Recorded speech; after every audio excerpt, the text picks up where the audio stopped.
Read by Laurie Banza. The Hidden Mask by Guise Mitford. Chapter 1. Lawrence Clayton, barrister at law, came slowly down the narrow staircase which led from his chambers in the Temple to the court, which was hidden away not 100 yards from the busy traffic of Fleet Street. It was late in the evening of a raw November day, and the air was heavy with a thickening fog which made the hurrying figures of pedestrians appear ghost-like in the uncertain light. With quick steps he turned westward, towards the Strand, with his head sunk low upon his chest and his hands deep in his pockets.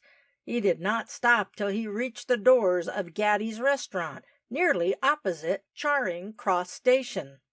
Then, after a moment of hesitation, he passed into the well-lighted rooms, which were already filled with a cosmopolitan crowd. He sank back upon the cushioned seat, he drew a letter from his pocket, and having ordered a simple meal, he thoughtfully perused the closely written pages in front of him. They were from the woman he loved, and had only reached him that day, but he could not yet realize the import of the message they conveyed. The letter told him, in words that were almost brutal in their frankness, that their marriage was impossible. No reason was given, but the decision was unalterable. She asked him to call at her father's house in Berkeley Square that evening at 9 o'clock, when she would be alone, and able to explain what she could not put upon paper. Having returned the letter to his pocket, Clayton stared moodily at the gay scene around him. The food and drink upon the table remained for a long time unnoticed. He was trying to understand the tragedy which a few lines from a woman can force upon the life of a man. While he thus sat there, it was possible to form some idea of the personality of this man who plays so important a part in the remarkable story which fills these pages. In age he was still upon the right side of 40 years, well built and muscular, and with clear-cut features which commanded both confidence and respect. His lips were set in a thin red line above the strong chin. He wore his hair rather longer than most men, upon a well-shaped head, and his eyes carried a singularly friendly expression, in spite of the depressed mood through which he was passing. Lawrence Clayton seldom smiled, but when he did, so few people would have denied that he was an exceedingly attractive man. It was only by a careful examination of the clothes he wore that a stranger would have guessed the secret of his life, which he strove so bravely to hide. He was poor, miserably poor, and he cursed his poverty as ardently as he cherished those great ambitions which had filled the dreams of his youth and early manhood. It was only upon rare occasions that he allowed himself the luxury of a dinner outside his own rooms. As a rule, that meal was a very simple affair, and did not tax the culinary efforts of his housekeeper half as much as it taxed his own digestion. But on this night he felt thoroughly downcast.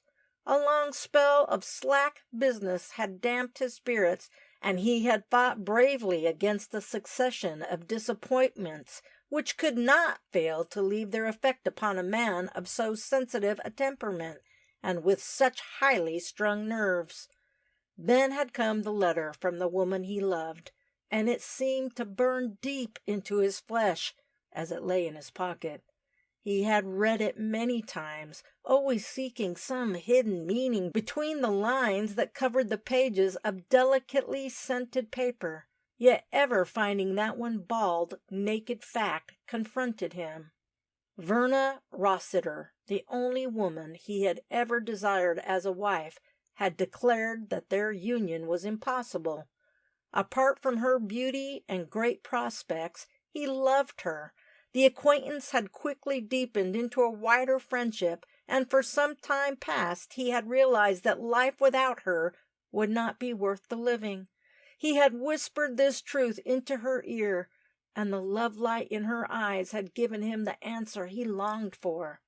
Since that time their relations had been those of lovers. though he was still waiting for the luck which never came to him before he spoke to her father. An accident had brought him and Miles Rossiter, the great South African millionaire, together.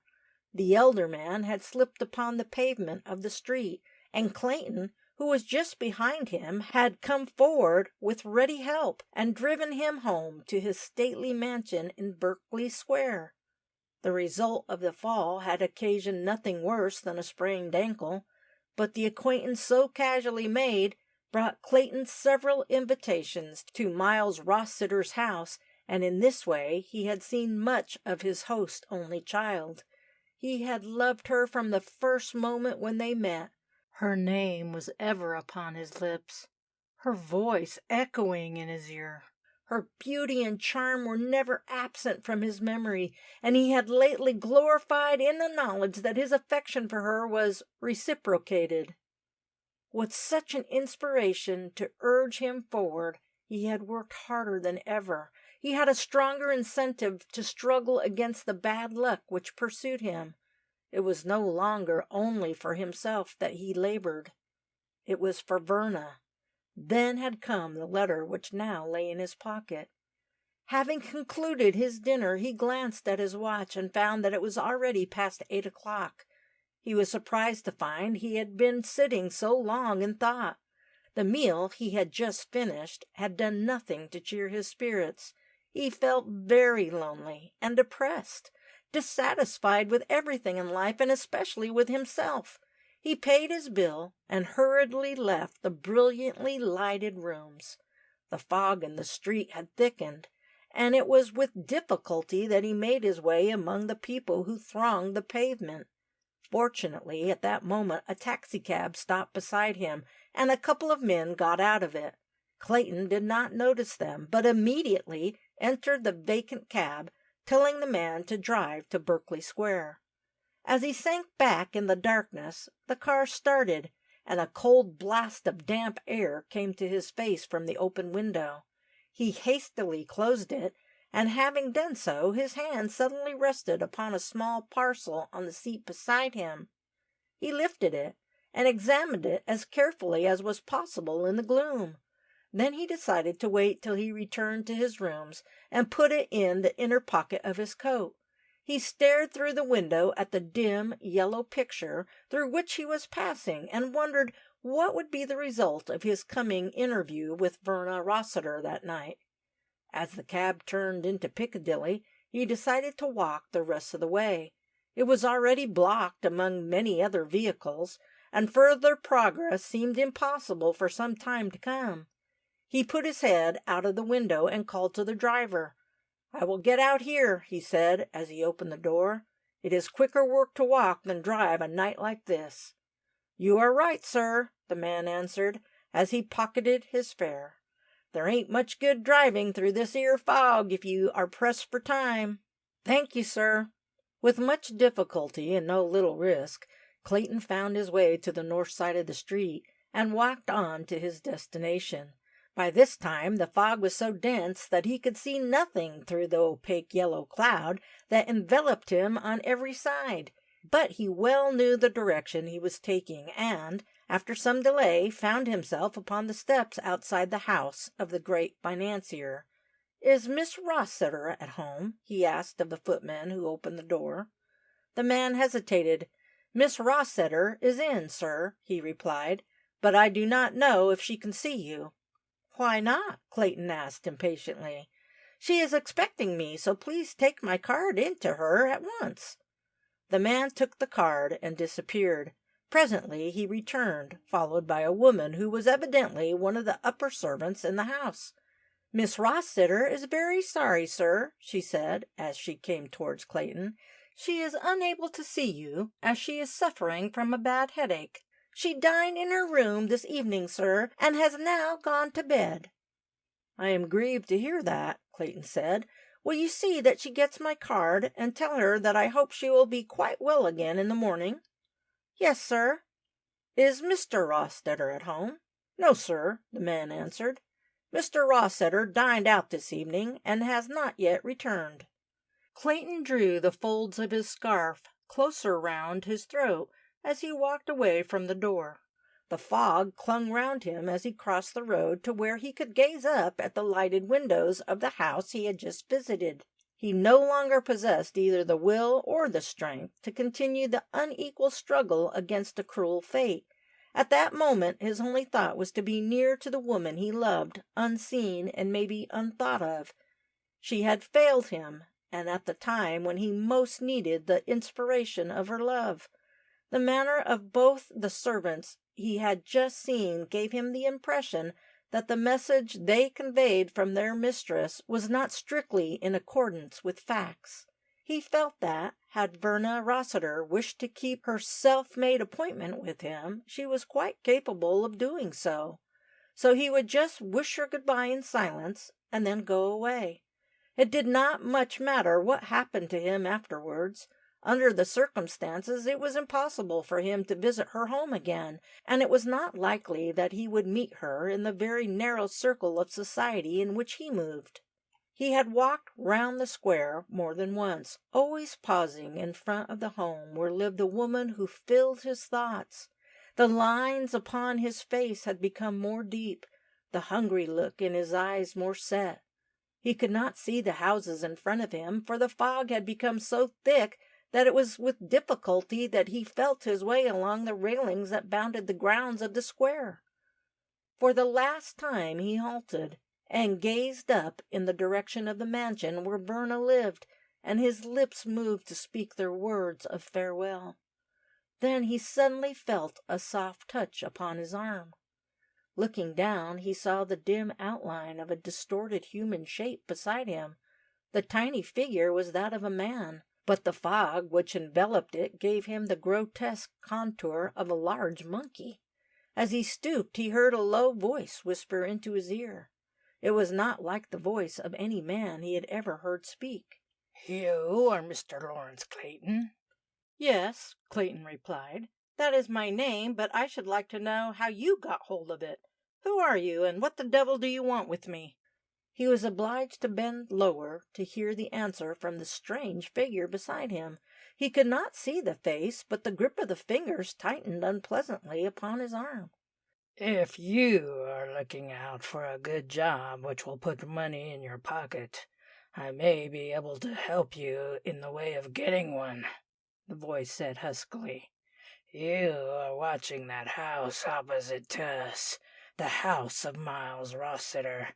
I have been doing the same thing, so I conclude that there must be some common bond of sympathy between us."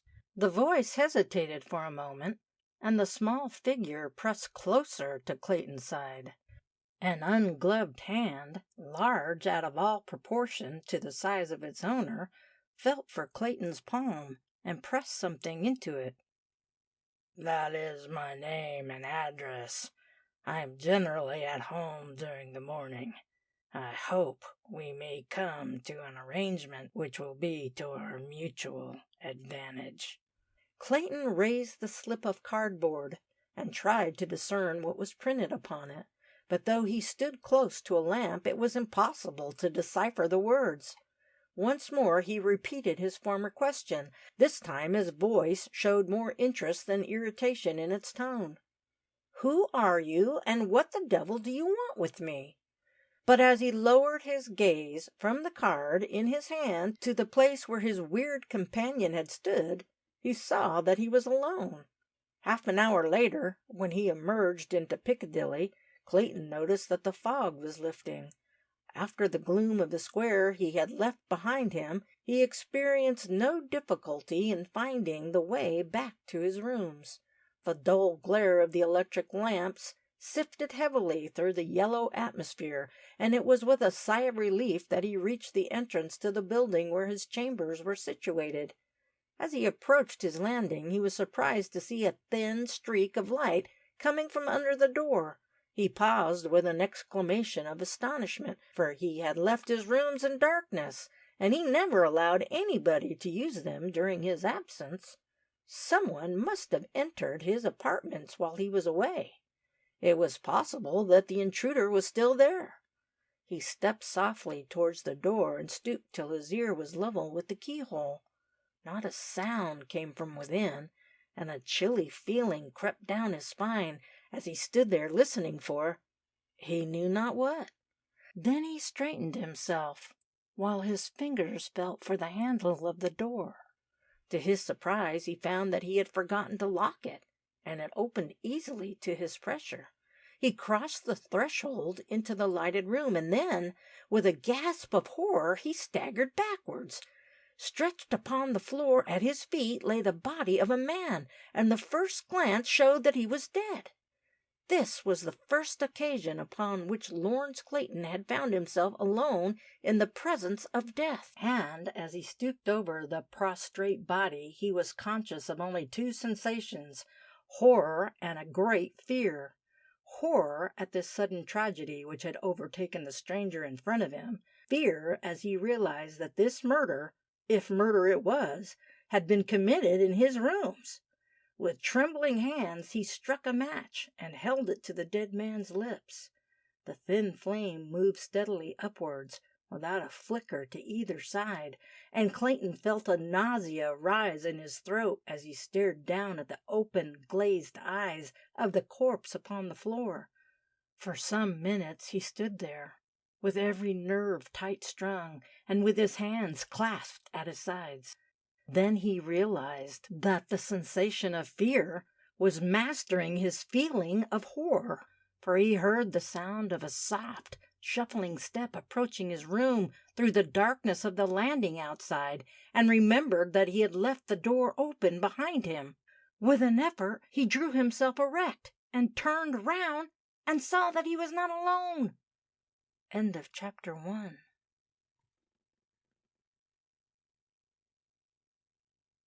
Chapter 2.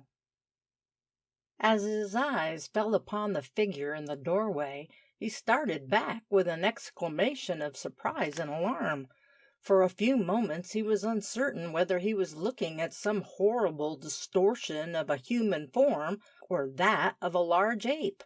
The creature was watching him with a calm, unblinking stare in its pale gray eyes, and showed no inclination to enter the room. In height it could not have measured more than 4 feet, and it wore a loose, ill-fitting suit of coarse material which was many sizes too large for it. The face certainly appeared to be a human one, so far as the features could be observed, but the cheeks, chin, and mouth were so heavily covered with hair that it was impossible to see behind the thick growth, while upon its head it carried a dark slouch hat. As Clayton felt for the side of the table, he heard a low, soft voice addressing him, and he knew that the thing was human. "Is he dead?" "Yes," Clayton replied mechanically, and without moving his eyes from those of the man who faced him. "He is dead." "Is it a case of suicide or murder?" The voice continued in an expressionless tone. "If the latter, who is the assassin?" The eyes of the hideous figure were still fixed upon Clayton's face. There was a curious lack of expression in them, and the lips hardly moved as they put the question. "Good God!" Clayton gasped. "How can I tell? The man is as much a stranger to me as you are. I only returned here a few minutes ago, and I found him lying dead upon the floor, just as you see him now."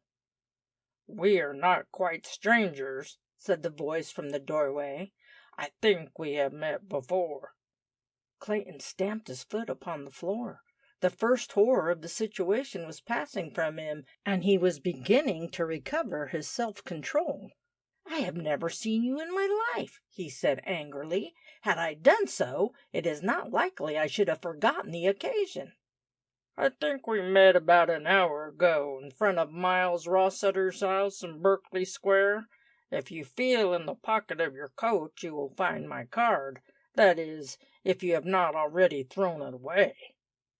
Then Clayton remembered his strange interview with the unknown person that evening in the fog, and repeated the questions he had already put to him. "Who are you, and what the devil do you want?" The dwarf hesitated, but only for an instant. "Your first question is answered by the card in your pocket.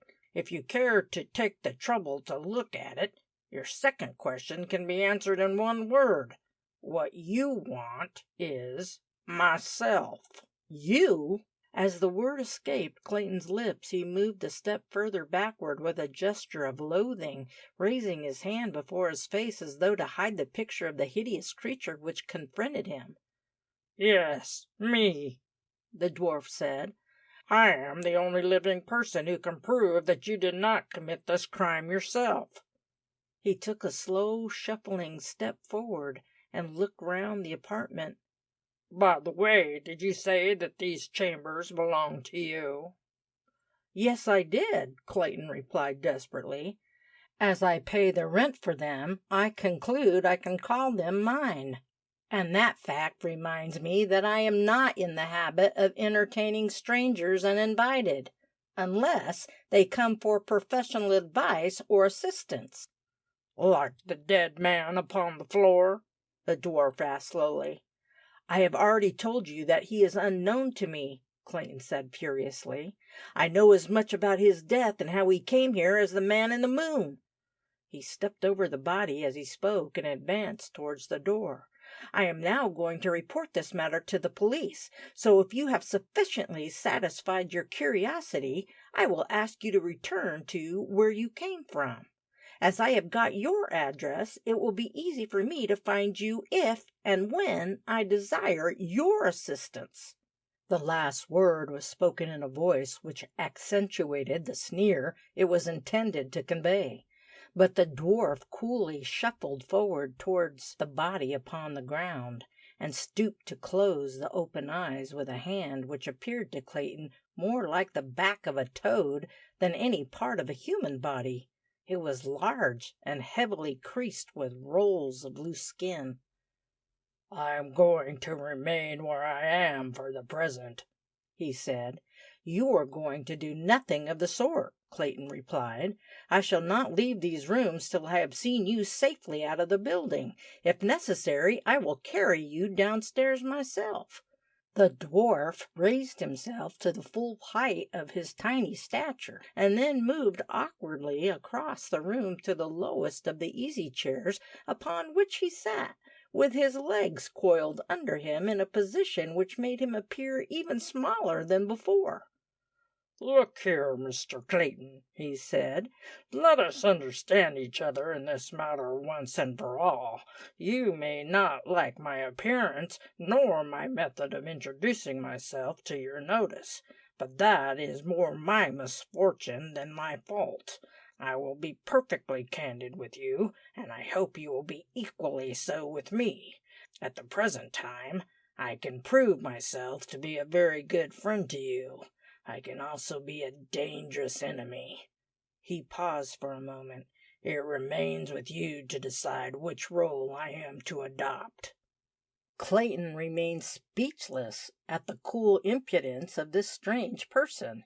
His gaze wandered from the hairy, creased face of the dwarf upon the chair to the waxen features of the dead man upon the floor, and it was some time before he could sufficiently command his voice to answer the implied question which had been put to him.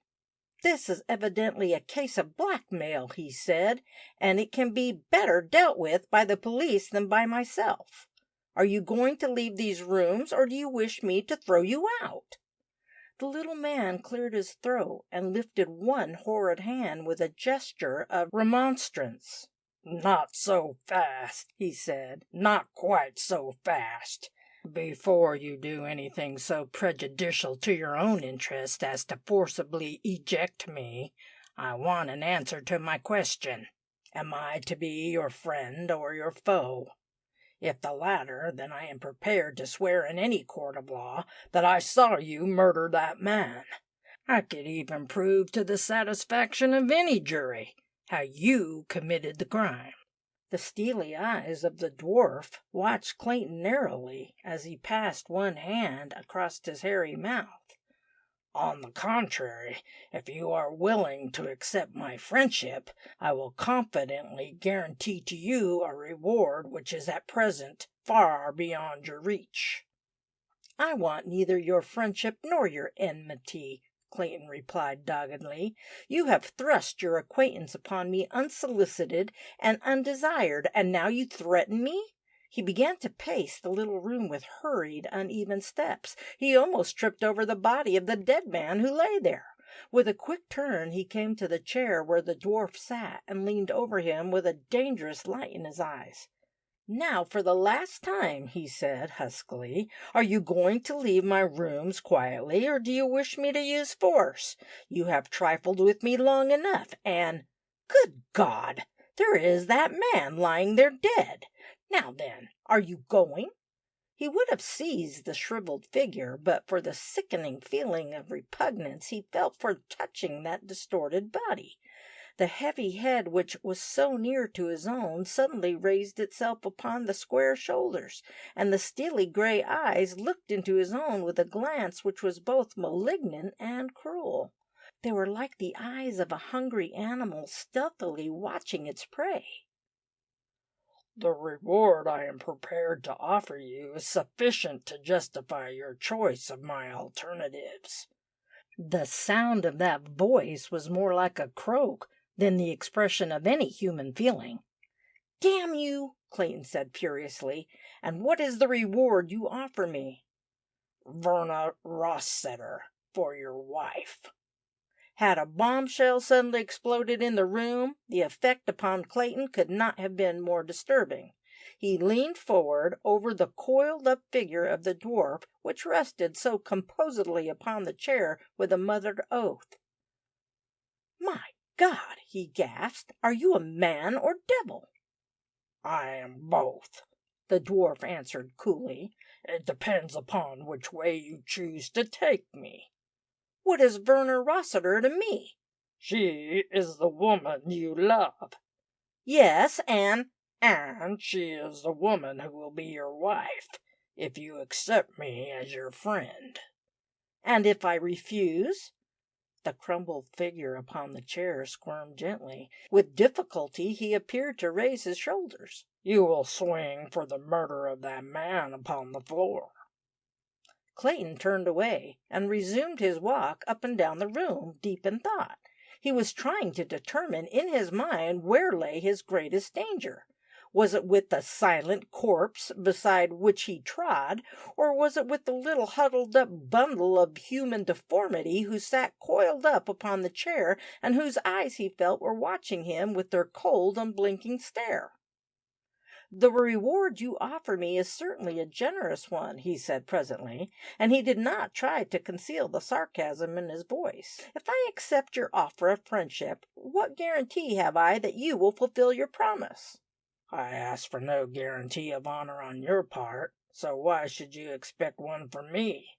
the dwarf answered. "You have everything to gain. I have nothing to lose. But I can promise you this.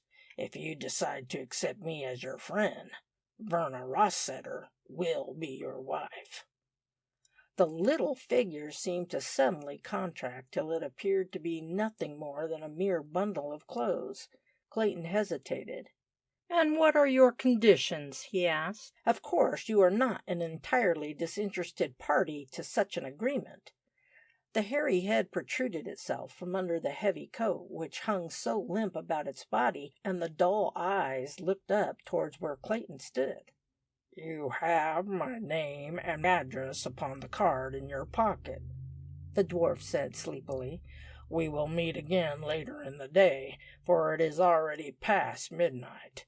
If you insist upon acquainting the police with regard to this unfortunate affair, of course I have no power to prevent you, but with your permission I shall stop here till you return. I think this will be the safest thing to do for both of us. The police will be glad to avail themselves of the evidence of an eyewitness, should such evidence be desired or offered." "What is your reason for wishing to stay here?" Clayton asked. "Why should you be mixed up with this matter at all?" "I am tired, and I want to go to sleep." As he spoke, the dwarf's head sank slowly back upon the cushion behind him, and his lids fell drowsily over his eyes. Clayton watched him in silence, noting the gradual relaxation of the muscles and the loosening of the fingers tight drawn against the fleshy palms. The heavy chest moved slowly up and down with regular breathing, and to all appearances the dwarf was fast asleep.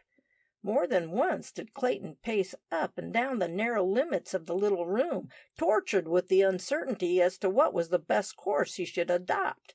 Should he leave his unwelcome visitor asleep upon the chair while he hurried to the nearest police station, or should he carry him downstairs and deposit him in the court outside?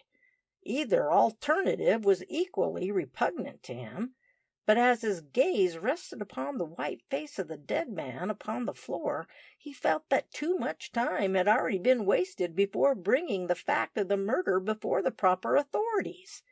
He decided to risk leaving the dwarf where he was during the short time he would be absent from the room.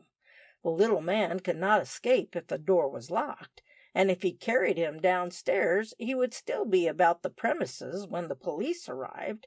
Besides, Clayton could not yet guess what game the dwarf was playing.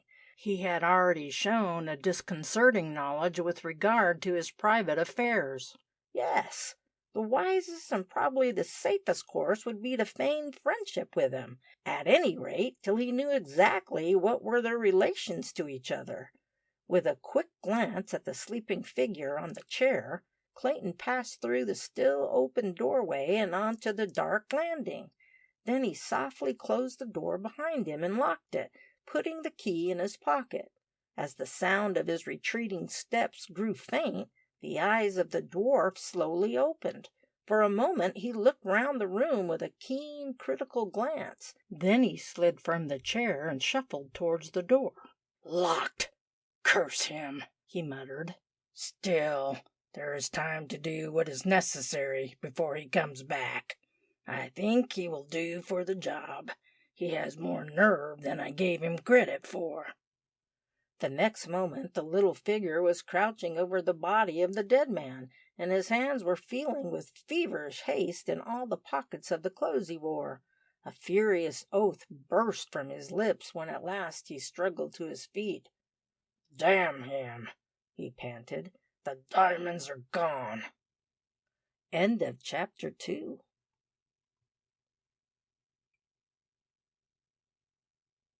Chapter 3. Like a man in a dream, Clayton hurried along the now silent and deserted streets. The fog had risen, and the pale crescent of a young moon shed a dim light from above him. It was that hour of the early morning when the great city is most silent.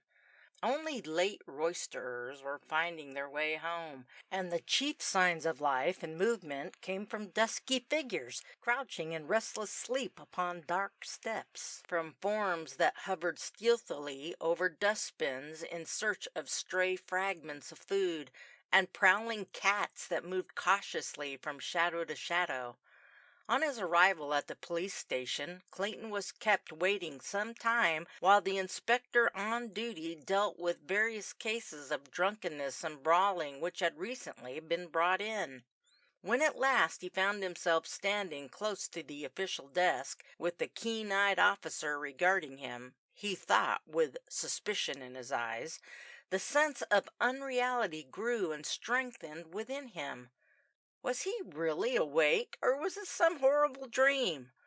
Clayton reported his case as briefly as possible, and the officer made several notes in the open book upon the desk in front of him. No questions were asked till he had finished his statement, and then there came a long pause, during which the inspector watched him thoughtfully. "You say that the body of a dead man is now lying in your chambers?" he asked presently, taking up the pen, which he had just laid upon the desk. "Yes." "And you have left the man whom you call the dwarf asleep upon a chair in the same room?" "Yes." "You believe that the dead man is a stranger to you?" "I am sure he is so." "And the dwarf?" Clayton tapped his foot impatiently upon the floor.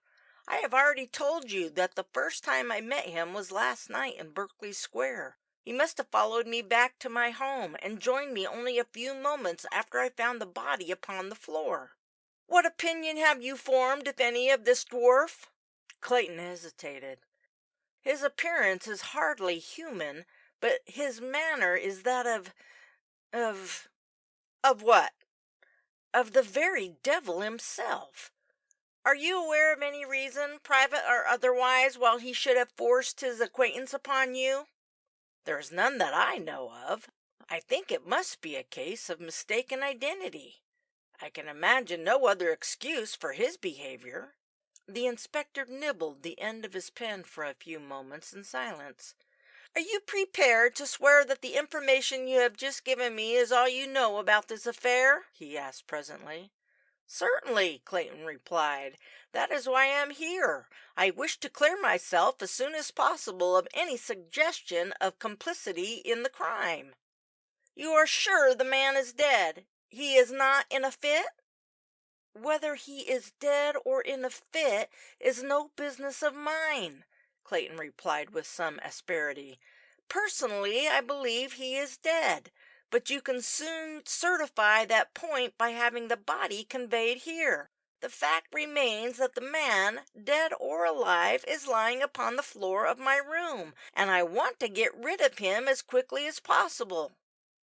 "Are there any traces of blood about the apartment?" "There are no traces of anything.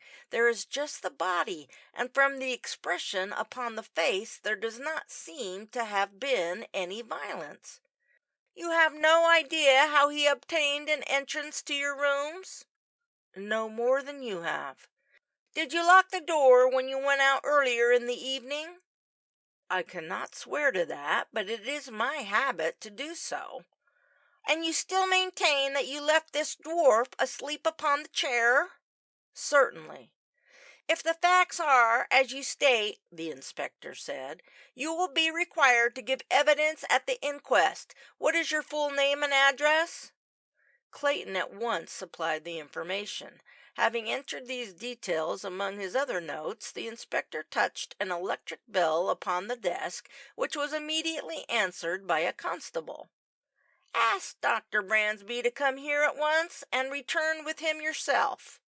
"Yes, sir."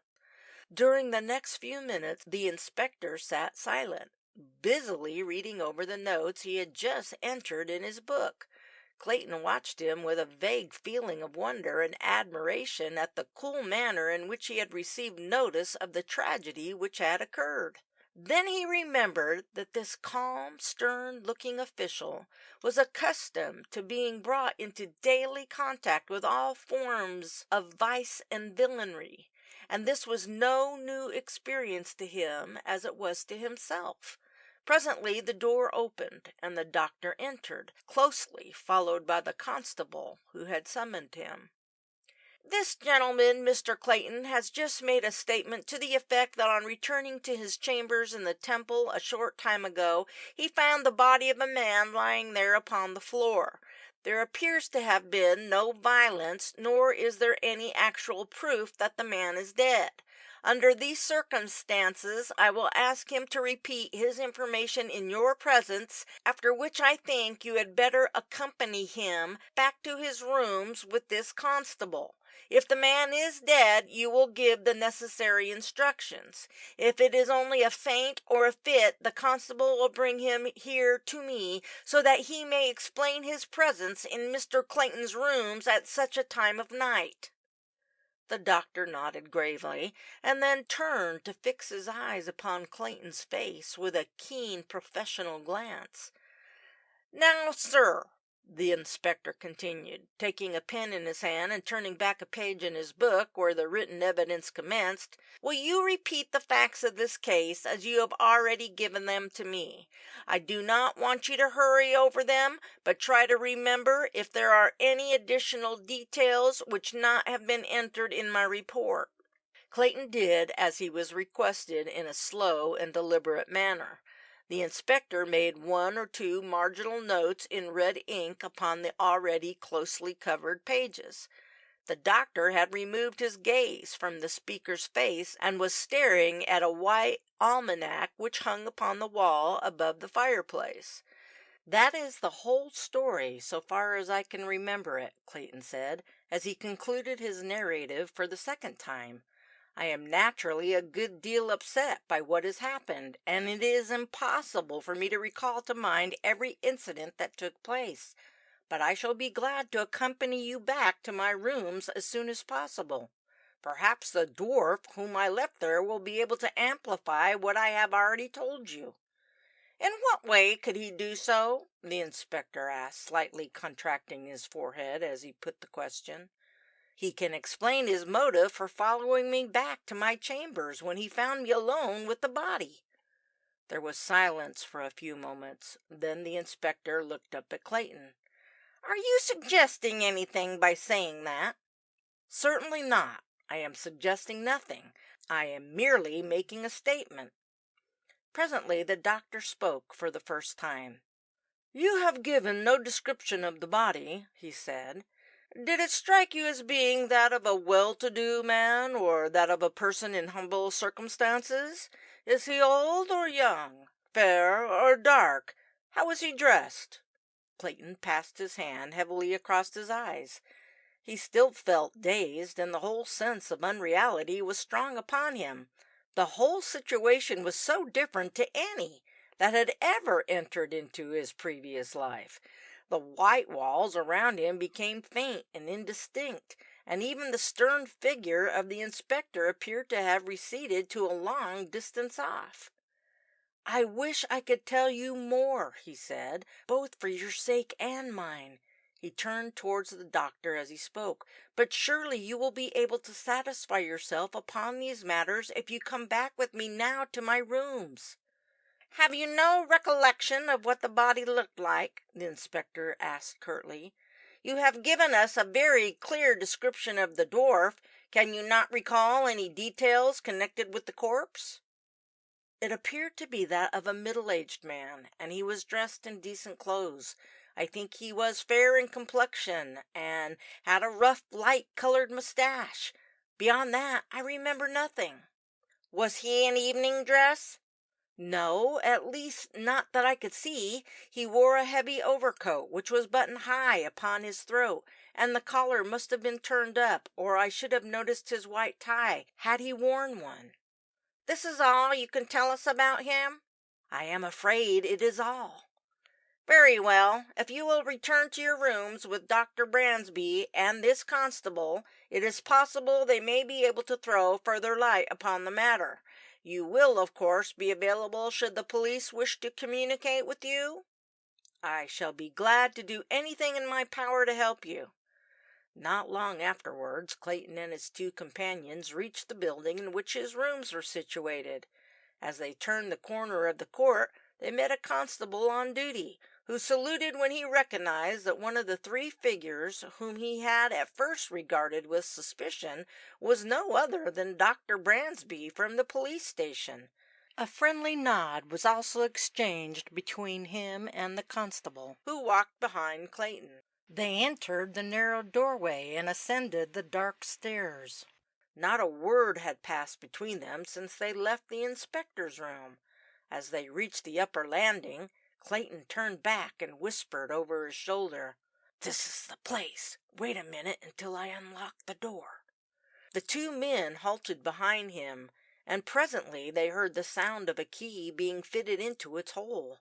There came a sharp click as the lock turned in its socket, and the door was pressed gently open. A soft light spread suddenly into the space where they stood, and the dim figure of Clayton could be seen crossing the threshold. Then he paused, and a loud exclamation of surprise escaped from his lips. The room was empty. End of chapter 3.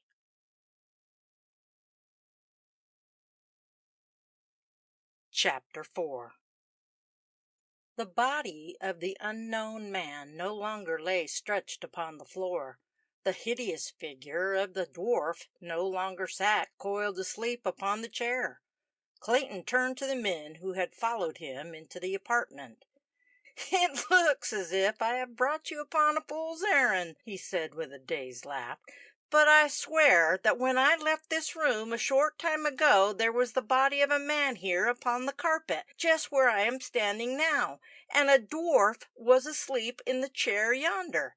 My God, I believe I am going out of my mind." Dr. Bransby turned up the light of the lamp upon the table. Then he came to Clayton's side. When he spoke, his voice was rough, but not unkind. "Had you been drinking last night before you returned here?" he asked. "I have no wish to make any suggestion that may be unpleasant to you, but I should like to get to the bottom of this affair." Clayton sank down into the chair behind him. It was the same one upon which he had left the dwarf asleep. He felt that events were following each other too rapidly and with too much confusion for him to properly note their sequence. He shook his head and looked up at the man who stood above him. "No," he replied, "I am a very moderate drinker, and last night I had less than usual. If I had been in the condition which you suggest, it is doubtful whether I could have found my way back here, and I should certainly never have got as far as Berkeley Square in the fog." He paused, and leaning back in his chair, closed his eyes tight, so as to recall the scene in that room as when he had last left it. "The extraordinary thing is that I carefully locked the door when I came away, and I know that those two men remained here behind me. One was a dwarf, asleep in this very chair I am now sitting upon. The other man, I believe, was dead, and he was lying upon the ground." While he had been speaking, the doctor had let his hand rest upon Clayton's wrist. With a hasty movement, he jerked his arm away and rose to his feet. "There is no good you feeling my pulse or taking my temperature or any rot of that kind," he said angrily, "though I have no objection to you doing either if you want to. I am as sane and as sober as you are." "Have you had any trouble to worry you lately?" the doctor asked, ignoring Clayton's words and manner. "I do not want to force your confidence, but I should like to hear anything of that kind which you are at liberty to tell me." "Worry," Clayton said scornfully. "Why, life for men like me is nothing but a succession of worries. All the same, I think I have had more than my fair share." "In what way?"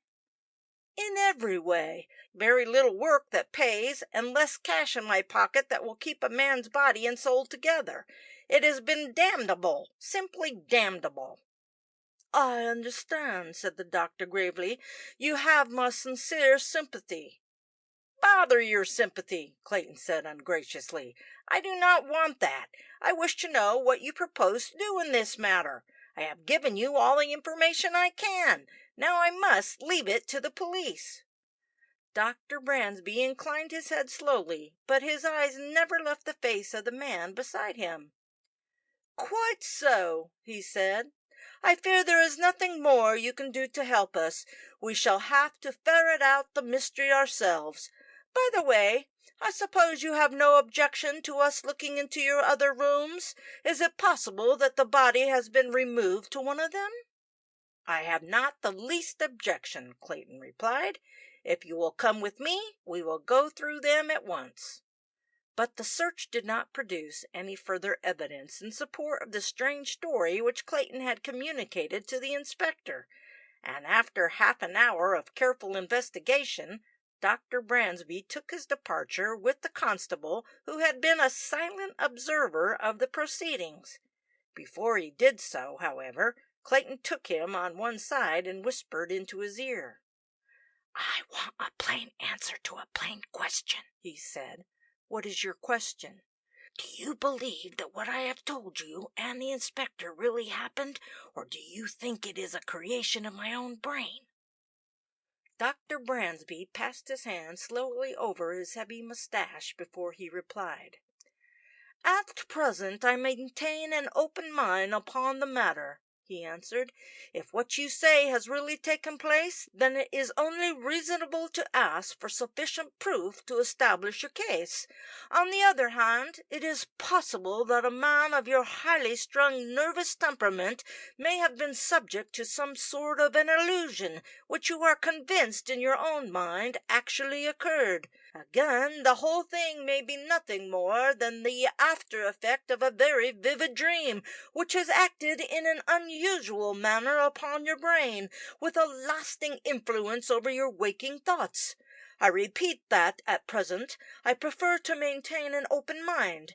If anything further comes to light which may help to verify the facts you have given to the police, I am sure you will lose no time in acquainting us with them.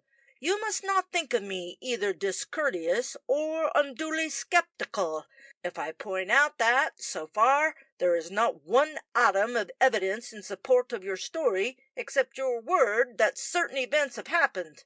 If you can establish, even in a small way, any proof of the truth of your assertions, I need hardly say that you will be able to count upon the whole-hearted support and assistance of the police." He turned to leave the room, but before he did so he paused and looked curiously at Clayton's face.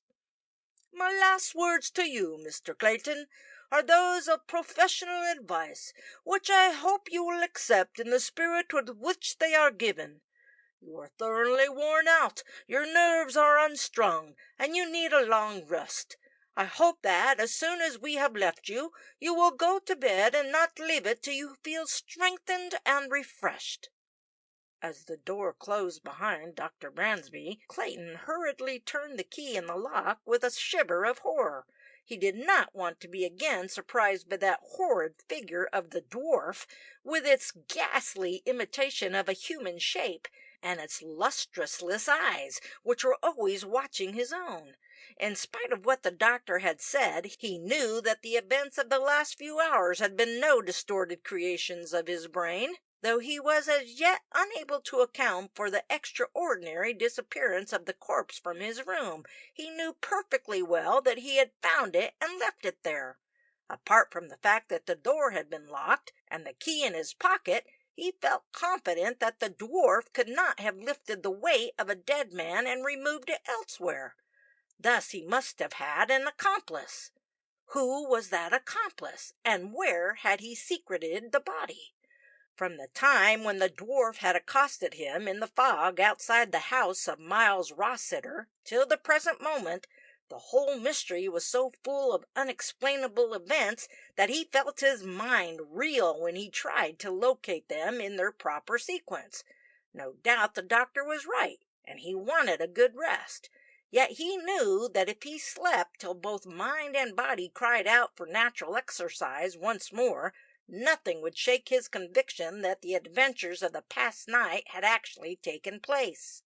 He turned out the lamp and went into his bedroom. A strange and unusual feeling of fear possessed him as he closed the door behind him. Supposing that the loathsome figure of the Dwarf should suddenly again confront him in the half-light? Suppose the body of the murdered man was really concealed somewhere in his sleeping apartment, and had escaped the careful scrutiny of Dr. Bransby and the constable? He had an uncanny sensation that he was not alone, that some unseen presence was close to him, which was evil in itself, yet friendly to him.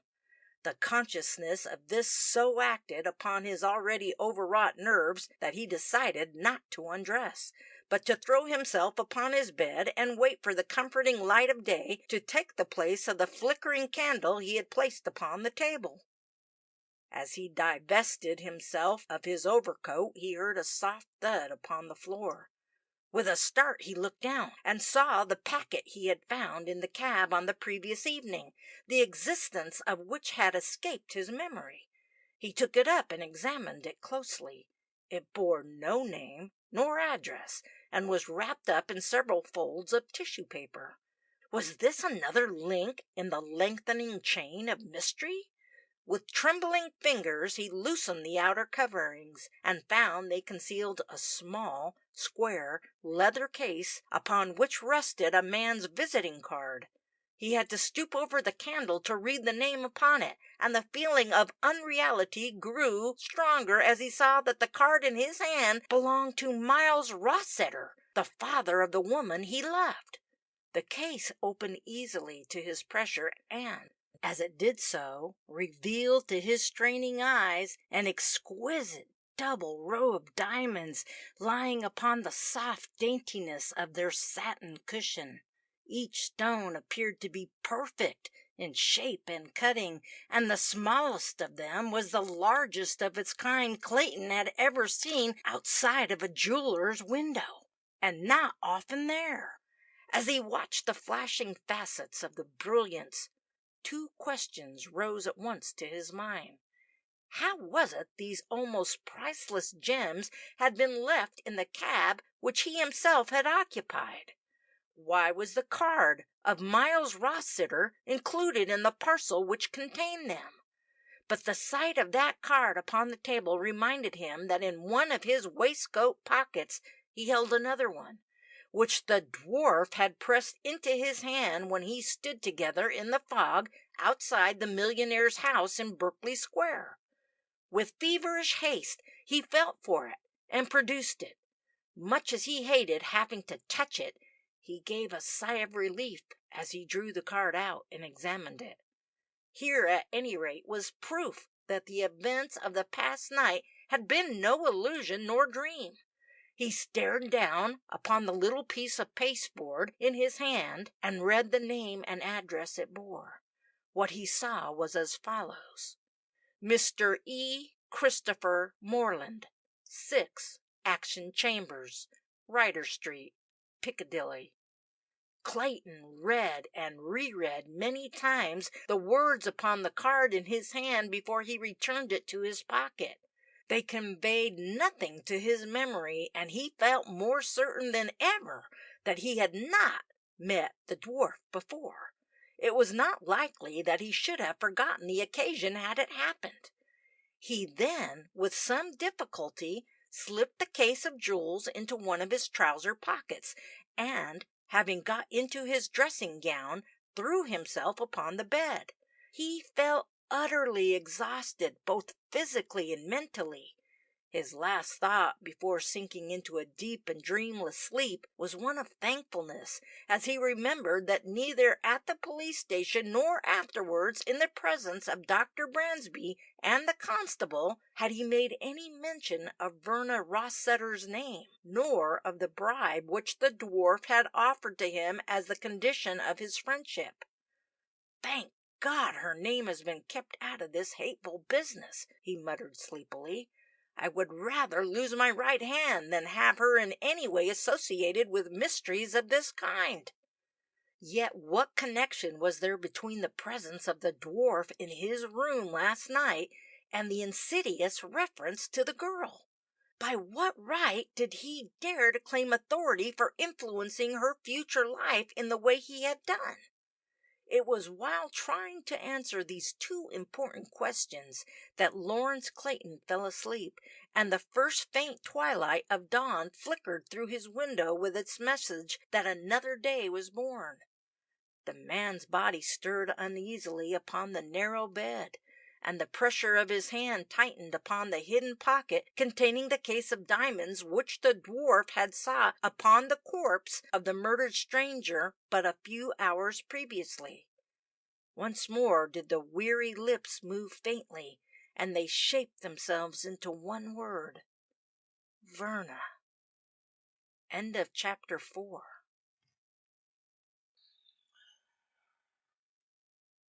Chapter 5. The morning was far advanced, and the gray glow of a wintry sun was upon the walls when Clayton awoke from his sleep. For a few moments he lay there, hovering between the consciousness of life and the unreality of dreamland. As his brain became clearer, he began to remember the events of the last 24 hours, and an expression of mingled horror and anxiety came to his face. Instinctively, he clenched the hand at his side and felt it close upon something hard in his pocket. Then these memories were not the result of some ghastly dream after all. They had really happened. He sprang out of bed and hurriedly accomplished his toilet, wondering all the time how it was that he felt so fit and well after his recent experiences. It must be due to his long and refreshing sleep. Dr. Bransby had been right. Rest was the tonic he required. He found his breakfast placed as usual upon a chair outside his door, and brought it into the room. The tea was cold, and the 2 boiled eggs were as hard as bricks, but he consumed the meal with relish and appetite. There was much to be done, and but little time to waste. He glanced at his watch, and saw that it was nearly midday. While he was enjoying the whiffs of his first pipe, he decided upon his course of action. There were 3 imperative duties which lay before him. The first one was to go at once to the police station and find out if any proof had yet been obtained with regard to the accuracy of his statement made there a few hours ago. Secondly, and he looked once more at the card he had taken from his pocket with feelings of distrust, it was essential that he should pay a visit to the address given him by his unwelcome guest of the previous night and find out all he could about him. Thirdly, he must call at the house in Berkeley Square and return to Miles Rossiter the case of diamonds which carried his card. It would be time enough after he had performed these duties to determine what he should do next. He knocked the tobacco out of his half-emptied pipe, and having fetched his hat and stick, he left the chambers. Before he went downstairs, he took care to double-lock his outer door. He did not want any more visits from uninvited strangers during his absence. Lawrence Clayton's visit to the police station was in every respect an unsatisfactory one. The officials on duty were not the same men he had dealt with on the former occasion. It was evident that, after referring to the book in which his statement had been recorded, they looked upon his story with doubt and suspicion, and he was civilly informed that there was so far nothing to add to the information he had already given. It was with a feeling of disquietude, not unmixed with anger, that Clayton at last turned his steps westward, in the direction of that luxurious and somewhat mysterious quarter which lies in the center of fashionable clubland, and is the happy hunting ground for single men of independent means, who live in flats and chambers very different to the humble quarters where Clayton made his home.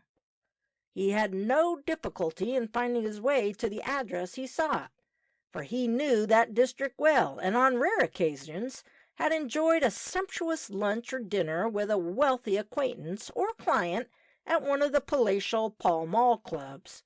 He found the building was a comparatively new one, and in a few moments he reached the landing, outside the door of which he saw the number he was seeking. Having pressed the electric button, he stood and waited, wondering how he would be received by his host, and what explanation would be given of his extraordinary conduct. After some delay, the door was opened by a tall, thin man, whose manner and appearance at once proclaimed him to be a foreigner. Clayton felt in his pocket for his card-case, and, with an exclamation of annoyance, found that he had left it behind him. "Does Christopher Moreland live here?" "Yes, sir," the man answered with a slight foreign accent. "Is he at home?" "Yes, sir." The man assisted Clayton out of his coat, but his arms had scarcely left the sleeves when he remembered the parcel he had put in one of the pockets. As the servant crossed the hall to hang it upon the rack, he called him back. "I think it will be safer to keep that coat on," he said. "I am a bit heated with my walk, and climbing all these stairs, I do not want to catch a chill. At this time of year one has to be careful about such things. Thank you." Clayton felt more at ease when he had the coat upon his back again, with the precious parcel safely pressed against his side. Then he followed his conductor across the dimly lit hall and into a room to the left of him. It was furnished with every evidence of luxury and of taste, and the furniture was both costly and inviting. "What name, sir?" "Mr. Lawrence Clayton." "Does Mr. Moreland expect you, sir?" "I think you will probably find he does, if you mention my name to him," Clayton replied. "I shall be glad if you will let him know I am here as soon as possible." "Yes, sir, I will tell him at once." The man left the room with noiseless steps, and Clayton looked curiously round the apartment in which he found himself. He could not believe that this was the home of the ill-dressed little dwarf who had forced his company upon him in so unceremonious a way. Everything about him bespoke not only a keen artistic taste, but the possession of considerable wealth as well. There were many pictures upon the walls, both foreign and of modern English schools, but each one was a gem in its way. The tables and brackets were well covered with dainty silver and china ornaments.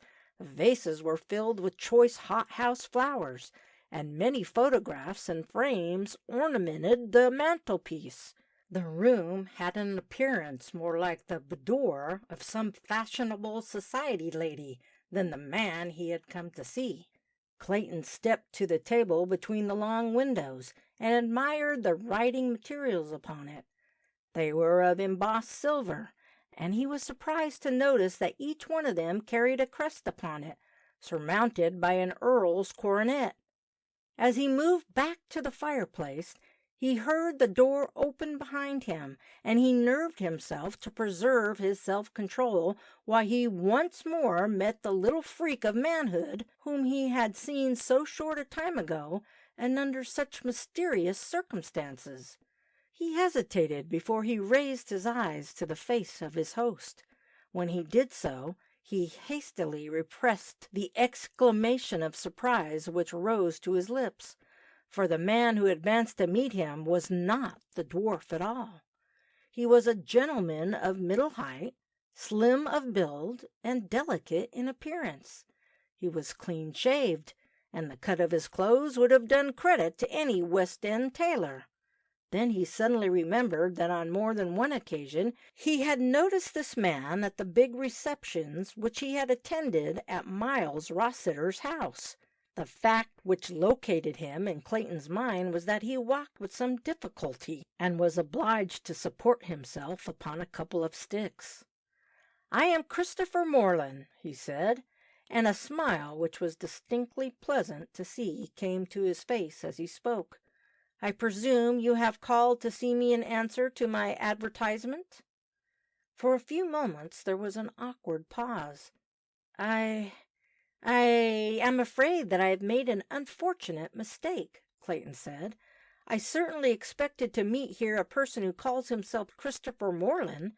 He gave me his card last night, and he asked me to call. I must apologize for this intrusion." "Ah, then you have not come in answer to my advertisement."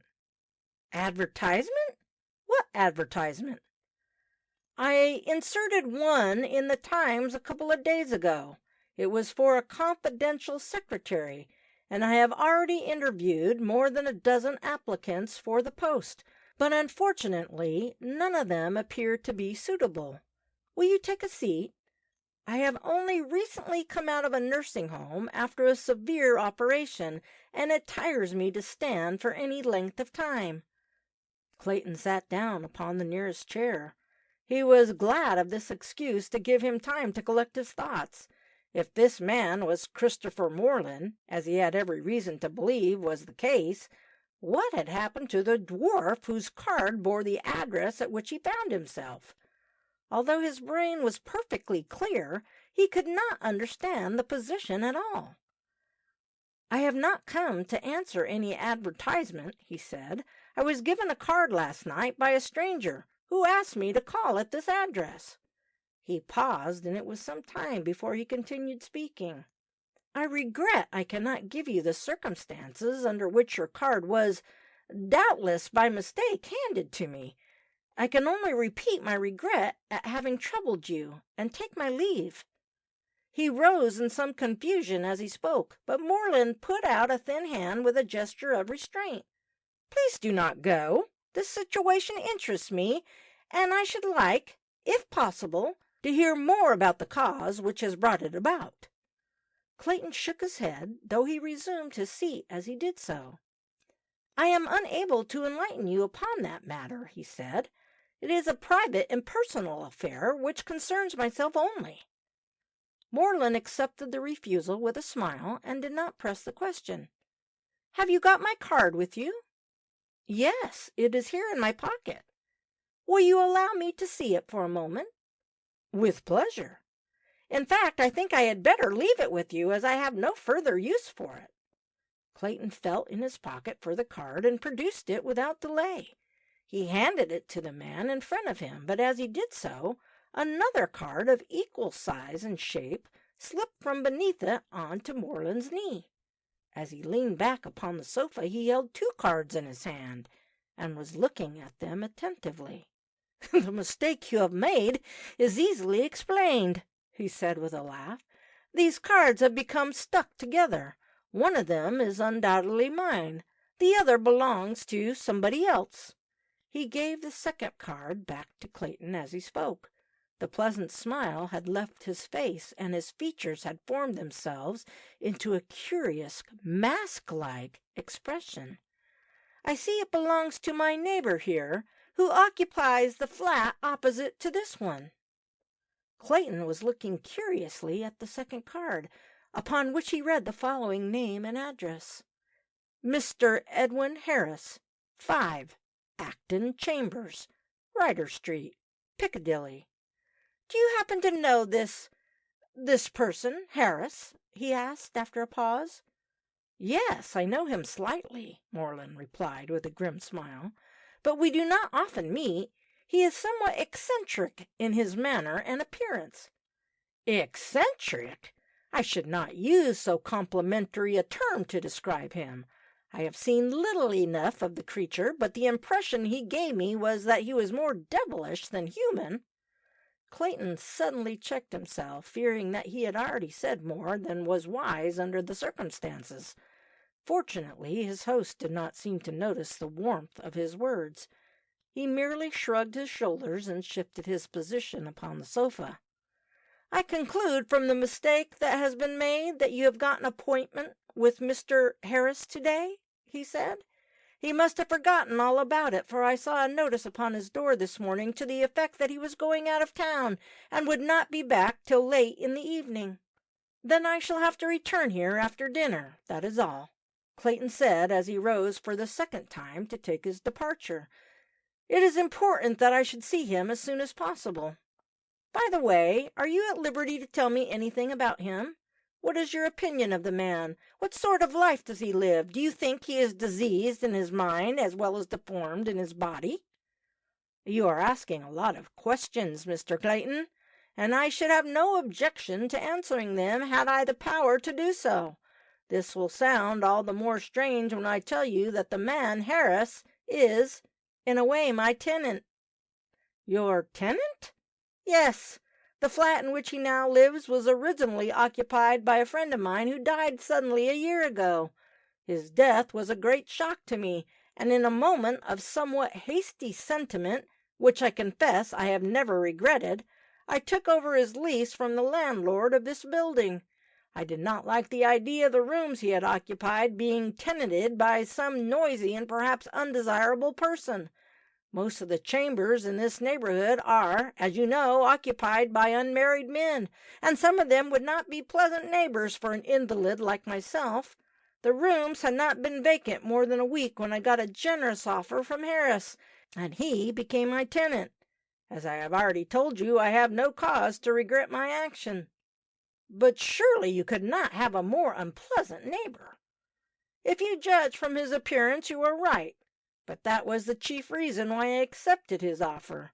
A man with his physical infirmities would be the least likely to indulge in noisy and perhaps vicious dissipations, as he would probably have few, if any, friends to entertain.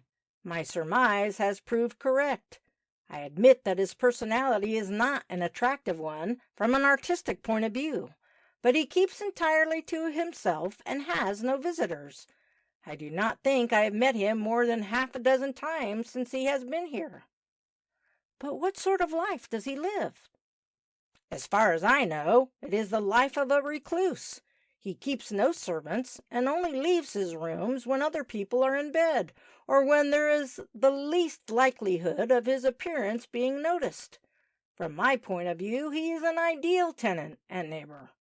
"Well, I should be very sorry to feel I had a creature like that man living so close to me," Clayton said with an involuntary shudder.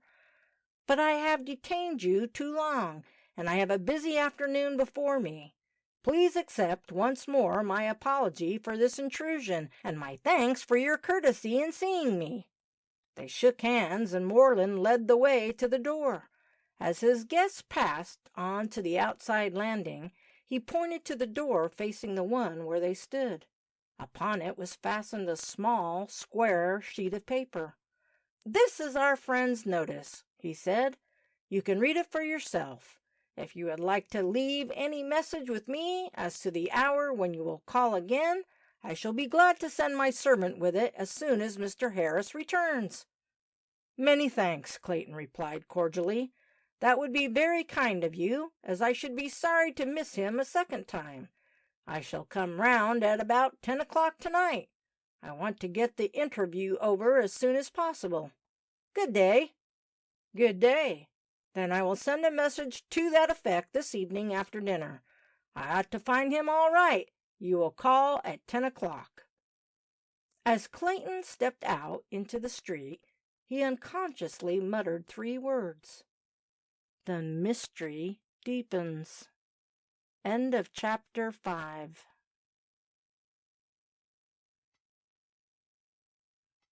Chapter 6. It was not till late in the afternoon that Clayton presented himself at the great mansion in Berkeley Square, which was the town residence of the well-known millionaire, Miles Rossiter. While he was waiting for his bell to be answered, he looked at the spot where he had stood in the fog on the previous night, the spot where he had first made the acquaintance of the dwarf, Harris. How much had happened since then! How different was his present quest to that other one!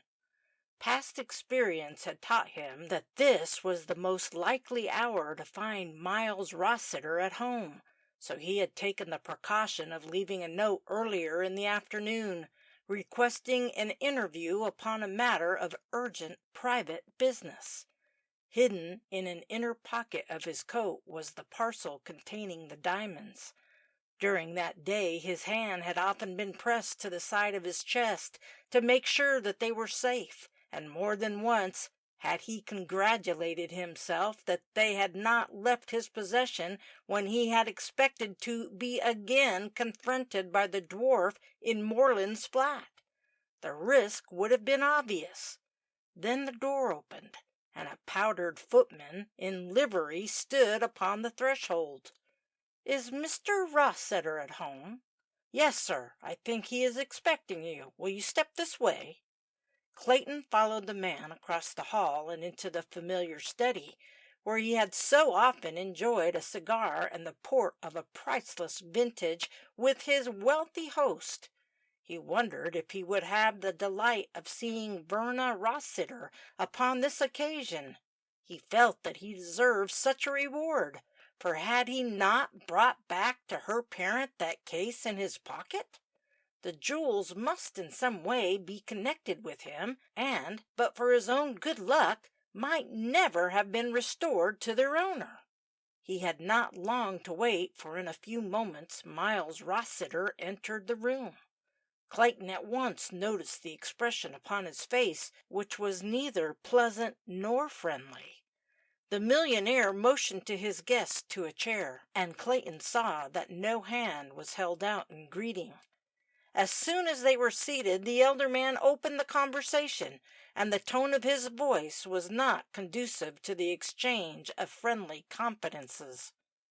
"When I received your note this afternoon, Mr. Clayton, My first inclination was to write and tell you that any interview between us at the present time was unnecessary. Upon second thoughts, I decided that it would be best for it to take place, so that we may understand our relative positions once and for all. After what I hear had passed between my daughter and yourself, I confess I am surprised you have desired to come to my house again uninvited.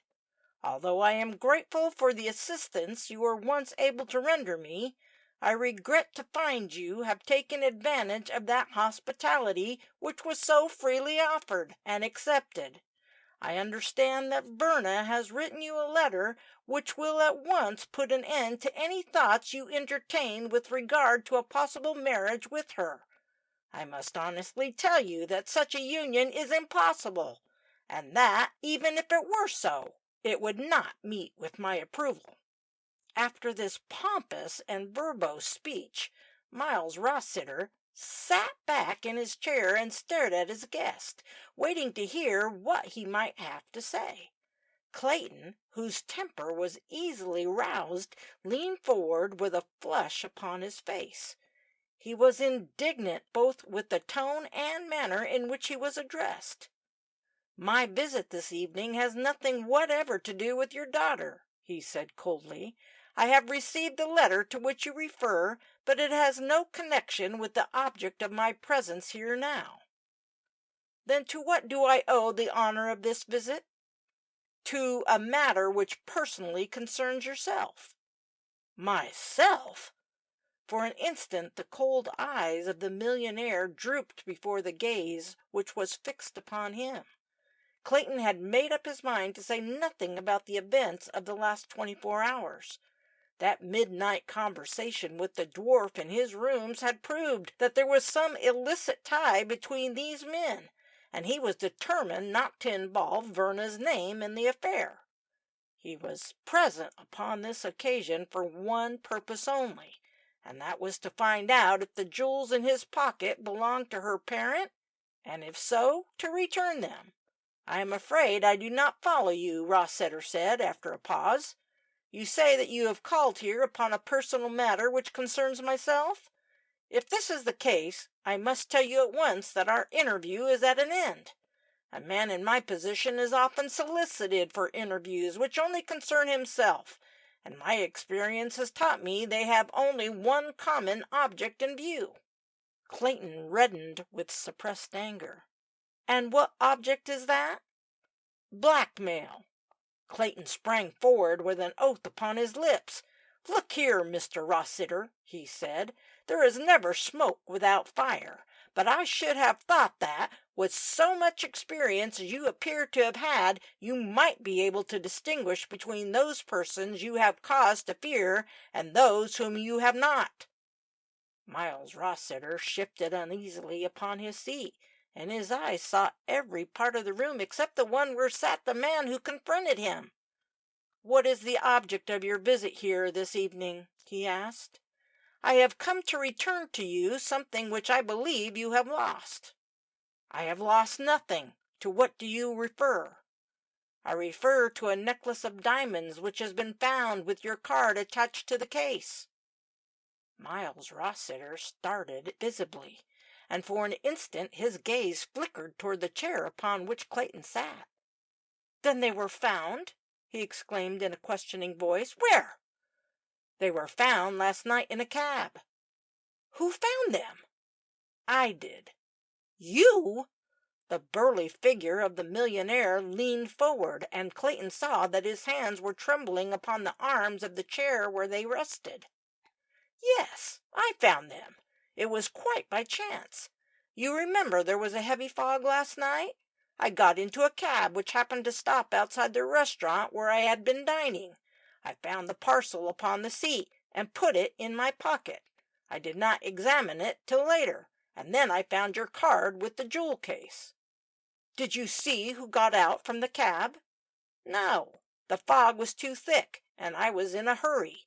I believe it had been occupied by two men, for these figures passed me as I entered it." "What were they like?" "I did not trouble to look at them. It was no business of mine. They were probably on their way to dine, and I hope they enjoyed their meal more than I did." Miles Rossiter gazed thoughtfully at the ceiling above him. Clayton, who knew his face well by this time, was surprised to see the expression of ill-suppressed anxiety upon it. "What did you do with the parcel?" Rossiter asked presently. "I put it in my pocket, and there it is at the present time." "Do you mean to say you have got the diamonds with you, here?" Clayton drew the packet from his pocket and held it out in his hand. Miles Rossiter seized it eagerly and began to unfold the many wraps of thin paper. When the case lay open upon his knee, he glanced up at the man in front of him. The look upon his face was not a pleasant one to see. "What reward do you claim for returning this to me?" he asked. "I presume you know they are of very great value?" Clayton tapped his foot impatiently upon the floor. "I do not ask for any reward," he replied coldly. "After your disgraceful insinuations about the cause of my visit here, it would be an additional insult for you to offer one. If the diamonds are yours, I am only returning them to their rightful owner. I suppose they are yours?" "Yes, they belong to me." Rossiter had taken the glittering brilliants out of the case, and was standing near the table examining them carefully. There was a nasty look in his eyes as he held them up in his hand, so that they dangled between him and the electric globes upon the walls. "Ah, so you want no reward for returning these jewels to me?" he asked, and there was a sneer in his voice as he spoke. "It is an opportunity which few poor men would miss." "I have already told you that I will accept nothing," Clayton said, rising from his seat. "It is true I am a poor man, but that is no reason why you should insult me." "But I will reward you all the same," Rossiter said with a grim laugh. "I am not sure I ought not to do so by handing you over to the police, but under the circumstances I will satisfy my sense of generosity by giving this parcel back to you, diamonds and all. They are excellent imitations of the original articles, but not quite good enough to deceive an experienced man like myself." As he spoke, he put the case containing the jewels upon the table and pushed it towards Clayton. "What the devil do you mean?" Lawrence asked furiously. "Do you mean to imply that I have tampered with them? By God, if you do not give me a straight answer, I will strangle the truth from your throat. The parcel is in the same condition as that in which I found it last night. Nobody has touched it except myself. If the stones are imitation ones, then the fault is not mine. How dare you suggest that I have changed them? Tell me, have you recently parted with a necklace similar to this one?" "Yes, I have." "And you say this is an imitation of the original one?" "There is no doubt about it." "Can you prove it?" Miles Rossiter took the case in his hands and held it towards his guest. "Have you taken these stones out of their case and felt the weight of them in your palm?" "Yes," Clayton answered. "I examined them carefully this morning in my rooms."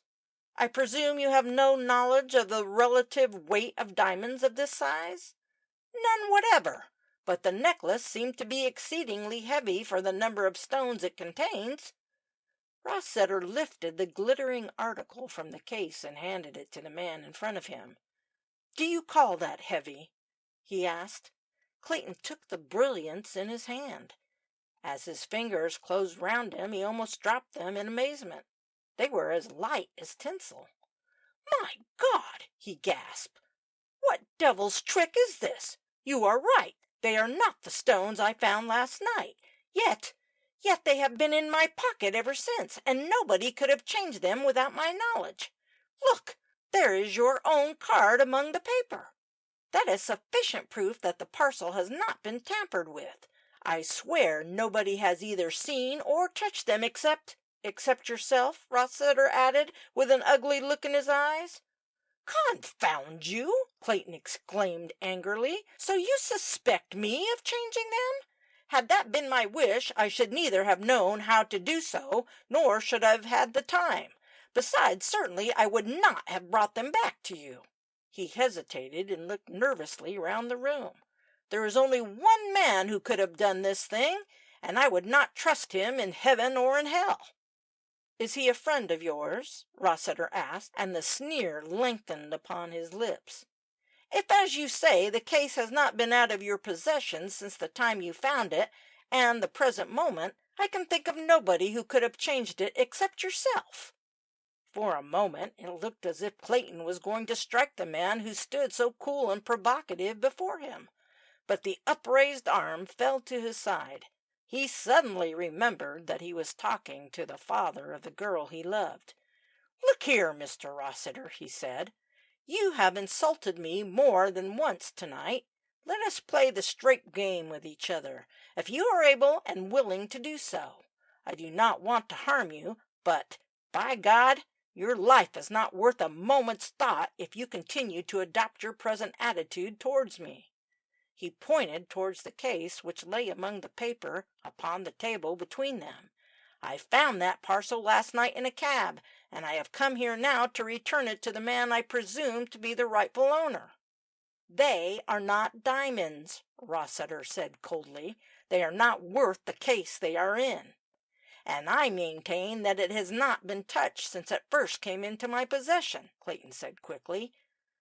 There followed a long silence. It was Rossiter who broke it. "Do you still say that the contents are the same as when you first opened the parcel?" "No, I do not. The diamonds have been extracted, and worthless imitations have been put in their place. I admit that must have happened." "But you say they never left your pocket since you found them. How can you reconcile the two statements?" "I cannot," Clayton gasped. "I cannot. But I swear I am speaking the truth, or else why should I be here?" "You referred to some other man just now," Rossiter said evenly. "Somebody whom you would not trust in heaven or in hell. Who is he?" "He is a dwarf, and—" The millionaire started violently, and his hand rested heavily upon the table. "A dwarf? What is his name?" "His name is Harris." "Good God! What do you know of that man?" "I know more about the dwarf Edwin Harris than—" But Clayton did not finish his sentence, for with a sudden cry the burly figure of Miles Rossiter lurched heavily forward and fell with a dull thud to the floor. End of chapter 6.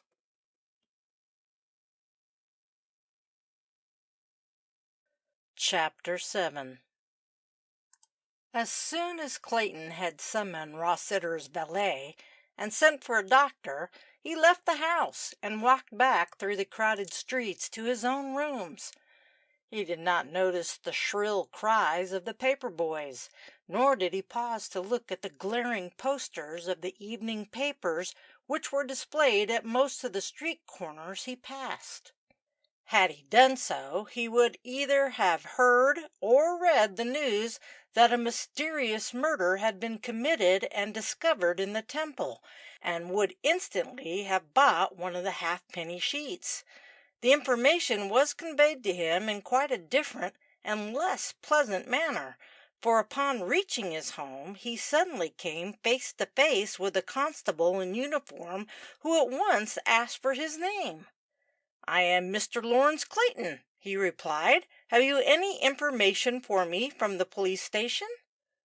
The man did not reply at once. He was looking at Clayton's face with an expression of curiosity.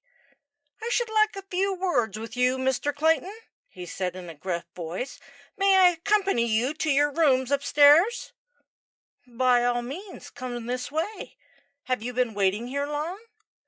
The constable did not answer, but proceeded to follow Clayton up the steep staircase.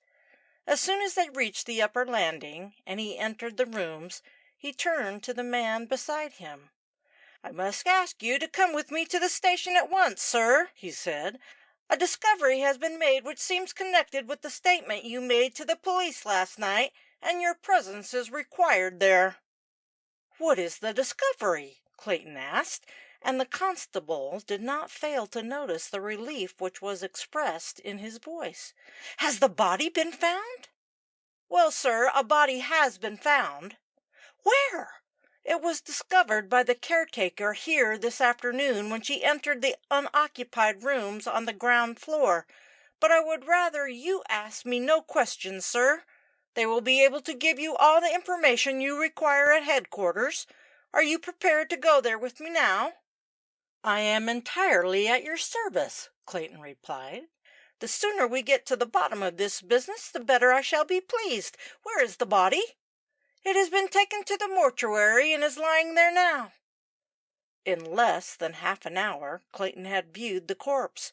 He was minutely questioned by the inspector on duty, but as he had nothing to add to his former statement, he was allowed to return to his rooms on the understanding that his services would be at the disposal of the police authorities whenever they were required. After a tiring and far from pleasant hour's work, he went home and partook of a frugal dinner for which he had no appetite, although he had tasted no food since his breakfast that morning. It was a hurried meal, for he had not forgotten that he was due at the Dwarf's flat at 10 o'clock. The time had slipped quickly by the evening, and he found it was already past the hour when he started upon his weird quest to Ryder Street. The clock of James Church, Piccadilly, struck the hour as he reached the landing outside number 5, Acton Chambers. The notice had been removed from the door, so evidently the Dwarf had returned. Several minutes passed after he rang the bell before the door was opened. To Clayton's surprise, he found it was worked by some mechanical arrangement from inside. There was no servant waiting for him in the passage where he stood. But as he paused in the half-light, he heard the soft, fluty voice of the Dwarf speaking to him from a room near by, the door of which was open. "Come in, Mr. Clayton, come in. Forgive my seeming want of hospitality. I have no servants here, and I have had a tiring day in the country. I am obliged to rest and leave my guests to look after themselves. Come in." Clayton moved in the direction from which the voice came, and a chill passed through him as he looked upon the scene which was presented to his view. The only articles of furniture in the apartment were a large square table, upon which stood the remains of a meal, and a few chairs. A deep sofa was drawn up to one side of the fire, which burned cheerily and afforded the only light in the room. Upon the sofa was the figure of the Dwarf. On the near side of the hearth-rug stood an armchair of generous proportions, though faded and fusty in appearance. "Take a seat, Mr. Clayton. Pray take a seat," the Dwarf said, and though his voice sounded tired, it had lost none of its richness. "I fear there is not much choice, but what I have is at your disposal." The extraordinary self-assurance of this little human freak almost took Clayton's breath away. He found himself following his strange host's direction without any hesitation. In fact, there did not seem to be any other alternative. As soon as he was seated, the ungainly figure upon the sofa slowly uncoiled itself, and with an evident effort raised itself to its full height upon the ground. If it had appeared revolting on the previous night, it was infinitely more hideous under the present circumstances. Clayton noticed the clumsy, distorted limbs, and the great rolls of loose flesh that hung round the neck, and the large hands. The trunk of the body appeared to have sunk some inches between the thighs, so that the outline of the form suggested that of some loathsome monstrosity, rather than that of a human being. The features of the face could hardly be seen under the heavy covering of hair, but Clayton felt that the steady, watchful gaze of those eyes was fixed upon him with a penetrating stare.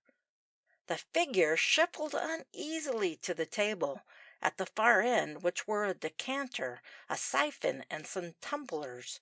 Clayton watched the hands feeling among the glasses, and felt sick at the thought of drinking from anything which had been touched by those fingers. "Will you have a drink?" the Dwarf asked, turning slowly round so that the ruddy firelight fell full upon his bearded face.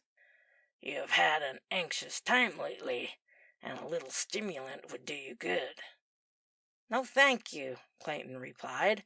"I've just had dinner, and I take very little of stimulants at any time." "That is wise of you, very wise indeed," the dwarf said with a low laugh. "I wish I could say the same, but all men are not cast in the same mold, and circumstances alter cases." Again he gave a hideous chuckle. "For instance, unfortunately for me, I have not been turned out in the same shape as yourself. I am a miserable little freak, while you are a strong, well-set-up man. I am not paying you any compliment, I assure you. I am merely stating a fact." While he had been speaking, the dwarf had mixed himself a generous allowance of brandy from the decanter upon the table. This he drank off without any dilution from the siphon beside him. Then he smacked his lips with satisfaction and shuffled back to the sofa. Clayton watched him with an increasing feeling of disgust and revulsion. He was wondering how it was possible for a man as refined as Christopher Morland to endure this ghastly abortion so near to him. But he suddenly remembered the object of his visit, and prepared himself for what he felt sure would be a most unpleasant interview. He rose from his seat and stood with his back to the mantelpiece, looking down upon the little figure which was once more coiled up upon the sofa. "Look here, Mr. Harris," he said with a quick indrawing of his lips. "There are several matters of importance which we have to settle together tonight.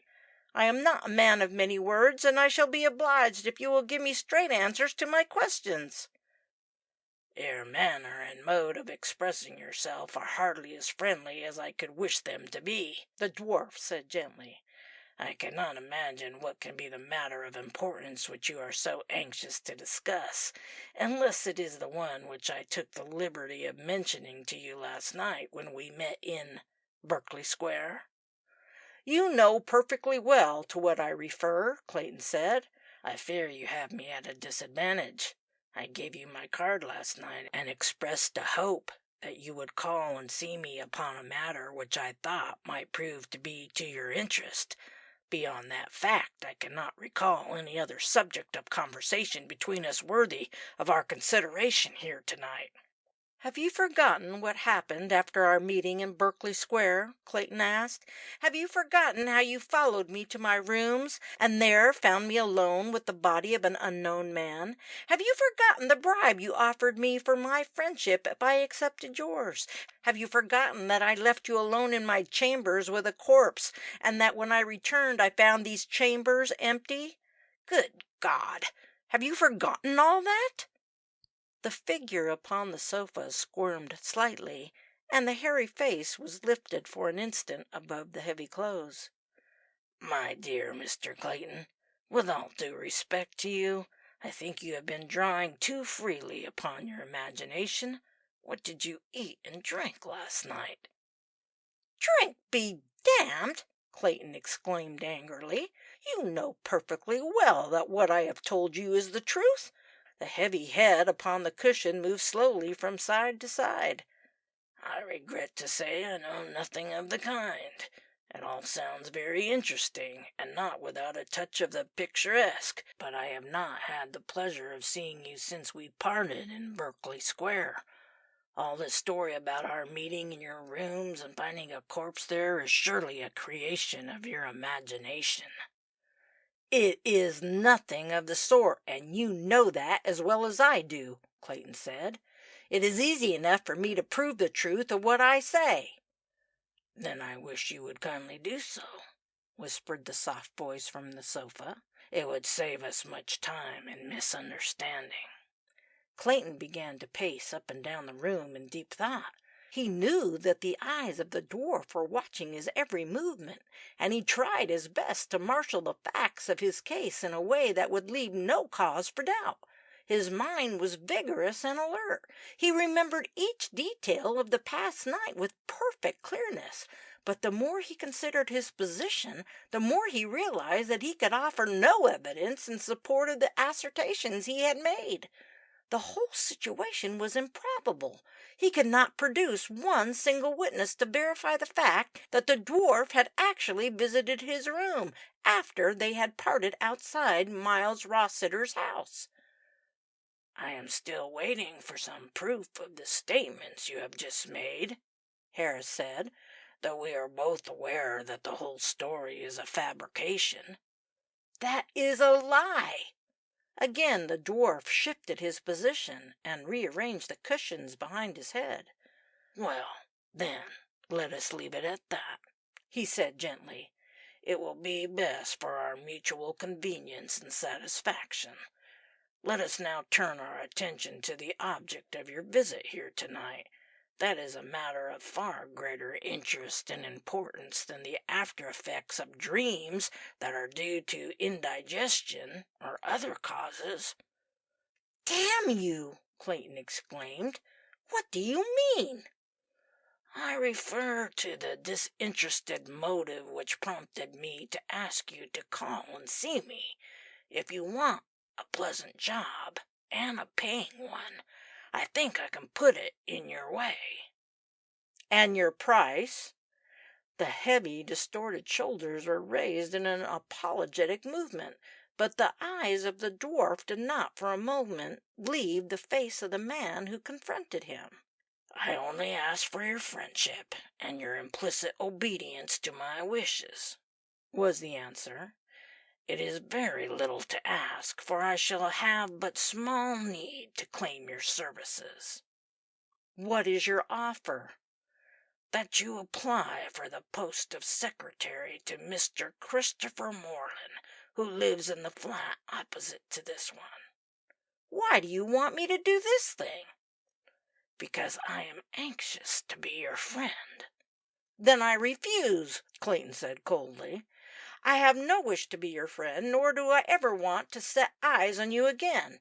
I believe you are more devil than human, and I loathe the very sight of you." "Then there is nothing more to be said on the matter," the dwarf whispered, as he lurched slowly forward into a sitting position. With a painful effort he touched a handle upon the wall, and then sank back exhausted among the pillows. "Will you please let yourself out?" came the soft musical voice. "And do not forget to shut the door after you. I think I told you that I keep no servants here. Good night." Clayton left the flat with a shudder and was glad to draw in a long breath of the cold air when he reached the street outside. End of chapter 7.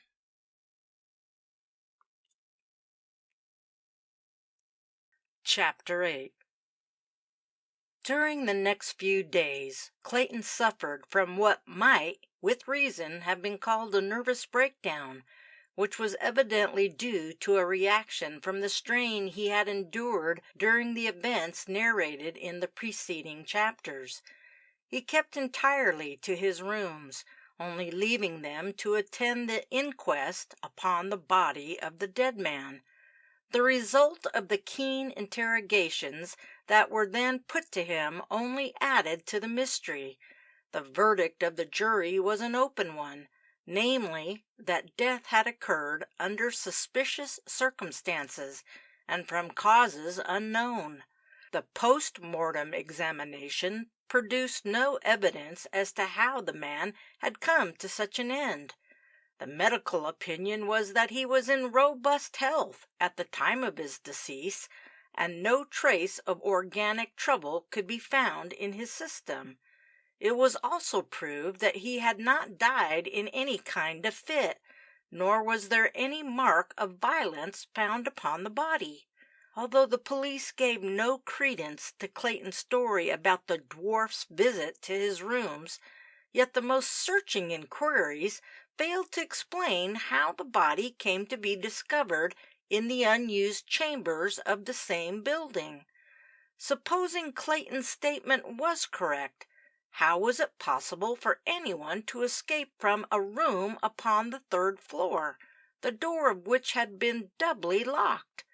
Besides, there was no reason why the dwarf should wish to remove the corpse, even if he had been strong enough to perform such a feat. It was never suggested that he had murdered the unknown man. But not the least mysterious part of the medical examination of the body was the discovery of certain strange symptoms which defied all explanation. These were the acute contraction of all the muscles and tissues of the joints, though in every other respect they were in a perfectly healthy condition. The caretaker who lived in the basement had been interviewed, but as she was afflicted both in her sight and her hearing, it was realized that the entrance and exit of a stranger coming into and leaving the rooms above her could pass unnoticed.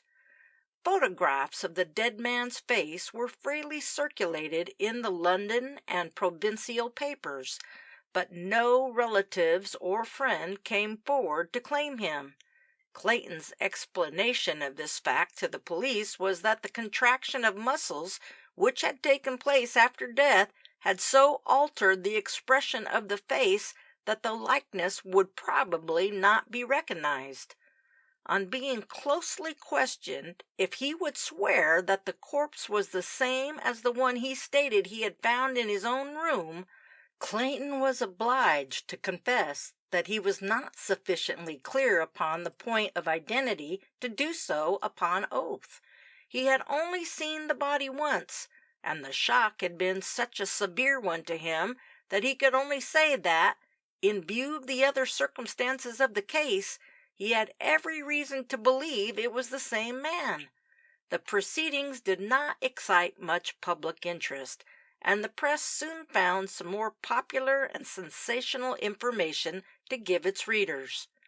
The police had no difficulty in interviewing the dwarf at his flat, but he denied all knowledge of having been to Clayton's rooms on the night in question, though he admitted at once and without reserve that he had spoken to him earlier in the evening, when they were both standing in the fog outside Miles Rossiter's house. In a week's time the whole occurrence was forgotten, except by three people: Clayton, the dwarf, and Miles Rossiter. But each night did Clayton take care to double lock the door that opened from his chambers upon the landing. He had a horror of another visit from the man Harris. In the mental condition in which he found himself, he felt he could not endure another sight of that little bearded deformity. After a week of seclusion, he was strong enough to face the outer world again. Indeed, it was very necessary that he should do so, for the state of his finances was such as to cause him considerable disquiet and uneasiness. He had been left undisturbed, except by the old caretaker, who brought his meals and looked after his rooms.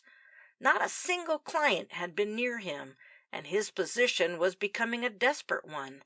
He had varied the monotony of his life by writing a long letter to Verna Rossiter, asking her to reconsider the decision conveyed by her last missive to him, and the hope that an answer would shortly reach him was the only bright spot in his dreary days and restless nights. But in this respect he was disappointed. Whether his letter reached her or not, he could not tell. Perhaps it had fallen into the hands of her father. At any rate, no postman's knock sounded upon his door. During those days life was indeed a hell to him. But Clayton possessed one great friend, and it was the remembrance of him that nerved him to sufficient energy to leave his rooms and seek once more the comfort of human companionship. This man was an artist, Athol MacLean by name, who, in spite of his Scottish names and origin, had spent all his life since early manhood in a tiny house in a back square of Chelsea. MacLean was also a poor man, in spite of the fact that he was a great artist, though it was freely said in Bohemian circles that he had a future of success before him. Fortunately, he was still young enough to be ambitious and old enough to realize his limitations. It was to this chum of his boyhood that Clayton went to ease his mind. He longed to hear the voice of a human friend once more. He walked all the way to Chelsea, and was at once admitted by McLean himself, looking very workmanlike in his much-stained overall. "My dear Lawrence, I am delighted to see you," was the genial welcome, and Clayton already felt a stronger man at the sound of these few words. "We have not met for ages, and if I had not been so infernally busy lately, I should have looked you up to see what mischief you have been getting into. Come in." They were soon seated, one upon each side of the fire, in the comfortable studio where McLean spent most of his time. The room was a large one, and built out of the back of the house. Of course it was very untidy, and each table was littered with drawing and painting utensils, while overfilled portfolios leaned against the walls. Above them hung a miscellaneous collection of paintings in every condition of completion, and the corners of the apartment were filled with great boxes, from which protruded colored materials of every imaginable hue and texture. There were few ornaments about the room, but the shelf that lined the top of the dado held several quaint specimens of green and blue pottery, old pewter, and odds and ends of strange fashioned curios. "Well, old man, and how have you been since we last met?" McLean asked, as he filled an enormous pipe and slowly lighted it.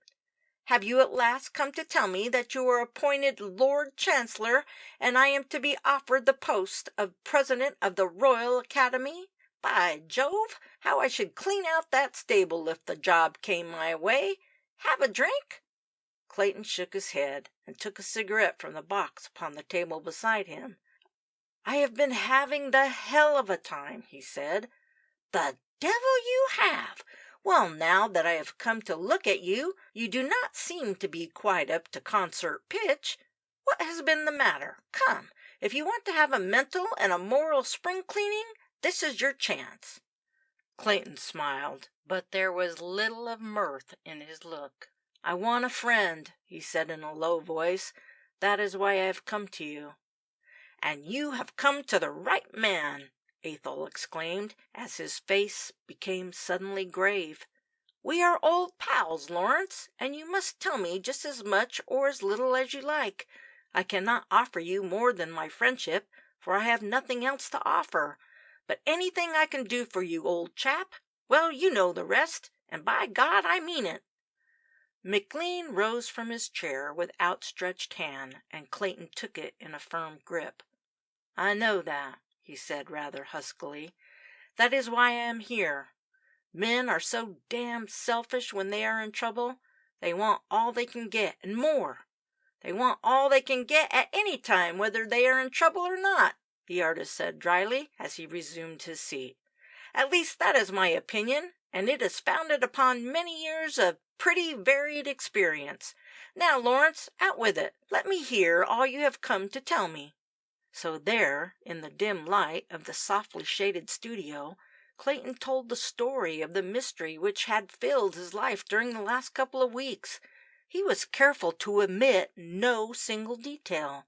Like his friend beside him, he was painting a series of pictures, but they were upon the canvas of his memory. McLean sat and listened in silence, puffing great clouds of smoke from the briar pipe he held between his lips. He was staring at the ceiling, but the lines about his eyes showed that no single word was missed. As Clayton finished his narrative, he altered his position in his chair, and for some moments his gaze rested upon the man beside him with a curiously intent look. "It is a strange story," Athol said, breaking the long pause which followed Clayton's last words. "It is more than one strange story, for it is two stories merged into one." "What do you mean?" "I mean this. There is the story you have just told me, and which, if you will pardon me for saying so, is full of improbabilities. There is that other story which is quite reasonable and understandable, if you omit the episodes of meeting the dwarf in your rooms and finding the body there. I confess I find those details very difficult to believe. But they are absolutely true. Can you prove them to be so? No, I cannot. The only witness present was the dwarf, Harris, and he denies the whole thing. He says he was not near my rooms at the time, that our only meeting that night was when he spoke to me in Berkeley Square. What view did the police take? Clayton shrugged his shoulders. They were, of course, obliged to adopt the same opinion. I was unable to prove the truth of my statement, and they thought that I was suffering from a delusion. From their point of view, I do not see they had any alternative. I could see from Dr. Bransby's manner that he shared their opinion. I am strongly inclined to agree with him, McLean said. As you have just mentioned, there was no alternative. Yet the body was actually found in the same building where my chambers are situated, and I recognized the identity of the man at once. But even then, you could not swear that the body was the same as the other one. No, because of the contraction of the muscles of the face. But there was no doubt in my mind that it was the same body which I found upon the floor of my room after I returned from Berkeley Square. Have you told me everything? Yes, everything I can remember. Do you know of any connection between the man Harris and Mr. Christopher Morland? Nothing, except as I have told you, the dwarf is a tenant of Morland's. Anything between Harris and Miles Rossiter? Only the effect which my mention of the dwarf had upon him when I called at his house on the evening after the murder. I had not seen him since then. McLean tapped his pipe against the side of the mantelpiece and then relit it. You still believe it was a murder? Although I have no proof, I am decidedly of that opinion. Supposing that your theory is correct, and the man was murdered in your rooms, have you any reason to suspect anybody likely to commit such a crime, known or unknown to yourself? I suspect nobody.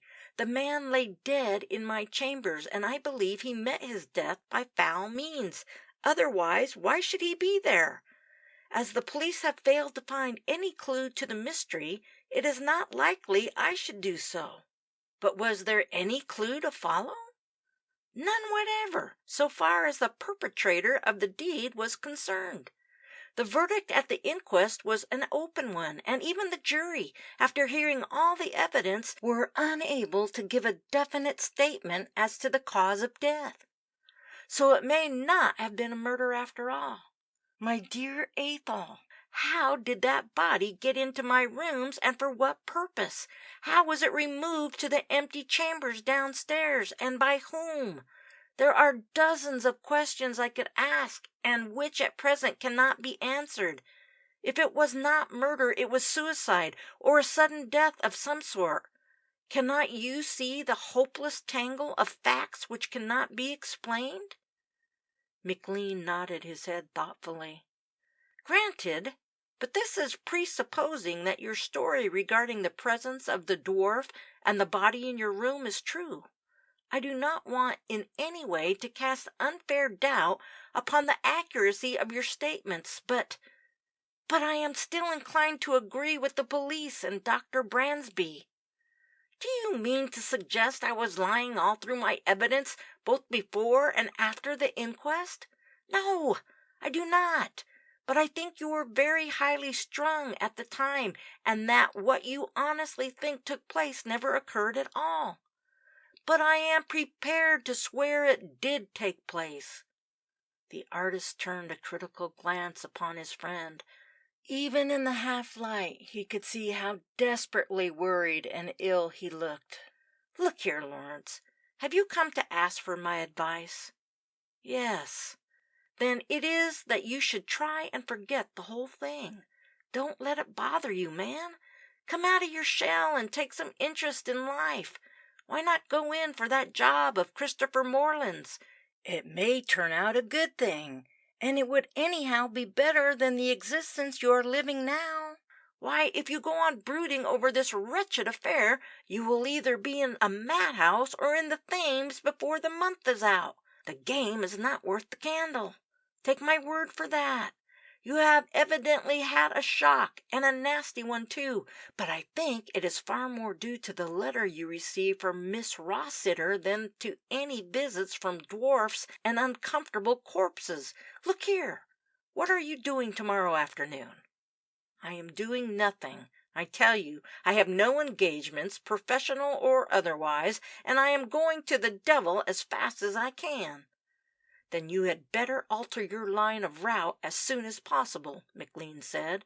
"Come with me to a very dull and fashionable At Home tomorrow instead. It will bore you to tears, but that is better than moping in those chambers of yours. Will you come?"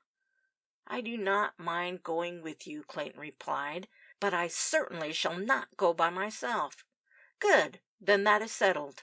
I will call for you at about 2 o'clock, and we will have a scratch lunch somewhere. Then we will be virtuous and betake ourselves to Grosvenor Square." As the friends parted at the door of McLean's studio, Clayton felt a hand rest lightly upon his shoulder, and he heard his companion speaking in a more subdued voice than he had previously adopted. "Look here, my dear Lawrence, I am going to speak pretty straight to you, and I hope you will take my advice. You just chuck that rotten profession of yours, at any rate for a time, and get into some new environment and among more stimulating surroundings. You are run down, badly run down, and your immediate prospects do not appear to be particularly inspiring. Go in for that appointment of Moreland's. He sounds a decent sort of fellow, and I have heard he has any amount of money. I do not know what the work would be, but he will stump up the dollars right enough, and it will give you the change you want, in more ways than one." They gripped hands in the darkness. "Perhaps you are right," Clayton said wearily. "My present life is a hell of torment, and I would take on any job to get away from it. Your advice is good, Athol, and I will look up Moreland in a day or two, but I expect the appointment is gone by this time, and to a better man." "Well, we all have to take our luck in the labor market," McLean said with a short laugh. "I hope you will not be too late to secure yours. Anyhow, we shall meet tomorrow at 2 o'clock, and after lunch we will go to this bean feast of the high and mighty of the Grosvenor Square. Good night, old man. Good night." End of chapter 8.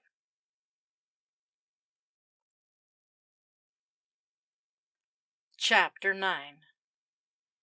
What Athol McLean had called a scratch lunch proved to be a very tempting and appetizing meal indeed. The artist was a man who knew his London well, and had no sympathy for those people, with more income than brains, who wasted their money at expensive hotels and restaurants where they paid exorbitantly for things they did not want, and left with their stomachs uncomfortably full and their pockets unpleasantly empty. Clayton acknowledged to his friend that he had enjoyed himself immensely, this condition of mind being due not so much to the mere gratification of his animal hunger, but rather to the nearness of a sympathetic chum and the sound of a sympathetic voice. He had felt very lonely and dispirited during those days and nights spent in silent solitude. More than once during the repast he decided to try and persuade McLean to give up the fashionable assembly to which they were going, and to return with him to his chambers, but whenever he approached the subject he was met by the reply that he would enjoy himself as much as anybody, and probably more than most of the other guests, when once he got there. "Don't you worry yourself so much about details," McLean said, as their cab slowed down behind a magnificent landau which had stopped in front of one of the most imposing mansions in Grosvenor Square. "This is the sort of thing you require as a mental tonic. It is not always pleasant to take, but it does you all the good in the world, so long as you do not overdo the dose. You have been brooding too much over private troubles, and your thoughts need distraction from the subject of yourself. You can slip off from this place as soon as you like." While Clayton ascended the broad staircase, and after being introduced to his hostess, entered the crowded reception rooms, he made up his mind that a very small dose of this form of tonic would go a very long way with him. The heat, the noise, and the crush of guests who were either just arriving or, like himself, keeping a watchful eye upon the nearest means of escape, added to his feeling of restlessness. He felt out of place among these people and in his present mood. From somewhere in the distance, at a spot he could not locate, he heard weird sounds from a violoncello, and, by straining his neck almost to dislocation, he managed to see part of the tousled head of an ecstatic musician, moving from side to side like a deserted rook's nest in a stormy wind. Once more his eye sought the door in search of McLean, but his friend was at the moment being walked off by a severe lady in a pale green costume which boasted of neither collar nor sleeves, and he soon lost sight of them in the throng. He groaned audibly as a pointed heel rested with unerring certainty and precision upon his toe, and he gave one more longing look in the direction of freedom. As he did so, he noticed the tall figure of a girl who had but recently entered the room, and he gave a start of pleasure and surprise, while a quick flush came to his face. She was watching him, and as soon as their eyes met, she gave him a smile of recognition and a glance which invited him to come to her side. The social inferno at once became changed to a paradise in Clayton's estimation, for the girl was Verna Rossiter, and he saw she wished him to join her. With a most amazing agility he pressed through the chattering crowd, whose whole thoughts were at that moment centered upon the necessity of vigorously applauding the efforts of the musician whom they had neither seen nor heard. Presently he found himself near enough to clasp the slim hand which was held out to him. "You are the last person I should expect to meet in a crush like this," she said in a low voice. "What brings you here? You look terribly bored, and I have no doubt you feel so." Clayton smiled. "You are perfectly correct in your last surmise," he said. "In answer to your question, I am as much surprised as you are that I am here. I came as a matter of duty to a friend, and for once duty has been rewarded. But do let us get out of this bear garden. Is there no place where we can go and talk? There are any amount of things I want to ask you and tell you."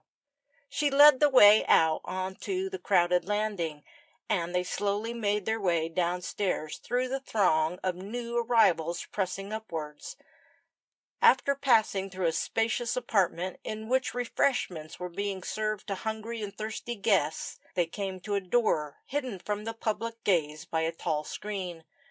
"I do not think we shall be disturbed in here," Verna said with a backward smile at the man behind her. "I know the house well, for Cora Desmond is a great friend of mine. There! Now if you will ring the bell, it is possible we may be able to attract the notice of one of the servants and get some tea." The apartment in which they found themselves was a sort of antechamber between the dining room and the billiard room. Through an open door beyond him, Clayton could see the wide green surface of a table, with the balls ready in position for a game of snooker. He pressed the bell beside the fireplace, and then turned to the girl beside him. "Is your father here?" he asked. She shook her head.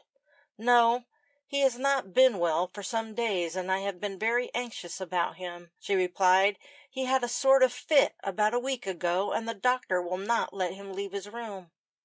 "Ah, that was the night I was with him in Berkeley Square." "You?" Clayton bit his lip, for he saw that his visit to Miles Rossiter had been kept from his daughter, and he feared that he had already said too much about that unfortunate interview. Verna had seated herself in one of the low chairs and looked up curiously at the tall figure of her companion.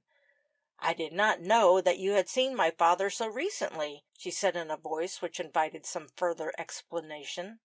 "I had to see him on business," Clayton said. "He appeared to have some sort of seizure while I was with him, and, well, I left him with his servant after sending for the doctor." "He never told me that. Was the interview a private one? Yes, it was. The girl was slipping one hand out of her glove and suddenly looked up. Her gaze flickered before his own, and she suddenly looked away. Was your visit in connection with that letter I wrote to you? I mean, my last letter. No, it had nothing to do with that. Was it of so private a nature that you cannot tell me the subject of your conversation? I have seen my father so little lately, for he must be kept as quiet as possible. I'm afraid I am not at liberty to tell you anything about our interview that evening, Clayton said uncomfortably. I would also suggest that you do not refer to it when you see Mr. Rossiter. It would not do him any good in his present state of health to be reminded of it. The girl was about to further interrogate her companion when, fortunately for him, the door opened and a footman entered the room. "Will you please bring us some tea in here?" Verna said. "If her ladyship asks for me, you will tell her where I am." "Yes, miss." A few minutes later the man returned with a tray well furnished with all the delicacies which are considered indispensable at a fashionable London tea. Verna at once began to busy herself among the cups and saucers, after telling the footman that his services were no longer required. A sudden constraint had fallen upon the two young people, and they both felt glad that this welcome diversion had occurred. It was Clayton who broke the silence. "Verna, I want some explanation to that letter you wrote me. I think it is my duty to ask for that, and yours to give it." The girl leaned nervously forward in her chair, and the fair head drooped above the table in front of her. Clayton saw how the hands trembled, and his heart ached for her. I had to write it," she whispered, "and I have never hated myself so much in my life as when I did so." "You had to write it? Against your own wishes?" "Yes." "Your father made you?"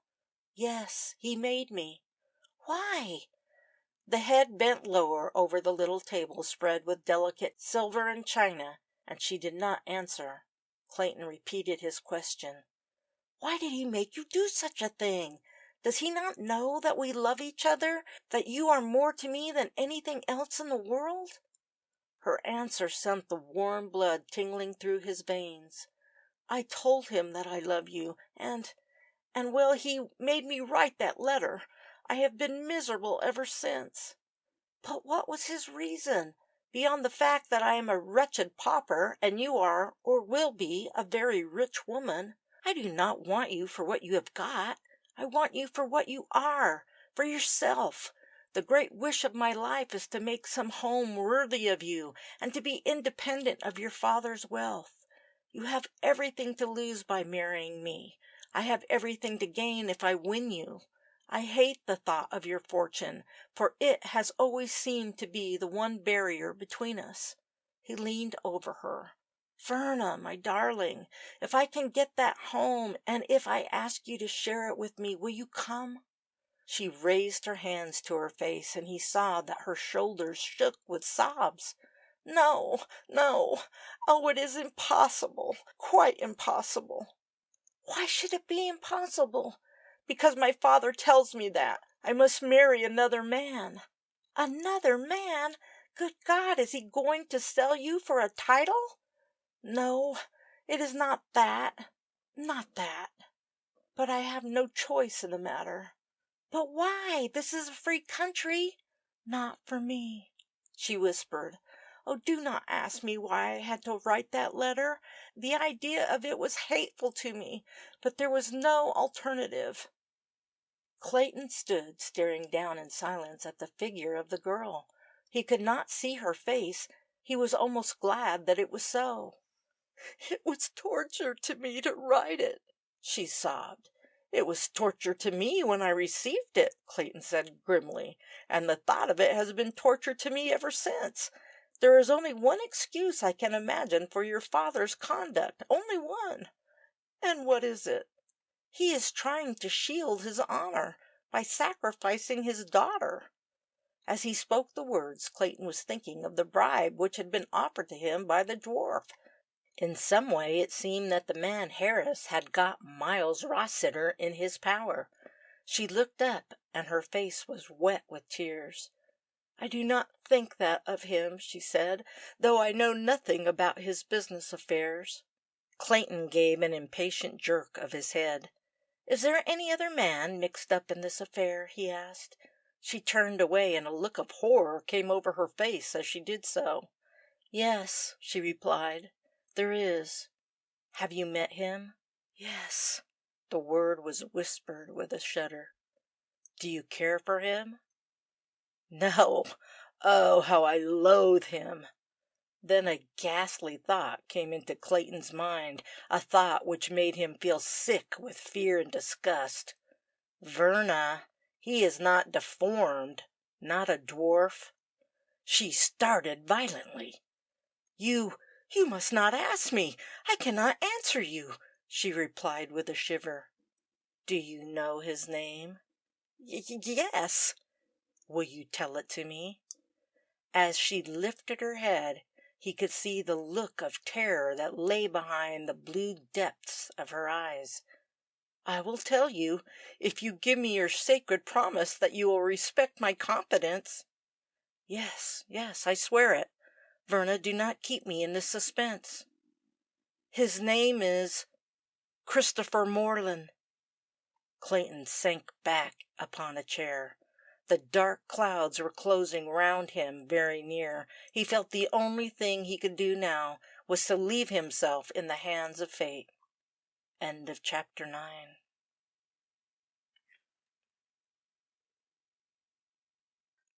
Chapter 10. It was the following morning, and Clayton sat alone in his chambers, waiting for the clients who never came. As a matter of fact, he did not expect any. He had reached the bedrock of despair as far as his legal prospects were concerned, and had even ceased to curse the irony of fate which allowed other men, whom he knew to be his intellectual inferiors, to succeed, only on the strength of their self-advertisement and push, or maybe their servile surrender of principles to whichever political party happened to be in power. He realized very clearly that he would have to reconsider his present position from every point of view, and do it quickly. This was essential owing to his financial difficulties, which allowed of no delay in a speedy alteration of his prospects. There was also the question of his love for Verna Rossiter, and her acknowledgment that his affection was reciprocated. He had thought a good deal about that sudden meeting and conversation he had with the girl at the reception on the previous afternoon. It had opened out many new and important considerations with regard to the mystery with which he was so closely associated. The chief one of these was the undoubted fact that Miles Rossiter, Morland, the dwarf Harris, and possibly the murdered man were all known to each other. He impatiently brushed upon one side the possibility of Verna being forced against her will to marry a man whom she obviously disliked. But why did she dislike Christopher Morland? From the little he had seen of the man, Clayton was disposed to favor him rather than otherwise. Again, for what possible reason could the dwarf show such anxiety for himself, a complete stranger, to act as secretary to a man whom he hardly knew? All these questions, with many others which were equally baffling, crowded through Clayton's brain as he sat there beside his table with his head sunk low in his hands, yet they all pointed in one direction. Apart from his financial embarrassments, it was desirable for him to apply at once for the post which Morland had at his disposal. It would not only secure for him some sort of a permanent salary, but it would also bring him into touch with those three men who had recently been so prominently in his thoughts. Incidentally, the appointment might afford him occasional opportunities of meeting the woman he loved. He rose and walked to the window, looking out upon the dreary scene with unseeing eyes. He had but slight hope of securing the post. Some time had already passed since he first heard of it, and his luck was always so confoundedly bad that, under the most favorable conditions, he was pretty sure some other man would be the fortunate candidate chosen. As he turned away from the window to fetch his hat and coat, he heard a sudden sharp knock at his outer door. It was so loud and unexpected that he gave a nervous start and hesitated before he answered the summons. A muttered expression of hope escaped from his lips as he did so, a hope that his visitor would not present the little distorted shape of the dwarf. The knock repeated, this time with more insistence. Clayton crossed the room and opened the door. To his surprise, he found himself face to face with the very man upon whom he was about to call. Christopher Morland. He gave a sigh of relief and shook the friendly hand which was held out to him. "I am fortunate in finding you at home," Morland said, as he came slowly forward upon his sticks. "I have come early, as my visit is really one of a business character, and I thought I should be more likely to find you disengaged now than if I called later in the day. May I come in?" "Certainly," Clayton replied, as he led the way into the room and drew a chair to the table. "Curiously enough, I was just about to start for Acton Chambers when your knock sounded upon the door. Had you been 5 minutes later, I fear we should have missed each other. What can I do for you?" Morland did not at once answer the question. He took the proffered chair and placed his two sticks beside him against the table. While he did so, he was looking round the room with an expression of interest which the occasion hardly seemed to justify. His eyes, however, presently returned to Clayton's face. "You were coming to see me?" "Yes, that was my intention." "And what was the object of your visit?" "You will remember that when I called by mistake at your rooms a short time ago, you mistook me for an applicant for the post of secretary which you were then advertising?" "I remember the occurrence perfectly well," Morland replied. "In fact, the object of my being here now is to ask if you had forgotten it." Clayton's heart gave a sudden throb of surprise and hope. "And my reason for wishing to see you this morning is to ask if the post is still vacant," he said. "Yes, unfortunately it is." "Then will you allow me to apply for it? I do not know what the work would be, nor whether I would suit you, but I would do my best to give every satisfaction." Morland shifted his position and rose with some difficulty from his seat. "May I take that chair by the window?" he asked. "I think I told you I have recently been through rather a severe operation, and I am not as strong as I used to be. These hard seats tire my back considerably." Clayton hurried to draw the armchair forward, but his guest stopped him. "No, do not trouble to do that," he said. "I prefer to be near the window." Had not Clayton's mind been so much given up recently to suspicions of several men, including his present guest, he might not have noticed the fact that, by his change of position, Christopher Morland sat with his back to the light, and his face was in shadow. The man certainly looked very ill, and the climb up the steep stairs had probably been too much for his strength. "Have you come to see me upon the same matter?" Clayton asked anxiously. "I will be most grateful if you will give me a chance of proving my worth as your secretary." Though the last words only stated a fact, the intonation of the voice implied a question. Morland inclined his head slowly. "The object of my visit here this morning is to find out if your professional engagements will allow you to accept my offer of the post." Clayton gave a hard laugh. "My present professional engagements are such as will allow me to accept anything," he replied. "I am sick of waiting for work which never comes. The best years of my life are still before me, and I do not want to spend them here, expecting clients who go elsewhere. As a constant occupation it does suggest the possibility of monotony," Morland said dryly. "You have not found your profession a very profitable one, I fear?" Profitable? Good Lord, I have been living on my capital most of the time, and now I have pretty well come to the end of it. Look here, Mr. Moreland, I will be quite candid with you. It is a matter of the utmost importance that I should get some remunerative work at once. Will you give me a chance?" "There is no reason why I should not," Moreland answered.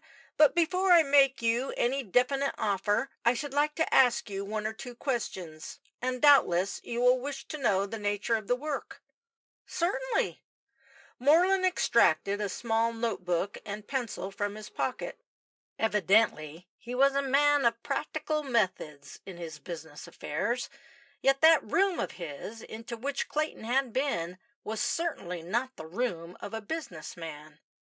"How old are you?" "I was 32 years old last month." "You can give me some references, I suppose?" "I have very few friends, but I know they will speak up for me." "Where were you educated?" "At Winchester and Cambridge." "Have you done any secretarial work before?" "Occasionally, but only in a small way." "Have you any relatives to whom I can refer should I wish to do so?" "As far as I know, I have not got a relation in the world. I believe some cousins of my father have settled in Australia, but I do not know anything about them, and they would be useless for any such purpose." "Then I conclude you are a bachelor?" "Yes." "If it is not an impertinent question, may I ask if you intend to remain so?" Clayton hesitated. If the question was not impertinent, he could not see what it had to do with the matter they were discussing. Besides, had not Verna told him on the previous afternoon that her father wished her to marry the man who was now before him? "That is a difficult question to answer," he replied. "I suppose few men, if any, reach my age without having wished at some time or other to marry and have a home. In my case, it is at present impossible for me to do so, for the reasons I have already given you." "But supposing you had sufficient means?"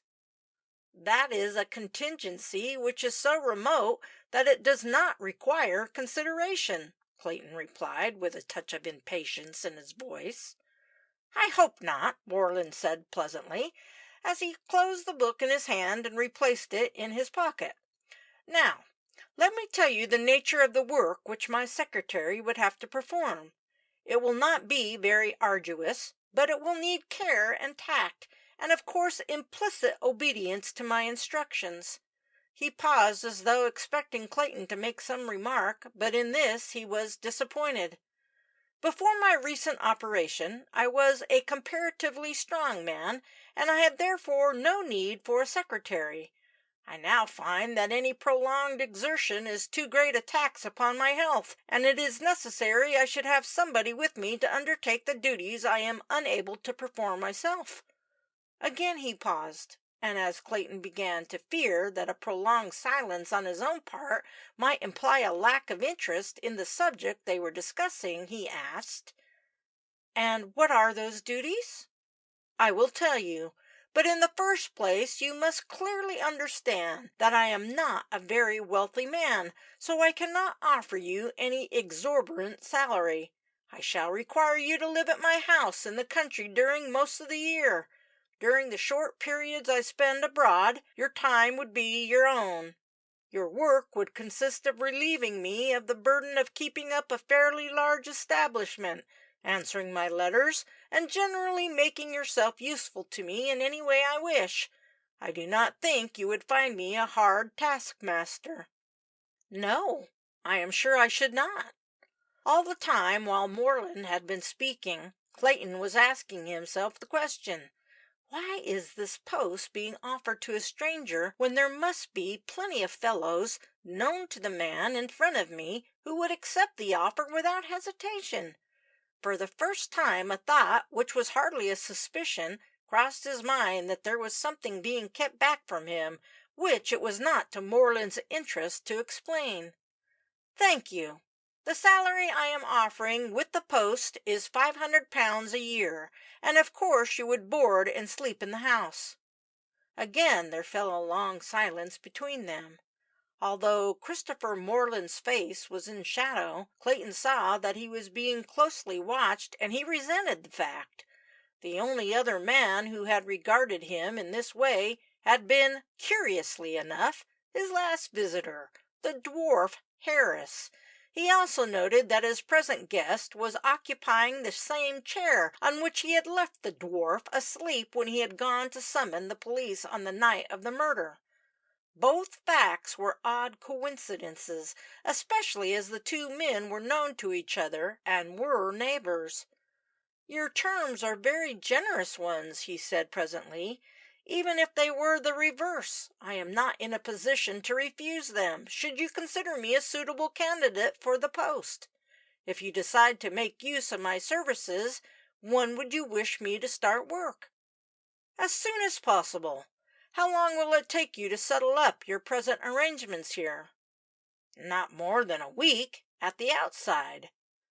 Moreland rose painfully from his seat and took his hat and gloves from the table. "Are there any questions you would like to ask me?" he said, as Clayton handed him his sticks. There was one question which was upon the tip of Clayton's tongue, but he refrained from putting it into speech. He would have liked to get some information with regard to this man's association with Miles Rossiter and his daughter, but he did not wish to appear interested in a matter upon which he was supposed to be ignorant. Such action might jeopardize his chances of securing the coveted post, and surely the future would afford him ample opportunities of finding out the truth under more favorable circumstances. "I think not, thank you, but I shall be grateful if you will let me know your decision as soon as you can conveniently do so. It will make a lot of difference to me if you decide to give me this appointment. You shall hear from me in the course of the next few days. As a matter of formal business, I shall write to any gentlemen whose names you give me for reference."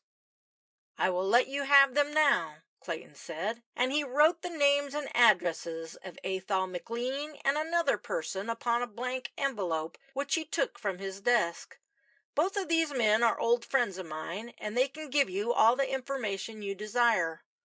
Moreland slipped the envelope into his pocket and walked slowly to the door, leaning heavily upon his sticks. Clayton, who felt more than a passing interest in the man, accompanied him downstairs to where a cab was waiting beside the pavement. The caretaker was at that moment coming up the stone steps, and she stood on one side to let them pass. As she did so, she curtsied to Clayton, who was a favorite of hers, and looked at his companion curiously. "Well, good-bye, Mr. Clayton," Moreland said, as he slowly stepped into the cab. "I hope I have not taken up too much of your time. You will hear from me shortly, and I trust the result of our conversation this morning will be mutually satisfactory." "Many thanks. Good-bye." As Clayton turned to re-enter the house, the caretaker approached him from a dark corner where she had been waiting, and touched him upon his arm. "I beg your pardon, sir," she said, pointing with a wizened finger in the direction of the vanishing cab. "Can you tell me who that gentleman is? Is he a friend of yours, or did he call on business?" Clayton laughed good-humoredly. Had any other person in her position expressed such an interest in his private affairs, he would have resented the impertinence. "He came on business," he replied. "Why do you ask, Mrs. Barrett?" She stepped a few inches nearer to where he stood and whispered in a husky voice. "I have seen that gentleman in this house before today," she answered mysteriously. "I think you are making a mistake," Clayton said. "This is the first time he has been to my rooms." The old woman shook her head. "I remember the occasion well enough," she whispered. "I was scrubbing the floor of the first landing, and I had to make room to let him pass. He was as near to me then as he was just now. I am making no mistake." "Where did he go to?" "I just managed to hear his steps go up to the stairs, and they stopped outside your rooms. You were out at the time, sir, but he was up there for the best part of 10 minutes. Then he came down and passed me a second time. I am making no mistake." "You know you are a bit deaf and short of sight," Clayton said, rather surprised at the woman's persistence. "Had he done what you say, he would either have written to me afterwards or have mentioned the fact when he was with me today. It is possible that somebody did call, as you say, while I was out, but he was probably a touting agent, or perhaps a fellow asking for charitable subscriptions. I sometimes get men of that sort." She looked uneasily up at Clayton and moved a step nearer to him. "Why did he not write and let you know his business?" she asked with a shrewd look. "My good woman, for the simple reason he had no business to write about. I assure you that, to my knowledge, this gentleman has never been inside the house before today." She shook her head again, more emphatically than ever. "Very well, sir. Perhaps you are right and I am wrong, but I thought I would just let you know. That is all. No offense meant, I assure you, sir." "Look here, Mrs. Barrett," Clayton said as he paused on the first step of the stairs. "You are very mysterious today. What is the meaning of it? If you have, or think you have, anything to tell me about the gentleman, I wish you would speak out and let me know what it is."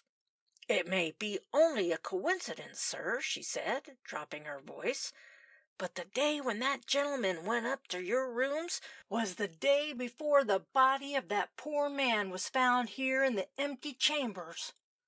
Clayton started at the earnestness of the old woman's manner, but she had turned away and did not see the movement. "I still think you have made a mistake," he said gravely. "That terrible event has got upon our nerves a good deal lately, and we are inclined to be too ready to jump to conclusions. You must try and forget all about that gruesome affair." Mrs. Barrett glanced back at him, though she had not heard his remarks. "Perhaps you are right, sir. Perhaps you are right. But I have not made no mistake." End of chapter 10.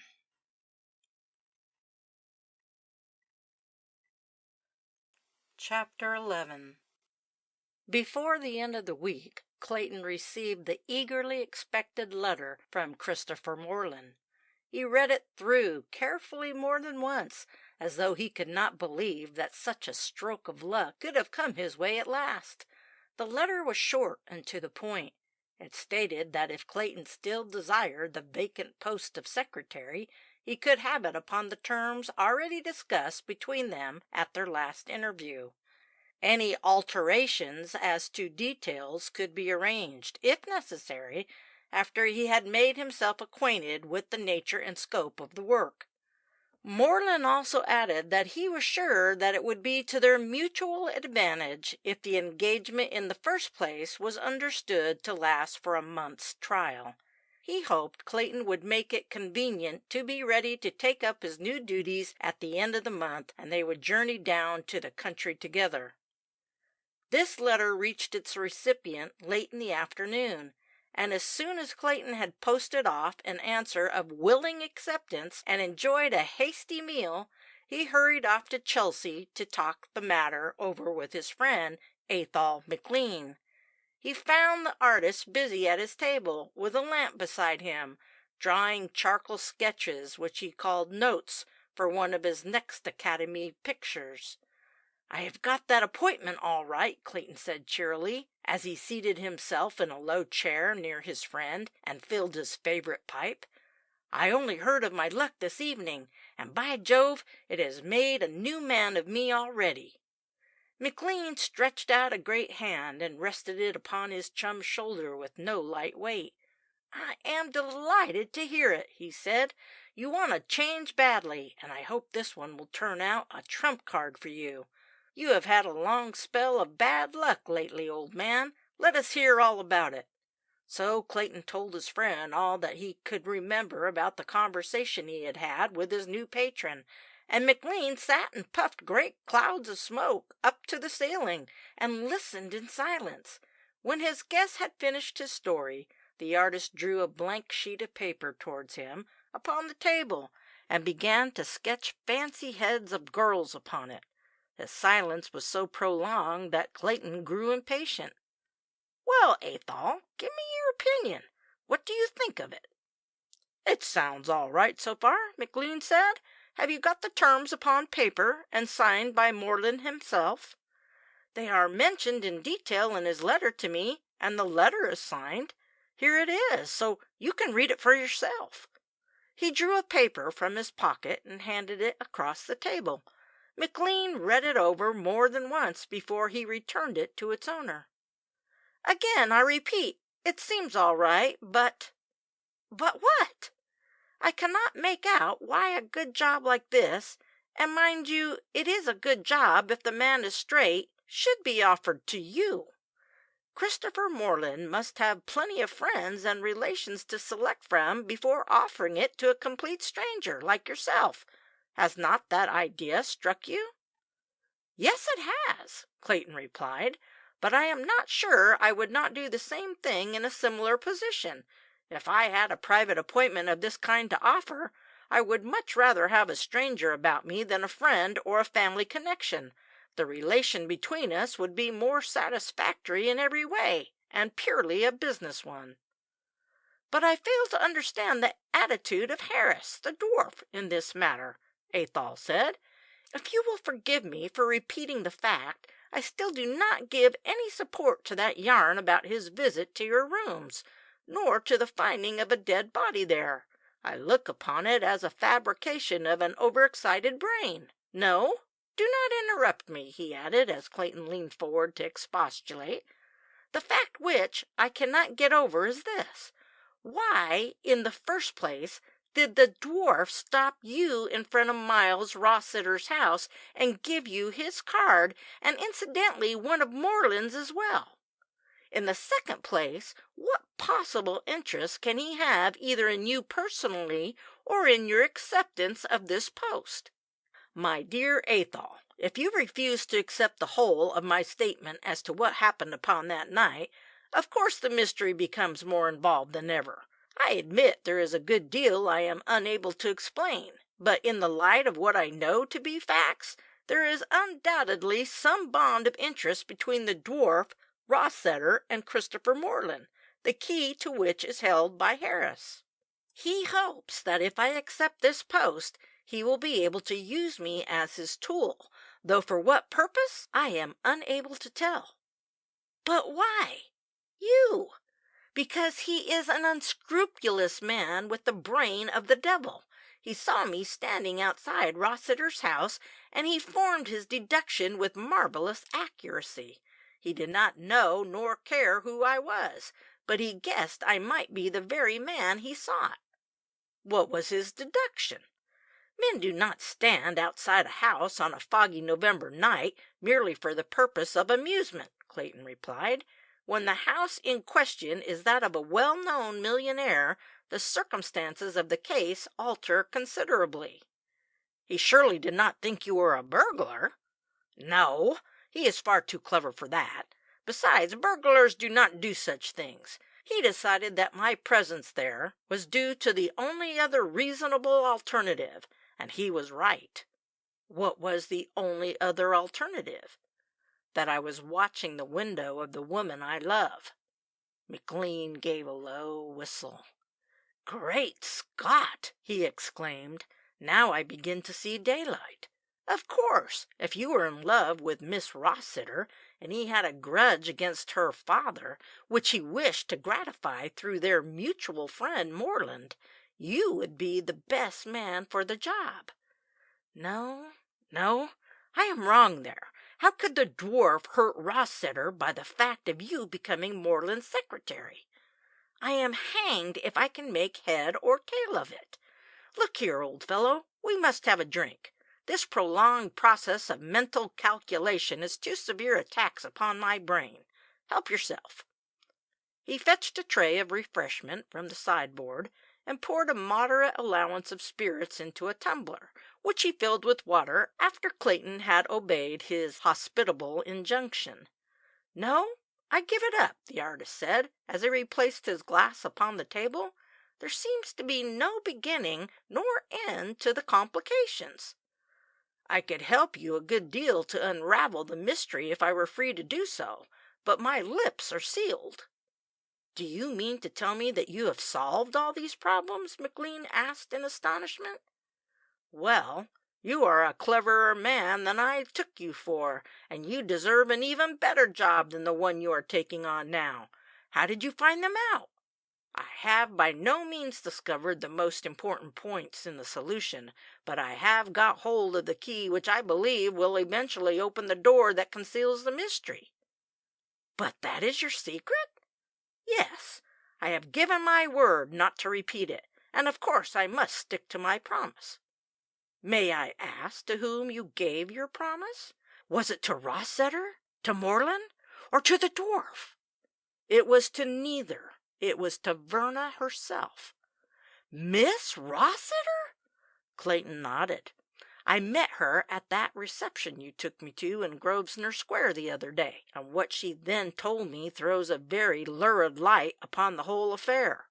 I cannot yet explain even my own thoughts and suspicions, but the fact of becoming Moreland's secretary will considerably help to clear up the mystery. It is partly for that reason that I am going to take the appointment, though it is equally necessary that I should do so for my own sake." "So you met Miss Rossiter at the Desmonds'? I thought you disappeared with suspicious alacrity, but concluded you had left the house because you were bored. Well, I hope you are duly grateful to me for having taken you there?" "Indeed I am. By Jove, Athol, in spite of what she told me about this beastly affair, she has made me the happiest man in the world." "The devil she has! Did she promise to marry you as soon as the banns have been read out at St. Margaret's, Westminster?" "No, she did not do that, but I do not care what happens now, so long as I can win a home worthy of her. It will be a waiting game, but the years soon pass when there is something or somebody worth waiting for." It was late when Clayton reached his chambers, and he bounded up the stairs with a lightness of heart and step which he had not felt for many a long day. He had walked all the way back from Chelsea, and the exercise had brought to him a pleasing sense of healthy exhaustion. On reaching his landing, he was surprised to find that the door of his room was open and the lamp lighted. With a sudden quickening of his pulse, he entered the apartment, and, as he did so, he noticed a faint, musky odor in the air. With an exclamation of astonishment and anger, he found that it was not empty. Upon the big chair beside the window he saw the huddled-up figure of the dwarf, and he was apparently asleep. "What the devil are you doing here?" he exclaimed in a loud voice. "How did you get in?" The dwarf slowly began to uncoil himself, and presently assumed a more natural position. "Not so loud, my dear Clayton," he whispered. "Please, not so loud. I am not deaf, and I was not asleep. I am only resting my eyes from the very trying light of your lamp. Why do you not either invest in another kind of burner or use candles? Candles are so much better for the eyes than this horrid glare."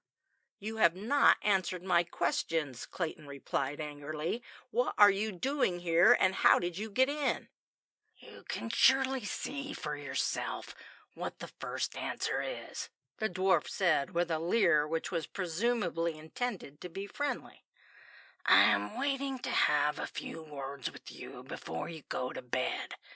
As to your second question, the answer is equally obvious. I came in through the door." "But it was not open." "Pardon me. I could have not got into the room had it been shut. I admit I am not of a tall stature, but I am not quite small enough to pass through the keyhole." The leer widened upon the hairy lips, and Clayton felt an almost irresistible desire to take the little man in his arms and throw him downstairs. "Look here, Mr. Harris," he said. "This interview is to be a short one, and it is also to be our last. I will give you 10 minutes to explain the reason of your unwarrantable call here at this hour. I shall be glad if you will be as brief as possible, as I am tired and I want to go to bed. At the end of 10 minutes you will leave these rooms, either of your own free will or without it." "I shall leave these rooms when I have said all I have come to say," the dwarf answered coolly. "and not before. Fortunately for both of us, I only came here to ask you 2 questions, to which I shall be obliged if you will give me simple and straightforward answers." "Confound your impudence!" Clayton exclaimed furiously. "I shall answer neither of your questions, and I deny your right to force your acquaintance upon me in this way. At our last meeting I told you that I loathed the sight of you, and I never wish to see you again. How dare you come here to ask me questions? I have a great mind to... He took a step forward, but the dwarf raised a heavy, wrinkled hand in protest. "At any rate, you can have no objection to hearing what my questions are," he said softly. "That cannot harm either of us, and they may be instructive to you, even if you decline to answer them." "Damn you! Ask them, and get out of this room as quickly as possible. There are not many of the 10 minutes left." "Good. My first question is this. Have you decided to accept the post of secretary to Christopher Moreland?" "That is no business of yours," Clayton replied, "and I decline to answer it." "But it is some business of mine," the dwarf said gently. "You forget it was I who put you in the way of applying for it." "I received the offer of the appointment direct from Mr. Moreland himself. Your connection with the transaction is another matter altogether. Whether I have accepted or refused the offer is no concern of yours. Now, for your second question, and you had better make haste. Even my patience has a limit, and that limit is almost reached." The eyes of the dwarf had narrowed to a thin line, which was barely seen behind the heavy growth of hair which almost covered his cheeks and forehead. The creased hands were slowly rubbing his ungainly knees. He did not answer at once. "What did you do with those diamonds?" he asked presently in a low voice. Clayton started. "What diamonds?" "The diamonds you stole from the dead man in this room." "You devil!" Clayton hissed. "You know as well as I do that I stole no diamonds from the body." He gave a short laugh of contempt. "The last time I saw you, you denied all knowledge of having been in this room when I found the murdered man. How do you reconcile your statement, then, with your question now?" "I am not going into that controversy," Harris replied blandly. "I am asking you a question. What did you do with those diamonds?" "And I have already answered you. I neither sought nor found any diamonds upon the body. If there had been any there, I can pretty well guess what happened to them after I left you alone with the corpse." The dwarf did not appear in any way to resent this implied doubt as to his honesty. He slowly shifted himself from the chair to the ground and began to move towards the door. "I fear my 10 minutes are over," he said. "I am more sorry for your sake than for my own that you have refused to answer my questions in the spirit in which they were asked. It now seems that, should the occasion arise, I can prove you are a thief as well as a murderer. At the present moment, I hold your life and your honor in the palm of my hand." Clayton took a step forward and was about to seize the little deformity and throw him out of the room. But the dwarf had already reached the door, and he restrained himself. It was best to let his unwelcome guest depart without violence. His one desire was to get rid of him as quickly as possible. As he crossed the threshold of the open door, Harris paused and looked back with an evil look in his eyes. "I think your friend, Mr. Athol McLean, is a very pleasant sort of fellow," he said as he limped from the light into the darkness of the landing. "I wish you were half as agreeable. Please give him my respects when you next see him. He will become a great artist one of these days, and I hope he will reap his reward." "What the devil do you know about Athol McLean?" Clayton called out. "My God, I believe you are Satan himself, clothed in an ill-fitting human garb. What do you know about him?" But the figure of the dwarf had already disappeared down the narrow stairs, and the echo of his shuffling feet could be heard growing fainter in the distance. Clayton shut and carefully locked the door. Then he began to walk slowly up and down the room, deep in thought. "I wonder how that little fiend knows Athol is a friend of mine," he asked himself, "and how on earth did he find out that I had discovered any diamonds?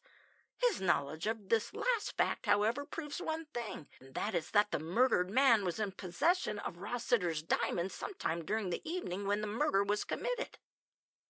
End of chapter 11.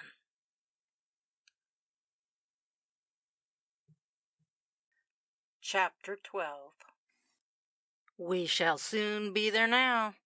It was Christopher Moreland who spoke, and he half turned in his seat to look at Clayton as he did so. They had motored down from London together after lunch, and the car had carried them well and fast. As soon as the last suburbs were left behind them, Clayton shook off the feeling of constraint which had possessed him ever since they started. He felt that his new life was now beginning in real earnest, and he could forget the hateful worries of the past. The clouds of his anxieties faded away, like the murky smoke that brooded over the great city in the distance. He knew not what fate the future held in store for him, but he did realize that he was now the recipient of a substantial salary, and he intended to save every possible shilling of it so as to enable him to offer himself once more to Verna Rossiter and make himself independent of her father and his millions. Had he guessed what horrors and dangers lay ahead of him, involving not only himself but also the woman he loved, it is certain that he would have implored his present companion to turn the great car round and hurry back to the wretched life of poverty and of hopeless endeavor which he had that day left behind him. "What is the name of your estate?" he asked, as the motor glided suddenly off from the main road and sped along a sandy track which lay in a straight line towards what looked like a large open common. "Are we still in Sussex?"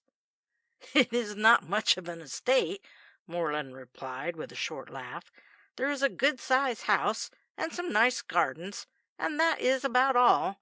It is a delightful place in the spring and summer, but not very inviting at this time of year.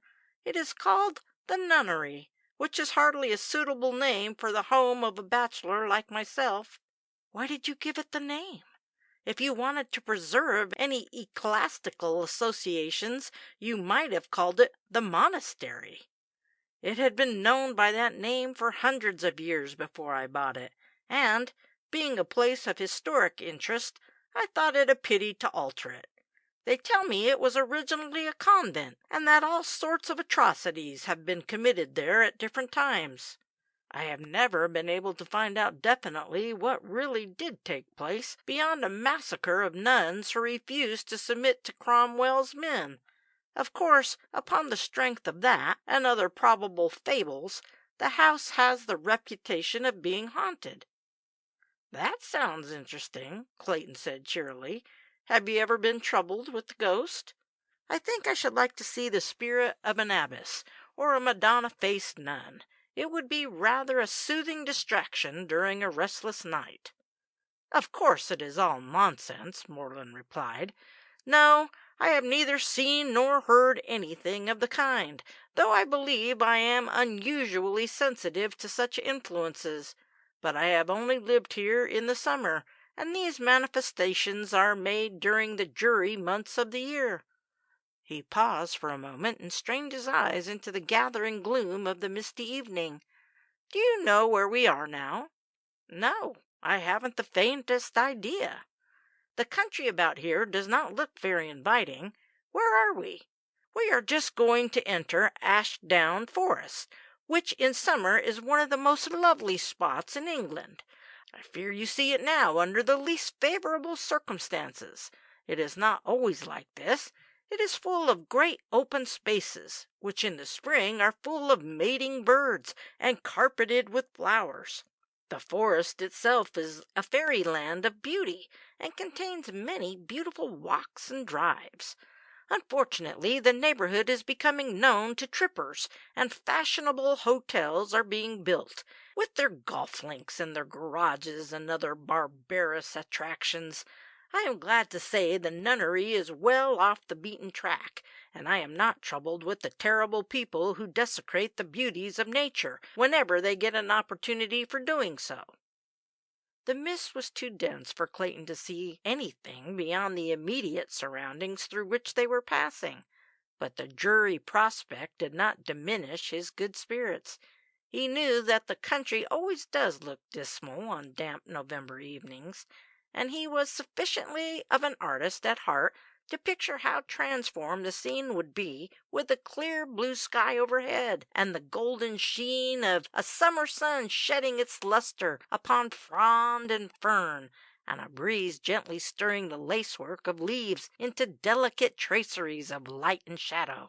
He was determined only to look upon the bright side of things on this occasion. He was even prepared to make himself pleasant to the ghost of the Lady Abbess, should she favor him with a nocturnal visit. He would prefer her to the Madonna-faced nun. It would be so much less compromising. There came a sudden swing of the car round a corner, and Clayton saw the dim lights of windows flickering through bare trees a few hundred yards ahead of him. They passed a little lodge, which suddenly appeared out of the gloom, and as suddenly disappeared again, and then they spun up what looked like an old-fashioned carriage drive. "Here we are," Moreland said, as he prepared to unpack himself from the heavy fur rug which covered their knees. "It would be nice to reach some light and warmth after the drive, and I do not think a hot drink would do us any harm." A car slowed down under a massive stone portico, and as it did so the great doors swung open before them. Through the haze of light which flooded the steps, Clayton saw the tall, dark figure of a man advance towards them. He at once recognized him as the foreign servant whom he had seen at Moreland's flat in London. With the dexterity of a well-trained attendant, he found his master's sticks and handed them to him. Then he helped him out of the carriage and up the steps. Clayton followed them into the house, and, as he stepped into the vast dim hall, the same feeling of unreality came over him which he had not experienced on more than one occasion during the last few weeks. Having divested himself of his outer coat and wraps, Clayton followed his host into a great oak-panelled chamber, where a bright fire blazed in a massive stone grate, and every article of furniture suggested comfort and repose. The servant was about to retire, but Moreland called him back. "Emile!" "Yes, sir." "Are there any letters for me?" The man stepped quickly to the carved writing-table, and taking up a pile of envelopes and papers, placed them upon a small Japanese stool beside the sofa where his master was sitting. "Thank you. Now, will you bring us some hot drinks and a few dry biscuits? It is too late to have anything that will spoil our appetites, for we dine at 8 o'clock." "Yes, sir." "Will that suit you?" Moreland asked, as he turned to his new secretary. "Perfectly," Clayton answered, surprised at such consideration being shown by an employer towards a paid official. In a few minutes the man returned, bringing a tray with several decanters upon it, and a couple of silver-embossed jugs of hot water. Having placed these near at hand, he silently left the room. "Is there anything I can do for you now?" Clayton asked, after he had sipped the boiling jorum of brandy and water which he had mixed for himself. "I should like to get into harness as soon as possible. Can I answer any of those letters this evening?" I do not think they are of any importance, Moreland answered. The replies can quite well wait till tomorrow. We will not worry ourselves about business matters this evening. Perhaps you wish to see your room. Would you like my servant to unpack your things? No, thanks. I would much rather do so myself. Then I know where everything is. If your man will show me where my room is, I will go and get the job done at once. As he was emptying his tumbler, the door opened, and Emile stood upon the threshold awaiting orders. As Moreland had not moved from his seat, the effect was unpleasantly suggestive that the man had been listening outside the door. Possibly the surprised look upon Clayton's face betrayed his thoughts, but his host at once put his mind at rest. "I have an electric bell upon the ground here," he said with a smile. "I have only to touch it with my foot. It saves me a lot of trouble. If you will follow Emile, he will show you the way to your room. I hope you will find everything you want there. If not, you must not hesitate to say so. I shall be here when you return." Clayton followed the tall, thin figure of the manservant across the hall and up a magnificent staircase. He could see but little of the splendor which surrounded him, for the mist from outside had got into the house and dulled the soft radiance of the lamps that stood in their silver sconces at intervals upon the oaken banisters. But he saw there was a great space above him, and as he crossed the landing, he noticed the gray glint of armored figures standing like sentinels in far corners. He wondered if these relics of bygone days were the uniforms worn by the soldiers who played such havoc among the nuns. He passed cabinets of curious china and glasswork, bronze and marble busts upon granite pedestals. High up upon the walls hung dim and shadowy portraits in richly carved frames. Above him he could just see the tattered draperies of old war flags and bannerets. Clayton was inclined to think that the Lady Abbess and her Madonna-faced nuns had not come off so badly at all. A few steps further on, Emile paused in front of a massive door, which he opened with surprising dexterity, seeing that the depth of the woodwork was many inches of solid oak. He stood on one side for Clayton to pass, and followed him as soon as he had done so. "Your luggage will be up directly, sir," he said. "You will find the boxes you sent in advance are in the next room, through that door, sir. They have been opened, but not unpacked." The apartment in which Clayton found himself was a large and comfortable one. The furniture was solid and luxurious, and the walls were covered with magnificent oak paneling. The fire in the grate sent a homey greeting to him across the quaint colors of the upholstery. As the door closed behind Emile, he crossed the room to the further apartment which opened out of it. Here he found the same thoughtful consideration for his creature comforts. The room was presumably intended to be used as a study, and was perfectly adapted for such a purpose. The boxes he had sent in advance stood beside the windows awaiting his attention. He glanced round with a sensation of pleasure and of pride. How different it all was to the chambers he had left behind him in London! He shuddered as he thought of them and the associations which had recently been made so hateful to him. Then he heard steps advancing along the passage, and returned to his bedroom. "Come in." The door opened, and Emile appeared, carrying the 2 Gladstone bags which had been brought in the car that afternoon. Clayton began to feel rather sorry for the ubiquitous Emile. Surely this work might have been done by a footman, or by one of the grooms. "Shall I unpack them for you, sir?" the man asked, thus giving the lie to Clayton's former suspicions. "No, thank you. I will do that myself. But I should like a candle here to light me back downstairs. I am sure I could not find my way without one." "There are candles upon the table outside your door, sir." Half an hour later, Clayton, having changed his clothes and put on a loose smoking coat, started to retrace his steps to the room where he had left his host. His bump of locality must have been singularly well developed, for he only lost his bearings twice. The third attempt brought him to the top of the staircase which led to the hall below. Having placed his candle upon a table, he went to rejoin Morland.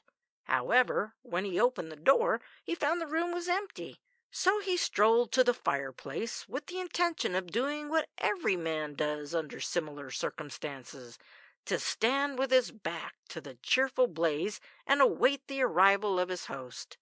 As he reached the tiger skin, which did duty as a hearth-rug, he saw an envelope lying upon it, and stooped to pick it up.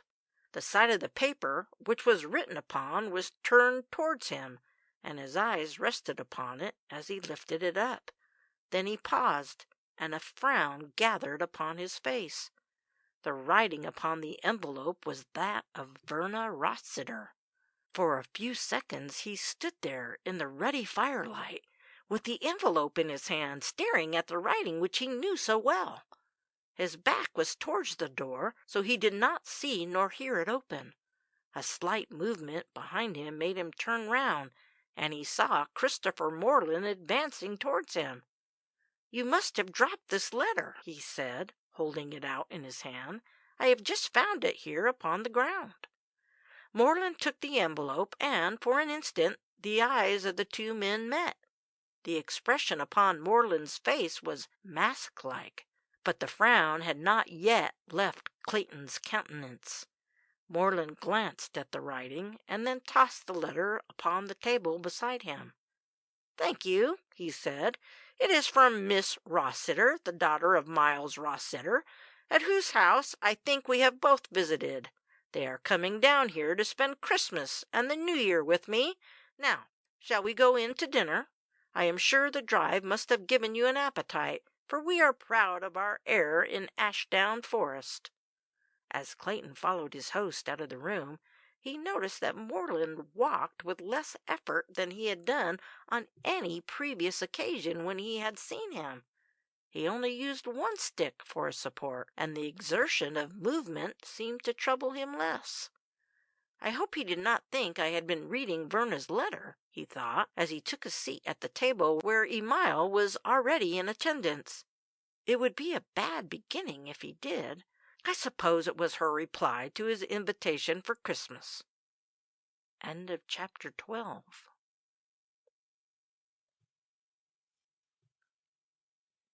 Chapter 13. The breakfast gong had already sounded when, upon the following morning, Clayton entered the dining room. He had enjoyed a long and refreshing sleep, and felt in the best of spirits. The day was bright, with wintry sun, and the view which stretched in front of him through the long French windows was, to his mind, a very pleasing one to look upon. The garden, like the building, was old-fashioned in every respect, and contained no modern innovations. Low box hedges outlined the paths, and at each corner of the small lawns rose a dark tapering cypress, which stood sentinel-like above the gorgeous autumn-tinted leaves that the wind had scattered over the grass. Here and there the beds were still bright with the last surviving flowers of the year, and in the center of the garden stood an ancient stone basin, from the middle of which rose the figure of a child, holding aloft a cornucopia which looked like a torch, but which probably served as a fountain during the summer months. To everyone who had not spent most of his life in London, the scene might have appeared somewhat depressing, though there was an old-world charm and peace about it to which would have proved singularly attractive to any lover of nature. As Clayton turned from the window, the door opened, and Emile entered the room.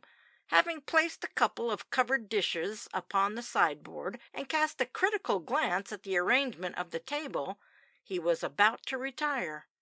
"Mr. Morland sends his compliments, sir," he said as he paused upon the threshold, "and he hopes you will excuse him. He has had a restless night, and is having his breakfast in his room." "I am sorry to hear that," Clayton said.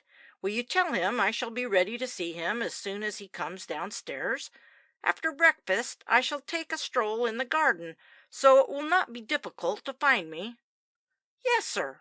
Mr. Morland said he would be pleased if you will join him in the library at 12 o'clock." Very well. I shall be there at that time. Is there anything else I can fetch you, sir? Clayton looked at the well-spread table and sideboard, and smiled as he shook his head. No, thank you. I am sure I will find all that I want here.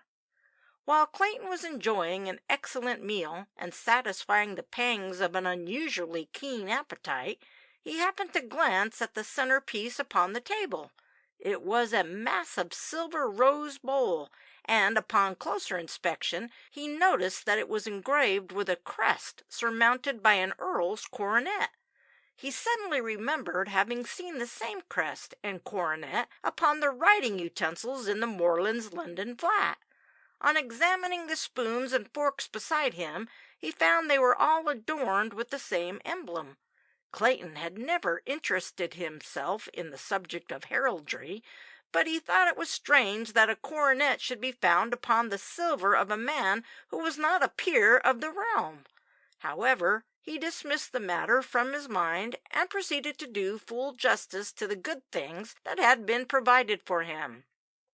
As soon as he had finished his meal, he lit his pipe and found his way out into the garden. The first object that attracted his attention and interest was the house itself. It was a good-sized building, and had evidently passed through several periods of restoration. It was square and compact in shape, and the color of the stone walls bore eloquent testimony to its antiquity. Only one portion of it appeared to be modern, and that was a wing which had been built on to it at one side. In Clayton's opinion, it spoiled the effect of what otherwise would have been a splendid survival of ancient architecture. It seemed as much out of place as did the coronet upon the silver he had left behind him upon the dining-room table. He passed from the garden of lawns and flowers through a wooden door, let into the stone wall, and found himself in a lesser enclosure, which was devoted to the more useful, though less artistic, service of fruits and vegetables. In the distance he saw a man stooping over the ground, weeding. Thinking this is a good opportunity of obtaining some information about the neighborhood, he went towards him and halted at his side. Evidently the man had not heard his approach, for he went on with his work in an automatic way, and took no notice of the newcomer. "I suppose this is a busy time of year for men like you," Clayton said, "though in a big place like this there must always be plenty to do." The man continued his weeding, and did not answer. His back was towards the path, and he appeared to be engrossed with his work.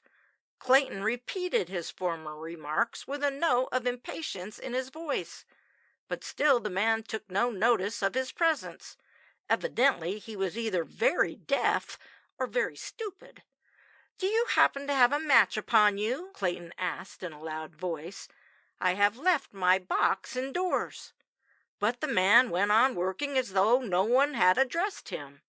Then Clayton touched him upon the arm, and at once he straightened himself, looking round with a start of surprise. "Are you deaf?" Clayton shouted. "Why don't you answer me?" A foolish smile came to the man's face, and he shook his head. At the same time he pointed to his mouth and ears. "Poor fellow," Clayton muttered as he turned away.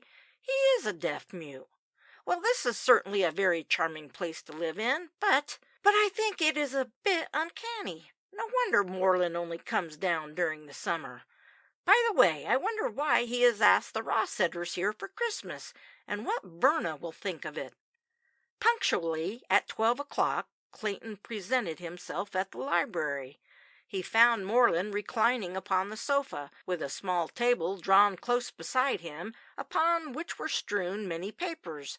He looked up with a nod of greeting as he saw who had entered the room. "Good day," he said pleasantly.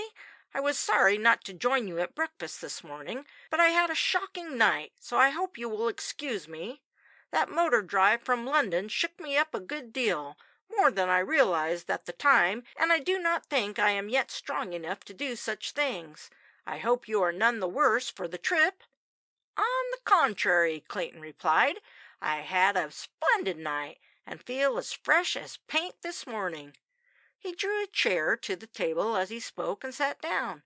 "Now you must let me start work. I am sure there are any amount of those letters I could answer for you." "Yes, there are a fair number.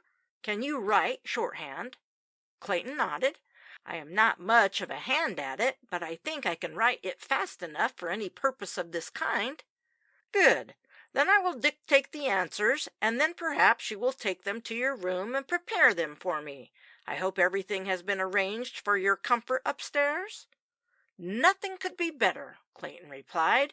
"It is awfully good of you to make things so easy and pleasant for me." During the next half hour Clayton sat and took down the answers to the pile of letters upon the table beside him. The work was by no means a severe strain upon his efforts, and it struck him more than once that a considerable number of the replies he wrote were altogether unnecessary. Perhaps, however, his employer was testing his ability before he gave him another and more important work. "Is there anything else I can do for you?" he asked, when at length he rose from his seat with a large sheaf of letters and answers in his hand. "I want to justify my position as your secretary as much as possible."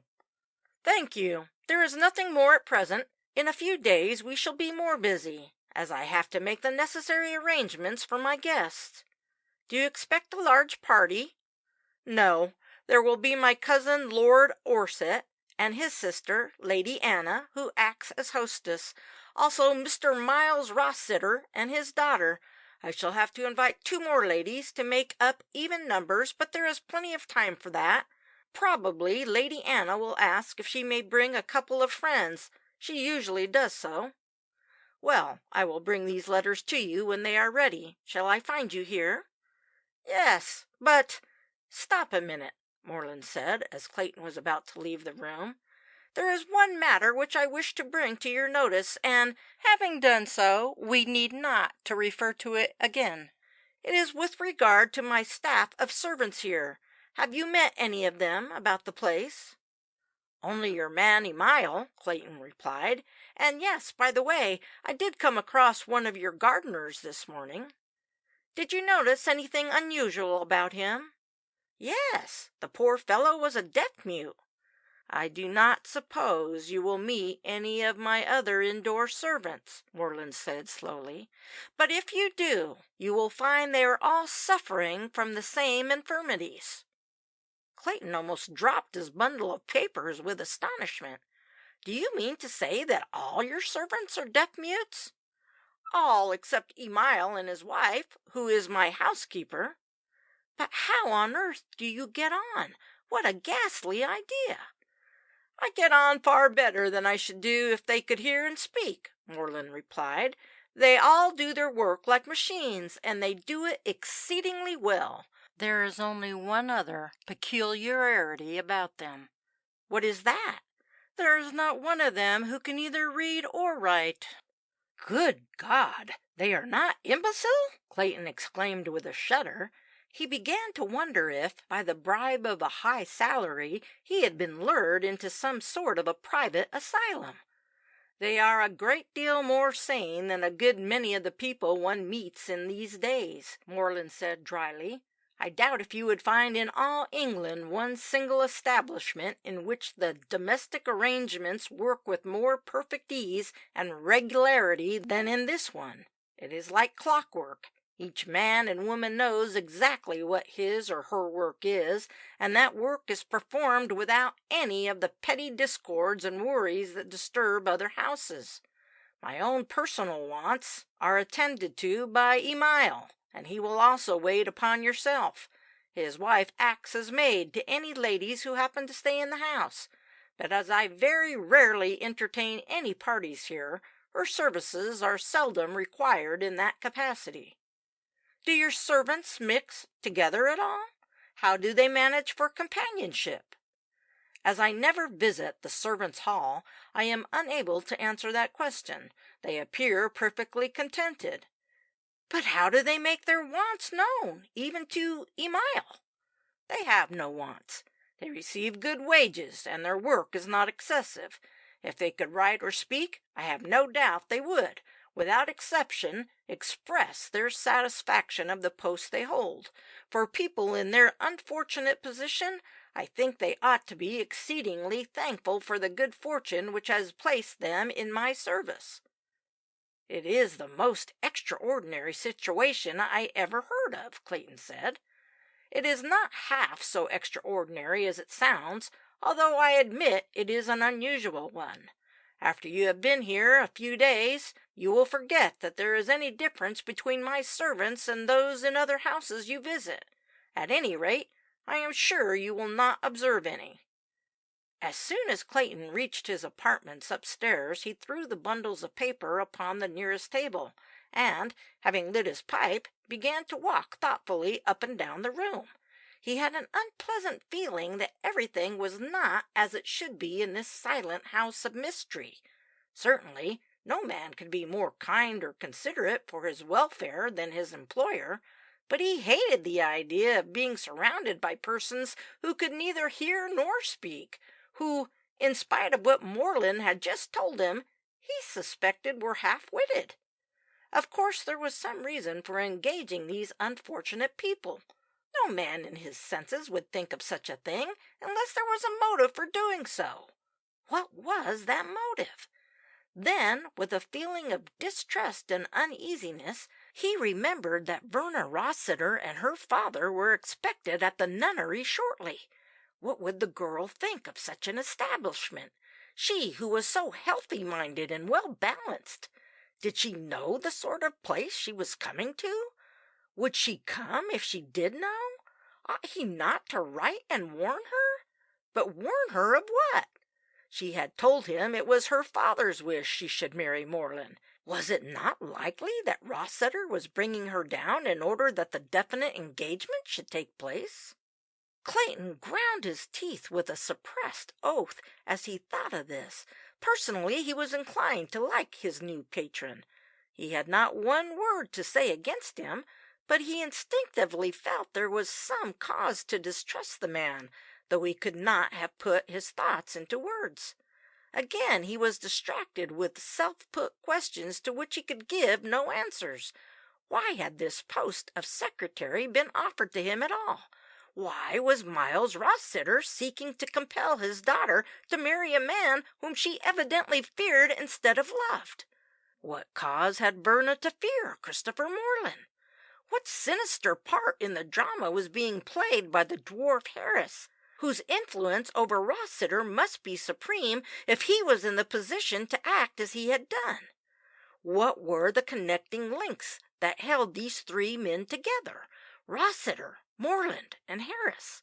Then how and why had Rossiter's diamonds been replaced by an imitation parcel, when the original packet had not left his possession till he handed the duplicate case to Rossiter? How did all these questions bear upon the murder of the man he had found in his London rooms? His subsequent interview with the dwarf, followed by the disappearance of Harris and the corpse? No. Try as he would, Clayton could draw no credible or logical conclusion from this tangle of events, each one of which meant so much in itself, but, when taken together with other facts, presented such a hopeless confusion of incidents which appeared to be impossible, judged in the light of calm reason. But there were two things for which he felt intensely grateful. In the first place, he would, before many days were over, be in the same house with the girl he loved. He would be able to ask her questions and find out the secret of what seemed to be a concerted plot against her future happiness and safety. In the second place, he would be near her in case of danger. He would protect her, if necessary, against Moreland, even at the sacrifice of his new appointment. He could also protect her against her parent, if need be, and was prepared to do so at any risk to himself. His knowledge that Verna cared for him gave new strength and courage, but for the present he decided to carefully watch the trend of events and be prepared to act swiftly and surely against any agencies that were hostile to Verna or to himself. Clayton was so accustomed to disappointments in life that he was always ready to expect and face the worst. During the next hour he sat at his table by the window and transcribed his shorthand notes. It was not till he came to the last letter that he rose from his seat and glanced at the shelves of books upon the walls around him. The thick red bulk of a certain volume at last attracted his notice, and he fetched it from its place, turning over the leaves as he did so. It was a copy of Debrett's instructive work, and the name he sought was that of the Earl of Orsett. Having found the right page, he read all the information which was given concerning the families of Orsett and of Morland. Then he returned the book to its shelf. So Christopher Morland is first cousin to the present Earl of Orsett, he muttered thoughtfully, and the Earl is unmarried. I wonder if the estates are entailed.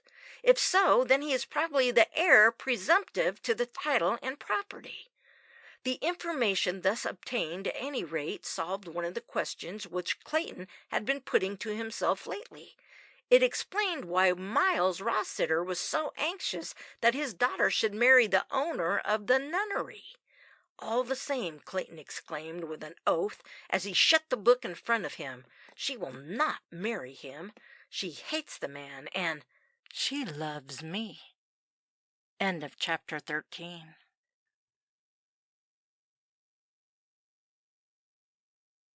Chapter 14. I shall have to run up to London this afternoon. It was Christopher Morland who spoke. He and his secretary were slowly pacing up and down one of the garden paths in front of the house, enjoying their first after-breakfast pipes. The morning was gloriously fine, though there was a suspicion of frost in the air, and, in the sunshine, the leaves and grass were spangled with dewy beads of moisture which had melted from the wintry touch of the previous night. A fortnight had passed since Clayton first took up his residence at the nunnery, and the days had brought a considerable alteration in his opinion of the post he held. It had soon become apparent that his presence at Morland's country house was unnecessary from a professional point of view, unless there was some hidden motive for it which he had not yet discovered. His secretarial work was mere child's play, and in no way justified his appointment. It could have been equally well done by Emile, or even by Emile's wife. He felt that his position was an invidious one, for he did not in any way represent the value of the salary he received. But he had decided to remain at his post till the visit of Verna and her father terminated. He had nothing to complain of in the treatment he received from his employer. His position in the establishment was that of a guest rather than of a paid official. But the whole situation, as it affected himself, worried him. He felt certain he was only there for some particular object, quite apart from his professional duties, and he could not guess what that object was. He was not at the nunnery for the purpose for which he had been engaged. He was sure of that. This idea had grown and strengthened in his mind to such an extent that it unconsciously influenced his manner towards the man who had befriended him, and always exercised a constraint upon him when they were alone together. "Will you be away for any length of time?" he asked. "I hope to get back here tomorrow evening in time for dinner," Morland replied. "It depends upon my engagements in town." "Will you go by train or by motor?" "I think I will risk another run in the car. I have felt a good deal stronger during the last few days, and have almost lost the pain in my back. Have you noticed any difference in me?" Clayton hesitated. "I thought you walked more easily on the evening of our arrival here," he answered. "Then on the following morning you did not seem so well. I have observed that, during the past week, you have only used one stick, and you hardly need that now." He paused, for the feeling of constraint was strong upon him at the moment, and he did not wish it to be apparent to his companion. "I hope the improvement will continue, and that the cure will be a permanent one." "I fear there is not much chance of that," Moreland replied gravely. "I shall have to go through another operation at no distant date. This is one of the reasons why I am going up to London today. I want to consult my doctor and get an opinion from him about my case. I wish to avoid the surgeon's knife till next month, till after my guests have left me." "Is it a serious operation?" "Not serious enough to endanger my life, I am glad to say, but it is an extremely painful and unpleasant one." "What is the cause of complaint?" "Ah, that is too difficult a question for me to answer," Moreland replied, with a sidelong glance at his companion, which Clayton felt rather than saw. "My doctor might be able to diagnose it to your satisfaction, but he has never been able to do so to me. He says it is a very unusual case and requires special treatment. As far as I can make out, it seems to have something to do with my spine, which he says is due to hereditary weakness and malformation. There I think he is wrong. Both my parents were perfectly healthy people, as far as I know, and neither of them ever suffered the tortures I often have to endure." They walked on in silence till they reached the end of the path. Then they turned and retraced their steps. "I hope you have made all arrangements for the people who are coming here next week?" As Moreland put the question, there was a note of anxiety in his voice. "I have faithfully carried out all the instructions you gave me," Clayton answered. "Is there anything more I can do?"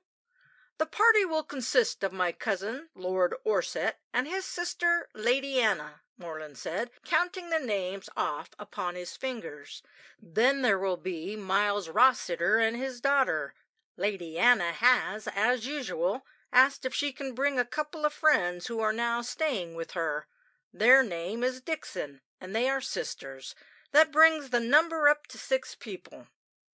"Will they bring any servants with them?" "Orsett will bring his valet, and Lady Anna will have her maid. I suppose the Rossiters will each bring a servant.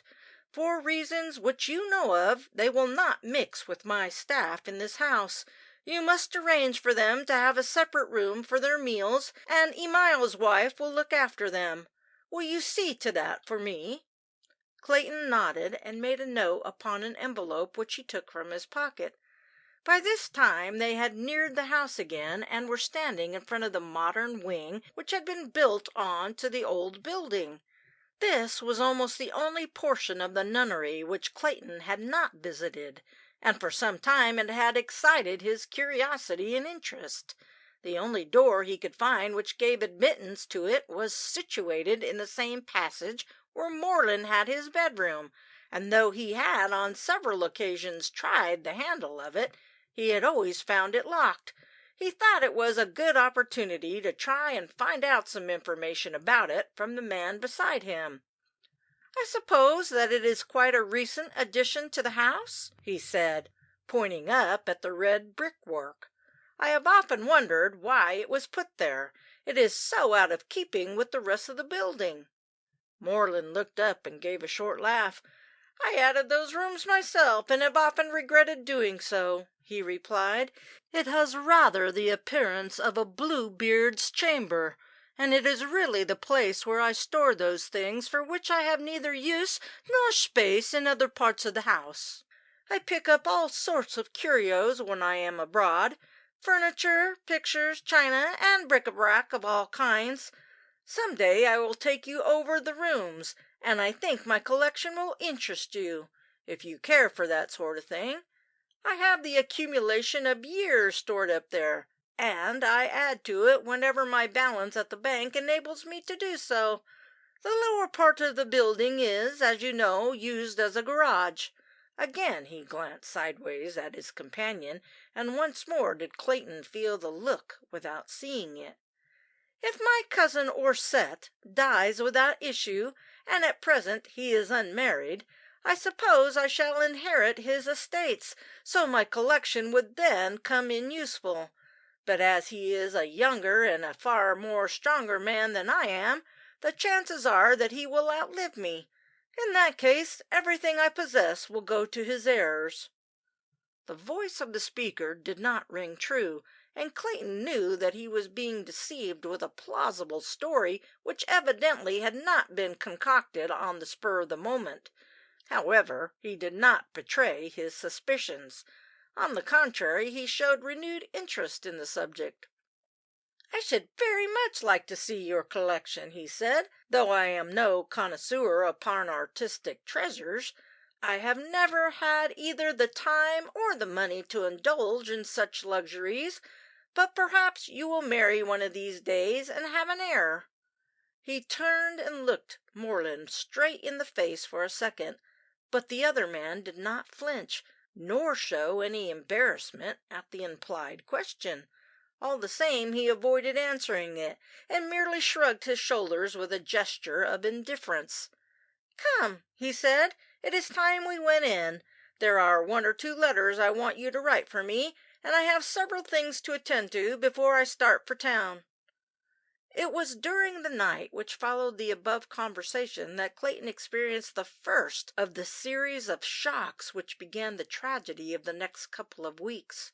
Even now, the remembrance of it brings a horror to his mind and a shudder to his nerves as he recalls the history of his visit to that ancient nunnery, hidden in the silence of the forest. The evening was a lonely but not an idle one for him. After a solitary dinner he had gone straight to his rooms, where, free from any interruption, he started to draw up a series of notes as to the events which had occurred during the last few weeks, dating them from the day when he had received the letter from Verna Rossiter telling him that their marriage was impossible.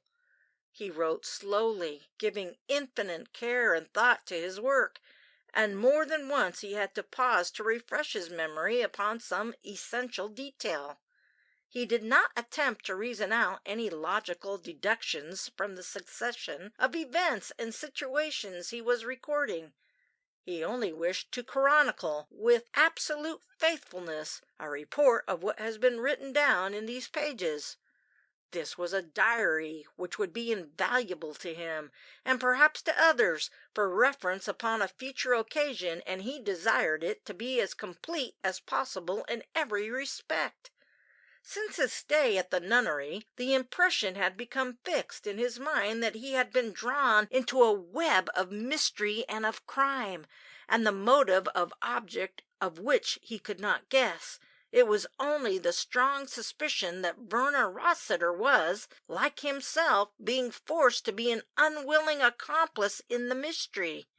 That decided him to remain in the employment of Christopher Moreland.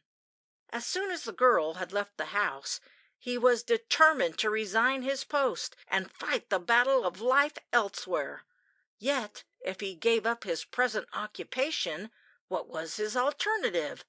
There seemed little use returning to the profession which had so far proved so unremunerative to him, for his private resources were already practically exhausted. The thing to do would be to leave the country and to try his luck in one of the dominions abroad. This seemed his only chance of getting on in the world, but he must ensure the safety and well-being of Verna first. The clock in the hall downstairs had struck the midnight hour when he at last drew his papers together and prepared to retire to bed. The door between his bedroom and sitting-room had been left wide open, and the warmth and glow of the smoldering fire still reached him from the further apartment. With a yawn, he placed the many pages of closely written notes into his dressing-case and turned the lock. Then he took his lamp into the other room and sleepily began to undress. There was no doubt that he was very tired. Since his arrival at the nunnery he had enjoyed nights of dreamless rest, which he had never experienced when living in his London chambers.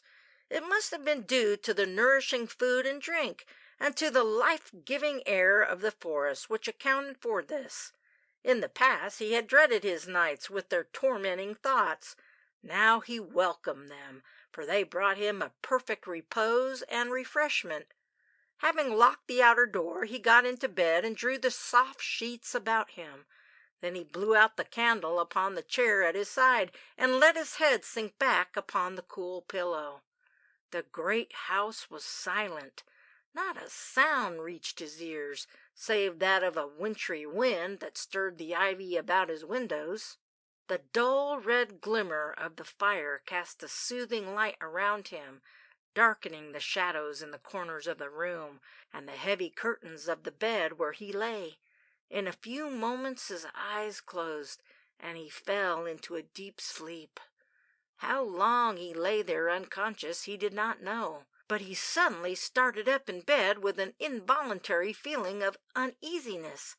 The fire had died down to the last glow of ashes, and a faint light filled the room. For no apparent reason he felt a cold chill pass through him, and his heart beat with quick, uneven pulsation. He was conscious that there was something near him, something which he could not see but feared, and he strained his sight into the gloom that surrounded him. He could just discern the different articles of furniture, and he drew back one of the curtains of the bed to make sure that he was alone. With a sigh of satisfaction he saw that the light was still strong enough for him to have detected the presence of any other person in the room. He was not naturally a nervous man, yet the cold shudder passed through him again as he sat up in bed and listened. He remembered that the house was chiefly inhabited by deaf-mutes. Fortunately, he had locked the thick oaken door, and there was no exit from the other room in which he had been writing, except that which opened into the apartment where he was. He sank back upon the bed and drew the coverings over him. He must have been troubled by a fancy, or the wind had wakened him from sleep. Hark! What was that? He was making no mistake this time. He distinctly heard steps upon the boards of the passage outside his room. They were halting, shuffling steps, and the sound of them grew more distinct as they neared his door. A sudden horror seized him with numb limbs, and drew forth a cold perspiration as he lay there, listening and catching his breath with quick gasps. A flare shot up from the dying wooden embers and sent a flickering light through the room. He tried to rise once more, but a sickening feeling of helplessness came over him, and he was unable to move. He could only lie there, staring with straining eyeballs at the shadows that were moving upon the ceiling and walls. A hand was feeling for the knob of his door, and it was turned gently, but without effect. Again he heard the soft, slithery sound of heavy movement. Then there was a pause. He opened his lips to shout for help, but remembered that no one in the great house could hear him if he did so, except perhaps Emile and his wife. With a final effort he slowly raised his head from the pillow and looked at the door. A key was being fitted into the hole, and presently it turned as though with effort in the socket. The door was opening. If he had tried to call out at that moment, he could not have done so. His throat was parched and painful, and his tongue felt limp and swollen in his mouth. His eyeballs almost fell from beneath their lids as they strained in the direction of that opening frame of darkness. Then a figure entered the room. Clayton at once recognized the loathsome form of the man Harris, and a dry sob of horror and disgust rose to his lips. The dwarf shambled uneasily towards the bed, and Clayton tried to recoil from his touch, but was unable to do so. The creature raised an arm and placed one hand upon the coverlet close to Clayton's chin. "Are you awake?" For the life of him, Clayton could not speak, but he managed to move his arm away from where it lay under the dwarf's heavy hand. "Come, Mr. Clayton, you know perfectly well who I am. This is not a ghost, but real flesh and blood. Feel me." He placed a soft, cold hand against Clayton's cheek and gave a low chuckle. The touch of it was like the greasy folds of withered parchment. With a gasp of loathing, Clayton at last found his voice, though his limbs still felt dead and powerless. "You devil!" he gasped. "What are you doing here? What do you want?" "Ah, that is better," the dwarf said in a low, musical voice. "I do not wish to disturb you more than is necessary, but I thought it time to let you know I haven't forgotten you. You will remember that one of the conditions of your acceptance of this very comfortable and lucrative post was that you should carry out my instructions." "It is a lie, a damned lie," Clayton hissed between his dry lips. "You have taken advantage of Moreland's absence to come and play your hellish tricks on me again. I have a good mind to keep you here till I can hand you over to the police for forcible entry into another man's house." "You certainly will not do that." "Who will prevent me? You?" "Yes, I. If you attempt to leave your bed till I am out of this room, I shall shoot you like a dog."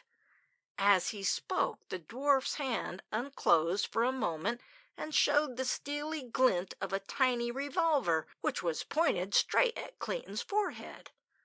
"I have now come to remind you that I expect you to fulfill your part of our bargain. You know what reward you will get if you carry out my instructions. It is a big stake and well worth playing for." He paused to give effect to his words. "That reward will be Verna Rossiter for your wife." "You devil!" Clayton repeated between his teeth.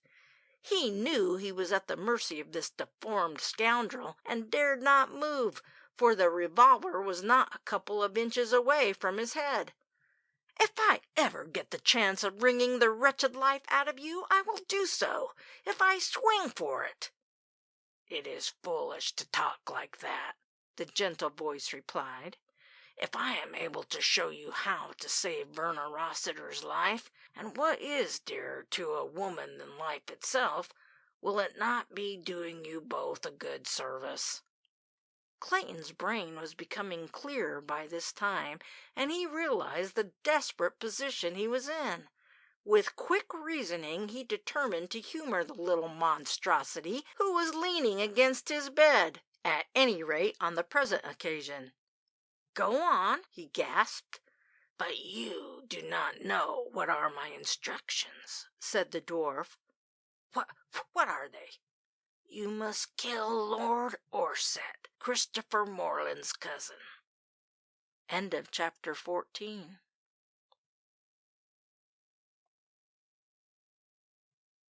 Chapter 15. Clayton never remembered what happened after those fatal words were spoken. When he awoke from a deep sleep, he saw Emile drawing up the blinds and letting a wealth of sunshine into the room. He turned heavily upon his side and watched the man as he deftly performed his duties.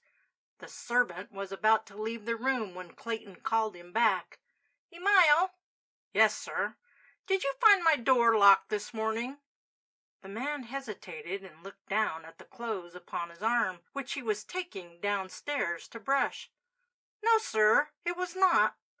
But this is the first morning when I have not found it so. I have always used a key upon former occasions. The door was not only unlocked, but open." Then it had not been a dream after all. Clayton had to recognize the disquieting fact that he had actually been visited by the dwarf Harris during the night, and that the man was probably at that moment hidden in the house. "Did you see or hear anything or anybody during the night?" The man looked surprised and raised his dark eyebrows. "No, sir." Clayton nodded wearily, and Emile left the room. As soon as he was alone, he got out of bed and hurried to the dressing case in the adjoining apartment, where he had deposited his papers on the preceding night. It was with a deep feeling of relief that he found that they had not been tampered with. Perhaps, after all, it had only been a bad nightmare due to the nervous tension he had experienced during the writing of his notes. But if so, then how was it that the servant had found his door open, when he distinctly remembered having shut and locked it on the previous night? Could it be that the event of the tragedy in his London rooms had so obsessed his thoughts at the time that it even continued to influence him during his sleep, producing the above-mentioned results? Yet, try as he would to accept this interpretation of the dwarf's visit, he was unable to do so. The whole horrible experience had been too real to be attributed to a mere fantasy of an overexcited brain. He made up his mind to mention it to Morland if he returned to the nunnery that day. It was not till the evening, after the gong had sounded for dinner, that Morland came back. Clayton was sitting in the library when he was joined by his host, and was at once struck by the ghastly pallor of Morland's face and the evident exhaustion of his body. He entered the room, leaning heavily upon his 2 sticks, and each step seemed to give him pain. He smiled in a dazed sort of way as he sank upon the sofa, and Emile quickly arranged the cushions behind him and the rug over his legs. "I fear the exertion of your visit to London has been too much for you," Clayton said. "You do not look nearly so well as when you left here yesterday. I hope you have not had bad news from your doctor?" Morland smiled faintly. "Yes, the strain has been too much for me, and I got bad news. Very bad news indeed. My doctor tells me it will be imperative to have another operation as soon as possible. If I delay it too long, he will not be responsible for the consequences." "I am sorry to hear you say so," Clayton said with real sympathy. "Would it not be wiser to postpone the visits of your guests till after Christmas, or even indefinitely? The condition of your health would be a very reasonable excuse." Morland shook his head. No, I do not want to disappoint them now that all their arrangements are made. Besides, as I shall have the advantage of your help here, the strain of entertaining them will not be a very heavy one." He passed his hand wearily over his eyes as he spoke. "Let me see. When do they arrive?" "Today is Friday, and they will all travel by the same train from Victoria on Monday next. They will be here in time for dinner." "I think we shall have to leave matters as they are," Morland said. "I shall look to you to relieve me of as much trouble as possible. I hope it will not involve much. My cousins are quite able to look after themselves, and Anna's lady friends will probably spend most of their time with her. There only remain Miles Rossiter and his daughter. I will ask Orset to look after him, if you will kindly take the young lady in charge, and see that she has as good a time as is possible under the circumstances." Clayton looked critically down at the white drawn face upon the cushions. Was it possible that this was the man who Verna said her father insisted upon her marrying? He was certainly not a very ardent lover. But Morland was too exhausted to sustain a lengthy conversation. Once again did Clayton have his dinner alone in the great gloomy dining-room, during which meal he received a message by Emile that his host had retired to his room for the night. It was not till the following morning that Clayton had an opportunity of speaking to Morland about the subject which had been uppermost in his mind during the last 24 hours. The 2 men were sitting together in the library, and the secretary had just finished taking notes for the last of the letters that had to be answered. He was glancing through the sheets in his hand when Morland suddenly put a question to him which gave an opening to introduce the matter. "I hope you were well looked after during my absence," he said. "Emile is a capital servant, and I left him behind me on purpose, so that he should see you wanted for nothing." "Thank you," Clayton replied. "I could not have been better attended to. I did not have a very busy day. As soon as I had finished the writing you left for me to do, I went for a long walk, and did not get back to the nunnery till dinner time." "Ah, You must have found it lonely during the evening. What did you do with yourself?" Clayton hesitated. "I spent the time upstairs in my room. I had a good deal of writing to attend to, so I devoted several hours to it." There was a silence, during which Clayton glanced once more through the papers in his hand. Then he looked at the man upon the sofa and decided to relate his weird experience with the dwarf. "There is one matter I should like to mention to you," he said, "for I think you ought to know about it. I should have spoken last night, but I had not an opportunity of seeing you after dinner, and, in any case, you were too tired after your journey to be troubled with such a thing." "What is it? Nothing unpleasant, I hope?" "It was decidedly unpleasant at the time," Clayton said gravely, "and you ought to be upon your guard." "Upon my guard? With regard to what? To whom?" "With regard to that dwarf." "Dwarf? What dwarf?" "I refer to the man Harris, who occupies the rooms outside to your flat in London." "Oh, that poor little fellow? I do not think I need much guard against him. What has he been doing now? Writing offensive letters to you or to me? I dare say he has got a nasty side to his character, like most of us." "It is a much more serious matter than writing letters." "In what way?" "He has been down here in your house." "The devil he has! How do you know?" "Because I have seen him and spoken to him." "When? Where?" "He came into my bedroom on the night you were in town. Although the door was locked, he had a key." "Bah! It was a loathsome sight." Moreland shifted his position painfully upon the sofa where he lay. "But, my dear Clayton, why on earth should he take the trouble to come all this way from London, and for what purpose? I doubt if he knows of the existence of this house. Surely you are dreaming. I cannot believe such a thing possible, and it is most improbable." "I assure you I was not dreaming," Clayton said sternly. "His visit was evidently timed so as to take place during your absence." "But what could have been the object of it?" "To make a most diabolical proposal to me." "May I ask what his proposal was?" "I can only tell you on condition that it does not go beyond yourself." "Of course, I promise you it will not go beyond myself." "It sounds incredible, but his proposal was that I should murder your cousin, Lord Orsett, during his visit here." "Good God! But what in the name of reason has Harris got to do with my cousin Orsett? I do not understand you." "That was his suggestion," Clayton said dryly. "You can believe it or not as you please, but I swear it was what the little fiend proposed." "Do you know anything about the man?" "No, and I do not want to." "But you were on your way to call him when you came to my rooms by mistake," Moreland said, with a slight lifting of his eyebrows.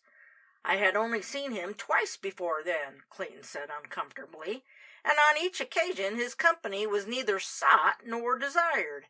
As a matter of fact, when I last saw him in London, I told him plainly that I never wanted to see his face again."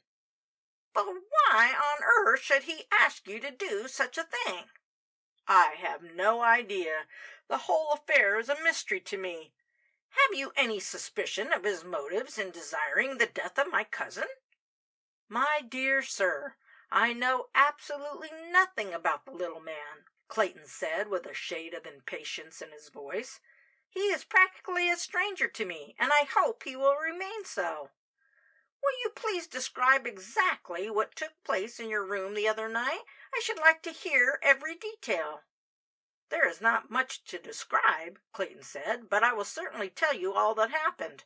What seems to me of far more importance is to find out how he obtained entrance to this house, and whether he is still lurking about the premises. A creature of his size and cunning might hide himself anywhere, especially at this time of year, when the days are so short." So Clayton described minutely everything that had happened in his room during that strange nocturnal visit. The only detail he admitted to mention was any reference to the bribe which the dwarf had offered him. He was determined to keep Verna's name out of the affair as long as possible. Moreland lay back upon his cushions and listened attentively till Clayton had finished his narrative. After it was ended, some minutes passed before either of the two men spoke. "Is that all?" Moreland asked presently. "All? Good God, is it not enough?"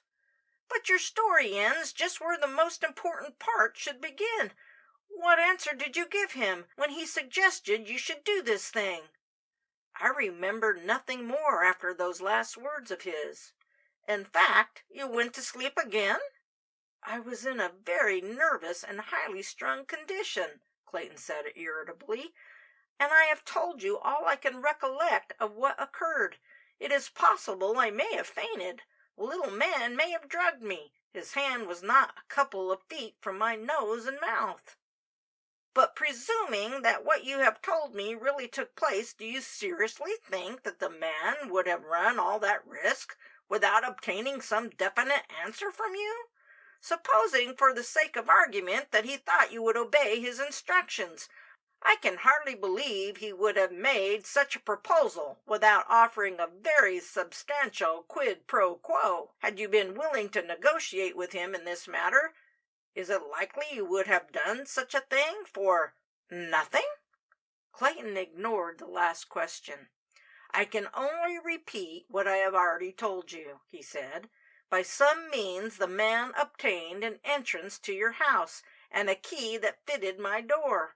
I have informed you of the object of his visit, and it is clearly my duty to warn you about what is going on. I am as ignorant of his motives as you are, but the fact remains that he did come to my room the other night, and he made the proposal which I have just referred to." Moreland turned slowly upon his side and faced the man who stood looking down upon him. "My dear Clayton," he said, as his thin lips parted in a smile, "I hope you will not think me either foolish or rude, but the whole story is so fantastic and improbable that I am inclined to put it down to a very unpleasant but realistic sort of nightmare. You had probably been overworking your brain before going to bed. It is possible that the personality of little Harris had so occupied your thoughts that it left a lingering impression upon your mind before you went to sleep. Pardon me saying so, but there is not a single part of your statement, interesting though it sounds, that carries the slightest suggestion of probability. I wish for your sake that you had been visited by the ghost of Lady Abbess. She would have been far less troublesome and infinitely more picturesque." He stretched out a hand and laid it lightly upon Clayton's knee. "All the same, it is a proof of your loyalty to me that you should have mentioned it, and I thank you. The impression must have been a very vivid one indeed." "Then you do not believe what I have told you?" "That is rather a strong way of putting it. I think you have suffered from a delusion. That is all. I have often suffered from them myself." Clayton bit his lip with suppressed vexation. It was a curious fact that upon each occasion when he had met the man Harris, it had been said that he suffered from a delusion.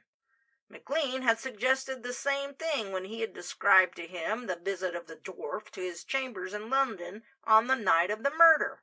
The police and Dr. Bransby had been equally skeptical when he gave his evidence at the inquest. Now, here was Christopher Moreland adopting the same attitude towards him, and the unfortunate part of the matter was that, as usual, he had not a scrap of evidence to prove that his statements were correct, while everything pointed to the contrary. Of course, if you take that view, there is nothing more to be said, but if I come across that little man again, I shall not let him escape without obtaining some definite proof that what I have told you is true. Will that satisfy you?" Perfectly, Moreland replied, and his head sank back upon the pillow. Will you kindly ring the bell 3 Mile before you go? The pain in my back is giving me torment. End of chapter 15.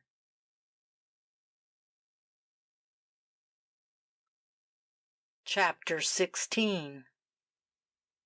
At last the day arrived when the house party was due to arrive at the nunnery. Clayton had seen that all the arrangements were complete, and nothing had surprised him more than the methodical and satisfactory way in which his orders had been carried out, under the guidance of Emile, by the strange and afflicted servants in the house. As he passed through the rooms to take a last look round them, he noticed that not only had his instructions been obeyed in every detail, but that other and often desirable additions had been made, which were conducive to the pleasure and comfort of the coming guests. In Lord Orset's apartment, the furniture had been rearranged to considerable advantage. In Lady Anna's boudoir, the vases had been filled with choice flowers from the conservatories. In Verna's room, not only flowers, but books and magazines had been added to the tables and shelves.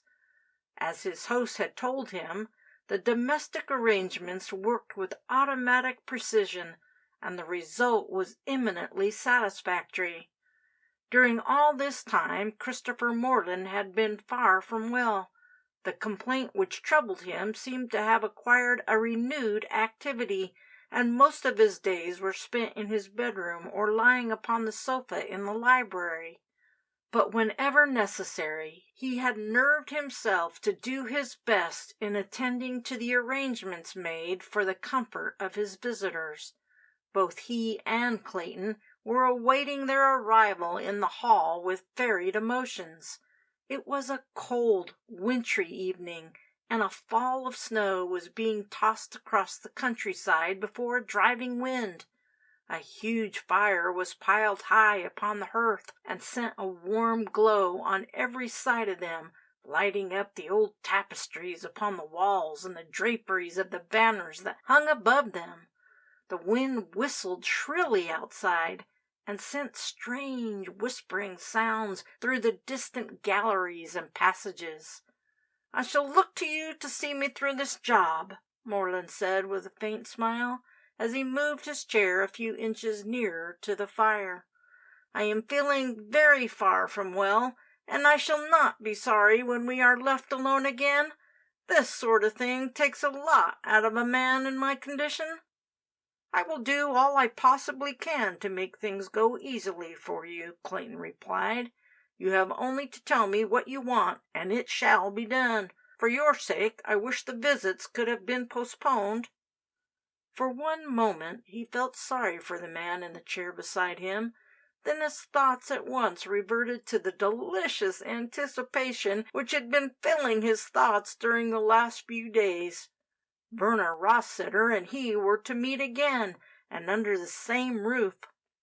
Suddenly they heard the sound of the motors wheeling through the snow, scrunching the gravel and the thin ice that had formed upon it. Emile hurried across the hall, and Morland rose painfully from his seat. The next few moments were full of bustle and confusion. Introductions were quickly made by the host. The ladies' wraps had to be taken off, and his lordship's fur coat hung upon a peg of safety. Liveried footmen appeared, silent and watchful, to help in the general arrangement of things, and the hall was full of voices, glad, merry voices, which woke the echoes high up among the dark rafters of the nunnery. But Clayton was only conscious of one thing. Verna was before him, with her sweet face half hidden under her furs, and a startled look of glad surprise, which no lover could have mistaken, shining from the depths of her eyes. The separation of the party was as sudden as its arrival. From the distance came the sounds of hurrying feet and the movement of heavy luggage. The grim silence of the nunnery had quickly changed into a rush of noise and activity. Clayton hurried up to his room to get ready for dinner. While he was dressing, he revelled in the thought that etiquette would oblige him to take Verna in to dinner. Morland, of course, would attend to Lady Anna, while his lordship would escort the elder Miss Dixon, who was the daughter of an impoverished Irish peer. It was impossible for Miles Rossiter to take in his own daughter, so he would have to pair off with the younger Miss Dixon. This left only one couple, Verna and himself. As they took their seats at the table, which was richly covered with silver and flowers and shimmering glass, Clayton turned to the girl beside him and spoke in a low voice.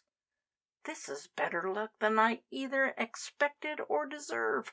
Did you know I was here when you accepted our host's invitation?" "I had no idea we should meet," she replied with a happy laugh. "I cannot answer for my father." She began to crumble the roll of bread beside her with nervous fingers, and Clayton noticed with a thrill of pride how small and delicate they were. "Why are you here?" she asked, looking slowly up at him. "I had no idea you were a friend of Mr. Moreland's. I thought you were in London." "I am only one of the paid servants of the house," Clayton answered grimly. Then he added hastily, "But I have no cause to complain of that. I am Christopher Moreland's secretary." The buzz of conversation had now become general, and it was easy enough to talk without being overheard by the other people at the table. "I should not have thought such a post would have suited you a bit," she said, as she raised her eyes gravely to his face. "How do you get on together?" "I could not work for a kinder or more considerate master to work for. He treats me more like a friend than a paid official." The girl remained silent, but the fingers upon the table moved more nervously than ever beside her plate. "As for the post," Clayton continued, "I fear it is a case of beggars not being choosers. I had no alternative. The salary is a very generous one." "Do you like living here?" she asked without looking up. "It must be so different to your former life in London." "I do not ask myself whether I like it or not," he answered guardedly. "I have at any rate had one reward for my work, that of meeting you here." A faint flush came to the girl's cheek, and she turned to answer a question which had been addressed to her by Lord Orsett, who was her other neighbor. Clayton for the first time let his gaze wander round the table, as he mentally criticized the people who sat at it. He avoided looking at Miles Rossiter. He had not met the millionaire since the night when he had taken him the parcel of imitation diamonds, which had in so inexplicable a manner been substituted for the original one. The last time he had seen the great financier was when he had left him unconscious upon the sofa at his house in Berkeley Square. They had not yet exchanged any words together, and he wondered upon what terms they would meet. Were they to be friends or enemies? Clayton felt indifferent as to which line of action Rossiter adopted towards himself. His only thought was to save Verna from a marriage which was distasteful to her, and he determined to devote all his energies to that purpose. He did not care what the consequences might be. The other guests at the table did not interest him much. Lady Anna was an elderly lady, good-looking but badly dressed. Conversation seemed an effort to her, and neither she nor Moreland appeared to have much in common. The two Miss Dixons looked very dull. They were thin and middle-aged and exceedingly shy. It was rather pathetic to see the eagerness with which they tried to make conversation, and the obvious boredom of the men who sat next to them. The last person in the party upon whom Clayton's eyes rested was Lord Orsett. He watched him with peculiar interest, and, as he did so, his heart warmed to him at once.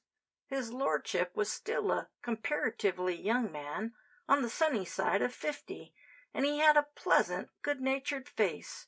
He was not as good-looking as his sister, but the expression upon his rather rubicund countenance was a very cheery one, and the twinkle in his eyes showed that he had a strong sense of humor. As Clayton looked at him their eyes met, and each one felt he had found a friend in trouble. Lord Orsett did not take any pains to conceal the fact that he was inexpressibly bored. "This seems to be an interesting house. Is it very old?" Clayton turned towards the girl as she put the question, and was surprised at the expression upon her face. It was one of anxiety mingled with fear. "Yes, it dates back a good many centuries," he replied. "It used to be a convent in the old days, and all sorts of strange things are said to have happened here." Her next word came as an unpleasant shock to Clayton, for she leaned sideways and whispered into his ear, "Do any strange things happen here now?" He laughed uneasily, for her inquiry suddenly reminded him of the visit of the dwarf. "I suppose one always expects something unusual to happen in an old place like this, where there are so many historic associations," he replied. "It adds an interest to life, and provides a new sensation." "Have you seen anything unusual here?" she asked in a low voice. He looked up and was about to answer when he met the eyes of Christopher Morland fixed full upon his face. His host's gaze was immediately averted, but the idea that the subject of their conversation had been guessed by him gave Clayton a feeling of disquietude which was distinctly disconcerting. "I have seen so many strange things happen in my life that I am always prepared for the worst," he answered. "It is a very great mistake to think that life is a sort of mathematical problem which can be accurately worked out from a given premise to a logical conclusion. It is nothing of that sort. It is full of surprises, even for those who study it most." "But you did not answer my question," the girl said. She did not look at him as she spoke, and her voice was barely above a whisper. "Have you seen any strange things happen here?" "Why do you ask?" "Because I am terrified at being in this house with that man." One little jeweled finger was raised for a moment from the tablecloth in the direction where Christopher Morland sat. Then Clayton lied bravely, and the tone of his voice gave no reason for doubt. "No, I have seen nothing unusual in the house. Of course there are the usual silly rumors that the house is haunted and—" "Haunted? By what? By whom?" She was so serious in her manner that Clayton turned and glanced at her face. It was deathly pale. "Well, they say that the nunnery is haunted by the spirit of a former abbess. But the whole thing is absurd. It has always been popular to give undue prominence to legends of that sort. It provides a picturesque atmosphere which is always acceptable in a sensation-loving age like this. Perhaps I ought not to have mentioned it to you." She shuddered. "Are you sure the ghost is that of a Bess?" "I am not sure of anything of the kind," Clayton said. He regretted the turn which their conversation had taken, for the girl was affected by it in a manner quite out of proportion to its merit. "I have not seen her ladyship," he answered carelessly, "and I do not think she will trouble either you or me." "The ghost is not of a dwarf?" For a moment the bright scene in front of him swam before Clayton's eyes. He heard the indistinct hum of conversation around him, and a sudden unreasoning sensation of fear came over him as he heard the words which Verna Rossetter had whispered. What did she know about the dwarf? How was she mixed up in the vile machinations of the man Harris? Then Lady Anna made a movement to rise, and Morland hastened to the door and opened it.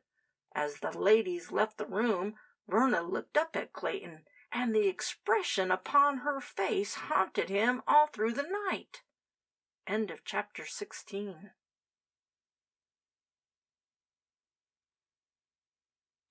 Chapter 17. It was Christmas Eve. The members of the house party at the nunnery had settled themselves down to the routine of their visit to Christopher Morland with a laudable adaptation which might hardly have been expected under the circumstances. The weather had been bad, and the opportunities for pleasurable occupations had been few. With the exception of rare walks or drives during the day, and bridge or billiards during the evening, they had endured a monotony which was certainly not in keeping with the associations of the festive season. Probably the only two people who really enjoyed themselves were the two Miss Dixons, but they would have done so anywhere and under almost any conditions outside the environment of their home in a remote part of Donegal, and away from the society of their august father, whose chief topic of conversation was that of the iniquities of a radical government. The lights were lit in the drawing room, and three people were engaged in conversation.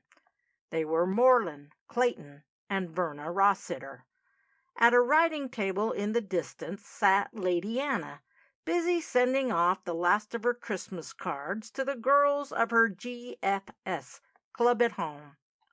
The two Miss Dixons had retired to their rooms. Lord Orsett, who, soon after his arrival, had declared his intention not to live the life of a fungus or die of mental and physical atrophy, had motored into Tunbridge Wells with Miles Rossiter. Verna was sitting upon a low chair beside the fire, shading her face from the heat with a fan of peacock feathers, and listening to the conversation which was being carried on between the two men, but with little show of interest. Occasionally she stole an upward glance at Clayton, who stood upon the hearth rug, but she suddenly avoided looking towards the sofa where her host sat, leaning back against the cushions with a rug drawn over his knees. They had been talking in a desultory way about the old-fashioned customs of the season, and Moreland had just expressed his regrets that he had not arranged for some carol singers to come out from the neighboring village of Ardley and serenade them. In these days it is impossible to get the people to take any interest in that sort of thing, he said. They will only do so if they are paid for their time and trouble. That is all they care for. It is a pity to see how many of these old fashions are dying out because nobody is sufficiently disinterested to carry them on, unless it is made worth his while. Do you care for carols, Miss Rossiter?" "Yes," the girl replied, "if they are sung for the love of the thing, and for the memories they are associated with. I should hate them if they are only given for the money that can be made out of them. It would seem a sort of blasphemy. Don't you think so?" "I entirely agree with you," Clayton said. He always did agree with what Verna Rossiter said. "But I fear I must include myself among the modern Goths. I have not sent one single Christmas card this year, and I feel terribly ashamed of myself when I see the diligence of Lady Anna at the table over there." He shifted his position upon the rug as he spoke.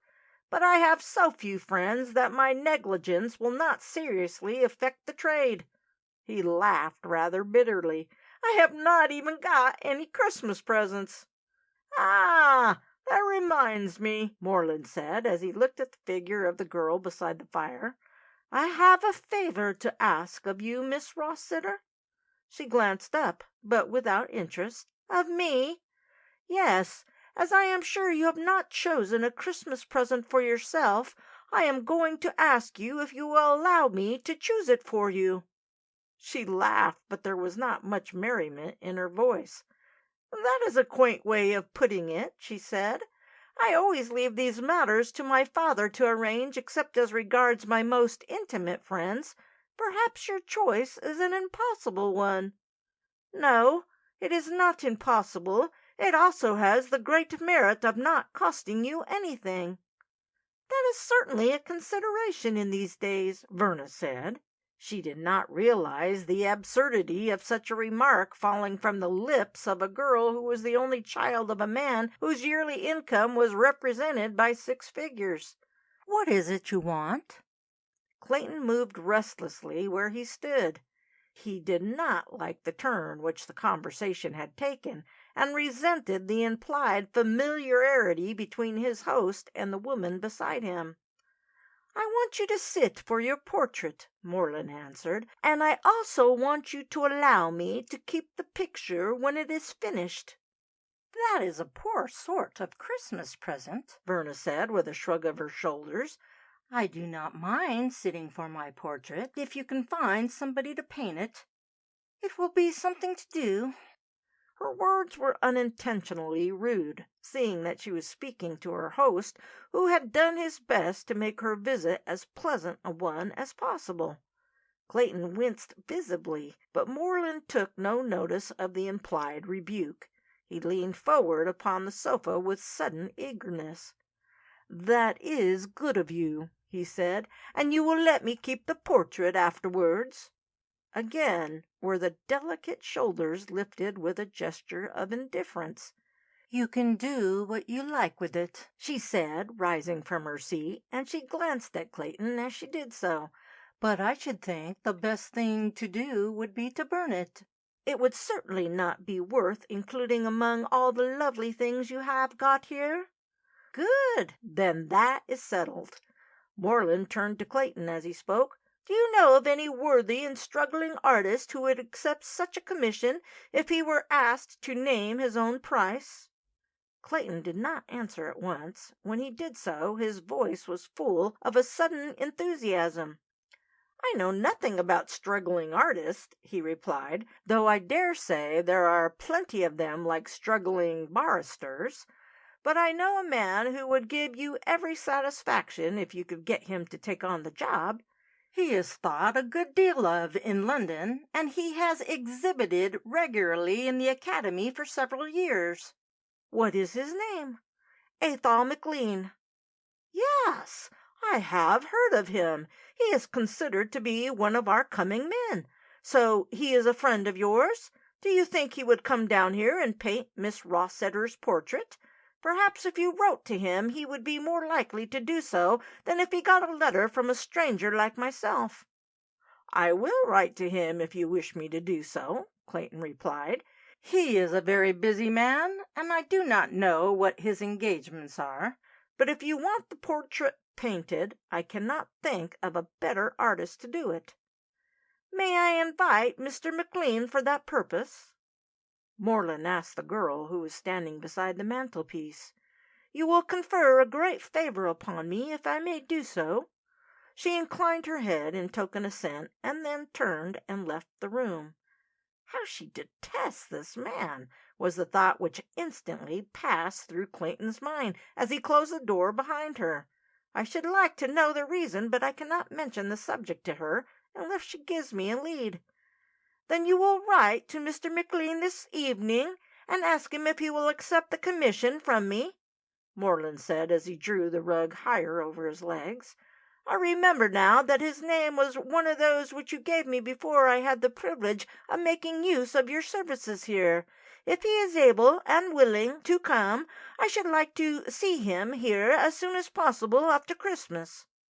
"I will write to him tonight, but I do not know if he is in town. He may have gone abroad for a holiday, for he is a very erratic sort of man. Anyhow, I will send my letter to his London address and ask his servant to forward it."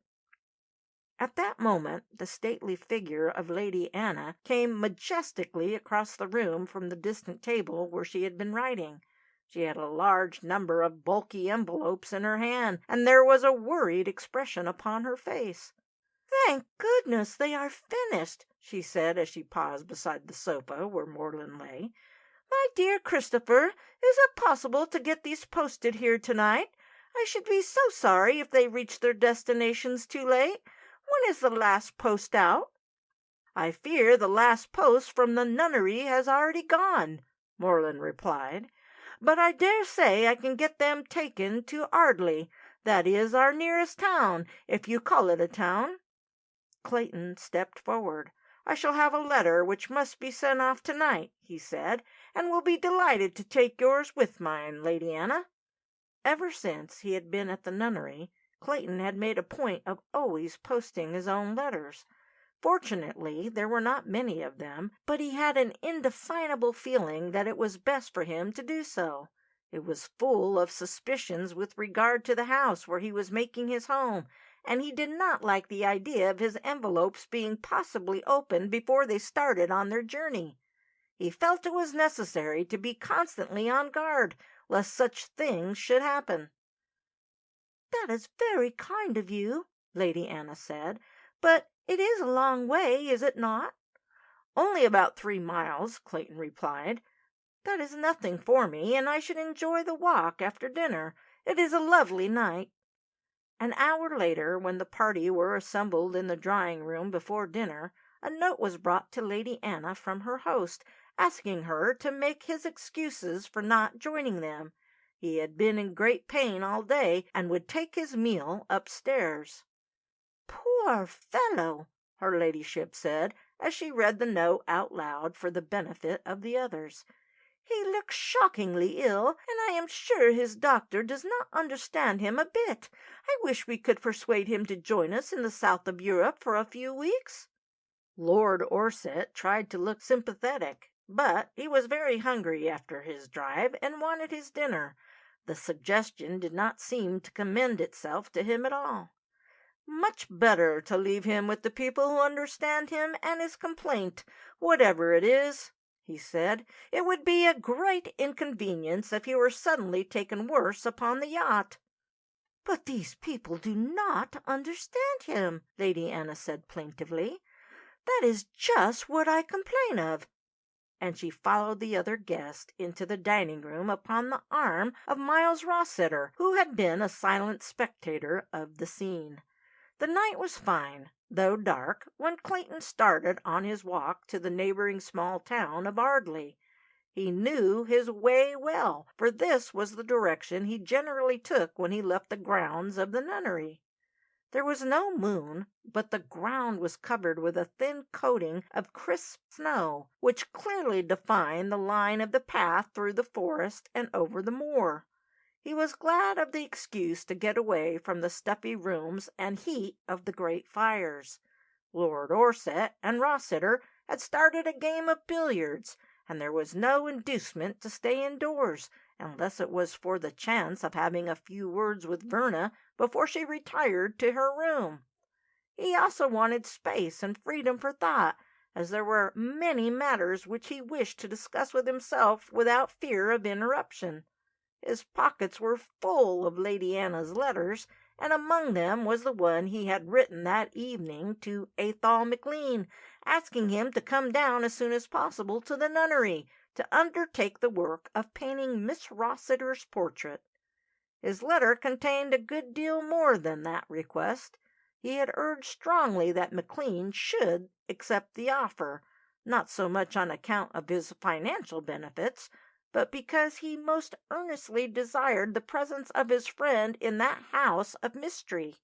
He felt he was upon the eve of some great crisis in his life, a crisis which might affect the future happiness of others besides himself, and he needed the help and guidance of another man.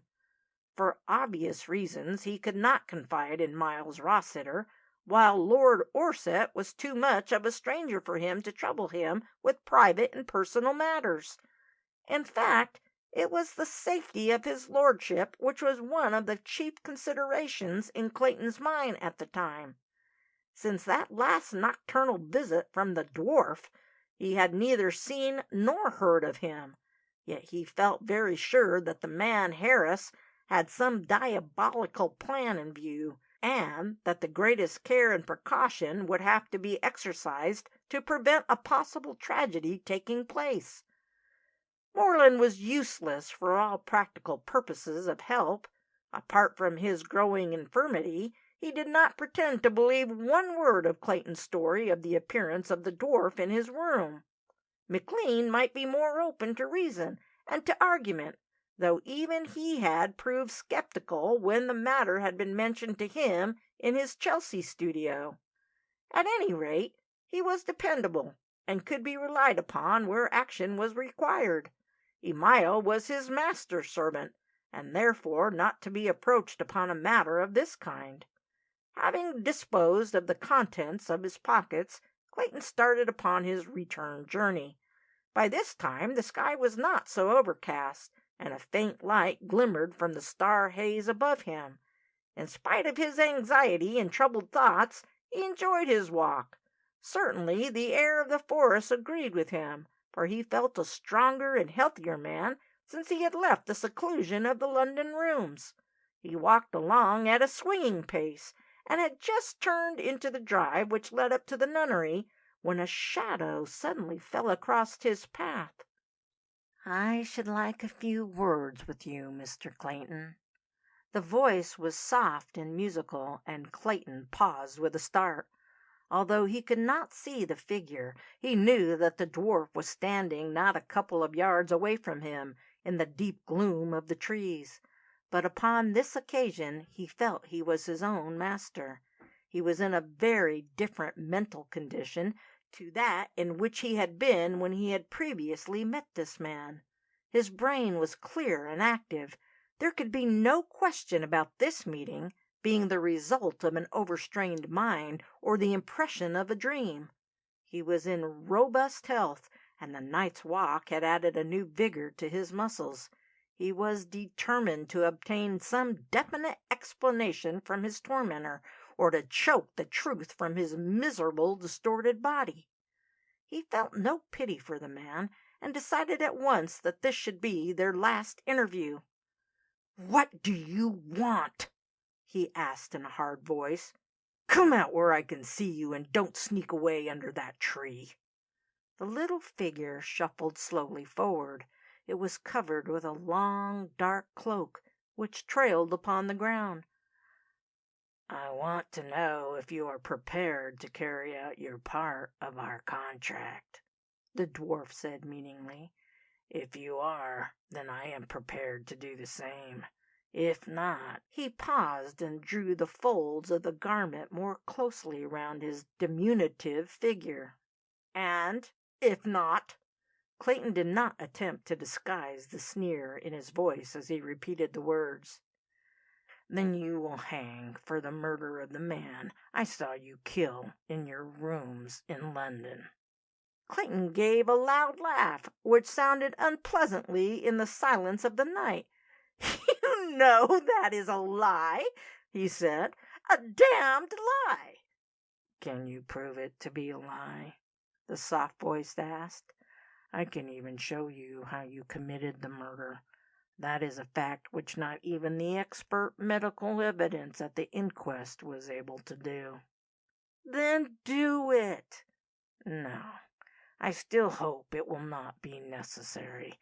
You have so much to gain by carrying out my instructions, and so much to lose by not doing so, that I trust it will not be necessary for me to adopt extreme measures." Clayton ground his teeth with ill-suppressed fury. He required all his self-control not to seize the little man and throttle him where he stood. For the present, however, he determined to humor him, and find out as much as possible before he resorted to physical force. "May I ask what you refer when you speak about extreme measures?" he asked in a voice which sounded less hostile than formerly. "I will go straight to the police, to Scotland Yard in London, and give them such proof that you murdered that man, that no jury would hesitate to return a verdict of guilty against you." He paused and moved a step nearer to Clayton. "You remember the inquest? You also remember that there were certain curious symptoms about the corpse which the doctors were unable to account for? I know how those symptoms were brought about, and I could prove that you were the actual cause of them." "If you know so much about the nature of that man's death, it strikes me very forcibly that you committed the murder yourself." The dwarf shook his head with a gesture of annoyance. "It is foolish to say that. How could I commit the murder when I was with you in Berkeley Square only a short time before I found you and the body in your chambers?" "The same argument applies with even more force to myself," Clayton replied coldly. "Have you anything further to say upon this matter before I take you into the house yonder and hand you over to my host, Christopher Morland, or his servants till the police are fetched?" "That would be a most unwise thing to do," Harris said suavely.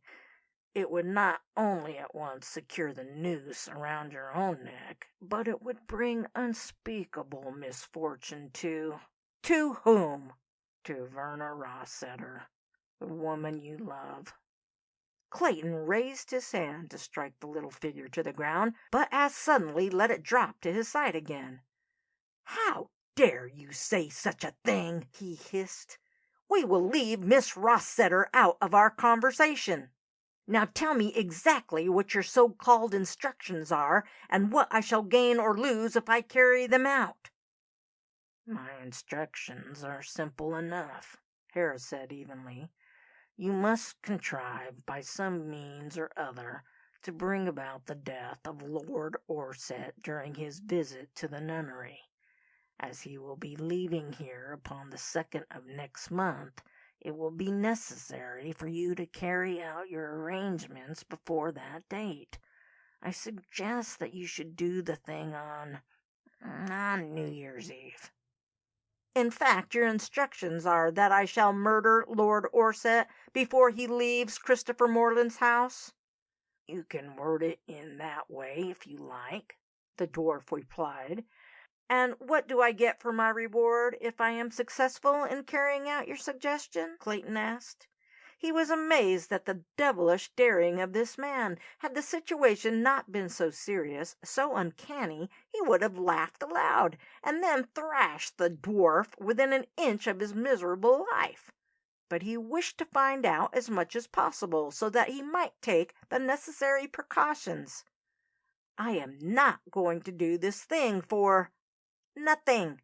"I have already told you, more than once, what your reward will be. Verna Rossetter will become your wife, and incidentally, you will some day share her fortune, which will be a very considerable one." Clayton quickly reviewed the situation. It was difficult to decide upon the spur of the moment what was the best thing to be done. On the one hand, he was determined not to let the dwarf escape this time, though what should he do with him he did not know. On the other hand, he had to consider the happiness, and possibly the safety, of Verna. The ridiculous suggestion that he should murder Lord Orsett was the matter which troubled him least. It was too absurd for serious consideration. "I am waiting for your answer," the dwarf said, edging nearer to Clayton's side. "The reward will be yours if you carry out your part of our agreement." "I should like a clear definition as to what our agreement is," Clayton asked laconically. "To obey my instructions in everything connected with your appointment as Christopher Morland's secretary." "Then my answer is this," Clayton replied in a voice vibrating with passion. "I absolutely refuse to have anything to do with you or with any of your damnable schemes." "Is that your final answer?" Harris asked coolly. "Remember, your decision now has a good deal to do with your future life or death." "It is my final answer." "Your decision is irrevocable? Take care, Mr. Clayton, and weigh your words well." "Yes, you little devil, it is irrevocable. And now you will come with me into Ardleigh, and I will hand you over to the police. You talk about me hanging for a murder I never committed, but reptiles like you are not fit to live. There is no good resisting for—" But Clayton did not finish his sentence. With a cat-like spring the dwarf was upon him, and his horrid fat hands were clutching his throat. He struggled furiously, but the weight of his assailant was as surprising as was his strength. They fell to the ground together with limbs entwined. Clayton tried to shout for help, but his mouth was pressed back by the soft, loose creases of flesh. There was a humming in his ears and a feeling of acute sickness in his throat. Then, with a sense of overwhelming weakness and horror, he sank back unconscious.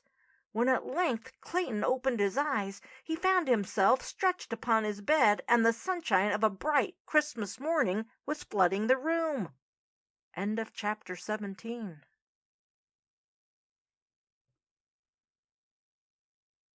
Chapter 18. After the amazing experience of the previous night, Clayton felt far too much unstrung to put in an appearance at the breakfast table. He rang for Emile and sent a message to Moreland asking to be excused from the morning meal as he was suffering from a bad headache. The answer which was brought back was a kind and considerate one, begging him on no account to leave his room till he felt well enough to do so, and expressing a hope that he would soon be all right again. But after his cold bath, Clayton began to feel much better both in mind and body. Emile served a dainty breakfast to him in his sitting room, and while he was enjoying it beside the window, he saw a motor car move quickly down the drive, bearing Lord Orset, Lady Anna, and the two Miss Dixons, presumably to church in Ardley. There were few letters of Christmas greeting for him upon his plate, but he was relieved to see that one of them bore the handwriting of Athol McLean and a London postmark.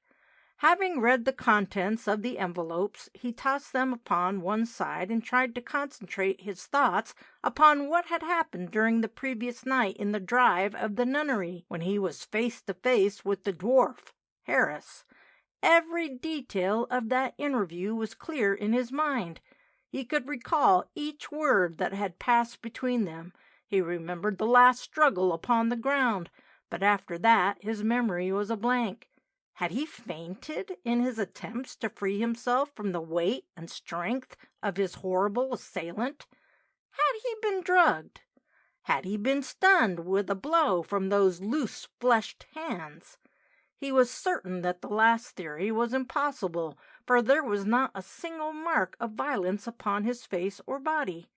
He recalled the ghastly sensation of sickness that had come to him as he lost consciousness, and was inclined to believe he had fainted. Yet, if that was the case, how was it that he had found himself in his bedroom when he awoke? How had he been smuggled into the house, and by whom? In spite of the surprising muscular strength of the dwarf, Clayton knew that he could not have performed such a feat alone and unassisted. Then there was the inevitable risk of discovery by the guest or the servant staying at the nunnery. Both Lord Orset and Miles Rossiter were men who did not retire to their rooms till late, and there was also Emile and the other two valets to take into account. The more Clayton puzzled over the affair, the more hopelessly confused did he become. These facts had actually happened. He would swear to them upon oath in any court of law, but he could offer no reasonable explanation of them. He could suggest no possible solution to the mystery, and once more he possessed no proof. The only thought which consoled him was that in a couple of days' time, at most, he would no longer be alone to solve the hateful problem which confronted him. He would have his old friend Athol McLean with him, and take the earliest opportunity of placing all the facts of the case before him. Perhaps the shrewd, calculating Scottish mind would be able to supply some answers to the involved questions which were tormenting him. He decided not to mention the affair of either Moreland or Lord Orset. He felt sure they would not believe a word of his story, for it sounded far too improbable for credence. Miles Rossiter was equally impossible as a confidant. Beyond the merest courtesy of recognizing his presence, the millionaire had ignored him ever since they had met at the nunnery. This avoidance of his host's secretary would have been noticed by all the other guests had there any reason to suspect there was any coolness between the two men. Clayton was quite indifferent to such behavior. Although it placed him in an awkward relationship towards the father of the girl he loved, it relieved him of what would otherwise have been an infinitely more embarrassing situation. His original friendly feeling towards the man had altered to a deep misgiving and distrust ever since the interview which had taken place between them on the occasion when he had returned the parcel of diamonds to its owner and been charged with theft and blackmail. That had been an insult he could never forget nor forgive, and it was only the fact that Rossiter was Verna's father which prompted Clayton to observe an outward show of respect towards him. Besides, the position he held in the house would have made any other attitude impossible. The windows of Clayton's rooms looked out upon the drive and commanded a view of the old-world gardens that stretched upon each side of it. As he paused to admire them, he saw the figure of Verna Rossiter walk slowly towards the gates that opened onto the forest and the common beyond the lodges. Without a moment's hesitation, he hurried downstairs and left the house just as she turned the corner. She was almost upon the very spot where he and the dwarf had struggled together in the darkness but a few hours ago. She looked round with a slight start as she heard the sound of his steps approaching her upon the frozen ground, and a flush of pleasure came to her face as she recognized whom he was. "A Merry Christmas to you, Mr. Clayton," she said, "and a happy and prosperous New Year. We were sorry to hear at breakfast that you were not well enough to join us. Lady Anna says it is all her fault, and she ought not to have let you take that long, cold walk last night." "I do not think the walk had anything to do with it," Clayton replied, after reciprocating her good wishes. "I enjoyed it immensely, and it did me a lot of good. I cannot stand those overheated rooms and the want of ventilation at night. It was really very kind of Lady Anna to give me such a good excuse for going out, though I also had an important letter of my own to post, so I should have taken the walk in any case. It was a letter which chiefly concerned yourself." "Concerned me?" "Yes, it was to my friend Athol McLean, asking him to come to the nunnery and paint your portrait as a commission from Mr. Morland." As the girl looked round at the man beside her, a frown came to her pretty face, and she tapped her stick impatiently upon the ground. "But I do not want my portrait painted for Mr. Morland," she said. "You gave him your permission last night," Clayton said gravely. "Why did you not refuse then?" "Because it would have been useless for me to do so," she answered. "Had I refused, Mr. Morland would have asked my father, and he would have given his consent at once." "But surely not if you told him it was against your wishes." "My father has no consideration for my wishes if they are opposed to those of our host," she said. "Do you think for one moment I should ever have come to this hateful house if I had had my own way?" "Why do you call it a hateful house?" "Because I detest and loathe the man who owns it," she replied with feeling. "I would rather work my fingers to the bone than place myself under any obligation to him." They had passed through the lodge gates and were walking briskly along the track that led through the forest. Clayton had trodden that same way last night before his encounter with the dwarf. He turned with a look full of surprise and inquiry to his companion. There was a bright spot of color upon each of her cheeks, and the wind had drawn down long wisps of her hair from under the tam-o'-shanter she wore. The tight white jersey she wore brought into full relief the splendid curves and lines of her figure. She had never seemed so altogether lovely and lovable to him as she did at that moment. "Verna, will you trust me, dear?" His hand rested upon her arm, making her pause, and they faced each other in the wonderful silence and solitude of the Christmas morning. A troubled look had come to her face as she heard his question. "Yes," she replied, "I will trust you because I love you. Where perfect love is given, perfect confidence must follow." He drew her to him, and she raised her face to receive his kiss upon her willing lips. For one moment he pressed her close to him, then he loosed her. "Why do you hate Christopher Morland?" he asked. She shuddered and drew back from him. "That is the one question I cannot answer," she said in a low voice. "But you have just said that you trust me." "So I do, entirely and absolutely. But my answer to your question would involve others besides myself. I dare not tell you what I know about that man. Perhaps some day I shall be free to do so, but not yet." She looked earnestly up into his face as she spoke. "Lawrence, dear, a perfect confidence between us must be mutual. Will you trust me as loyally as I trust you?" He smiled back at her, but there was a leaden weight at his heart as he did so.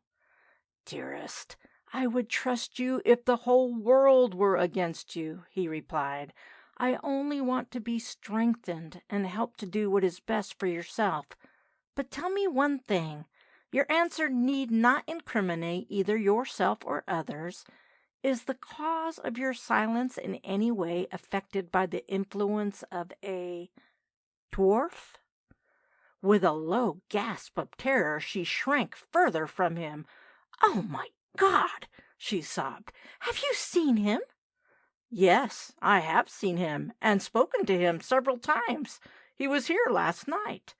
"Last night?" "Yes, I met him in the drive as I returned from Ardley. It was a nasty experience, and I hope it will not happen again." "This is terrible," the girl whispered. "Will you tell me all you know about that little devil? You cannot guess how much it means to me." But Clayton shook his head. "No," he replied, "I cannot do that at present. I must ask you to trust me as fully as I am going to trust you. We are both mixed up in some horrible mystery which I, for one, do not pretend to understand. But I am determined at all costs to save you from any possible danger or harm, and I shall be absolutely reckless in my methods. There is only one other question I must ask you, Verna, and it is essential that I should have a reply. Everything depends upon your answer." "What is your question?" "Are you going to marry Christopher Morland?" "No, no!" she gasped. "I would sooner kill myself than do so." "But you say it is your father's wish that you should, and you must obey him." "No, I will not! I will not! Though in that matter he is entirely under Morland's control." "In what way?" She shivered and turned away. "I do not know. I dare not ask."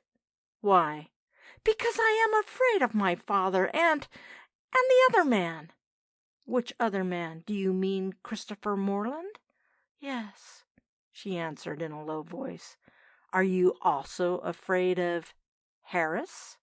She glanced up into his face with a look of inquiry. "Who is Harris? I do not know whom you mean." It was Clayton's turn now to show his surprise and embarrassment. For one instant the thought flashed across his mind that the girl was not acting honestly to him, but he dismissed it at once as their eyes met. "I mean the dwarf." Verna suddenly stood still in front of him, with her hands clenched tight at her sides, and a look of indescribable horror came to her face. Her cheeks were very pale now, and she drew in her breath with quick, irregular gasps. "Oh!" she panted. "Then that is the name you know him by? Who told it to you?" "He told me himself. At least he gave me his card with that name upon it." "Does anyone else know him by that name, except yourself?" "Christopher Morland certainly does," Clayton replied, "for Harris is a sort of tenant of his, and occupies a flat opposite to the one where he lives in London. I also believe your father is not unacquainted with him. But if his name is not Harris, what is it?" She raised one hand to her eyes as though to shut some hateful vision from her sight. "Dearest," she whispered, "it seems as if our love and confidence in each other are destined to be bound up in secrecy. I cannot answer that question, but I will tell you this. If ever Satan walked this earth, concealing his devilish work in human shape, he is doing so now in the guise of that dwarf. You must always be prepared for some frightful tragedy whenever he is near. You must always be thoughtful of your own safety and the safety of others. More than this I dare not tell you." "Do you think he is hanging about the place here?" Clayton asked uneasily. The evident fear and sincerity of the girl troubled him more than he could express in words, and the proposal of Harris in the drive upon the previous night was still fresh in his mind. "There is nothing to prevent his turning up at any moment," she exclaimed, "but he will not dare show himself during the daytime. You say you met him here yesterday evening?" "Then I shall take care in the future never to go about at night unarmed," Clayton said grimly. "The next time he forces his attentions upon me, I shall shoot him like a dog and risk the consequences." They turned to retrace their steps towards the house, and few words passed between them till they reached the lodge gates. But there still remained one or two questions which Clayton wished to put to the woman beside him. It was necessary that he should know as much as possible about this mystery in which so many people, including himself, were involved. This might be his last chance of speaking to the girl alone, and he wanted to learn as much of the truth as she was free to disclose before Athol McLean arrived at the nunnery, and a definite scheme of action was decided upon. "Tell me, Verna," he said as they passed through the open gates, "do you know Lord Orsett well?" "No," she replied without hesitation. "I had never seen him before till we met here in Christopher Moreland's house. Why do you ask?" "Only for information. Is he a friend of your father's?" "Not that I know of. They may have had business transactions together, but neither Lord Orsett nor Lady Anna has ever visited at our house.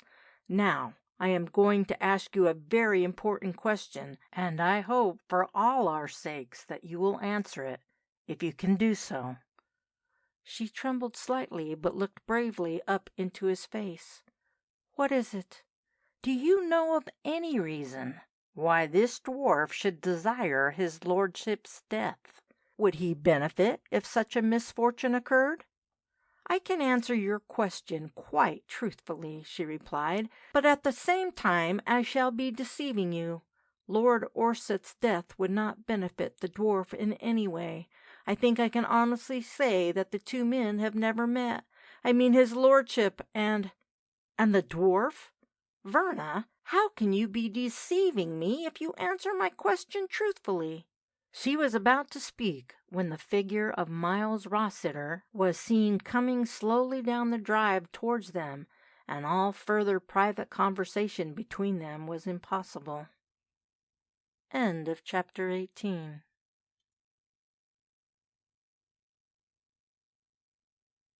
Chapter 19. It is the most extraordinary story I ever heard. If what you tell me is true, and not the result of disordered nerves, I can only say that the sooner your friend Moreland puts the matter in the hands of the police, the better it will be for all parties concerned. Athol McLean stood in Clayton's sitting room, with his broad shoulders leaning against the mantelpiece and a huge pipe between his lips. He had arrived at the nunnery early in the afternoon, and had soon become popular with the other guests in the house. His good nature and limitless fund of anecdote had made him a very pleasant addition to the party. He was a well-read man and well-traveled, and he had an artist's power of description which commanded attention and interest. He had already been given one sitting by Verna Rossiter, and was enthusiastic about her charm and beauty. He immediately won Lady Anna's heart by promising to send a couple of sketches to a forthcoming bazaar in aid of her friendly girls. The two Miss Dixons were loud in their praises about him, because in doing so they were echoing the sentiments of their chaperone. His lordship's settled expression of boredom faded into one of interest and appreciation when he found that the new arrival was a keen golfer and motorist. The only person with whom McLean did not feel upon comfortable terms of acquaintance at the end of the first day of his visit to the nunnery was Miles Rossiter. From the moment of their introduction, the great financier had, more by his manner than his conversation, shown that he was suspicious of some ulterior motive in McLean's presence in the house, and had avoided him in a subtle way, which was only noticed by the artist himself, who treated such behavior with true bohemian indifference. It was not till the rest of the party had retired to their rooms that the two friends found an opportunity of having a private chat together. As soon as they had reached his apartments and were sure of not being disturbed, Clayton began to unfold the remarkable experiences which had already been chronicled in these pages. McLean listened in silence till the complicated narrative was ended. Not once did he interrupt the speaker. At last Clayton leaned back in his chair and asked him his opinion upon the situation. The answer to the question has already been recorded. "But, my dear fellow," Clayton exclaimed, "I assure you it is true, and not due to any distorted nerves. I admit there was some ground for your suspicions when I found the dead man in my London rooms, though I still maintain that every detail I gave you at that time was absolutely correct.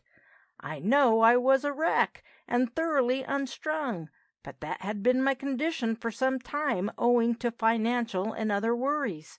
I have met that little devil on 2 occasions since I have been in this house, when I was in perfect health and amid entirely new surroundings." McLean turned to the mantelpiece and knocked the ashes from his pipe against the shelf.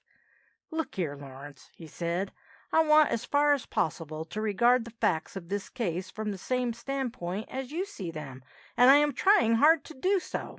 But for the life of me I cannot persuade myself that what you have told me here tonight really did happen." "Good Lord, man, and why not?" "Well, let me take the 4 occasions when you say that this dwarf Harris has presented himself to you. I want you to consider them quite impartially, as though you were an entirely disinterested party, like myself. Let us go through them seriatim, and briefly, from the point of view which would naturally be taken by any outside person who heard what you have just told me." "Forge ahead, then," Clayton said, with a touch of irritation in his voice.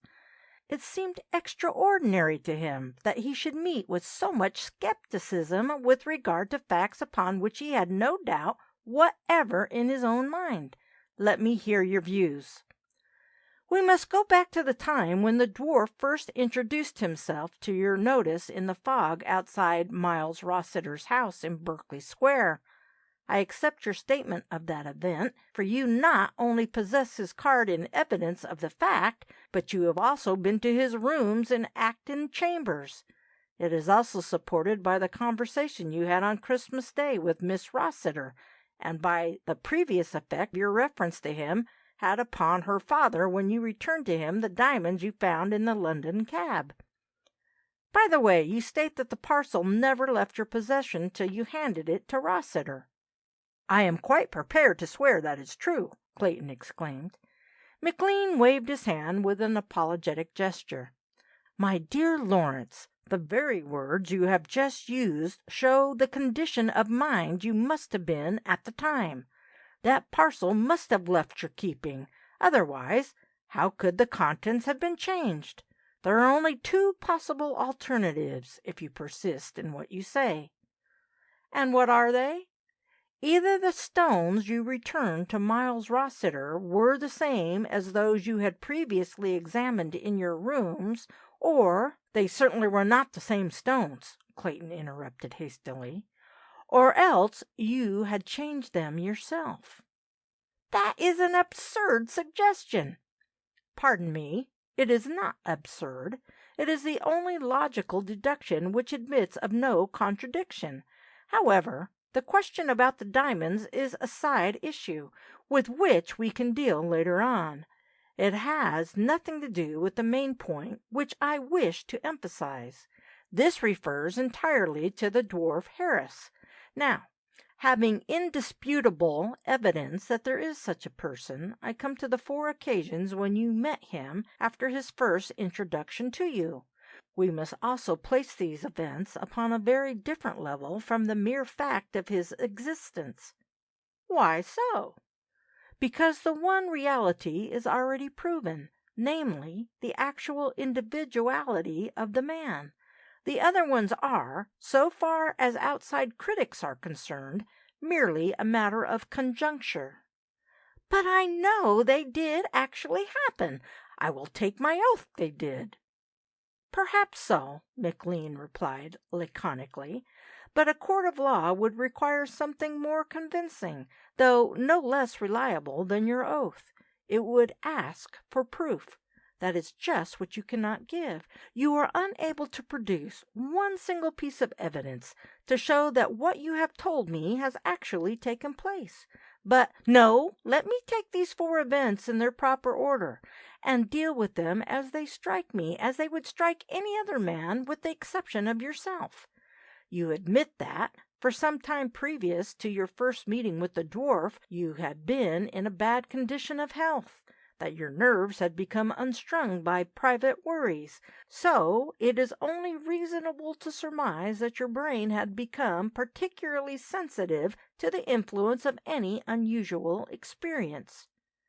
Your story is that upon your return to your chambers that night you found the body of a dead man upon the floor. A few moments after your discovery, you say that the dwarf was watching you from the open doorway, and of course finds you in an exceedingly compromising position. After some conversation with him, during which the corpse is still upon the ground, he falls asleep in one of your chairs.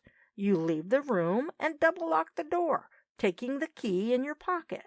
After making your statement to the police, who at the inquest confirmed the fact that you were in a very excited condition of mind, you return to your chambers with a doctor and a constable. You find the door still locked, but the room is empty. Both the dwarf and the body have disappeared. McLean paused and puffed at his pipe for a few moments in silence.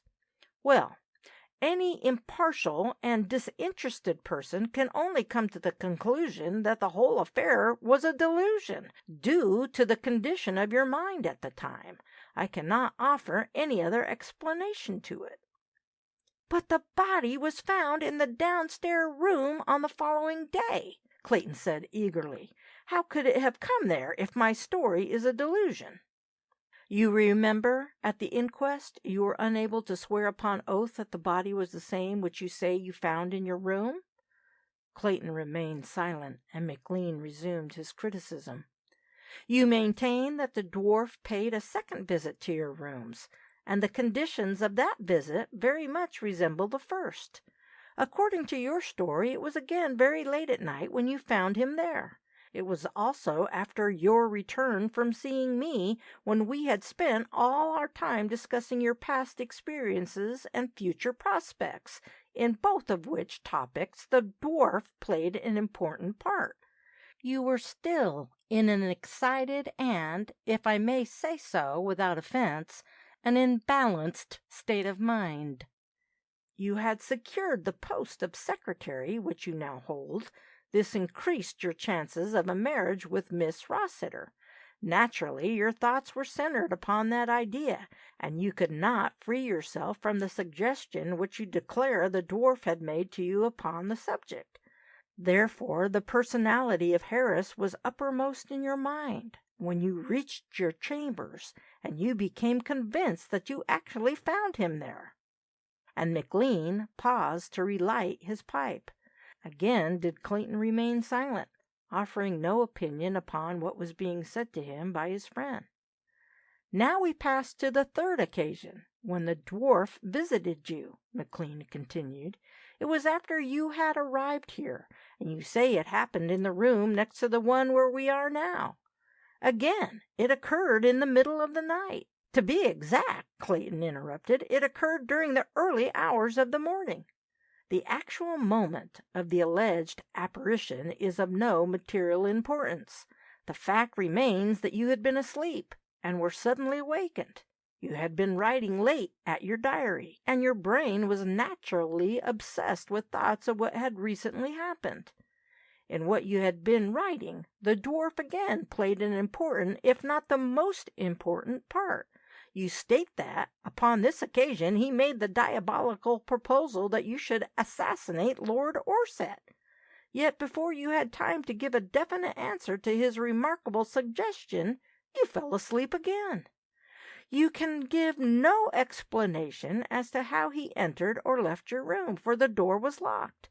Again, in your conversation with Miss Rossiter, she distinctly told you that, as far as she knew, Harris could derive no personal benefit from the death of his lordship, apart from the fact that they had never met each other. So the probability of the story concerning this third apparition is, like the previous ones, as lacking in reason as it is in probability. Clayton sat silent and uneasy. The logic of his friend's arguments was obvious to him, but he had the unalterable conviction that what he had spoken was the truth. "Go on," he said wearily.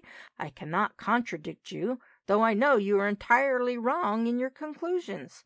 I can only repeat that I have told you exactly what really did happen. Unfortunately, I am the only person who knows that it is so. We now come to the fourth and the last occasion when you say you met the dwarf," McLean continued. "It took place upon Christmas Eve. You left this house after dinner, at which, judging from tonight's experience, the supply of good wine had been generous and full-bodied. The rooms had been heated, as well as the brains of the guests. You had just written to me, asking me down here. Again, you must have had in your mind what you had been telling me tonight. Once more, the mystery of the dwarf was probably uppermost in your thoughts. You went out of this heated house into a dark and frosty night. On your return, you say you met this phantom of your imagination, and he renewed his vile proposal to you, offering the same bribe as before. There was a struggle, and you, a strong, active man, were brought to the ground by this deformity in human shape. When you recovered consciousness, you were in bed, here in the next room." McLean blew a great puff of smoke from between his lips. "Man alive! Do you think anybody who had not been present on such an occasion would for one moment believe such a tale? If, for the sake of argument, the dwarf had got the better of you, how in the name of fortune could he have brought you back into this house and up to your room when he is not one of the guests here? The situation is impossible." Then the artist's voice dropped to a softer note as he went on. "You must not think, Lawrence, I am trying to prove you are a liar," he said with a laugh. "I only want to show you how difficult it is for me, as it would be for any other man, to accept your version of these affairs as they are presented by you. If you were able to produce one particle of evidence in support of your assertions, it would be hard to believe it without very careful investigation. But you cannot produce any proof at all." Clayton knew that this was so, that every reasonable argument that could be brought forward must be opposed to the facts as he knew them to be. "Then do you propose that nothing shall be done in the matter?" he asked desperately. "Knowing what I do, am I to let things drift on and trust to luck that no serious tragedy takes place?" "No," McLean replied briskly. "I propose nothing of the sort. If, as you say, there is a chance of the dwarf hanging about this place with the intention of carrying out the crime he suggested to you, we must be on the watch. Personally, I do not think it will be any good, but at any rate it will afford you an opportunity of proving that there is some truth in what you have told me, and, if that be the case, we shall be upon the spot when the crisis occurs." "Can you suggest any definite plan of action?" "Yes, I can. If anything is going to happen at all, I believe it will be either on the New Year's Eve or during the early hours of the following morning. Let me see. Next Friday is the first day of the new year. Well, we must keep a careful vigil during Thursday night. If your dwarf does pay us a visit, I promise you he shall not escape without giving a very full account of his behavior to me." "He is the very devil to deal with," Clayton said, as he nodded approval of his friend's plan, "and we ought to manage him between us." "He may be the devil himself in spirit," McLean said with a curt laugh, "but if he is in bodily form, I shall not be afraid to tackle him. I do not for a moment think he will turn up, but I am quite willing to be prepared for all, or any, contingencies. There are several cases of revolvers and cartridges in the gun-room downstairs," Clayton said. "Lord Orset's room is the large one at the end of the gallery, and is rather isolated. Moreland asked me to put him there, as it is the best sleeping apartment in the house, and he says his cousin likes plenty of space." As soon as McLean had finished his pipe, he prepared to take his leave. It was already long past midnight, and he was sleepy with the change of air from his London studio. "I say, old man," he said, as he turned to leave the room, "I suppose you know your way pretty well about this house. I wish you would come and show me to my quarters. I'm hanged if I can find them myself, and I forgot to bring a candle." "Certainly," Clayton replied, rising and fetching a light from the table where several candles stood. "As a matter of fact, this part of the building is easy to get about in, for only half of the house is furnished. At present we could not put up another guest without getting a further supply of things. The greater part of the rooms are used for storing the treasures which Moreland picks up abroad, and the other ones are empty. Come this way." As they passed through the door into the passage, McLean paused with an artist's true appreciation of antiquity to pass his hand down the oak paneling of the wall. "My word, this is a splendid old door," he whispered. "I wish I had one like it for my studio at home. I should then know that my things are safe while I'm away." "Yes, all the fittings of the room here are old and massive," Clayton replied. "It is very quaint and medieval to look at, but it has its drawbacks. Even now, after being here all these weeks, I never shut my windows day or night unless there is a gale on. I cannot stand the noise of things being blown about. This is your room, the first on the right." Clayton dropped his voice to a whisper as he raised his hand and pointed to a narrow archway near them through which all was darkness. "That is the gallery I was telling you about. Lord Orset's room is at the end of it."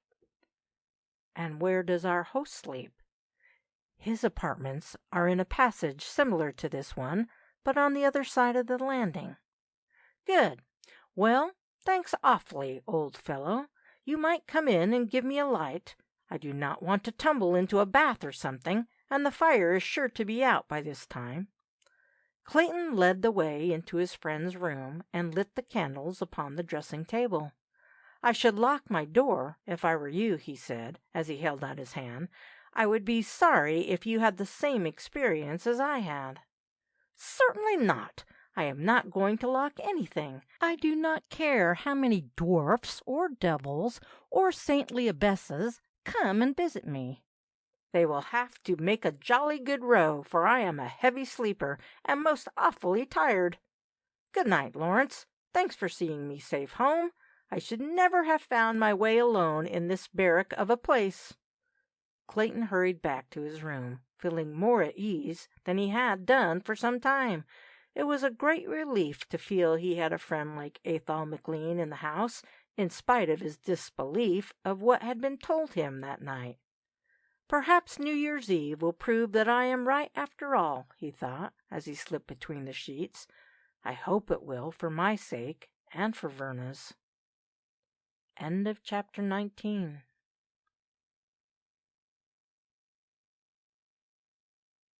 Chapter 20. During the next few days, a more comfortable feeling of camaraderie seemed to spread among the members of the party assembled at the nunnery. Whether it was due to McLean's personality, or because they were all waking up to the fact, though rather late in doing so, that they were passing through the most festive season of the year, and should indulge in a fuller appreciation of it, would be difficult to say. But the party certainly became more cheerful and sociable as time went on. Even Miles Rossiter, unbent in his attitude towards Clayton, and appeared anxious to atone for his former rudeness in ignoring his presence. Moreland's health, after spending Christmas in bed, had taken a turn for the better, and he mixed more with his guests than he had done during the first days of their visit. Perhaps the only two people who did not give themselves readily to the pleasures of the season were Verna Rossiter and Lawrence Clayton. More than once during those days, when they were gathered together in the drawing-room of an evening, they would cast anxious glances at each other, as though expecting some sudden trouble or disaster which never came. It was also at this time that an acquaintance sprang up between Lord Orsett and Clayton that eventually ripened into a friendship which lasts till the present day. Possibly this more intimate companionship would never have started on either side, had the other men of the party been more congenial to either of their tastes. But his lordship made no pretence at concealing his opinion that his cousin, Christopher Moreland, was not only a crank, but an uninteresting crank as well. It was only in compliance with his sister's wishes that he had consented to come to the nunnery, for she told him it was his duty to sacrifice himself at least once a year to visiting the relative who, failing his own marriage and issue, would some day succeed to the title and estates. Most of McLean's time was devoted to his canvas and brushes upstairs, and he rarely appeared except at meals. A few days' association with Miles Rossiter had not impressed the millionaire favorably upon his lordship's notice. Being a Tory of the old school, and having inherited a deep-rooted suspicion towards all self-made men with colossal fortunes, he had first taken a passive dislike to him, which had gradually simmered down to a feeling of well-bred tolerance. Lord Orsett detested the man who was a society sycophant. He never met such people in the stately houses where he visited, nor in his own home, over which Lady Anna presided with such gracious dignity. This was one of the few faults which Verna Rossiter grudgingly admitted to be part of her father's character. He dearly loved a title, and he advertised his affection for them whenever he had an opportunity of doing so. The girl had always generously ascribed this weakness of her parent to the business connections he had with wealthy, but not very distinguished, members of the nobility, which in the course of his long professional career had been numerous and varied. So it came about that Lord Orsett and Lawrence Clayton had been thrown a good deal into each other's society, and the more they saw of each other the stronger did their friendship grow. The two men had been for a long walk together to one of the many beautiful and historic places which abound in that southern part of England, and they were sitting in the private room of a picturesque Sussex inn, having tea. So far, his lordship had made no reference to his cousin, and Clayton was surprised when he suddenly introduced the subject without any apparent motive. Their conversation had been entirely devoted to travel and to sport. "I cannot make my cousin Christopher Moreland out," Lord Orsett said, as he cut his third large slice from the homemade loaf in front of him. "Why on earth did he go and buy that rabbit warren of a place is what beats me. He is never well there, and the house is much too large for a bachelor. Besides, he has got very decent diggings in London." "He goes abroad a good deal, does he not?" Clayton asked. He wanted, if possible, to find out more than he at present knew about his employer. "That makes it all the worse. I believe he does spend a good deal of time, and probably a good deal of money as well, at foreign spas and other places, drinking those beastly waters which do not do him any good. That is all the more reason he should content himself with one home, instead of buying a great gloomy draughty place like the nunnery. Great Scott! Fancy any man who is sane and sober taking a place with a name like that." "I do not think he comes down here often," Clayton said. "He told me he uses the unfurnished rooms for storing the things he buys abroad." "That is all moonshine," Lord Orsett explained impatiently. "There are plenty of good warehouses in London, where he can store his rubbish if he wants to. But why does he waste his money over such trash? Have you seen all these wonderful treasures?" "I have seen a good number of them, but not all. He promised to show them to me later on." "He has never offered to do so to me, for I expect he is ashamed to exhibit them to anybody who cares about art. I do not believe he has got a single thing worth a brass farthing." "Oh, yes, indeed he has," Clayton said. "I have not been over the big room where he keeps the most valuable ones, but many of the unfurnished apartments are full of pictures and furniture and china. He has some nice things in London as well." "I would not give him a £5 note for the lot," his lordship said irritably. "No, not if he threw in his old nunnery as well." "That is a very safe offer," Clayton laughed. "He thinks no end of his collection, and I doubt if he would accept any price for it. He might just as well chuck his money into the gutter for all the good it will be to him. He knows perfectly well that if he outlives me, he is the next in succession to my property and estates. He will have quite enough to do to look after them without any nunneries." "You may marry." "I shall never marry," his lordship said, and Clayton noticed a new note in his voice. "Of course I ought to do so for the sake of the family, and my sister is very keen about it. But the time for that sort of thing is past, as far as I am concerned." "I hope not. You are still in the prime of life, and I trust you have many years before you. A man is never too old to marry, if he wants to." "And seldom too young," Lord Orsett said quietly. "No, my dear sir, it takes two people to make a bargain, and, well, the only bargain I ever wanted to make in the matrimonial market was lost many years ago." There was a touch of sadness in the man's voice, and Clayton felt he had unintentionally struck a personal and private note in his companion's life which was not meant for the outer world to hear. "I am sorry," he said simply. "I should have liked to think it was otherwise." Lord Orsett held out his hand, and Clayton gripped it warmly.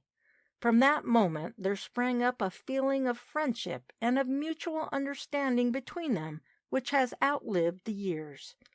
On their return walk to the nunnery a new sense of intimacy seemed to have arisen, and Lord Orsett learned many details of Clayton's past life which the narrator never thought he would have confided to his companion when they started on their journey. "There is one thing I wish you could arrange for me during the rest of my stay here," Lord Orsett said as they neared their destination. "Do you think you could change my bedroom? I do not want to trouble my cousin about the matter, as he has plenty of other things to worry about. Besides, you are a sort of ADC to His Excellency, so I thought you might get it done for me without anybody being the wiser." For a few moments Clayton was silent.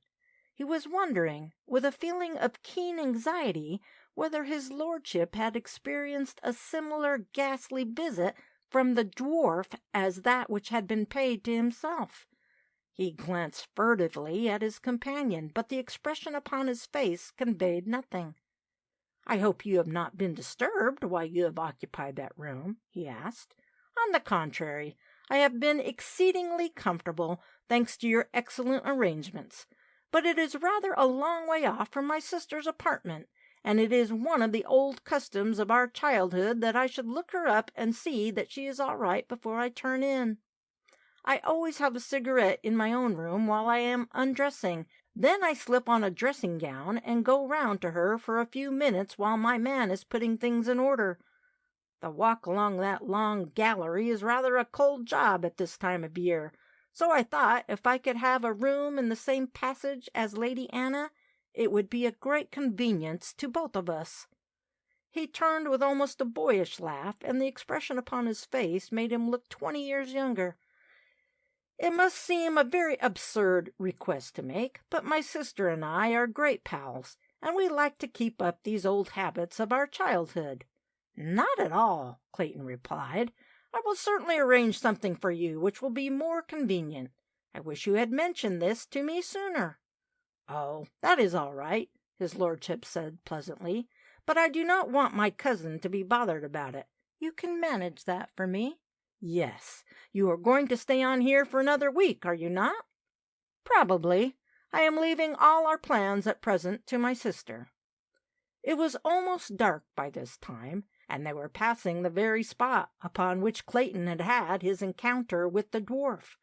The remembrance of that event suddenly put an idea into his mind, and he smiled grimly to himself. "I will have your room changed tomorrow morning," he said, "and see that the alteration is not mentioned to your cousin. Will you give the necessary instructions to your servant?"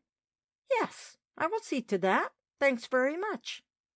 During dinner that evening, both Verna Rossiter and McLean noticed the curious look that had come to Clayton's face. He spoke but little, and he seemed to avoid both of them in the drawing-room afterwards. The girl came to his side, and they were separating for the night, and whispered into his ear, "Has anything happened? You do not look yourself tonight." He shook his head as he felt the warm pressure of her fingers on his hand, but there was a troubled look in her eyes as she turned away to mount the great oak staircase. Half an hour later, Clayton betook himself to the billiard-room, where Lord Orsett and McLean were busy over a game. Miles Rossiter was sitting on the corner seat of a raised daïs near the fire, with a cigar in his mouth and a whiskey and soda upon a small table beside him. Clayton crossed the room and sat down next to the millionaire, who greeted him with a strained smile. The apartment was a large one, and they could talk without being overheard by the two players. Ever since their last meeting in London, at the mansion in Berkeley Square, there had been an uncomfortable restraint between the two men. Clayton still smarted under the insults he had then received from Rossiter, while apparently the mystery of the changed diamonds remained unsolved. But upon this occasion he had a special reason for ingratiating himself with the great financier, and he forced a pleasant expression to his face as he took a seat beside him. The first exchange of remarks between them was not of a very interesting nature, for they were entirely devoted to good-humor criticisms about the play going on in front of them. Both Lord Orsett and McLean were experts at the game, and the contest was an exciting one. As soon as McLean, who was some 20 points ahead of his opponent, reached his second 100, Clayton leaned back slightly so as to bring him nearer to the man at his side. "I have a favor to ask you, Mr. Rossiter," he said in a low voice. "I wonder if you will grant it?" "That entirely depends upon what the favor is," the millionaire replied in a not very friendly tone. "It has nothing to do with myself," Clayton continued, ignoring the manner of his companion. "It is a favor you can do to Lord Orsett, not to me." The expression upon Rossiter's face immediately changed to one of studied interest, and he glanced at the smart, athletic figure which was then leaning over the table, taking a careful calculation of the angle at which he had to play. "Why does not his lordship ask it himself?" Clayton laughed lightly. "As a matter of fact, he does not know I am doing it for him. He wishes me to make a slight arrangement for his comfort here, in which I find that only you can help me." Rossiter sipped his tumbler thoughtfully, and while he did so his eyes glanced suspiciously at the man beside him. "What is it?" "He is anxious to have his bedroom altered during the rest of his visit to the nunnery. Unfortunately, all the other furnished apartments are already disposed of, and the only thing I can do is to ask if you would have any objection to exchanging rooms with him. I would gladly give up my own," Clayton added quickly, "but it adjoins my private study where I do my secretarial work for our host, and where I keep all my papers. Then I thought of asking the favor of McLean, but his room is also connected with another one, which he has turned into a studio, and where, as you know, he is painting your daughter's portrait. All the other available apartments are occupied by the ladies, or by the servants." Rossiter considered the request in silence before he spoke. "Why does Lord Orsett wish to change his room?"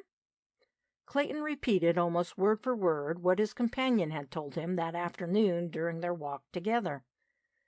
"His lordship is also particularly anxious that the matter should not be mentioned to his cousin, Mr. Morland. He would be much distressed if his host thought that everything had not been arranged for the complete comfort of his guests. I had to see to all the details, but of course I could not anticipate such a difficulty as this, not knowing either Lord Orsett or his sister. I shall be very glad to do anything in my power that will add to his lordship's convenience," Rossiter said with gracious pomposity. "You can have our rooms changed by all means, only I should like to know where I am to be located, and also that the alteration is made known to my servant." "Thank you very much," Clayton said with a sigh of relief, and had not the light under the green shades been so concentrated upon the table, Rossiter might have noticed a faint smile come to the corners of his lips. "I will see that the necessary arrangements are made tomorrow morning, and I hope you will not be inconvenienced by the change. I must also ask you not to mention the matter to Mr. Morland." "Certainly not, if that is his lordship's wish. Besides, it is hardly of sufficient importance to refer to." "By Jove, that was a good stroke!" Clayton exclaimed, deftly changing the subject of their conversation and pointing to the table where McLean had just scored a remarkably good round-the-table cannon. "I wish I could play the game like that." "It is not easy to play any game with success," Rossiter said, with the suspicion of a sneer in his voice, "unless you possess a clear head and a very steady hand." Clayton took no notice of the veiled insult implied by the words, though he accurately guessed to what they referred. But he had got his favor granted, and he was too much pleased with himself to take offense. "At any rate, I have saved Orsett's life," he thought, as he helped himself from the decanter upon the table to hide the satisfaction upon his face. "If that little devil Harris tries any of his hellish tricks on New Year's Eve, he will find he has got the wrong man to deal with." End of chapter 20.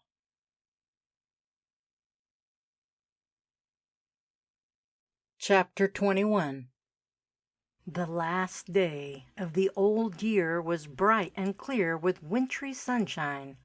A white frost had left its mantle of shimmering glory upon the forest, and the open stretches of moorland scintillated in the yellow light, as though a fairy net of jewels had been cast with a lavish hand upon the bracken and gorse bushes. It was one of those perfect days which rarely come to our English winters, and are therefore all the more appreciated. Most of the guests at the nunnery had motored to Brighton for lunch, and were not expected back till late in the afternoon. Only 3 of them had remained behind. They were Verna Rossiter, Athol McLean, and Lady Anna. The first 2 people mentioned were devoting their time to the portrait, which was rapidly growing into a beautiful work of art under the delicate influence of the artist's genius. Lady Anna, in spite of her declared intention of writing letters all day, was shrewdly suspected of being much concerned over her duties as chaperone. Clayton was busily engaged in his room upstairs, writing letters for his employer, letters which struck him as being even less necessary than those which usually occupied his time and attention during the mornings. Morland had gone to London upon business, and would not return till the evening. "How would you like to make your home here, Miss Rossiter? I wondered if the place appeals as much to you as it does to me." It was McLean who put the question, as he stepped back from his canvas and looked critically at the painting in front of him. "I should hate it," the girl replied. "Nothing on earth would induce me to live here." I am surprised to hear you say so. You have traveled so much and seen so many interesting places that I should have thought the nunnery would have appealed very strongly to your love of the beautiful." She shook her head emphatically, but immediately regained her former position. The movement did not escape McLean's notice. "I see nothing beautiful in it," she said. "It is a gloomy, stuffy house and full of horrible associations." "Of course it is haunted?" he asked lightly, with a glance at the face in front of him.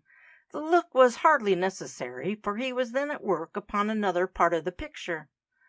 "I suppose most places of this kind have some such reputation," she replied. "I hope you have not been troubled with any ghosts during your visit to the nunnery?" "No," she answered. Then she added quickly, "Have you?" He gave a slight upward movement of his shoulders and put his head upon one side as his gaze wandered once more from the canvas to the girl he was painting. "I think that anybody of an artistic or highly strung temperament is always susceptible to psychic influences in a place like this," he said slowly. "Perhaps they are on the lookout for some sort of ghostly manifestation, and their imagination is apt to carry them away." "What do you mean, Mr. McLean?" she asked in a strained voice. "Do you imply that you have seen, or think you have seen, anything uncanny in this place?" No, I cannot say I have seen anything uncanny while I have been here, but I got a bit of a shock last night." Verna started violently. "What was it? Did you hear anything?" "Well, I thought I did." "Ah!" But I did not put it down to any supernatural cause or effect. As I have just said, in places like the nunnery, people are often on the lookout for something out of the common." "What did you hear?" "Nothing but the drop moving the tapestry outside my bedroom door, but it sounded exactly like footsteps approaching my room and pausing there." "What sort of footsteps?" Her eyes were watching him intently, and her hands were clasped very tight upon her lap. McLean did not appear to be particularly interested in the subject of their conversation, and he did not answer her question at once. "I do not know exactly how to describe them," he replied. "They sounded more like the shuffling steps of some large animal than those of a human being." He laughed and changed the brush in his hand to one of a smaller size.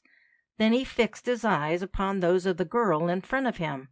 "Look straight at me, please, Miss Rossiter." He saw the terrified expression upon her features. Could there really be any truth in the absurd story which Clayton had told him upon the night of his arrival at this house? Was it possible that the dwarf did actually visit these dark corridors of the nunnery by night? Of course, what he had just said to Verna Rossiter was pure invention on his part, to try and extract from her some sign of proof that what Clayton had told him was correct. What he now saw went far to show that it was so. His friend had informed him that she knew of the existence of the man Harris, also that she had heard his story of the midnight visit to his rooms. It was evident that the girl was much agitated by what he had just told her. If Clayton's story was a mere fabrication, and she knew it to be so, what could account for her present conduct? "The steps were slow and uncertain, and shuffled like those of an animal," she said, half repeating his own description of what he said he had heard. Did you see anything?" "I was much too sleepy to bother myself about what I knew to be a foolish fancy," McLean answered with a laugh, "and I was certainly not going to get out of bed to hunt for ghosts at that time of night. But it shows how easily one may be deceived. I almost persuaded myself that they were footsteps, though my common sense told me they could not be so." "Then what happened?" she inquired eagerly. "Why, of course, nothing happened. I went to sleep again, and I suppose the tapestry went on flapping outside my door." Having gratified his curiosity, though the satisfaction of doing so left him in a somewhat bewildered state of mind, McLean changed the subject and began to interest his companion about the pictures which he intended to send up to the academy next spring. The house party did not meet in full numbers till dinner that evening. Moreland had returned in good time, so there was not a vacant seat at the table. The trip to Brighton and back had proved an unqualified success, and everybody was in the best of spirits. Even the two men who had set themselves the unpleasant duty of a long night vigil became infected with the general animation, and forgot for a time how they would spend the silent hours of the night which were before them. But the most remarkable personality at the table that evening was the host himself. Clayton had never seen him in such spirits. His journey to London had not wearied him at all. A more healthy color had come to his cheeks, and his eyes were bright with unusual luster. Clayton concluded that he had received a more encouraging report from his doctor, and that he was elated in consequence. He took more interest in the conversation around his table, and led it in a way which Clayton would not have thought possible to a man of his moods. Even the stories of the voluble McLean ranked second to the witty remarks and anecdotes of his host. And, all the while, the deft and silent servants attended to the wants of the guest with a mechanical precision which was almost uncanny. Clayton wondered how many of that cheery party, besides himself, knew the condition of those mute men, who performed their duties with such wondrous dexterity. There was something indescribably ghastly in the whole situation, but the excellent wine which was freely circulated had more effect upon his brain than did the thought of the strange position in which he found himself. Once during that meal the idea crossed his mind that he was gradually coming under the influence of a drug, but he quickly forgot it when he found Verna, looking supremely lovely, sitting beside him and asking all manner of questions as to how he had spent his day and what he was going to do on the morrow. Some subtle electric force must have been let loose in the room that evening, for everyone was at high pressure of excitement, and for no obvious reason. A delirious sense of abandon suddenly took possession of the party. The two Miss Dixons became nearly hysterical over some of Lord Orset's stories, and even Lady Anna relaxed her strict sense of propriety to join in the laughter that followed Moreland's jokes. Miles Rossiter was enjoying his dinner hugely, and took no notice of the stealthily refilling of his wine-glass by the men who glided so silently round the table. Everybody felt that something was raising their spirits to an abnormal state of exuberance, yet no one cared to consider what the cause might be. Clayton had forgotten about his self-imposed work for the coming night. He had even forgotten the existence of the dwarf Harris. For had not his hand met that of the girl beside him, and had she not allowed her fingers to rest in his palm without any attempt to withdraw them, while there was no mistaking the expression in her eyes when they met his ardent glance? McLean's conduct would have been termed boisterous upon any other occasion at the nunnery, but tonight he was openly encouraged in his bohemian behavior. He proposed toasts, which everybody drank. He entreated the chairman for a song, which Christopher Moreland laughingly refused to oblige him with. He made love with equal impartiality to the two Miss Dixons, which was a novelty they thoroughly appreciated. Yes, there was undoubtedly some strange and exhilarating influence in the situation, which might have suggested sinister conclusions in the mind of any observer who was aware of the past and present histories of some of the people present. The meal lasted longer than usual, and the hour was late when the men joined the ladies in the drawing-room. Then Rossiter proposed bridge, and McLean suddenly found himself at the piano with the youngest Miss Dixon, who was begging him to sing Kathleen Mavourneen, and Clayton retreated to a far corner with Verna Rossiter, while Lord Orset was trying to make everybody present understand that the proper conservative old-fashioned way of spending that particular night of the season was to dance the old year out and the new year in. So all the preconceived arrangements were altered, and the eldest Miss Dixon took her seat at the piano, and his lordship called upon everyone to take a partner, and set the example by leading his sister out into the hall, while the strains of the Blue Danube valse began to float faintly up among the dim rafters overhead. Nobody could have said how or when it happened, but sometime before the hour of midnight struck, there was a buffet arranged at the far end of the great hall, behind which stood the deaf and silent servants.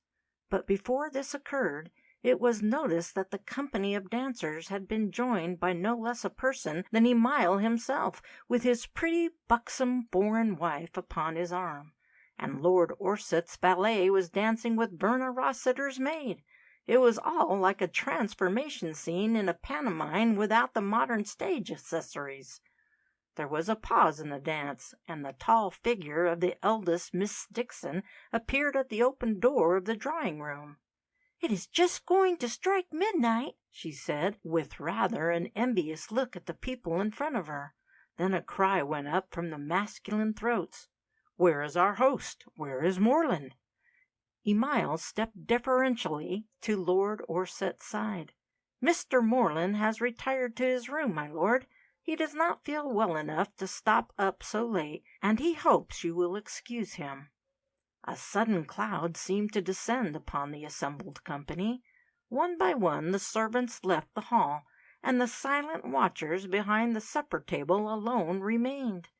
Then the clock in the courtyard outside began to boom out the hour. The old year was dying, a new year was being born. A chilly draught passed through the spacious chamber, and Verna shivered as she stood at Clayton's side. "Auld Lang Syne," McLean called out in stentorian tones, but his proposal met with a very half-hearted response. Lord Orset, determined to maintain the best traditions of the distinguished house to which he belonged, started singing the national anthem, though the result was a distinctly dismal one. After the ladies had partaken of some hot soup, and the men had toasted each other in champagne, the party dispersed quickly and silently. It was a strange ending to so boisterous and jovial a night. Athol McLean had just lighted the candles in his room when the door behind his opened gently, and Clayton came to his side. "I have got the devil of a headache," he said, "but I think we shall have to see this job through. What do you say?" "I am right with you, all right," McLean replied in a low voice, "though I am in the same boat as yourself, old pal. I will swear I am not drunk, but I feel devilish like it. Look here, I think we shall be all the better for a nip out of this before we start on our prowl." He produced a flask of generous proportions, and each man took a quaff before McLean put it into his pocket. Not many minutes passed before they had secreted themselves behind the tapestry that hung in the massive folds on either side of the gallery outside the room which was occupied by Miles Rossiter. They had discarded their shoes, and each man carried a loaded revolver in the pocket of his dressing-gown. The house was very silent and intensely dark. For nearly an hour they stood there, motionless and expectant. Hark! What was that? The folds of tapestry which decorated the gallery hung heavily down in long, wide strips. Only a chink at the end of each piece gave the men an opportunity of seeing anything beyond the material which concealed them. Low gasps of horror and surprise came from the spots where the watchers hid and waited. From the far end of the gallery a faint light appeared. At first it seemed like a phosphorescent glow, but as it approached them, they saw it was a skillfully shaded electric lamp, and it moved barely 3 feet above the ground. It was not until the light had almost reached them that they were able to distinguish the ghastly figure who carried it. The uncertain shuffling steps became more distinct, and the glimmer of the light was directed first on one side, then on the other. As the revolving shape passed them, McLean felt a cold chill pass up his spine to his brain. He could not see the face of this human animal, which was so near to him, but he saw one heavy fleshy hand holding the lamp. He saw the hateful deformity of manhood. He even smelled the nauseating, musky odor which exuded from the body of the dwarf. Clayton also watched the figure, and knew that it brought proof to the accuracy of his statements in the past. At last, and for the first time, he had a witness. His brain was quite clear now, and his gaze followed the shape as it approached the door of the room where Miles Rossiter was asleep. The dwarf paused for a moment as he reached the end of the gallery, and the faint glimmer suddenly became a bright, white shaft of light directed down the path he had just trod. He was evidently looking to see if he was being followed. The movement brought for an instant his figure into bold relief against the surrounding darkness. The two watchers then saw the shape and size of the creature. The trunk of the body sunk low between the hip bones, the ungainly and distorted form of his limbs, the great hairy head which was barely supported by the slanting shoulder blades. Before they knew, he had opened the great, massive oaken door. He had passed into the darkness of the room beyond. As he did so, the heavy oaken woodwork moved back into its place with a sharp click. A few seconds afterward, there echoed along the gallery the vibrating report of a revolver shot. "My God, he has killed him!" The word sprang from Clayton's lips as he rushed from behind the tapestry. At the same moment, McLean sprang from his hiding place, and the two men hurried to the door. It was unlocked, and together they entered the room. "Stand still or I fire!" The command was given by McLean, who at the time was fumbling in his pocket. He was still in the open doorway, but closed it as he spoke and stood with his back to it till he had struck a match. "Here, you light the candles," he said to Clayton. "I will stand here with my revolver raised and ready. Anybody who moves in this room will be shot like a dog." His last words were spoken in a loud voice. Clayton lit a couple of candles upon the table and then went to the side of the bed. With a cry of horror he stepped back, for upon the pillow lay the bleeding head of Miles Rossiter. "Yes, he has killed him," he gasped. "He has murdered Miles Rossiter." End of chapter 21.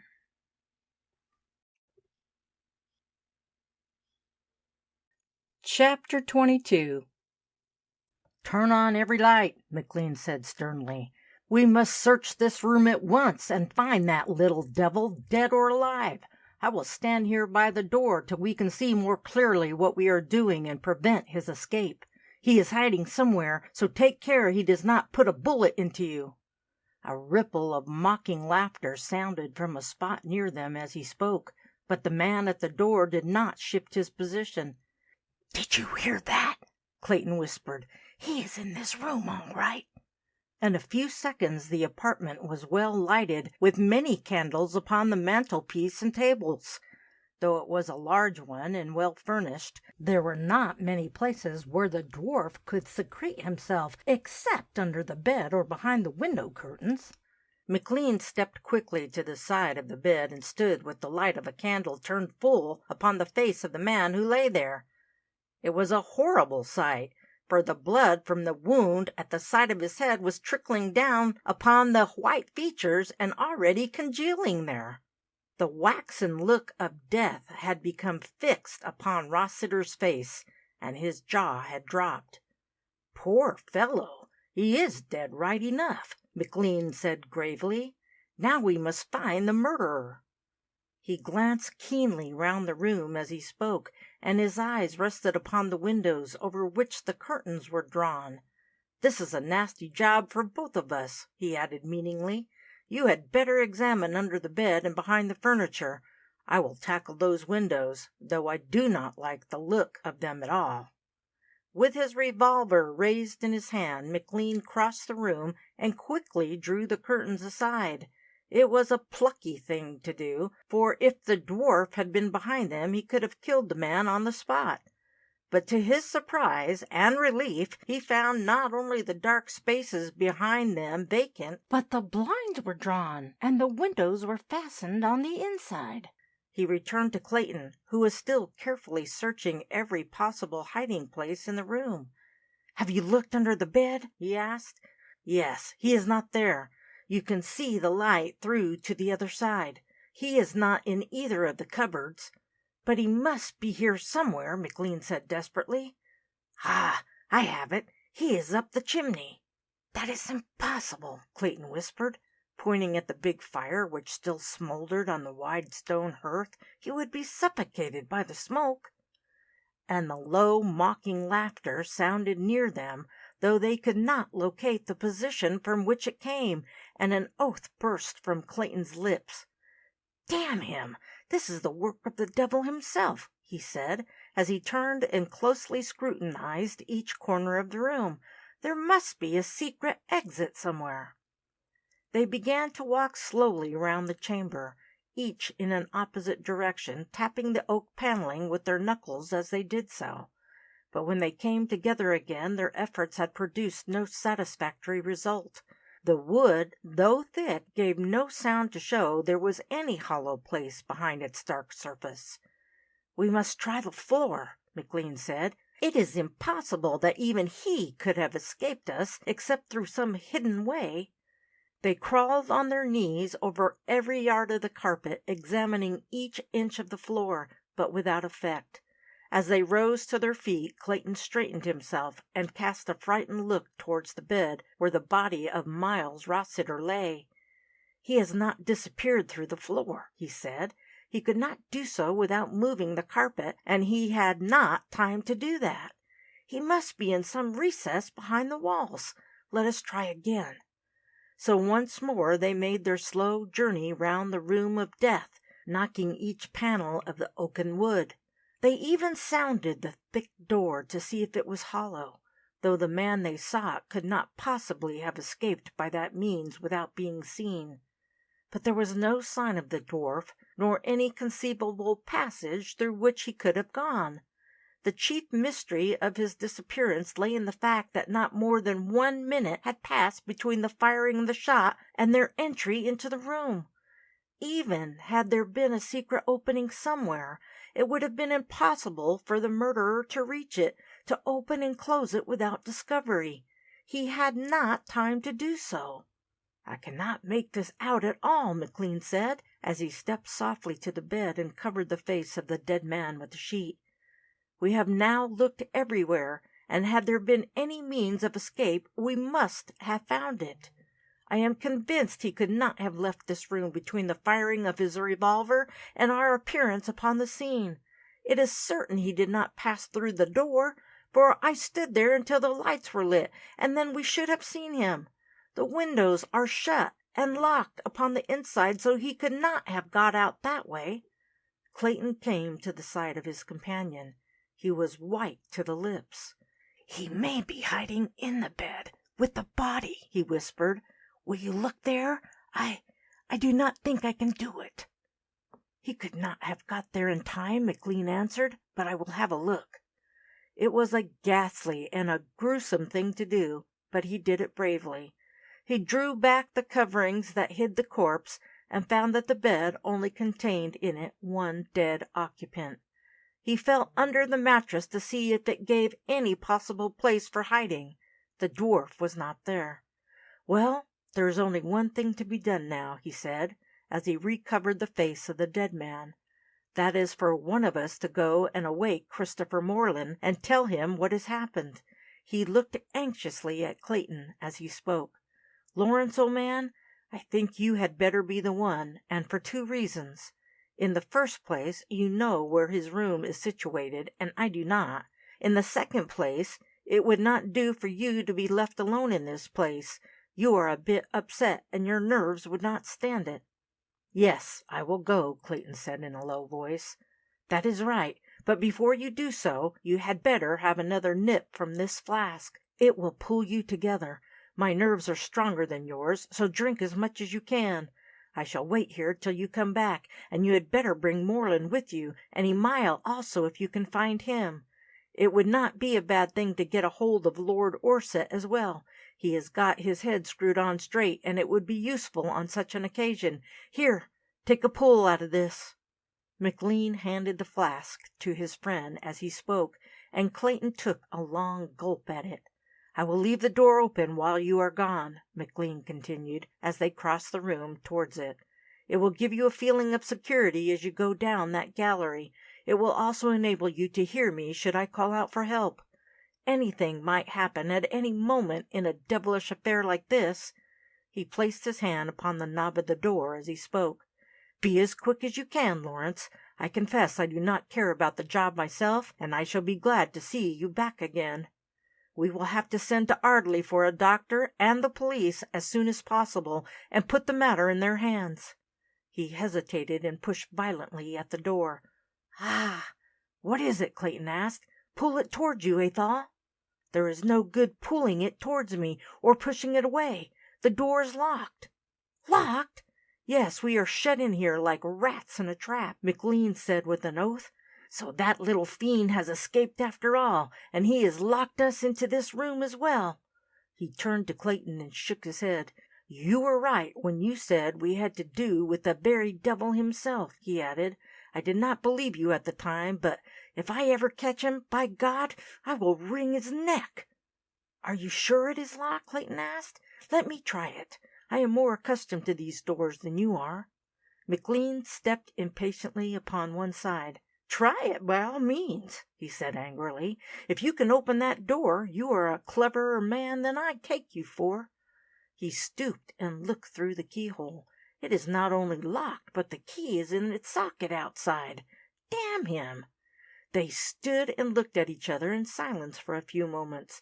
Then McLean went to the fireplace and gave a vigorous pull at the bell rope which hung beside it. "Nobody will answer you," Clayton said. "That bell communicates with the servants' hall, which is a long way from their sleeping apartments. Besides, very few of the servants could hear it, even if they were in the room." "Why? Are they all deaf?" "The resident servants in this house are not only deaf, but dumb as well, with the exception of Emile and his wife." "My God, what a ghastly place to live in! But something must be done, and done at once. I will wait 5 minutes and then try again."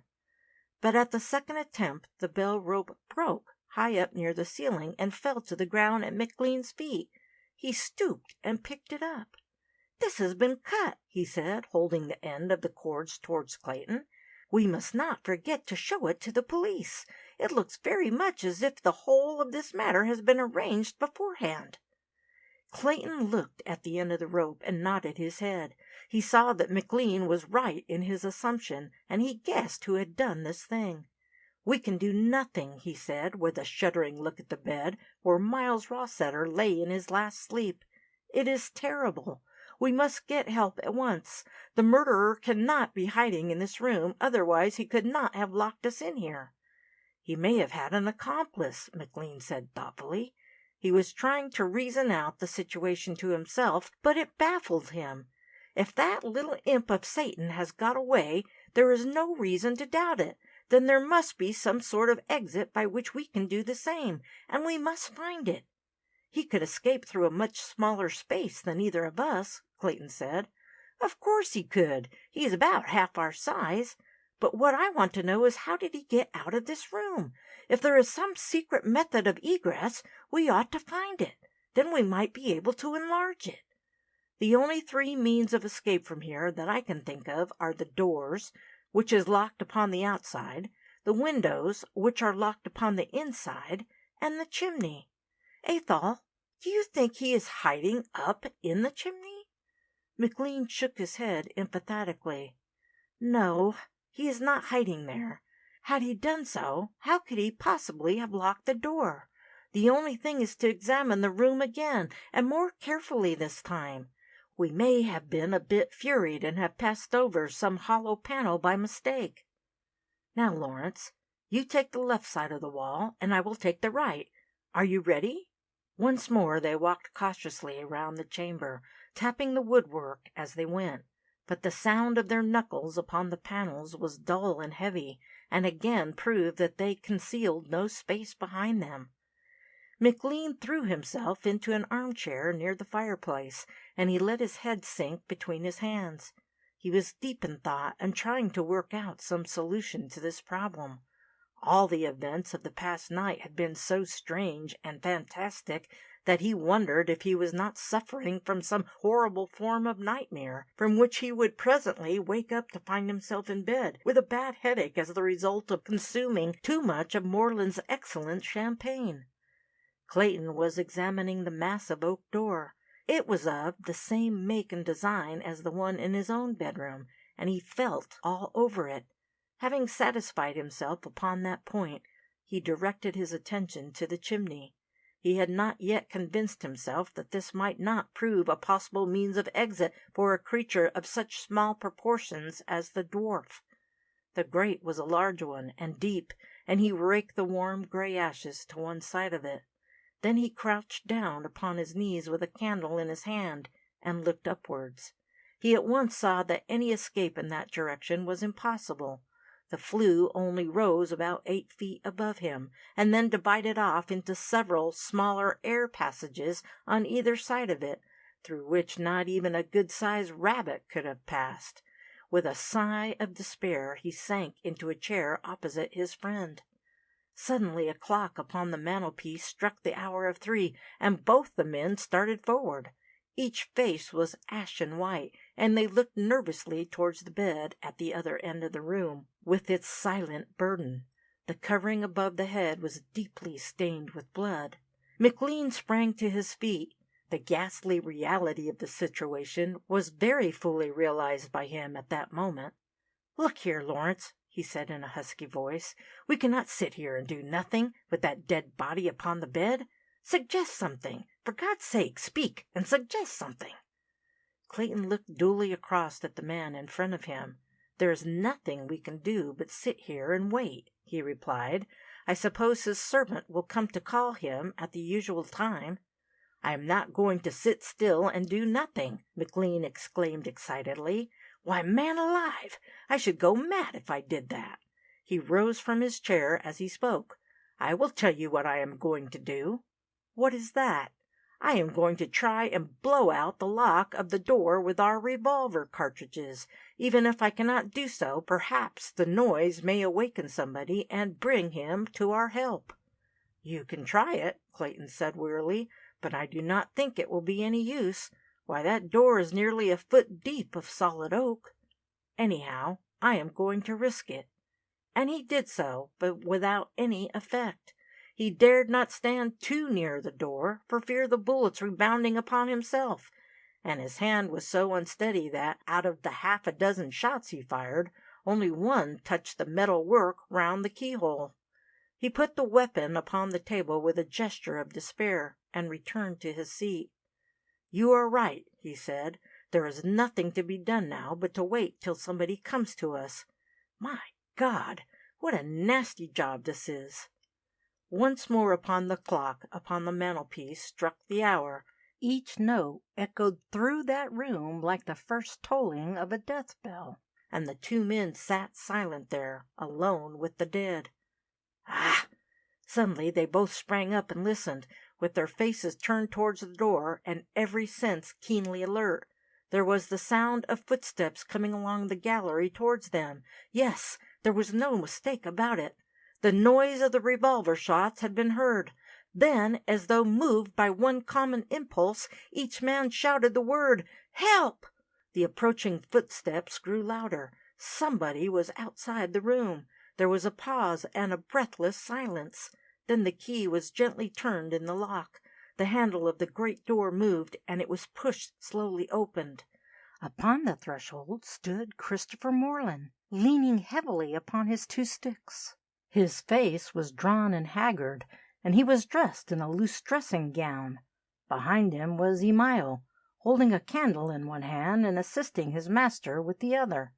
Moreland started as he saw the 2 men in front of him, and his servant supported him, with an anxious look upon his face. "Thank God you have come!" McLean exclaimed fervently. Moreland hesitated, and his eyes wandered slowly round the room. "What is the matter, gentlemen?" he asked in a surprised voice. "What has happened, and why are you here at this time of night?" "A most dastardly murder has been committed," McLean said, taking a step forward and pointing towards the bed. "The assassin has escaped, and he locked us into this room." "Murder?" The word came from Moreland's lips like the echo of a voice a long way off. "Yes, that man upon the bed has been most cruelly killed. We followed the assassin as soon as he entered the room, and we heard the shot fired." Moreland raised his eyes to the speaker's face. His appearance was like that of a person walking in a sleep, and he seemed to be hardly conscious of his actions. He took a few halting steps towards the bed upon which the body lay. "Do you mean to tell me that Lord Orsett has been murdered?" Clayton hurried to his side. "It is not Lord Orsett who has been killed," he said. "It is Mr. Miles Rossiter." "Who?" Clayton drew the sheet from over the dead man's head and lowered the candle in his hand, till the light fell upon the white, red-stained face. "It is Miles Rossiter!" Christopher Moreland stooped for a moment over the pillow and looked at the horrid sight it supported. Then, with a terrible cry, he fell backwards into the arms of his servant.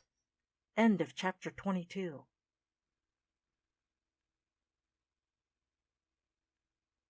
Chapter 23. When a few hours later the terrible tragedy was made known to the other guests at the nunnery, they took their departure as speedily as possible. Lord Orsett went up to his London house, and the two Miss Dixons returned to their home in Donegal in a very depressed state of mind. Lady Anna took charge of Verna, and located herself in a suite of rooms at one of the well-known hotels in Tunbridge Wells. The girl had quite broken down on hearing of the terrible fate which had come to her father, and she silently obeyed every wish expressed by her new-found friend with regard to her future movements. Lady Anna would have liked to take her abroad for a few weeks to a sunnier and more cheerful country, but the police had stated that it was necessary for Verna to remain within accessible distance to the scene of the tragedy, as her presence might be required at the inquest. Christopher Moreland's health had suffered severely from the shock of what had happened in his house, and he shut himself up in his own rooms, being too unwell to see anybody. The strange staff of servants were given a month's wages and left the place within a couple of days, and the only two guests who remained at the nunnery were Clayton and his friend Athol McLean. The murder had created a tremendous sensation, not only in the neighborhood, but all over the county, and the place was besieged by reporters and press photographers.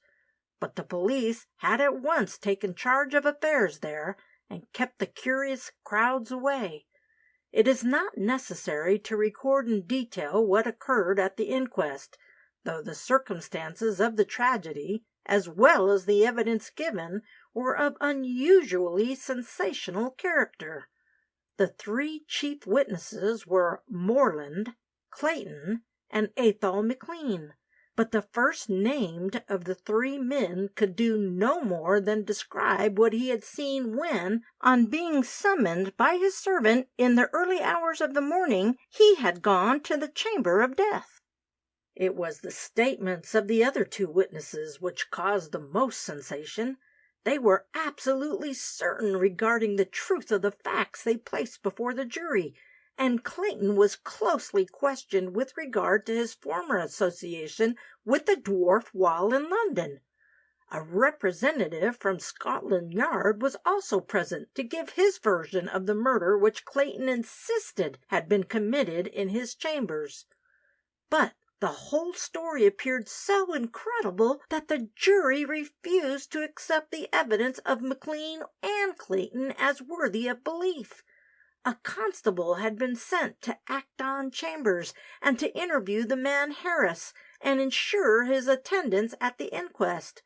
but a notice was found upon his door to the effect that he had gone abroad, and this evidence was corroborated by Christopher Moreland himself, who produced a letter from his subtenant which he had received a fortnight ago, enclosing a check for his quarter's rent and stating that he was leaving on the following day for the Continent. To the two men most interested, the verdict was entirely unsatisfactory. It was to the effect that Miles Rossiter had been murdered by some person or persons unknown, and the general public, as represented by the press, agreed that no other conclusion was possible. 4 men sat round a table in the room at the nunnery which Clayton used as his study. It was the day after the inquest, and they were discussing the recent crime from every possible point of view. Besides Clayton and McLean, there were Dr. Ferguson from Ardley and the local inspector of police. Moreland had gone up to London as soon as his presence was no longer required, and the date of his return was uncertain. Dr. Ferguson was a short, delicate-looking man, of very reserved manner though deliberate in speech. He was the medical adviser who had been summoned to the nunnery as soon as the murder was known outside the room where it had been committed. Like a good many other men in his profession, and in all professions as well, he had never received the recognition which his undoubted talents justified. He was clever at his work and held high medical degrees, but like Clayton, he lacked the necessary quality of self-advertisement and push. So, instead of having his house in Harley Street, with a fashionable and neurotic clientele from Mayfair and an income of many thousands a year, he had drifted down to Ardley, where his patients were not fashionable, though many of them were quite as neurotic as their brothers and sisters in London, and his income fell far short of the desirable 4 figures. The inspector was the exact opposite to the doctor in every way. He was a tall, burly man in vigorous and robust health, very alert in manner, and equally emphatic in his speech and actions. He had decided early in life to be a success in whatever profession he adopted, and he was in a fair way of becoming one. "Were you satisfied with the verdict?" Clayton turned to the inspector as he put the question, and that official immediately stroked his mustache with a big hairy hand.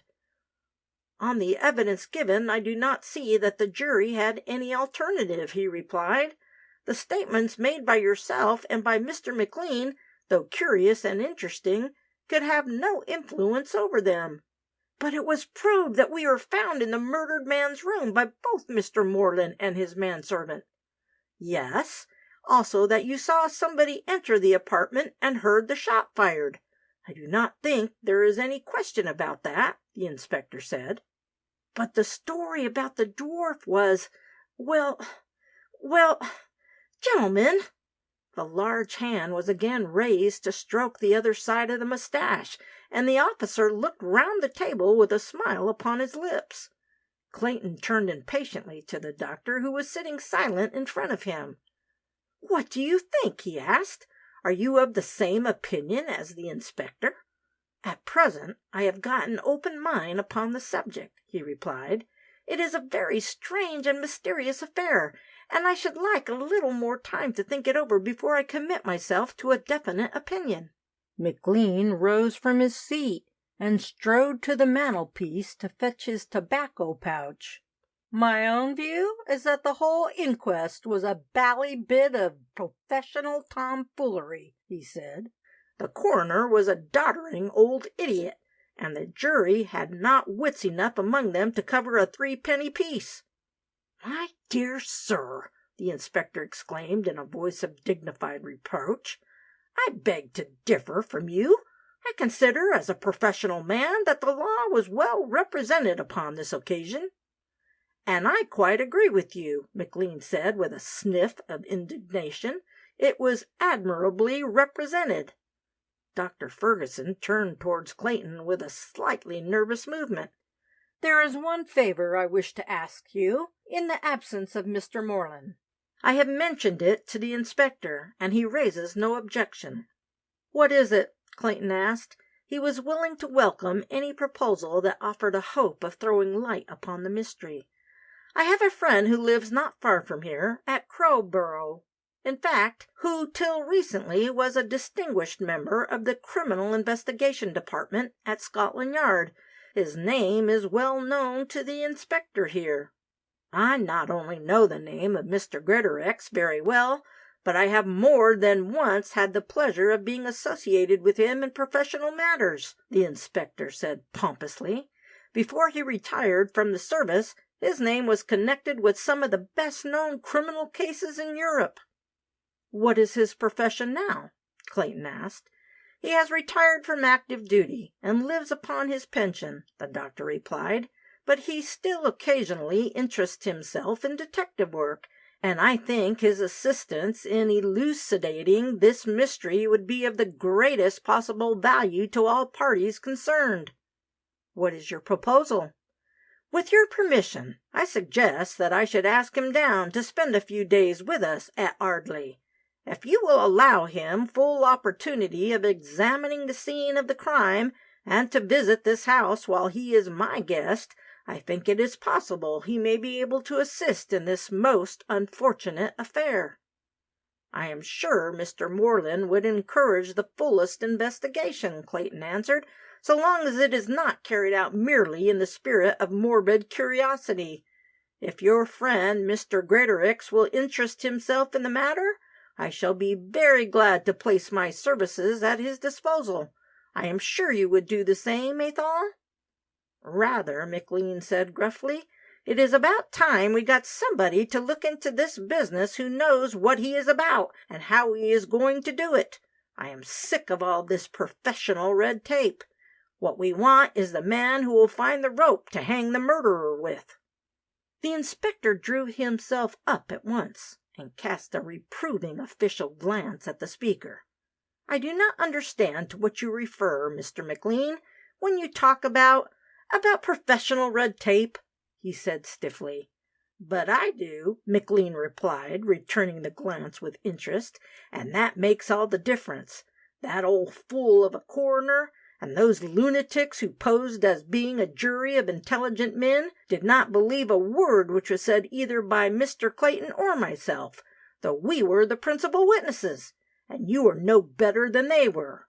"My dear sir," the inspector expostulated, but McLean interrupted him angrily. "I am not your dear sir," he said, "and I repeat that the whole of that inquest was a pantomime, and you were one of the chief clowns. What was the good of putting your friend and myself upon our oaths, if none of you believed a word we said? Did you think we were mad or drunk or both?" Clayton hastened to put an end to what threatened to become a somewhat heated argument. "Do you think your friend, Mr. Greatorex, could spare time to come over here?" he asked Dr. Ferguson. "I am sure he would. He has nothing much to occupy him at this time of year. During the summer all his attention is given to his garden. I should be very glad to put him up for a few nights, and could motor him here each morning while he is with us. Would that arrangement suit you?" "Excellently," Clayton said. "I would offer to give him a room here, only we are very short of servants at present, and each additional guest adds to the work. Mr. Moreland has taken his manservant with him, and Miles' wife is the only other person in the house except ourselves and a maid." "I shall be delighted to entertain Mr. Greatorex," Dr. Ferguson said, "and there is no reason why you should be put to any trouble in the matter. With the permission of the inspector, I think the best thing will be to leave the whole affair in the hands of Greatorex and myself." Clayton nodded, and the inspector gave a sign of assent. "Have you any theory about the crime?" McLean asked. He liked the look of the doctor, and had formed the opinion that if anybody solved the mystery of the murder, it would be the delicate-looking little medical man beside him. "I cannot make head or tail of it myself." "Yes, I have got a theory," the doctor said slowly, "and that is why I want to consult my friend, Greatorex." The other men round the table leaned forward eagerly. but Ferguson held up his hand, though too late to stop the question which rose to their lips. "What is your theory?" "I cannot answer your question, gentlemen, till I have the expert opinion of Mr. Greatorex," he replied gravely. "It is a matter which demands the deliberate convictions of two distinct minds, that of the detective and that of the medical specialist." "Why did you not place your theory before the coroner and the jury?" the inspector asked testily. "You had your opportunity then." "Because it is only a theory which is based upon technical medical knowledge that they would not have understood, and which I should have been very reluctant to explain," the doctor replied. "My theory is merely one of deduction, and is useless unless supported by absolute proof.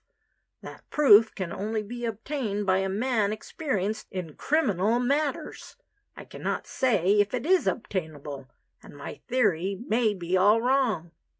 "How soon will Mr. Greatorex's services be available?" Clayton asked. The doctor rose from his chair and collected the papers upon the table in front of him. "I am now going back to Ardleigh, and I will send him a telegram asking him to join me tonight. If he is free and can come, I will send you a wire to expect us here tomorrow morning." He looked at the inspector as he spoke. "Can I give you a lift? My car is waiting at the door, and can take you home after dropping me at the Ardleigh post office." The four men descended to the dining room, where refreshments were spread upon the sideboard. After enjoying a glass of Madeira and a slice of cake, they went to the hall door, outside which the doctor's car was waiting. Dr. Ferguson drew Clayton on one side, as the inspector was taking his seat. "There is only one thing I must ask you," he said in a low voice. "It will be best not to mention to Mr. Morland what I propose doing, at least not at present. I fear he is in a very bad state of health, judging by his appearance at the inquest, and his thoughts should be kept away as much as possible from the subject we have been discussing this morning. Had he been here, I should certainly have asked his permission to proceed in the matter, but until we have something definite to work upon, I suggest that he should not be troubled with any information about what Greatorex or I are doing."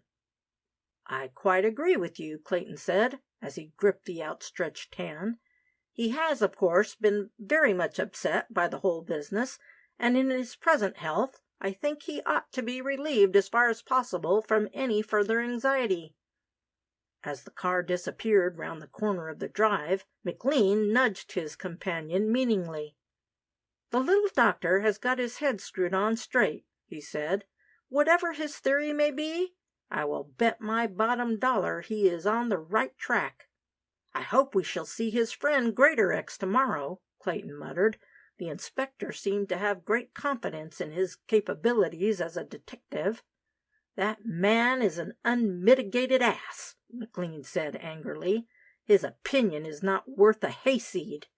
Look here, Lawrence, what are your plans for this afternoon? I am your medical attendant now, and I say that you want fresh air, space, and motion. We must not let this business get upon our nerves. We have had too much of it already." "I thought of going into Tunbridge Wells and calling upon Lady Anna and Miss Rossiter," Clayton replied. "The very thing. I will go with you. Have you got a car here?" "There is one in the garage, but I am afraid the chauffeur is in London. He drove Morland up to town yesterday evening." "My boy, we do not want any chauffeur," McLean exclaimed. "I can drive a car as well as the best of them, and will run you into Tunbridge Wells in less than no time. Where's the garage?" Soon after lunch, the two friends were speeding away through the forest at a pace which would have been dangerous had there been any traffic upon the road. But they met nothing till they neared the town, when McLean slowed down the pace to one which would not have excited the mildest interest in the most provincial of policemen. Clayton and Verna Rossiter stood in the lounge of the hotel where Lady Anna had taken up her abode, and he was being assisted into his coat by one of the hall porters. The car could be seen outside, with McLean at the steering wheel. A light storm of snow was drifting through the gloom of the late wintry afternoon. "And what are your plans, Verna?" he asked as he stooped backwards, the pathetic figure in its clinging black raiment. "What are you going to do? Where will a letter find you after you have left this place?" There were tears in her eyes as she looked nervously up at him. Then she glanced down and fingered the glittering rings upon her shapely fingers. "Lady Anna has been awfully kind to me," she said, in a low voice. "I do not know what I should have done during this terrible time without her help and comfort. I am going up to town with her in a few days." "So soon as that?" "Yes. I am going to stay with her and Lord Orsett till everything is arranged." She shuddered and looked away. "Verna, you will write to me?" "Yes, I will write." "Often?" "Not too often," she replied, and there was an anxious smile upon her face as she lifted her eyes to his. "There will be so many things to attend to, and I do not yet know what my future will be." She held out her hand, and he clasped it firmly. "Lawrence, in spite of all that has happened, may I still rely upon your friendship, your love? I feel very, very lonely." They were standing close to the door. Behind them were the shaded lamps of the luxurious lounge. In front of them the long stretch of the common, beyond which glimmered the lights of the town. The snow was coming down with increasing force, and Clayton saw the figure of McLean adjusting the fur rugs over the seat of the car. "My darling," he whispered, "my time, my thoughts, my life are yours.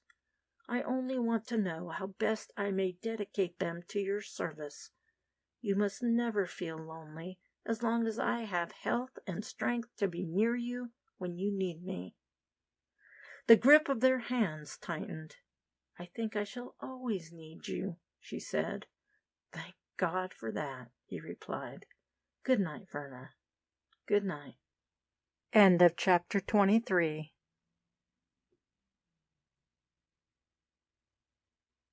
Chapter 24. Here he is. Clayton and McLean were standing in front of a blazing fire in the hall of the nunnery.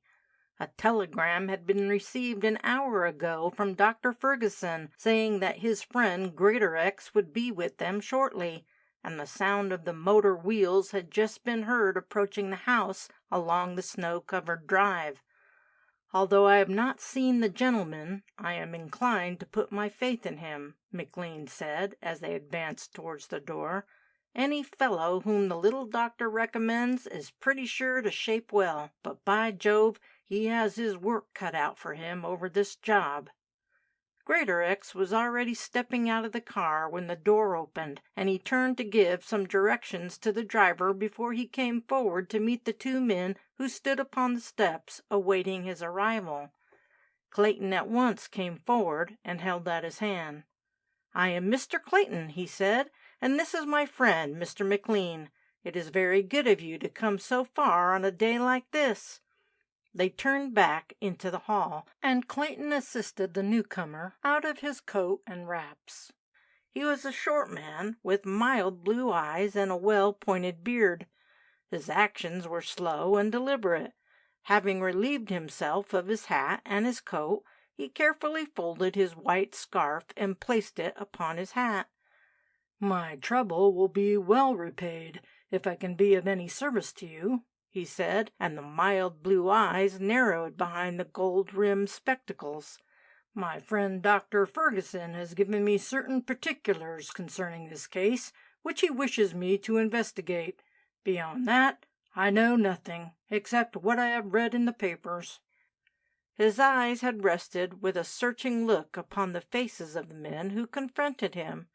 Now his gaze wandered upward to the distant, grim rafters of the ceiling, and the tattered flags hanging like tinted cobwebs above his head. "Will you have some refreshments before we begin to talk matters over?" Clayton asked, as he moved towards a table in the corner, upon which had been placed some decanters and glasses. "You must be nearly perished with cold." "Thank you. I am not cold, but it is always wise to take precautions against any after effects. If you have a little hot water there, I will have half a tumbler. No spirits, thank you. I prefer the water as it is." Clayton filled half a glass from the silver kettle which was steaming above its tiny lamp, and handed it to his guest. He watched him curiously as he sipped it with evident relish. From the appearance of the man, no one would have guessed that, till recently, he had been known and feared in all the worst centres of crime in England and upon the Continent. He looked as though his path through life had always led him through very pleasant and peaceful ways. "I say, Lawrence, old boy," McLean said, "it is rather early in the day, but I am going to have a brandy and soda all the same. This infernal business has given me a craving for pick-me-ups, which I hope will not be a permanent one. My nerves have all gone to the devil, and I did not sleep a wink last night." "It is an excellent thing in moderation," Greatorex said, as he placed his empty tumbler upon the table. "After the experiences you have recently come through, I should think you require a good many pick-me-ups, sir." "I never felt so cheap in my life," McLean replied. "I hope this beastly murder will not get upon my nerves and interfere with my work. If I had known what I was in for, new cords would not have got me down to this place." Greatorex was slowly munching a biscuit, though his eyes were still scanning the apartment curiously. He was not far from the great oaken fireplace, and he leaned sideways to finger the carving of the wood. "What do you suppose to do first, Mr. Greatorex?" Clayton asked. "We are entirely at your service, and we wish to assist you in every way." "Quite right, Lawrence," McLean said, as he emptied his glass. "Quite right. What we want to see proved is the fact which we witnessed ourselves. The murder was committed by that infernal little dwarf, and could not have been done by any other person." Greatorex wiped his lips slowly with a cotton handkerchief. Then he turned towards Clayton. "I should like you to take me to the room where the crime took place. I understand that both you gentlemen were behind the tapestry outside the door and actually saw the assassin?" "We saw him enter the room," Clayton said, "and we heard the shot fired, not 1 minute afterwards," McLean added. "Will you please take me up to the gallery, show me the exact places where you were concealed, and describe what you saw?" "Certainly," Clayton said. "We will go there at once, if you are ready."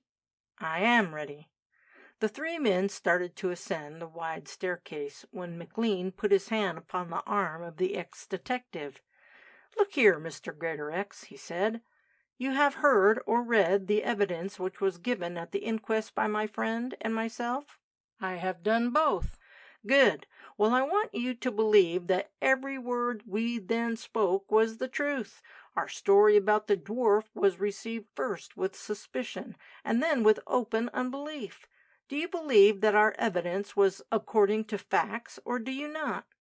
That is a plain question, and I ask for a plain answer." Greatorex continued to mount the stairs without a pause, though McLean's hand still rested upon his arm. "I am not here to answer questions," he replied slowly. "I am here to ask them. When I have seen all I want to see, and formed my own conclusions, it will be time for you to ask whether those conclusions are correct or not." They reached the gallery upstairs, and Clayton pointed out the exact spots where he and McLean had hidden themselves on the night of the murder. He described the appearance of the dwarf as they saw him where they stood. Then they entered the room where the crime had taken place, and every detail of their ghastly vigil was given minutely. Greatorex asked no question. He stood quite still and listened attentively. But while he did so, his blue eyes were watching each spot to which his companions referred, the position of the body upon the bed, the walls they had tapped to discover a possible hidden exit, the windows which had been closed and fastened on the inside, the chimney, the floor over which they had crawled to find some loose plank under the thick carpet. The whole scene was reenacted before him, and with absolute accuracy. The examination of the room lasted for over an hour. Then Greatorex stepped towards the men who stood beside him. "Thank you, gentlemen," he said quietly. "I think you have given me all the information I require at present, and you have done so very well, if I may be allowed to say so. Will you please leave me here, and let me follow out my own inquiries? I will join you downstairs when I have done so. I shall then have some questions to ask you, which I have no doubt you will be able to answer to our mutual satisfaction." "What is your opinion now of the mystery?" Clayton asked as they moved towards the door. "Have you formed one yet?" The mild blue eyes flickered for a moment as they rested upon Clayton's face. "I never form opinions till I am sure of my facts," Greatorex replied. "As soon as I am reasonably sure of my facts, then I begin to form my opinions. I shall spend an hour in this room by myself, and then I will join you downstairs. But I must ask you not to trouble me with questions, not just yet. I may have to visit this room several times before I can tell you anything definite. On the other hand, I may never be able to tell you anything beyond what you already know. So the only thing we can do now is to wait till I have found out all that it is possible to do." Clayton and his friend returned to the hall, the former to write letters, the latter to read the morning papers. The nearness and the horror of the recent tragedy still hung like a load upon Clayton's heart, but he tried to think about it as little as possible, encouraging the sweet thought that the girl he loved had confessed her affection for him, and that the only obstacle to their union was now removed. One of the many surprises in connection with the death of the millionaire was the strange will he had left behind him. This was opened by the family solicitor immediately after the funeral, and nobody was present save Lady Anna and Verna. Out of his vast fortune, Miles Rossiter only left 1/10 of his money to his daughter, whilst the remainder was bequeathed unconditionally to Christopher Morland. It was a great relief to Clayton when he heard the terms of the document, for although it made Verna a comparatively rich woman, it spared her the anxiety and the responsibility of such enormous wealth as her father had possessed. For his own sake he was glad she had not inherited her parents' great fortune. It made it easier for him to continue his courtship, and proved the disinterestedness of his motives. What surprised him most was that the bulk of the estate should go to a man who, as Verna had informed him, was in no way related to her either upon her father or her mother's side. To add to the mystery of the affair, Clayton had that morning received a letter from Morland, expressing his surprise at the information which had reached him, and intimating clearly that he had not the remotest expectation of deriving any benefit from the millionaire's demise. Considerably more than an hour passed before they heard an upstairs door open and shut with a bang. The noise was repeated several times, and then, after a pause, the sound of approaching footsteps could be detected coming along the gallery, very slowly and with constant halts. Presently the figure of Greatorex was seen descending the stairs. In his hand he carried a small black notebook and pencil, and the thoughtful expression upon his face had deepened. As the great ex-detective reached the hall, they hurriedly rose from their seats and advanced to meet him. "I feel rather shy at repeating my former question after your answer to it," Clayton said, smiling, "but I should like to know if you have discovered any clue as to how the murderer escaped from that room." Greatorex took off his spectacles and wiped them slowly upon his handkerchief. Then he breathed upon them and wiped them again. "No," he replied, "I have not discovered any clue." "Have you formed any conclusion yet?" McLean asked pointedly. He rather resented the man's manner to him earlier in the morning. "No, sir, I have not formed any conclusions." "Has your examination of the room been of any service to you?" "Naturally it has been of service to me. It has shown me every detail of the scene of the murder, every detail except one." "And what is that?" "The exit by which the murderer escaped." He turned to Clayton as he spoke. "I shall be obliged if you will let me look at all the other bedrooms in the house," he said. "Are there many?" "Do you only refer to the bedrooms?" "Only the bedrooms at present." "There are, I think, 22, including the servants' apartments." "I need not see all the servants' rooms," Greatorex said. "Are they in the same portion of the house as those occupied by yourself and Mr. Morland?" "Yes, this is the only wing of the house which is inhabited. The other rooms are more or less lumber rooms." "For what?" "For storing the things which Mr. Morland brings home with him from his travels abroad. Mostly furniture, pictures, and odds and ends of bric-a-brac. He has several mantelpieces and doors, and even an old font which he found in a disused churchyard somewhere in Greece." "Has he shown you all his collection of things?" "No, I cannot say he has," Clayton replied, "though that is not his fault. I am afraid I am not a very enthusiastic admirer of old curiosities, and am quite ignorant about their value and merit. After going over 2 or 3 rooms with him, I assure you I had had quite enough of it." Greatorex had been entering a few notes in the book he held. He had seemingly already covered several pages before he came downstairs. He looked up as he returned it to his pocket. "Now, if you will let me see the other bedrooms, I shall be much obliged." Much to the surprise of Clayton and McLean, the ex-detective did not give much attention to any of the apartments till he came to the one which Clayton occupied. His eyes wandered slowly round the room, pausing as his gaze rested upon the windows, and again when they reached the fireplace.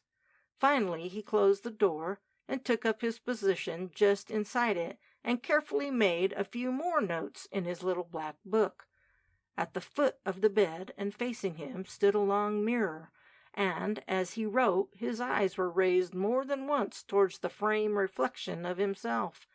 Morland's bedroom was the last one to be visited, and here again several notes were added to the ones already written. He only glanced casually into the servants' rooms, and with little appearance of interest. As they were returning to the hall once more, Greatorex suddenly paused in front of a door at the end of the passage in which Morland's apartments were situated. "Have we been in here?" he said, looking at Clayton. "I do not think so." "That is not a room," Clayton replied. "At least it is not a bedroom." "What is it?" "It leads to another of Mr. Morland's lumber rooms. You may have noticed a modern addition at the outside of the building?" Greatorex shook his head. "No, I have not." "Well, this door opens into that room." "Can you let me see it?" "I am afraid not. It is locked, and Mr. Morland has the key." "Have you been into it?" "I have not actually been into it," Clayton answered, "but I have seen it through one of the windows, and it is full of all sorts of things. There is a lot of armor there." "Ah, I should like to see the armor," Greatorex said thoughtfully. "I am a bit of a fancier that way myself. If we cannot get into that room, would it be possible for me to have a look through that window?" "No, it is like the other window, high up in the wall." "Then how did you manage to get a peep through it?" Clayton laughed. "A workman was doing something to the roof, and his ladder was against the wall. I climbed up, more out of curiosity than anything else." "And you saw the room was full of what you call lumber?" "Yes, full of it." "Has Mr. Morland ever offered to take you into that room?" "Yes, several times." "Good. Well, gentlemen, I think I have finished my inquiries for today," Greatorex said as he put the notebook back into his pocket, and the 3 men continued their way back to the hall. "I am afraid I have not made any important discovery so far, but I hope you will allow me another look tomorrow morning." "By all means," Clayton replied. "Come whenever you like. The house and our services are entirely at your disposal." "It is always a mistake to try and accomplish too much at once," Greatorex said, as McLean helped him on with his coat. "Thank you. Will you kindly see if the car has returned for me yet?" As McLean opened the door, the sound of the motor was heard approaching along the drive, and almost immediately it came into sight. "There is one personal question I wish to ask you," the ex-detective said, addressing Clayton. I noticed that, at the inquest, you made several allusions, during your examination, to a diary you have kept, recording certain events that you allege took place in your London rooms, and also here at the nunnery. If that diary does not contain any private matters apart from this case, will you allow me to have a look through it?" "I will lend it to you with pleasure," Clayton said, "but I must ask you to let me have it back again. It is the only record I have kept, and I should be sorry to lose it." "If you will let me have it now, I will return it tomorrow when I come. I suppose it is not a very lengthy manuscript?" "I don't know about that," Clayton answered, smiling. "I should not like to have to write it again. I will fetch it now, as it may be of use to you. I have brought it up to date." In a few minutes he returned with the diary in his hand. Greatorex opened it at once and glanced through the closely written pages before he transferred it to his pocket. "Thank you," he said, holding out his hand. "I think I shall be able to master its contents tonight. I hope you will not be offended with me if I do not at once place implicit belief in all the statements you record in it." "I can only repeat what I said at the inquest," Clayton said, shrugging his shoulders. "All the facts stated in that diary are absolutely correct, though I have no means of proving them to be so. You must accept them or not, as you think best. Good day. We shall expect you again tomorrow at about the same time." "Good day, gentlemen." End of chapter 24.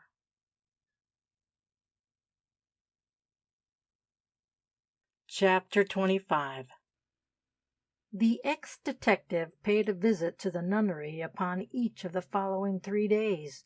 On the first 2 occasions he arrived in the morning, spending a couple of hours alone in the rooms which had already been shown to him by Clayton. On the 3rd day he reached the house in the evening after dinner, and he was accompanied by Dr. Ferguson. There was little change in his manner, though possibly it had become more reserved, and he absolutely refused to answer any questions put to him either by Clayton or McLean. In reply to their anxious inquiries as to the success of his investigations, he always gave the same answer: "You must wait till I have found out all there is to know, and then I shall tell you everything." The expression of the mild blue eyes was absolutely non-committal, and betrayed neither disappointment nor elation.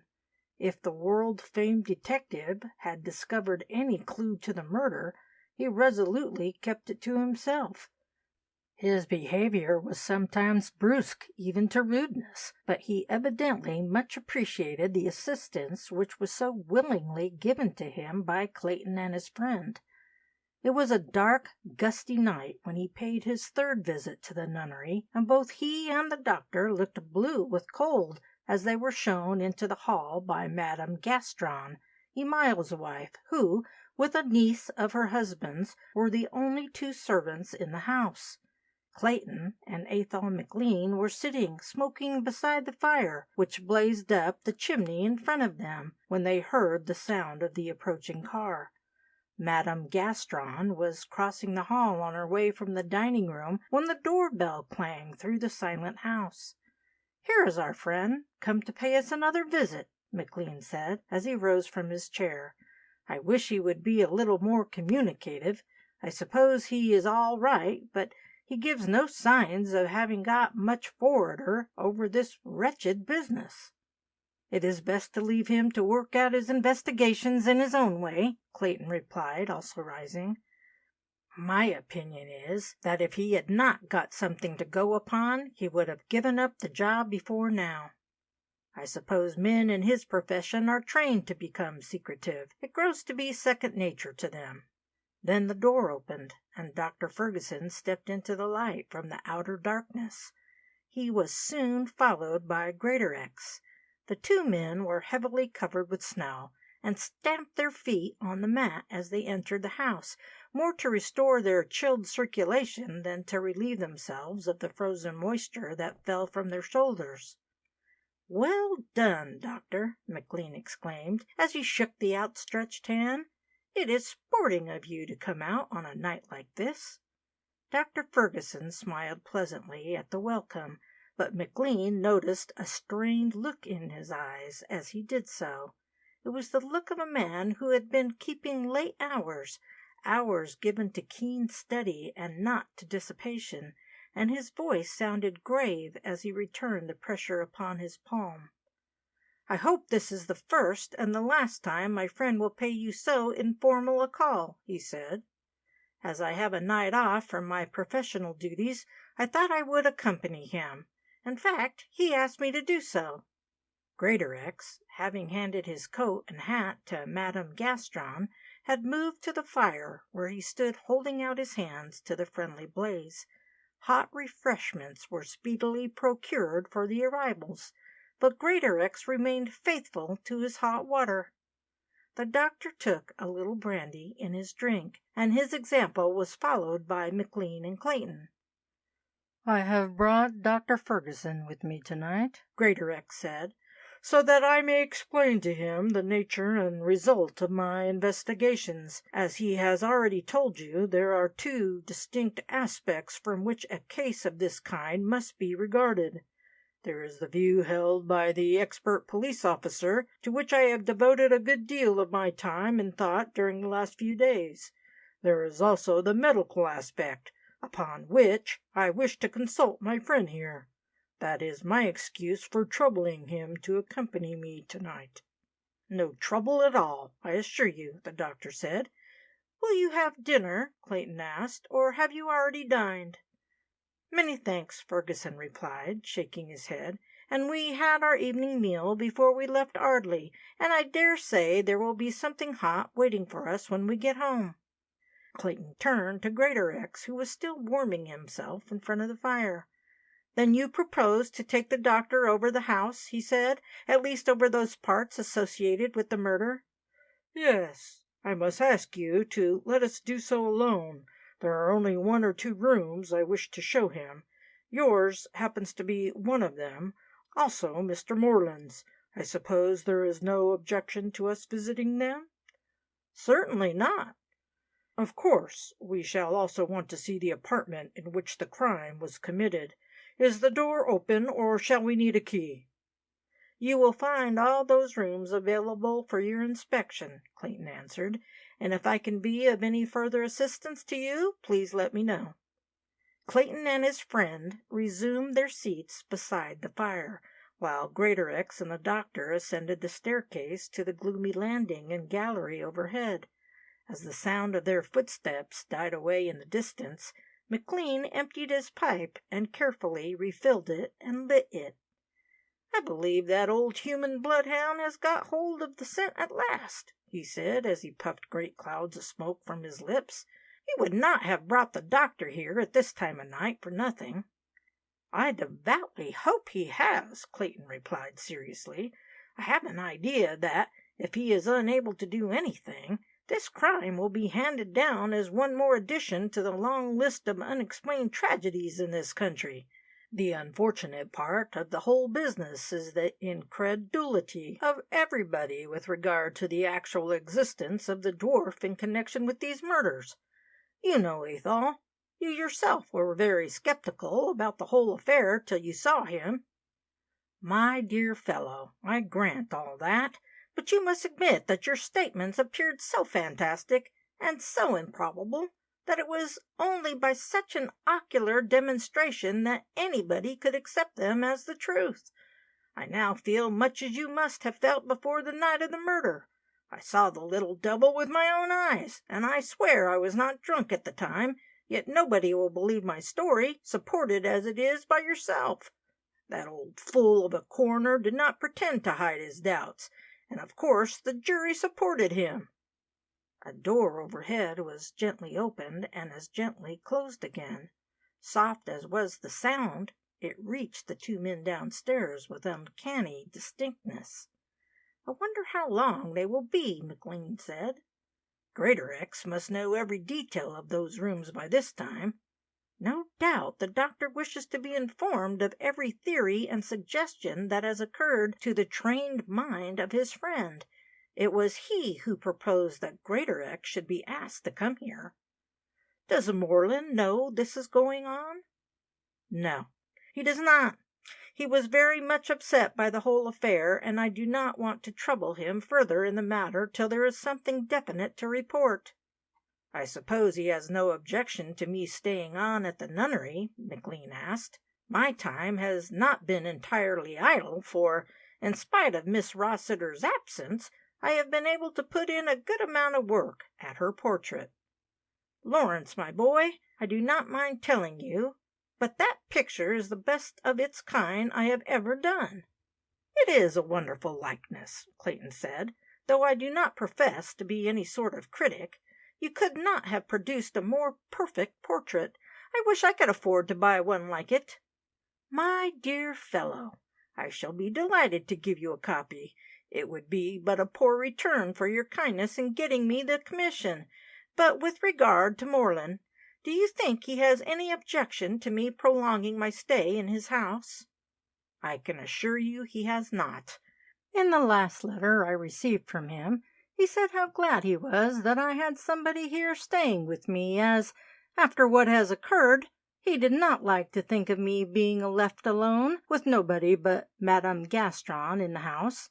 You need not worry yourself upon that score. If he wished you to leave, Moreland is not the man to hesitate in telling you so. Besides, you are doing work for him." "I am glad to hear you say that, as the matter has been rather upon my mind lately. It is awfully decent of him, and he is giving me the run of my teeth here, and a jolly good run it is, too, as well as the pleasure of your society." "I wish it had been under more pleasant circumstances," Clayton said. "I wonder if he will still wish me to continue in the post of his secretary. I am afraid not." "Why?" "It is hardly likely he will make his home here again after what has happened.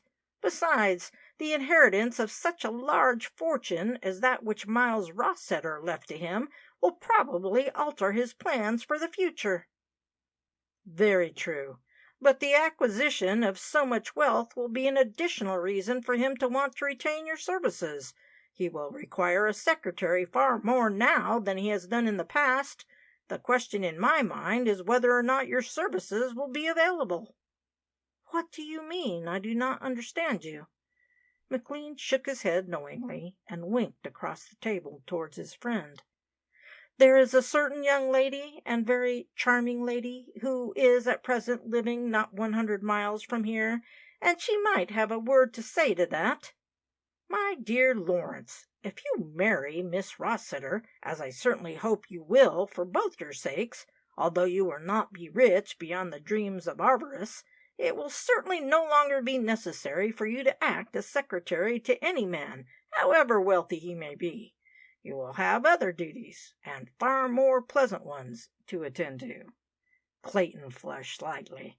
"It is the greatest wish of my life to call that girl my wife," he said. "I do not care whether she comes to me as an heiress or as a pauper. I love her for what she is, and not for what she has got." "Quite so," McLean replied, with true Scottish shrewdness. "But it is much better that the lady of your choice should have something than nothing. I do not hold with the idea that men only marry rich girls for what they can get out of them. A nice girl is just as lovable, whether she is rich or poor. Of course, some men are always on the make in their matrimonial affairs, but, for the matter of that, so are some of the women, and I am not sure that the latter are not more conspicuous in that respect than the former. Well, anyhow, if I am lucky enough to marry Verna, and I know she cares for me, I shall not live an idle life at the expense of my wife's fortune," Clayton said. "The man who does that is a cad, and not worthy the love of a good woman."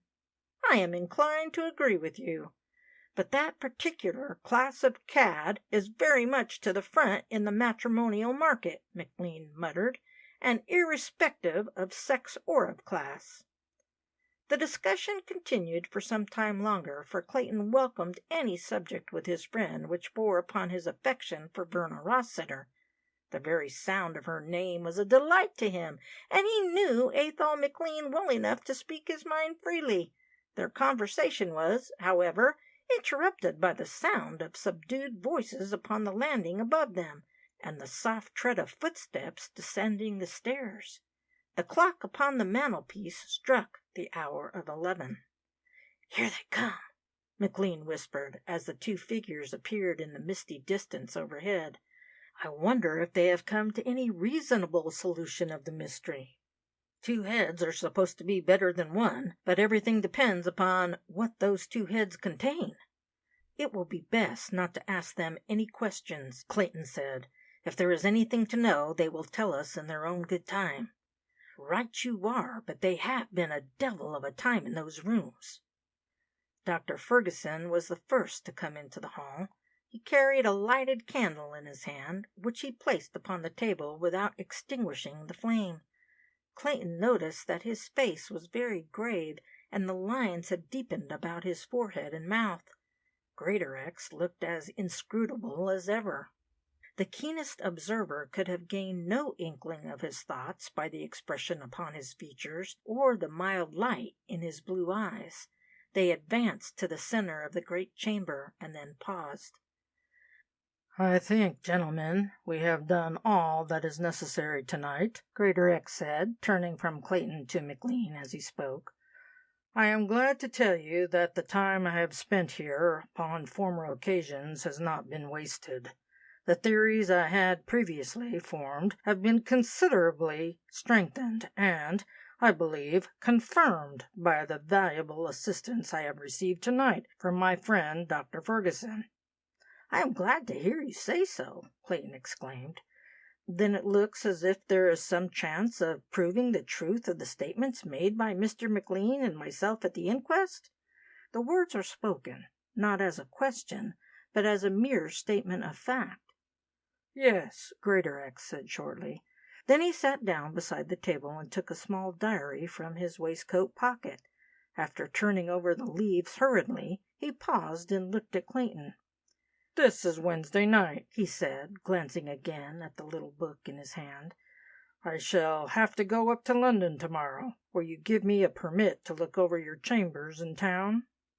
"Certainly," Clayton replied, and he took one of his private cards from his case and scribbled the necessary order in pencil upon the back of it. "Thank you," Greatorex said as he slipped it into his pocketbook. "There is only one other matter I need trouble you about now. Is Christopher Moreland in London?" "Yes, as far as I know.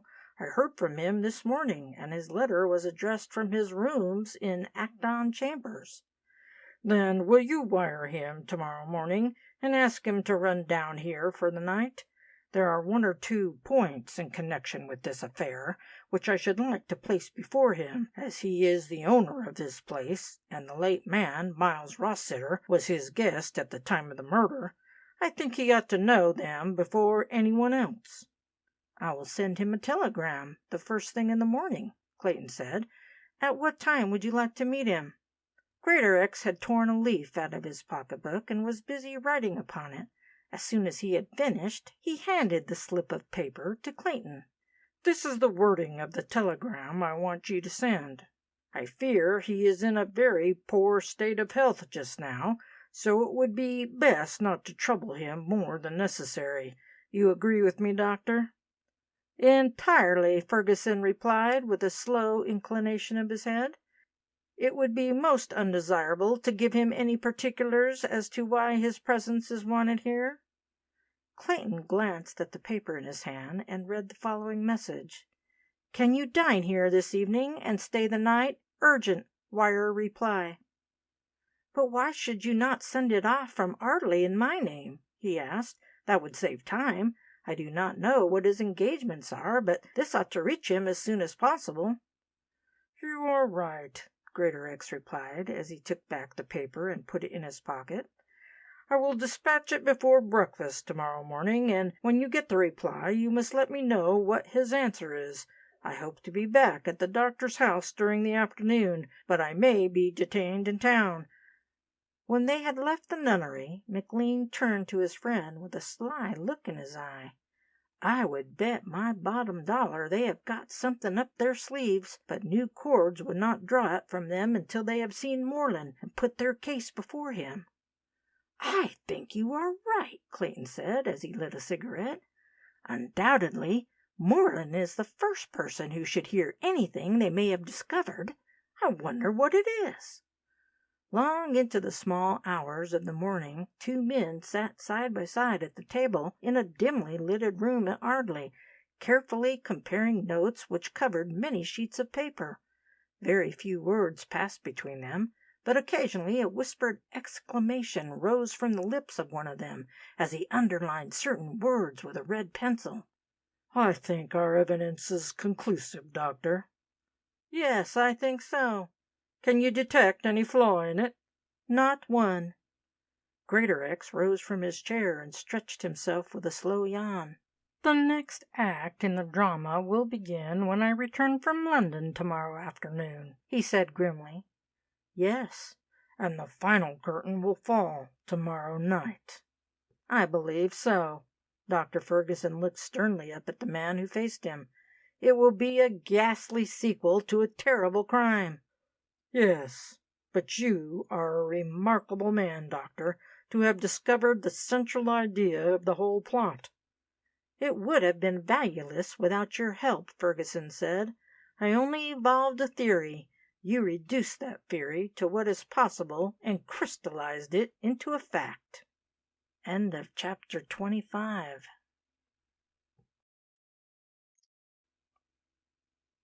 Chapter 26. Clayton and McLean were finishing breakfast upon the following morning when the door opened, and the small maid entered the dining room bringing a telegram upon a tray. She handed it to Clayton. "Is there any answer?" he asked, as he tore open the envelope. "I do not know, sir," she replied nervously, "but the boy is still waiting outside." Clayton read the message hurriedly, and then tossed the paper over to his companion. It was brief, but to the point. "Will reach you 9 o'clock tonight. Impossible sooner. Moreland." While McLean was reading it, Clayton fetched a sheet of paper from the writing table and quickly wrote the following words, which he addressed to Greatorex, care of Dr. Ferguson, Ardley. "Will be here 9 o'clock tonight. Clayton." "Give that to the boy and tell him to take it to Dr. Ferguson's as soon as he gets back to Ardley. Here are some coppers for his trouble." "Thank you, sir." The girl left the room, and the two men were left alone again. There was a long silence between them, which was broken by McLean. "I hope we shall be present when Greatorex unfolds his theories and conclusions," he said. "I think we have some claim to be among the first to hear his news, if he has any. What do you think?" "I quite agree with you, for there is no doubt he has some very important information indeed," Clayton answered, as he tore up the telegram and threw the pieces into the fire. "He would not have asked me to send that wire if Moreland's presence had not been necessary here. But what are you going to do today? It will be a long time before 9 o'clock comes, and the more we speculate upon what may happen tonight, the slower the hours will pass. Will you motor me over to Tunbridge Wells again?" "There is nothing I should like better. We cannot stop indoors and mope about the house all day." McLean walked to the window as he spoke and looked out. "I should not be surprised if we had more snow. The clouds are heavy and the glass is falling." "Then we will go and lunch with Lady Anna and Verna. They are starting for London this afternoon, and I promised to look them up again before they leave Tunbridge Wells. Besides, they will be anxious to hear our news." "I will drive you in with pleasure," McLean said, "but I think I had better lunch elsewhere. They will not want me there, and you know that 2 are company, 3 are not." "My dear Athol, that is all nonsense. You are a great favorite with both the ladies, and Lady Anna has told me more than once that she hoped I would bring you with me the next time I called." He laughed, and then added, "Besides, if 3 are not company, 4 are." "Ah, now I see what you are after," McLean said, joining in the laugh. "You want to palm her ladyship off on me and have Miss Rossiter to yourself. That is your game, is it? Well, I hope you will do the same for me one of these days." "Indeed I will. It only rests with you to give me the opportunity." Lady Anna and Verna took their meals in a private sitting-room, and they gave a cordial welcome to their guests. The girl was still very much broken in health and spirits, and Clayton was surprised to notice an expression upon her face which he had rarely seen there before, and that was only during the few occasions when they had discussed the existence of the dwarf Harris together. He took an early opportunity of mentioning the fact to Lady Anna as they stood alone beside the window waiting for lunch to be served. "It will be a good thing for Miss Rossiter when she gets away from this place, and everything that can remind her of what has happened," he said. "Do you not think she is looking very ill, as though she were brooding too much over the past? She does not seem as well this morning as when I saw her last." Lady Anna shook her head in a very determined manner, and an expression of annoyance came to her face. "I can easily explain the reason for that," she replied in a low voice. "Verna had a visitor this morning, and I fear their conversation has rather upset her. I did my best to persuade her not to see him, but it was no good. This is the result of it." "A visitor!" Clayton exclaimed in surprise. At once the thought occurred to him that Christopher Morland had been to the hotel in order to further his suit.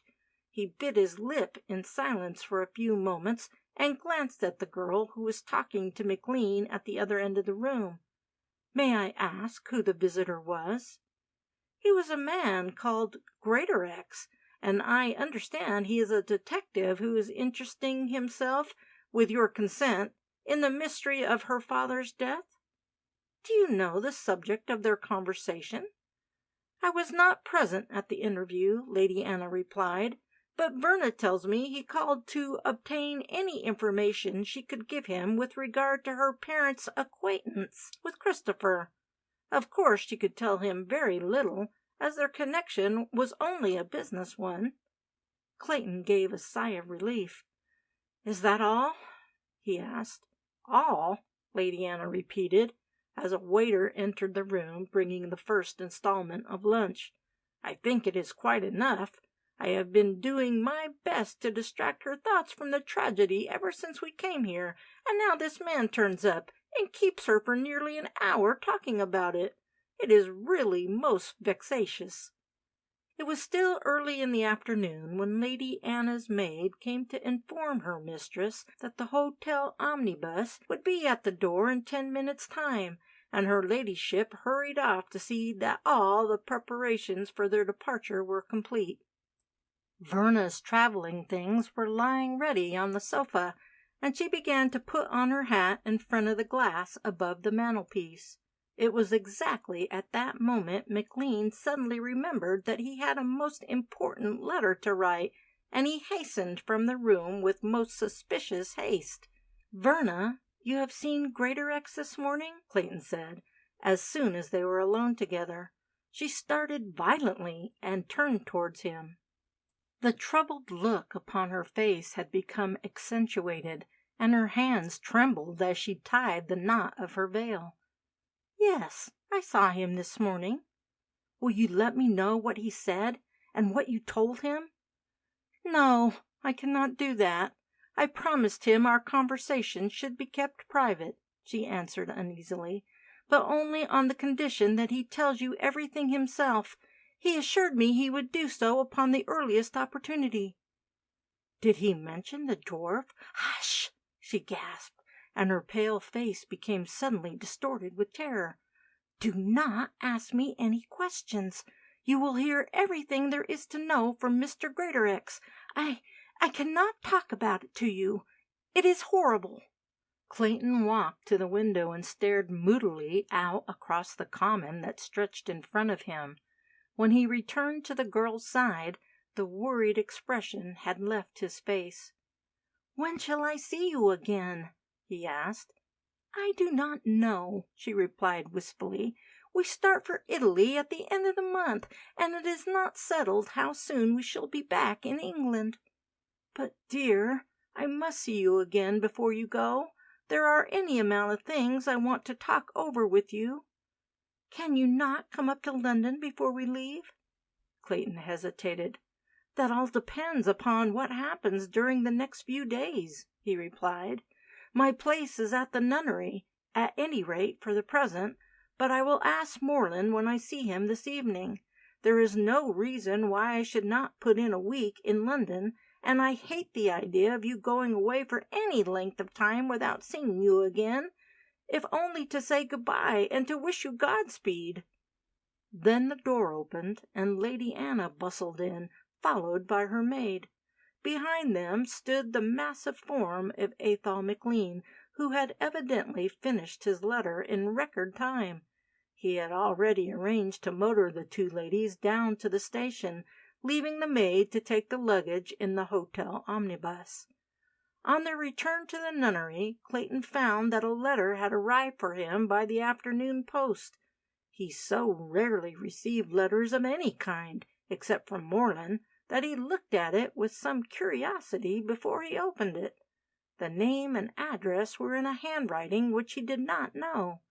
McLean was glancing through the evening paper when he heard a startled exclamation from his friend, who was standing beside the lighted lamp, reading the communication in his hand. "Not another mystery, I hope," Athol said. "I do not ask for your confidence, but, my dear fellow, do tell me if it is good news or bad." Clayton handed him the letter, and he looked at once at the signature. It was from Lord Orsett, and was worded as follows: "Dear Clayton, I do not know what your arrangements are with regard to my cousin, Christopher Morland, but I should think it is rather a poor sort of job. My secretary has recently resigned his post with me, owing to family matters which concern neither of us.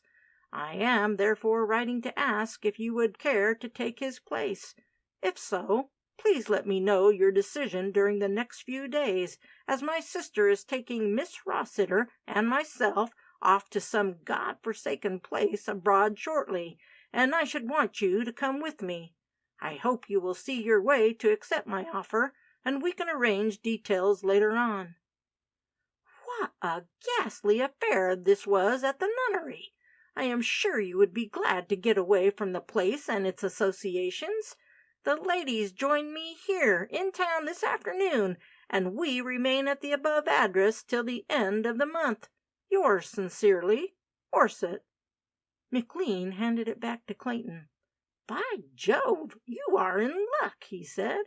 "Of course you will accept." "Rather. It seems too good to be true.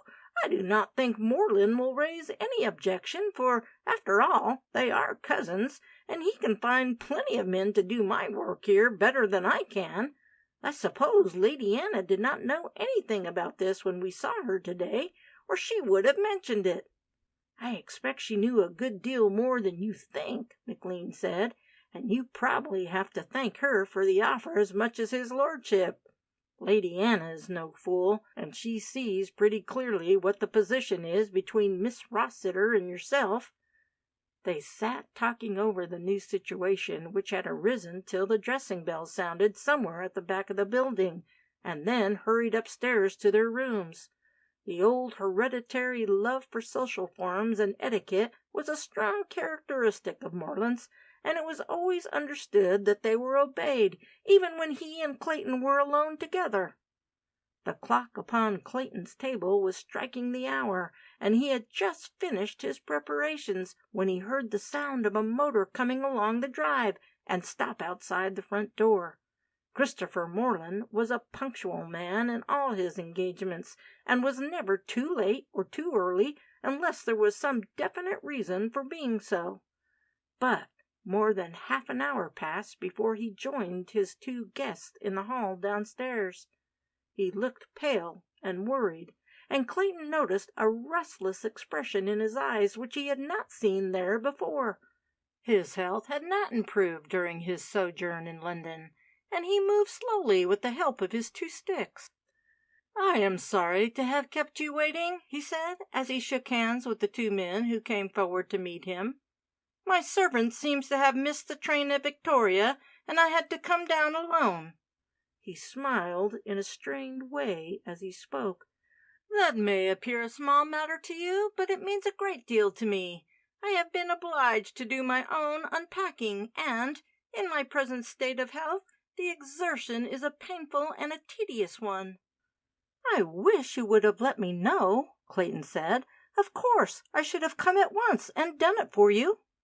"Thank you. I am sure you would. I did not think of it, or I should have taken advantage of your help. Now then, shall we go in to dinner?" Never before had the great dining room appeared to Clayton so spacious and so gloomy. The tall silver candlesticks upon the table threw a bright light upon the spotless cloth, and the silver, and the glass, but beyond that the darkness was impenetrable. Even the fire that smoldered in the wide grate seemed to be trying to pierce the mist like an evil bloodshot eye, watching the men as they silently took their seats. An uncanny shiver passed down Clayton's spine as he drew his chair beneath him. He remembered that the same sensation had affected him before, and it had always been associated with the coming of the dwarf.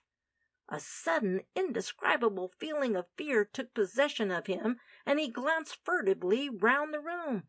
He could see nothing except the table at which he sat and his two companions, but he instinctively knew that the evil presence of Harris was not far from him, that his baneful influence was making itself felt in some psychic manner which he could not understand. A quick look at McLean, who sat in front of him, did much to restore his self-composure. The artist was in no way troubled with any such sensation, and was enjoying his dinner with all the appreciation of a healthy appetite. Of course, the absence of the faithful Emile accounted for a good deal. There were no lights upon the sideboard. The standard lamps in the distant corners were unlit.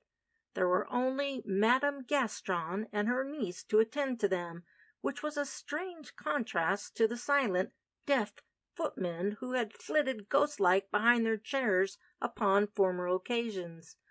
Although Moreland rarely touched wine or spirits himself, he was a generous host to his guests, and he had ordered more than one bottle of champagne to be opened. Clayton sipped the amber liquid in his glass with a relish it had never given him before. It warmed his blood and cleared his brain, and it set the nerves tingling all through his body. The uncanny feeling grew faint within him and finally passed off. As soon as the soup had been taken away, and a couple of pheasants placed before Moreland, which he carved with great difficulty, refusing Clayton's offer of help, their host asked the question which had been expected by both his guests since the moment when they had met him in the hall after his arrival. He turned to his secretary with a look of inquiry. "Your telegram was worded urgent, or I should have not undertaken the journey down here tonight. Is it a private matter with which you want to see me about?" His gaze was directed at McLean as he asked the question, but the artist was so busy enjoying his dinner that he did not see the look. "It is not a matter which need to be kept private from our friend here," Clayton said, as he dropped his voice to a whisper. "It is in connection with the murder of Miles Rossiter." Christopher Moreland shifted his position in his chair and slowly sipped the tumbler of soda water beside him. "Has any clue been discovered that will explain the crime?" he asked anxiously. "If so, I should like to know it at once." "That is exactly what I cannot tell you." "What do you mean?" "The message I sent you was not from myself. It was from another man." Moreland raised his eyebrows slightly and fingered a silver fork beside his plate. "Another man? Who is he?"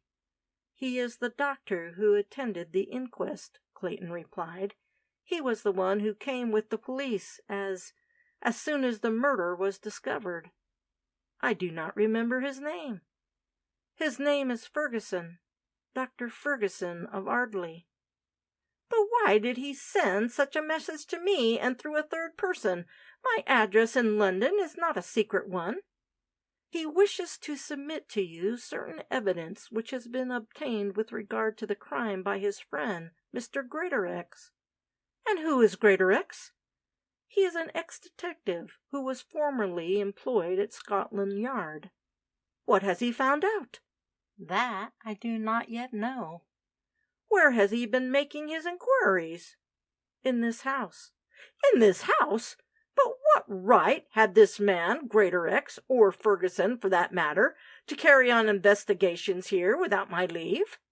The evidence given at the inquest was so unsatisfactory that Dr. Ferguson thought it would be a good thing to get a capable detective to try and sift the facts and form an impartial opinion. Everybody connected with the crime, including yourself, would naturally be anxious for the truth to be known if possible. After the verdict, there was no alternative way of doing this except by private inquiry. "In my house, and without my permission? Why was I not told of this?" "Because the doctor thought it would give you less worry and anxiety if these investigations were carried on privately. As soon as anything definite was known, you were, of course, to be the first to hear of it. It is for that reason that I sent you the telegram." "Then something definite has been discovered?" "I conclude so because I was asked to wire you, asking for your attendance here tonight." "Is he coming to see me? Here? Tonight?" For the first time since Clayton had met Moreland, he saw an ugly glint of anger flash through his eyes. It lasted only a moment, but it left an uncomfortable impression upon Clayton's mind. "I expect him here every moment." "And the man, Greatorex?" "He will probably accompany the doctor," Clayton replied. "It is to his work and efforts that you owe whatever information he is going to put before you."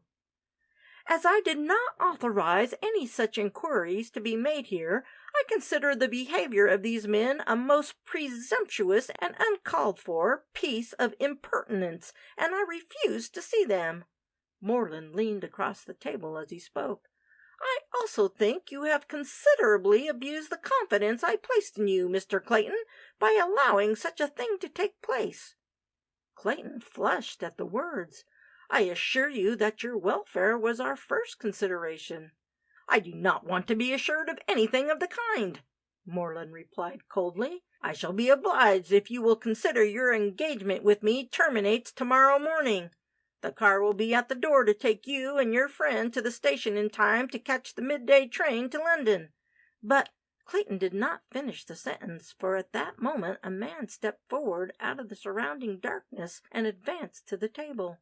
Moreland did not see him, for he came from behind his chair.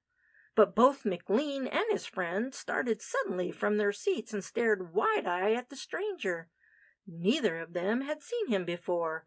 He advanced to Moreland's side and placed a hand upon his arm. "Christopher Moreland," he said, "in the king's name, I arrest you for the wilful murder, in this house, of the man Miles Rossiter." End of chapter 26.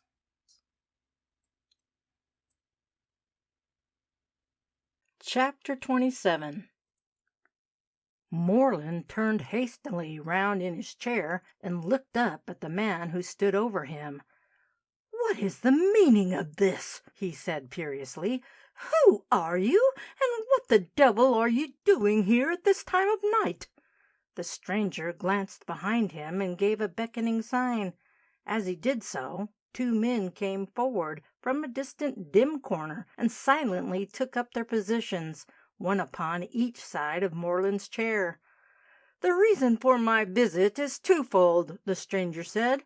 "In the first place, I hold a warrant to arrest you on the charge of murdering Miles Rossiter in this house during the early hours of the first day of this month. In the second place, I have written authority from Scotland Yard to search every room in this building." Moreland had turned very pale as he listened to the words, but the anger still glinted in swift, bright flashes from his eyes. For a few moments he did not speak. Then he turned swiftly towards Clayton. "Is this any of your work?" he asked, with a thinly veiled sneer. "If it is meant as a practical joke, it is singularly ill-timed and out of place." Clayton's eyes were fixed upon the men who had suddenly appeared out of the darkness and grouped themselves behind Moreland, and his throat became dry as he noticed the stern expressions upon their faces. "I swear I know nothing about this outrage," he replied huskily. "I have no more idea who these fellows are than you have, nor what is their business." "This is no practical joke," said the man who appeared to be in authority, as he drew a couple of official-looking papers from his pocket. "Here is my warrant for your arrest. Here also are my instructions to search this house. I do not know anything about these other two gentlemen. My business is with you, Mr. Moreland, and with you alone." "This is a most infernal piece of insolence, which I shall make you pay dearly for," Moreland said, as he moved his chair a few inches backward and glared up at the person who addressed him. "What is your name?"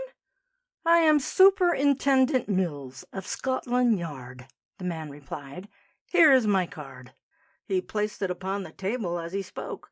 "I must warn you that anything you now say will or may be used in evidence against you later on." Moreland leaned back with a growl like an angry animal. "Damn you," he said. "If you do not instantly leave this house, I will have you thrown out. "You will do nothing of the sort," the superintendent said sternly. "I have got enough men with me here tonight to make your arrest an easy matter in spite of any resistance. It will be best if you will quietly consent to let me take possession of your house. You cannot escape, and I do not wish to make things more unpleasant for you than is necessary." Moreland started to rise from his chair, but the men standing on either side of him moved a step nearer to where he sat. "But you do not seem to realize that your behavior is an insult which I do not intend to submit to quietly. I no more murdered Miles Rossiter than you did. Why, he was a personal friend of mine and a guest in my house." He lifted his eyes as he spoke. "My God, you will suffer for this." In the meantime, Clayton had to some extent recovered his self-control. He advanced quickly to the superintendent's side and faced him. "You have made a terrible mistake," he said.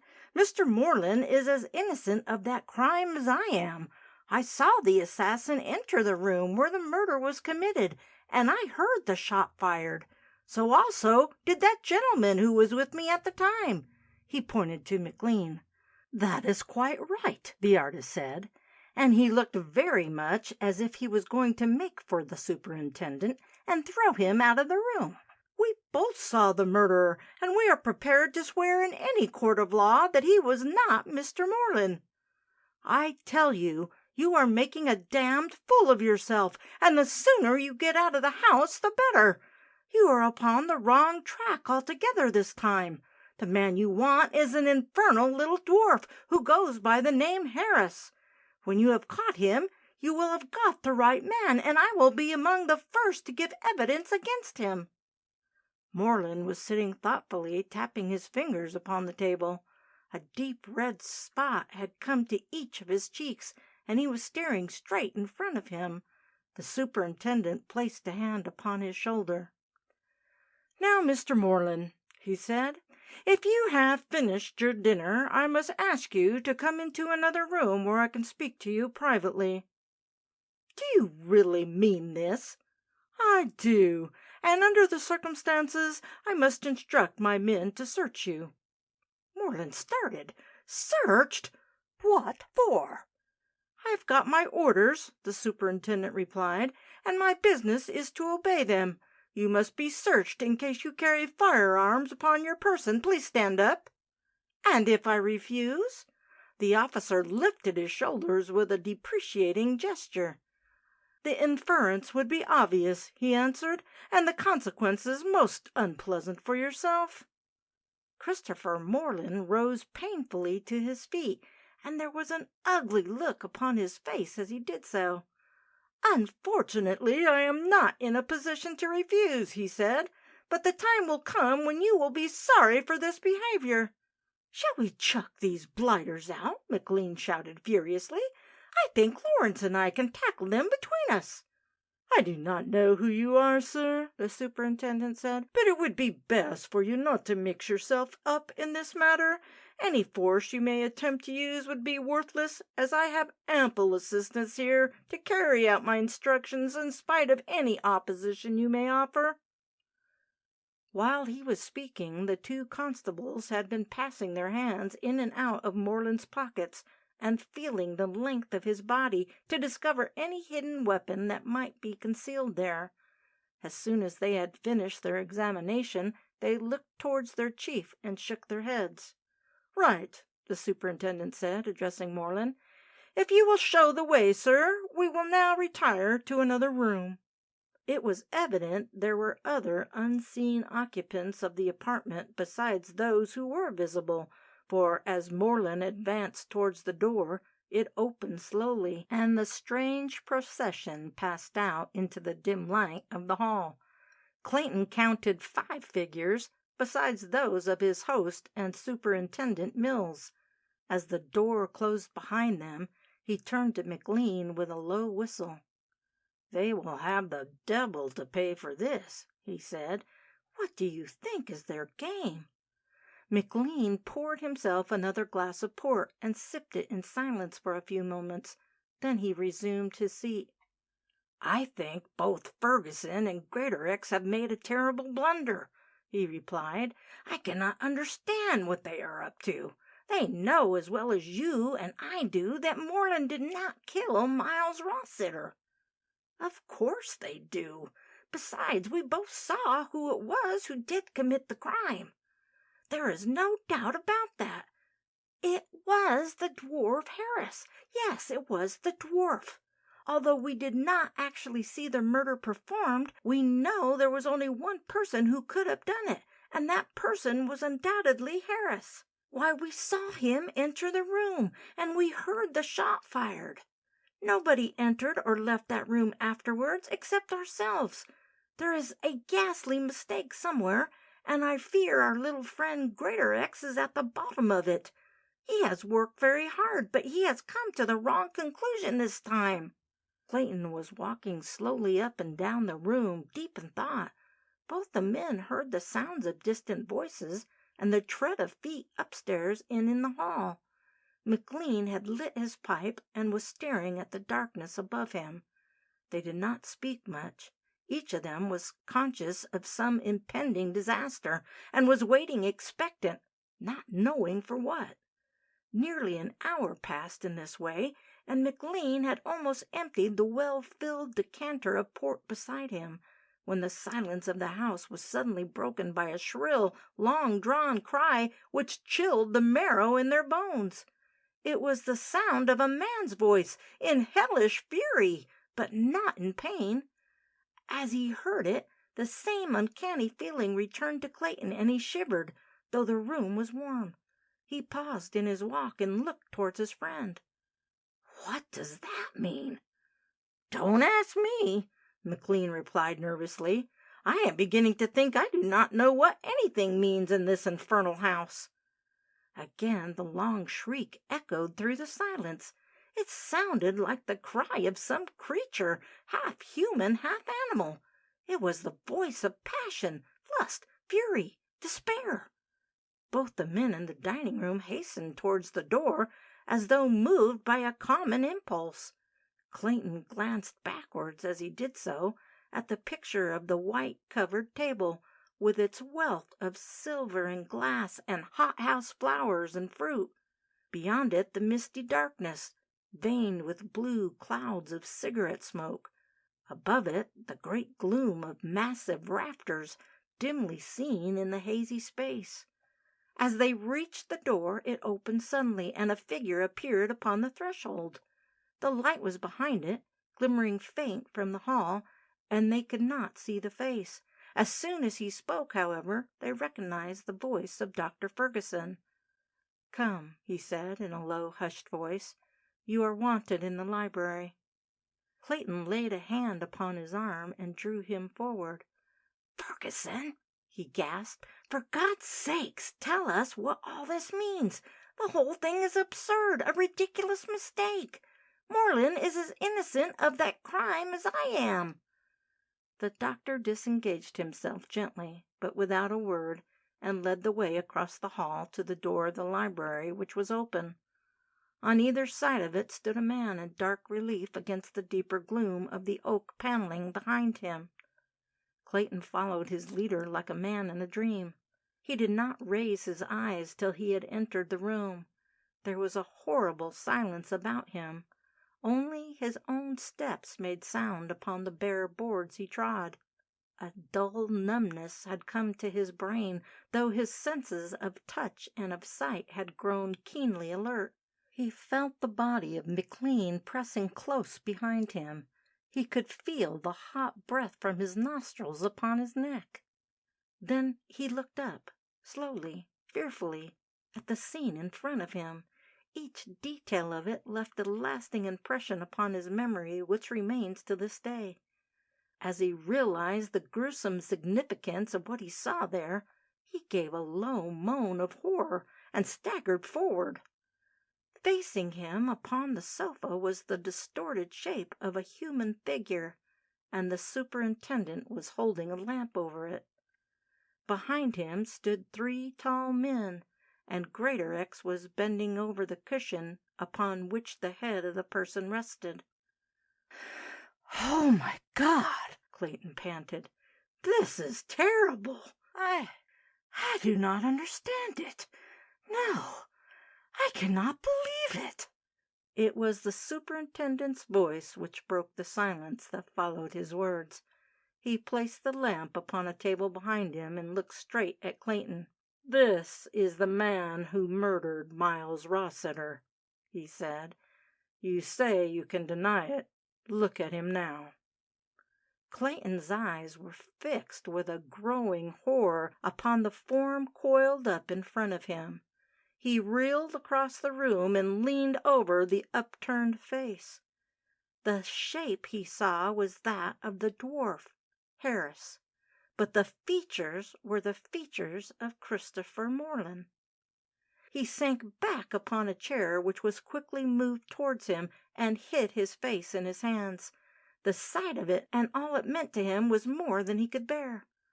Then a soft musical voice broke the silence. It came from the figure upon the sofa, and the sound of it sent a thrill through every man in the room. "You devils," it said, as the ungainly mass of flesh moved uneasily where it lay.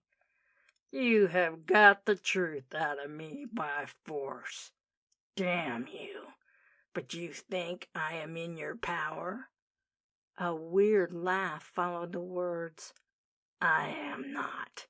You think I shall swing for the murder I have committed? But you are mistaken. You have proved my guilt, but I have saved my neck, for I am now... The figure squirmed upon the sofa, and the great hands went convulsively to his throat. "I am going to show you how... Then a ghastly scene followed. The body began to wriggle and shake itself, while low moans went up from the distorted lips. The bulk of the dwarf shape appeared to be gradually contracting, while the victim was suffering excruciating agony. The men who stood around remained motionless. Each one of them knew that he could do nothing. Even Dr. Ferguson turned aside, averting his eyes from the hideous sight. "Kill me! For mercy's sake, kill me!" the dwarf shrieked as he moved among the cushions. "I emptied the tabloids into my mouth and swallowed them.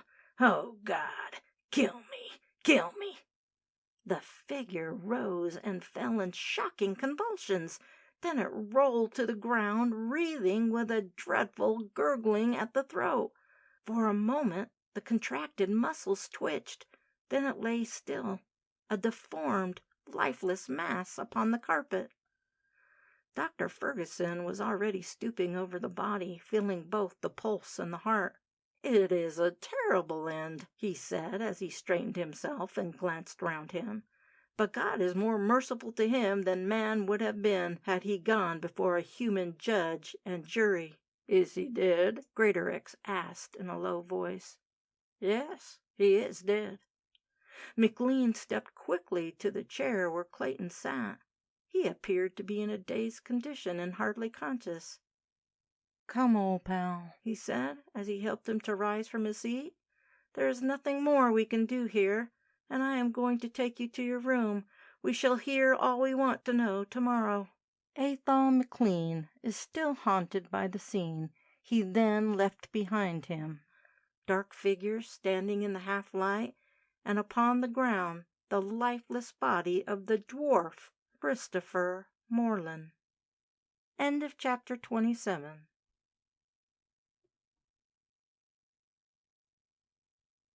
Chapter 28. 5 men sat round the table in the dining room of the nunnery, and in front of them were spread many papers. The expressions upon their faces were grave and serious. They were Superintendent Mills, Greatorex, and Dr. Ferguson. The other 2 men, Clayton and McLean, sat with anxious looks of inquiry upon their features, and both of them appeared nervous and ill at ease. The ex-detective sat at the head of the table, and upon either side of him sat the superintendent and the doctor. Clayton and McLean were opposite to each other. It was late in the morning of the day following the events recorded in the last chapter.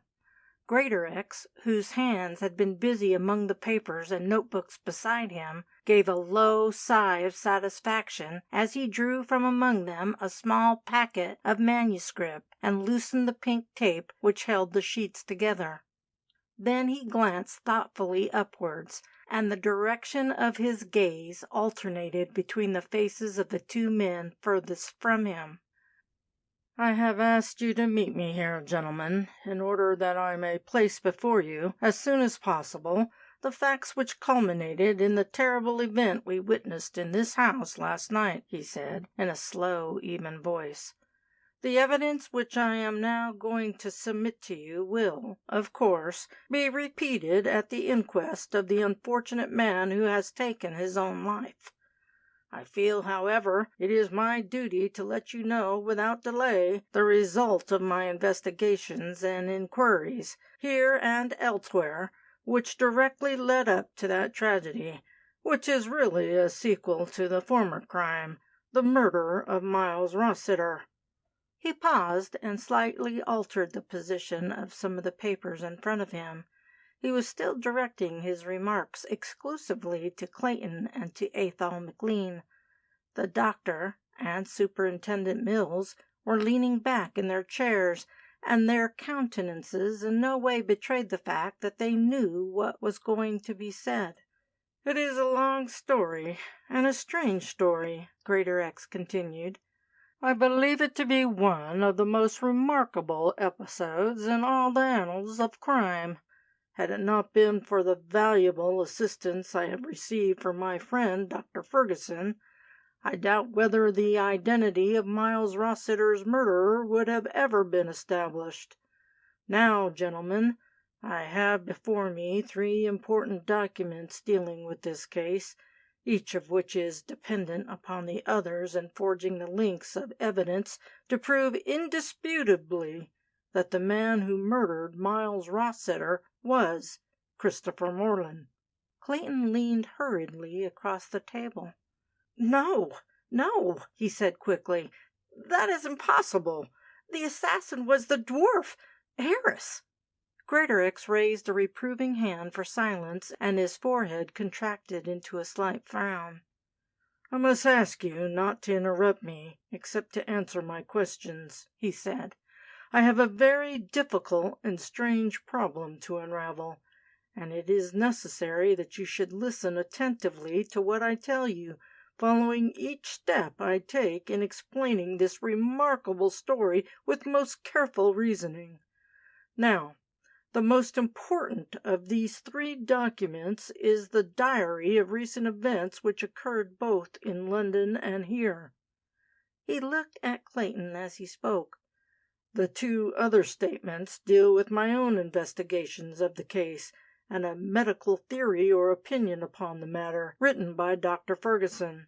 These three documents, taken conjointly and in the light of what has subsequently happened, proved conclusively the all-important fact that Christopher Morland and the dwarf Harris were one and the same person." He paused and pointed a finger towards Clayton, who was watching him intently and eagerly listening to every word. "You had ocular demonstration of the fact last night." "There is no possible doubt about it," the superintendent said quietly. "The body upstairs is surely evidence enough." "Before I begin the history of this weird dual personality, there are three facts which I wish to recall to your memory, Mr. Clayton," Greatorex said. "They have an important bearing upon all the other details of this mystery. In the first place, you never saw the dwarf in daylight. It was always at night when you met him, both in London and here. Am I correct?" "Yes," Clayton replied. "You are quite right." "Secondly, the flats respectively occupied by Morland and Harris were facing each other upon the same landing, and therefore within easy access of each other." "Yes, that is so." "Thirdly, the condition of Christopher Morland's health was apparently bad, and he was often so infirm that he was obliged to use sticks to assist him in his movements. He was also always physically weaker than usual after those occasions when you had seen him and met the dwarf Harris." Clayton remained silent for some moments. Then he nodded his head. "Morland always struck me as a man in delicate health, but yes, now you mention it, I do remember that his condition appeared much worse when I saw him after meeting the dwarf." Greatorex drew himself up in his chair and lightly tapped an open letter upon the table with a pencil in his hand.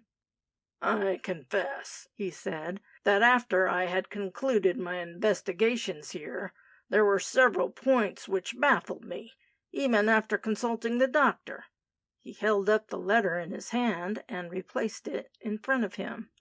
"I have, however, this morning received a communication which fully explains all the matters which were the only missing links in my chain of evidence. Mr. Clayton, will you allow me to ring the bell for your servant, Madame Gaston?" Clayton nodded, and McLean, who was nearest to the fireplace, at once went and pulled the cord upon the wall. There was silence for a few moments. Then the door opened, and the housekeeper's niece entered the room. "Where is Madame Gaston?" Greatorex asked sternly. The girl looked nervously from her questioner to Clayton, and fingered the corner of her apron. "Ask her to come here," Clayton said. "Mr. Greatorex wishes to see her." The girl hesitated. "Madame Gaston left the house early this morning," she said, with an anxious look at the men who were seated round the table. "Left!" Clayton exclaimed. "Where has she gone, and why did she leave?" Greatorex tapped his pencil upon the table and glanced significantly at the superintendent. "Let me know when she returns," he said. "Is there any other servant in the house besides yourself?" "No, sir." "Thank you. Then you may go." They waited till the door closed behind the girl and the sound of her retreating footsteps had died away in the distance.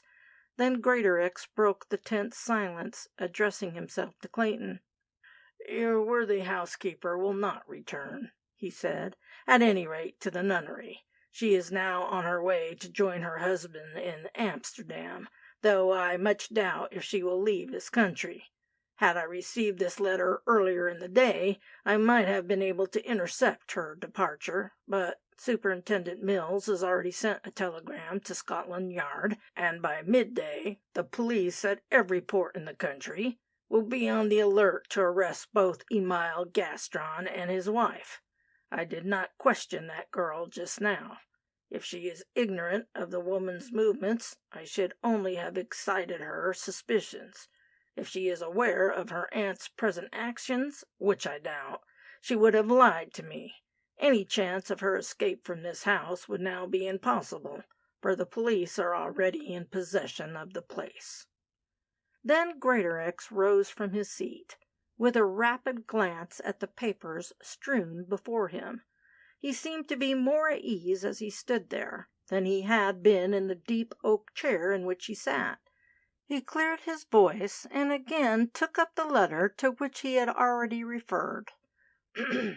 "This communication, gentlemen, is from the man Emile Gastron," he said, "and I propose to deal with it first, as it explains the original motives and reasons that brought about those tragedies in which we are interested.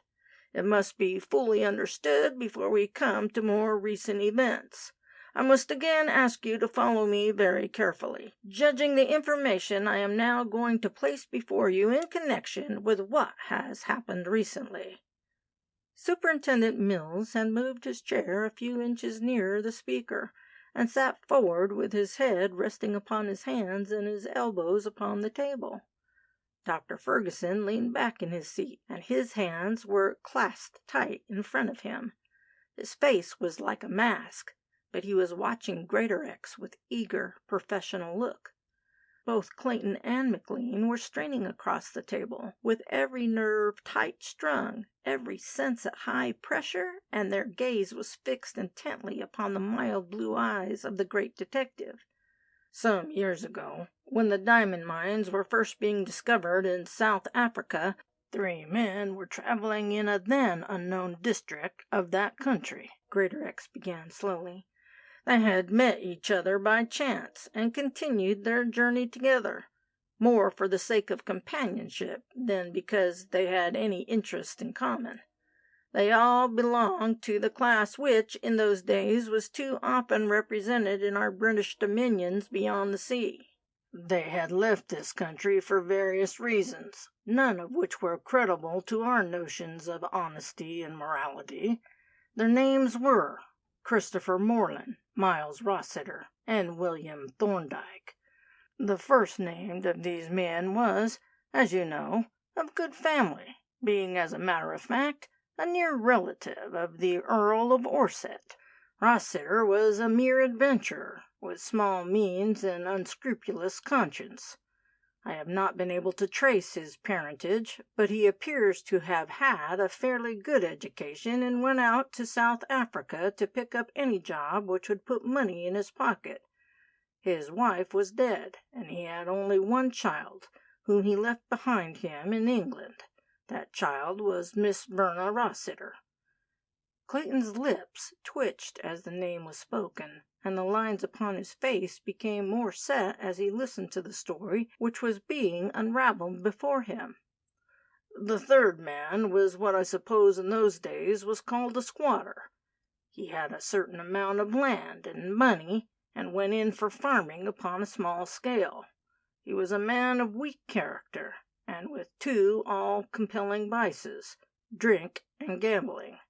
Fortunately for him, he was rarely in a position to indulge either of them, but when the opportunity did present itself, he was willing to barter away his soul for a bottle of brandy, a toss with the dice, or a hand with cards. So you will readily understand that these 3 haphazard companions were about as unprincipled a trio as could be met within a long day's journey. Well, to cut a long story short, they found themselves one night in a small wayside hotel, far off the beaten track, and by that time both Moreland and Rossiter, though probably distrusting each other, knew that they had found a lamb to fleece between them. Cards and dice were produced, also a bottle of fiery South African spirits, and the devil himself must have been one of the party, for before they rose from the table Thorndyke was mad drunk, and had gambled away everything he possessed. That hotel was run by a Frenchman and his wife, whose name was Gastron." Greatorex paused to moisten his lips with his tongue. Clayton went to the sideboard, and returned with a decanter and glasses which he placed upon the table. "The 3 men continued their journey together, though Thorndyke was in a state of collapse bordering upon delirium tremens, and eventually reached the property which now belonged in equal shares to Christopher Moreland and Miles Rossiter. It was a poor place, with a dreary wooden hut in the center of what looked like useless pasture for sheep or cattle. Part of it was veldt, part of it was bordered by rocky mountains, and a narrow river trickled through the center, which, at times, was only a succession of pools. They remained there a month, but before the first 2 weeks were over, Rossiter had found out that the Jury hut was worth more than its weight in gold. He had discovered diamonds. Diamonds? It was Clayton who spoke the word with a quick indrawing of his breath. The word recalled to his memory his experience of finding the glittering necklace in the cab upon the night when he first met the dwarf, the exchange of the real stones for artificial ones, his subsequent interview with Miles Rossiter, the eager interest shown by Harris with regard to their disappearance, and his insistence that they had been stolen from the body of the murdered man, whom he found in his London chambers. What happened after that discovery can be easier imagined than described, Greatorex continued. Undoubtedly, Miles Rossiter held the trump card which commanded the situation. He had already spent some years prospecting for ore and precious stones in many countries, and he alone knew the value of the property which had come into the possession of himself and Christopher Moreland. He therefore struck a bargain with his partner. In exchange for his professional knowledge, it was arranged that he should pocket 2/3 of the wealth derived from the diamonds found on the estate, while his partner should receive the remaining 1/3 of the profits. This arrangement was mutually convenient to both the men, for, while it made Moreland a man of considerable wealth, it raised Rossiter to the position of a millionaire. After working the mine for a year upon a minimum of capital and labor, it occurred to Rossiter that it would be a good thing to form a company, with himself as chairman, while Moreland retained a considerable number of shares.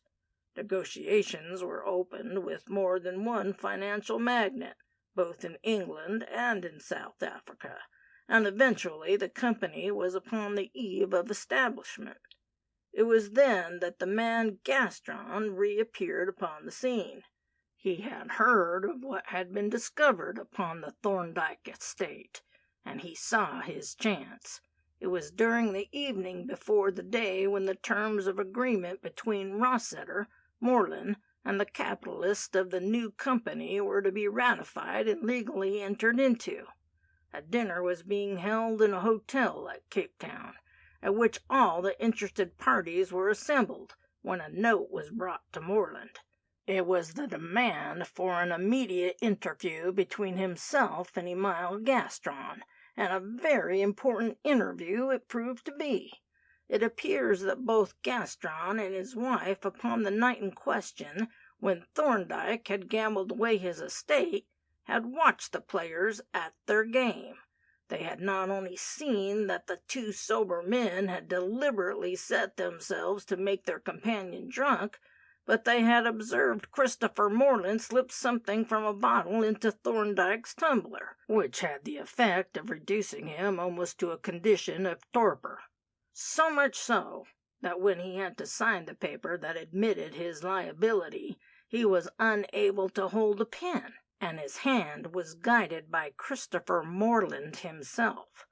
On the following morning Thorndyke's condition was a serious one, and he had to be driven in a cart to the nearest doctor's house, where he remained for some time, suffering from a complaint which nobody could understand. Now, gentlemen, the result of Gaston's evidence, which is supported not only by his wife, but backed up by the written report of the doctor who attended Thorndyke on that occasion, is such that, in a court of law, any jury would convict Rossiter and Moreland of having obtained possession of a valuable estate by criminal and unlawful means. These facts are clearly set down, though in fuller detail, here in the sworn statement I received this morning from the man Gaston.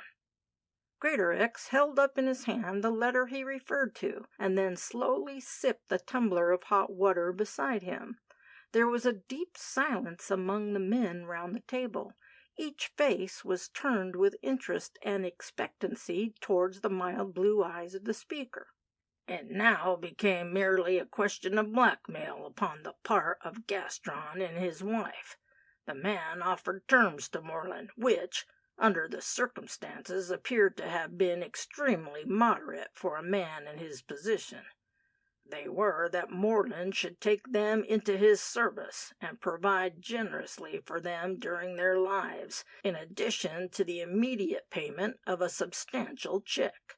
Their terms were accepted, and Moreland returned to the dinner party, having saved his fortune and that of Rossiter as well. Upon the following day the success of the new diamond mine was assured, and the necessary capital subscribed. Moreland and Rossiter were rich men. Thorndyke was a pauper, and lying in a hospital, not expected to live for more than a few hours after an attempt at suicide. The Gastons were sent over to England, where the man eventually became valet to Moreland, and his wife was put in charge of this house in which we are now sitting. Greatorex drew towards him a packet of papers, which he carefully smoothed out upon the table with a ruler. That, gentlemen, is the first half of the story which deals with these tragedies. I now come to more recent events with which you are familiar. End of chapter 28.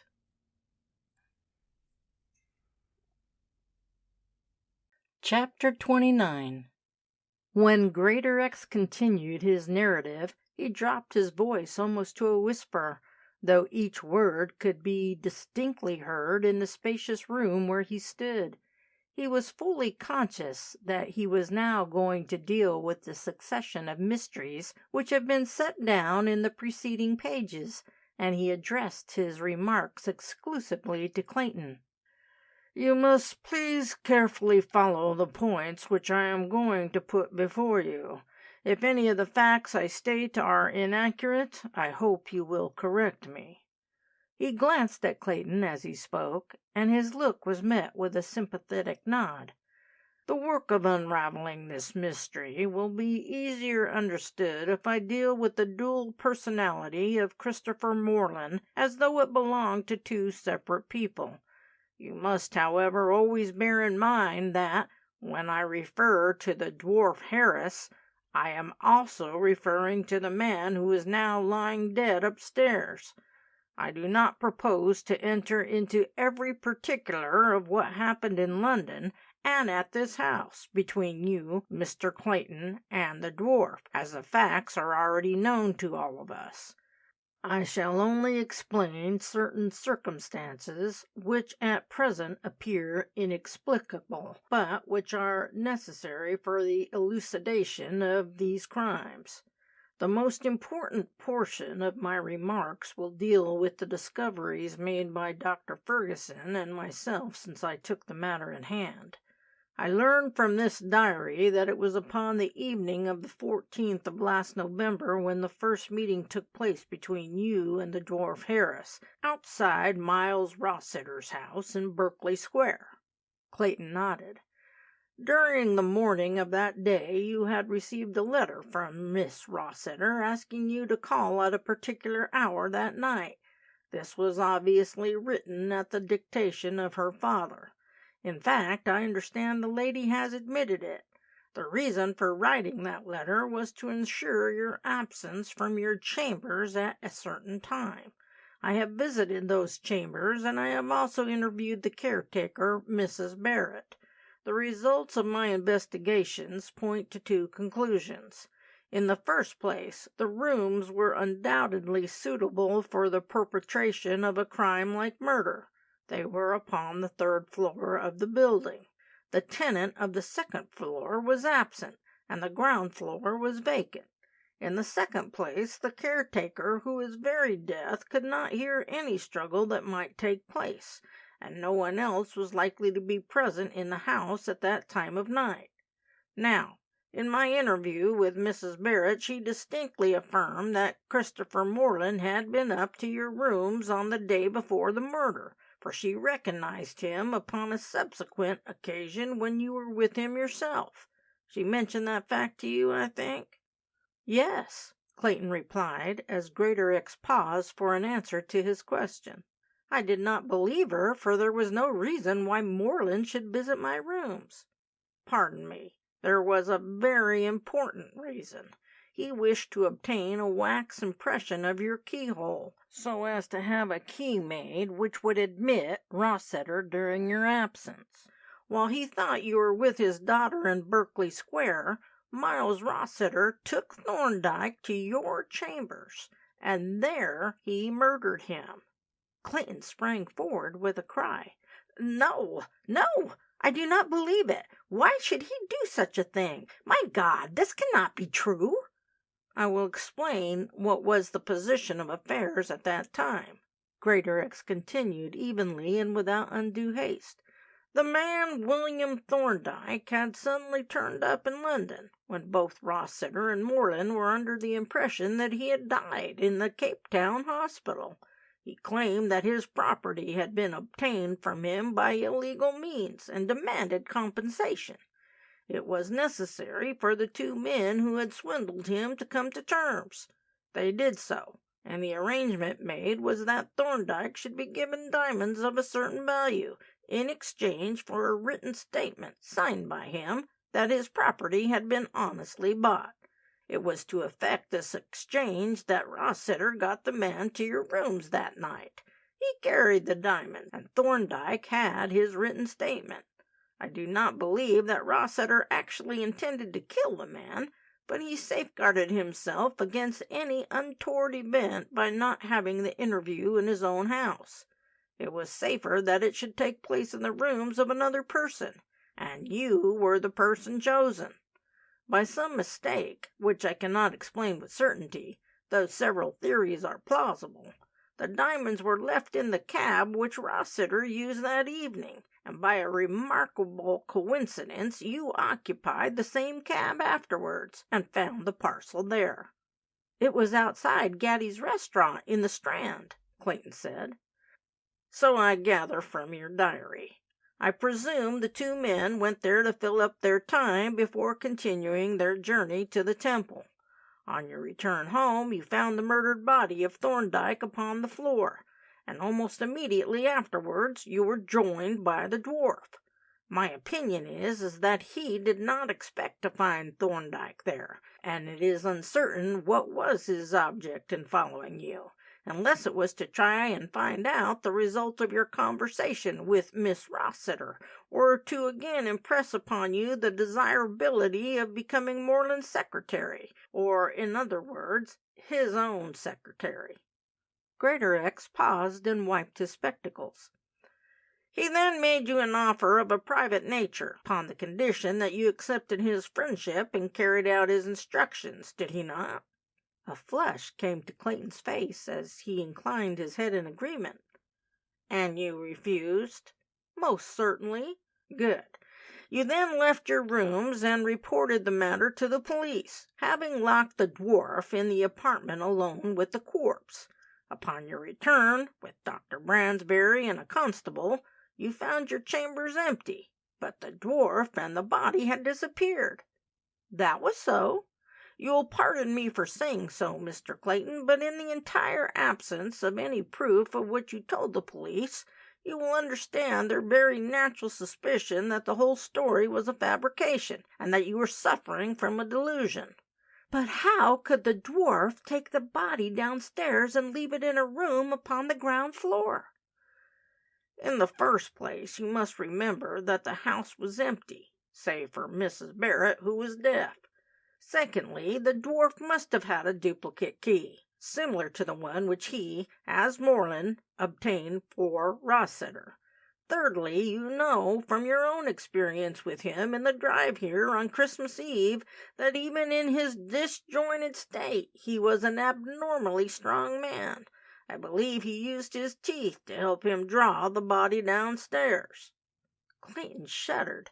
He recalled the ghastly circumstances so well. "But why did he make me that offer?" he asked. "Because he had no intention of fulfilling it," Greatorex replied dryly. "Both Christopher Moreland and Rossiter were ambitious men, and equally unscrupulous. Each of them was playing his best trump card against the other at the time, Moreland wanted to marry the millionaire's only child. Rossiter would not consent to the union, except on the condition that the dwarf insured the death of Lord Orsett, in which case Moreland would succeed to the title and estates. In this matter, Rossiter was entirely in the hands of Moreland, who is heir presumptive to his cousin, and if Rossiter had looked elsewhere for a noble alliance for his daughter, Moreland would not have hesitated to disclose the whole of his plot, though taking care to shield himself. Greatorex paused again to take another sip from the tumbler beside him. After a few moments he resumed his story, and the four men who listened to him marveled at the wonderful logic of his arguments as he proceeded to unfold and explain his version of the causes and effects of the problems that had baffled them all. Dr. Ferguson was the only man among them who seemed entirely satisfied in his mind with the tangled skein of mystery which was being unwound before them. "Why did the dwarf want me to murder Lord Orsett?" Clayton asked, breaking the silence. "Because he intended to hand you over to the police afterwards, or murder you himself," Greatorex replied, as he placed his glass upon the table. "He would then have succeeded to the earldom, and hoped to win Miss Rossiter for his wife. Your services would have been no longer required. He was simply using you as a tool to further his own designs." "May I ask for a little information upon one point?" It was McLean who put the question, and Greatorex nodded his consent. "What I cannot understand is this, and I am sure my friend Mr. Clayton feels the same. The whole of the facts you are setting before us are based upon the assumption that Christopher Moreland and the dwarf Harris were one and the same man. Have you any proof that this was so, beyond the ghastly sight we saw in the library last night? I admit that Moreland was disjointed, but neither his face nor his voice in any way resembled those of the dwarf." "There is plenty of proof in support of every assertion I have made," Greatorex replied. "The alteration in the appearance of the face was simply a matter of clever make-up, which would not be detected in the dim lights or darkness in which he showed himself. Had anybody clutched at the hair upon his face, it would have come out in handfuls. Also the wig. The change in his voice was the natural effect, or result, of his altered physical condition, due to the respiratory organs which suffered in consequence. Dr. Ferguson was responsible for the idea of the identity between Moreland and the dwarf. As soon as that theory was proved possible, half of the mystery was explained, for the dual existence was established, as well as the motive for the crime. The certainty of that theory being correct was put beyond all doubt by no less a person than Miss Rossiter herself." "By Verna!" Clayton exclaimed. "Impossible!" "On that memorable night, the 14th of last November, when the young lady invited you to her father's house, she was unable to keep her appointment. Was any reason given?" "Her maid informed me that she was ill," Clayton replied. Which was quite true. She had just gone through a very unpleasant experience, for she had surprised her father and Moreland that evening in the library, and seen a sight she will never forget. "What was that?" Moreland had been showing Rossiter how he deformed himself, and had not recovered his normal shape. Fortunately, neither of the men saw her, and she did not mention her discovery to them, but the shock to her nerves was so great that her health was affected for many days afterwards. She told me these facts herself yesterday, when I called upon her at Tunbridge Wells. "Why did she not give this evidence at the inquest?" the superintendent asked. "She was too upset after her father's murder to attend, or give any evidence. Had she been well enough at present, I doubt if she would have been called as a witness.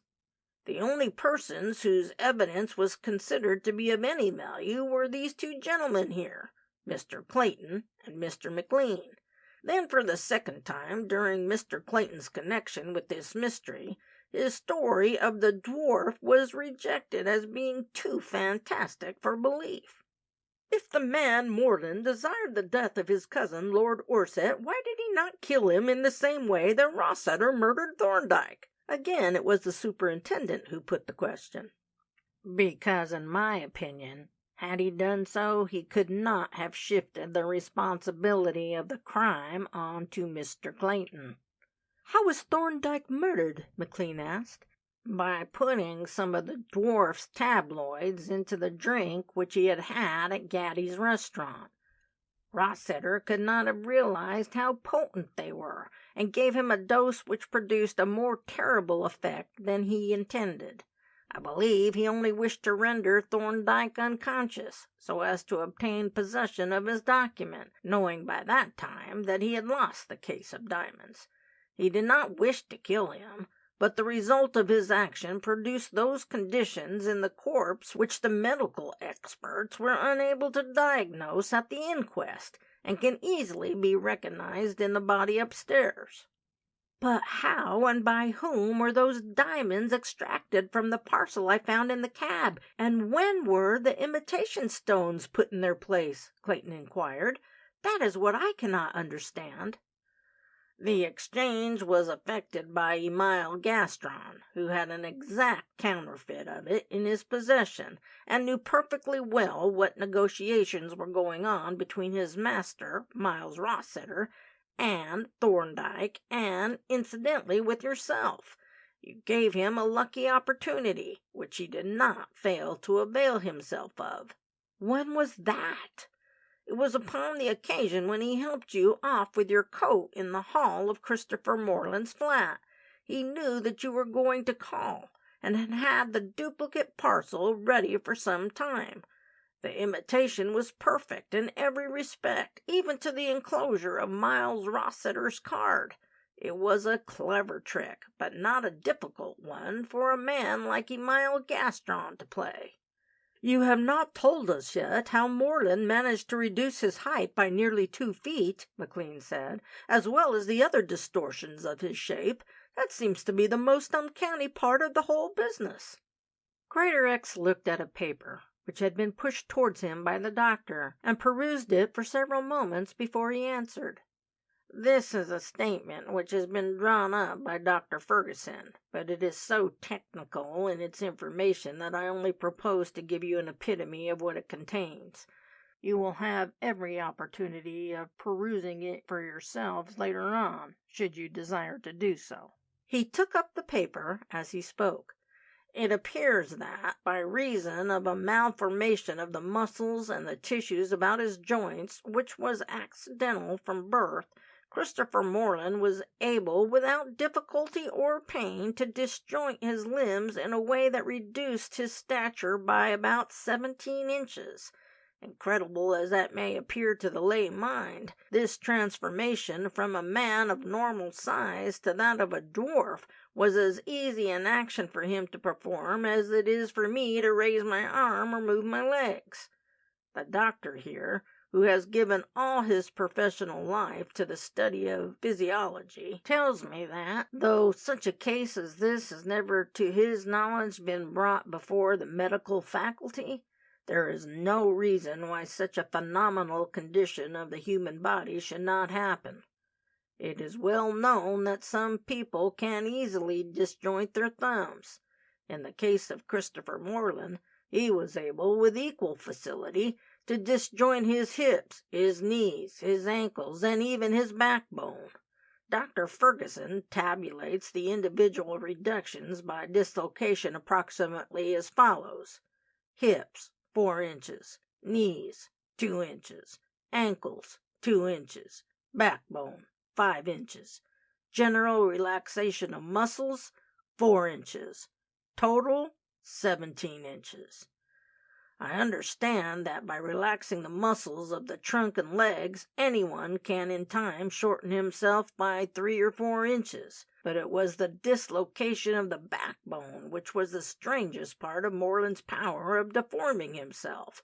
The slipping down of the trunk between the hips and the protrusion of the abdomen intensified the unpleasant appearance of the man when transformed into a dwarf. Am I correct?" Dr. Ferguson nodded slowly in answer to the question, and looked blandly round the table. "Are you of opinion that the man Gaston was aware of his master's peculiarity in this respect?" the superintendent asked. "I do not see how he could have been ignorant of it," Greatorex replied. "Gaston is a shrewd man, and would take care to acquaint himself as far as possible with everything which concerned his master's affairs. It must have been he who assisted the dwarf to carry Mr. Clayton back to his room here, after the struggle in the drive. He was also probably an accomplice with his master in removing Thorndyke's body from Mr. Clayton's chambers in the Temple to the ground floor. He must have been aware that Christopher Morland was the same man who occupied the opposite flat in Acton Chambers." "There can be no doubt that he was a partner in his master's crimes," the doctor said gravely, "and he was probably very well paid for the job." "But we have so far only discussed the means by which Morland reduced his height," Greatorex went on. "We have yet to account for how he contracted the rest of his body.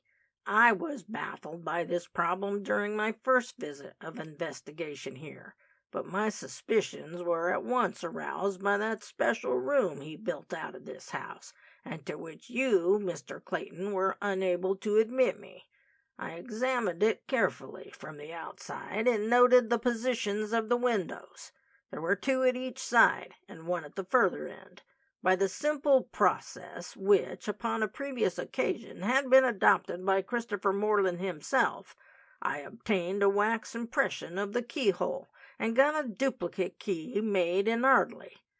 Upon my second visit here, I used that key, and so obtained entrance to the room. There I found the 2 windows on either side of me, but no window at the further end. Again I took a wax impression of the keyhole." Greatorex waited impressively for several moments before he continued. Only the ticking of the clock on the mantelpiece was heard, and a gust of wind driving the sleet against the window glass. "When eventually I entered the inner room, I was not alone. Dr. Ferguson was with me, and from that moment the mystery was solved. The apartment was little larger than this table, and it fitted up in much the same way as is a chemist's laboratory. The walls were lined with shelves, upon which were several bottles. In one corner was a sink, with hot and cold water laid on. Upon the table were a couple of glass retorts, some crucibles, and a case of testing tubes. We put the bottles in the pockets of our coats, for they were fortunately small in size and convenient in shape. The drawer of the table was locked, but we forced it open, and found there a little leather box, which we took away with us. That box was filled with white tabloids. As we were about to leave the room, I noticed a dark shadow against the wall. It was the upright framework of a door. That, gentlemen, was the most important discovery I had yet made, for it showed me at once the means by which the dwarf had escaped from Miles Rossiter's room on the occasion of the murder.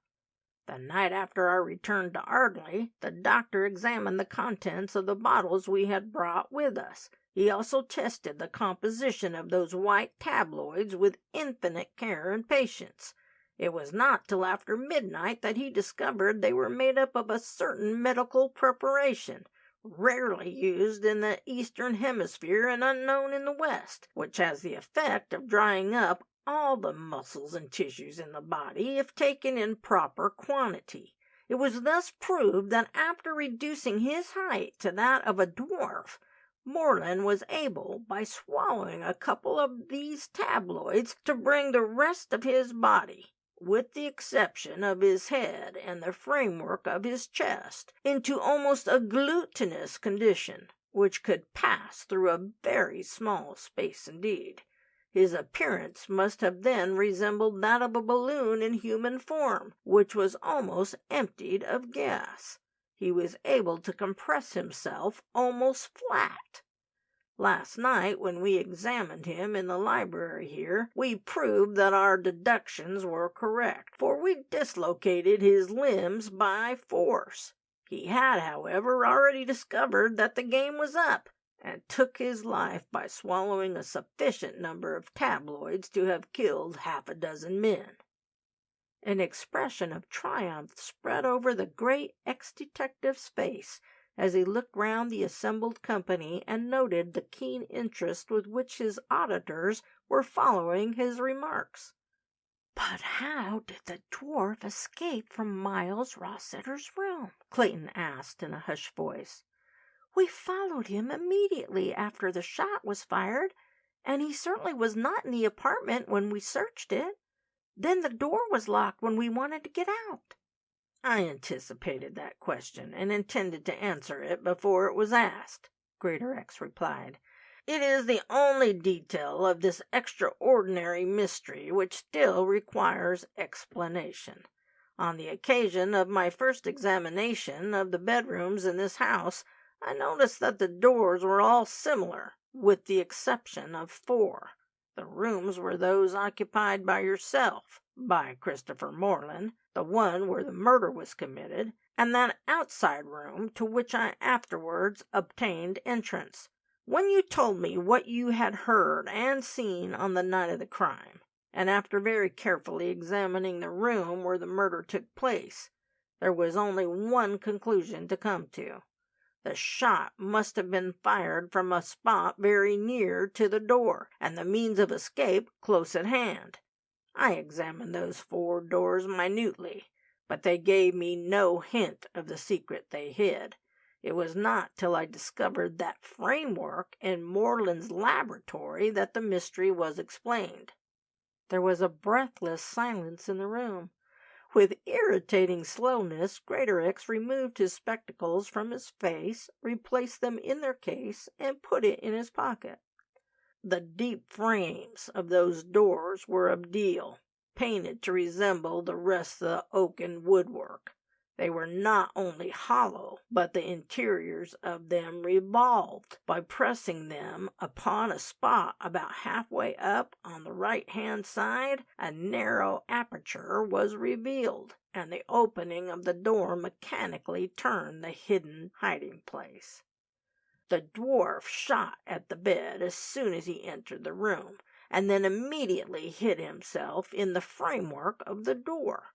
As you entered, you revolved the narrow space in which the murderer was concealed. He merely stepped out upon the other side, and locked you into the chamber. As soon as he had recovered his normal condition, as Christopher Morland, he coolly came and released you. Of course he thought he had killed his cousin, Lord Orsett, and did not know that the victim was his partner in crime, Miles Rossiter."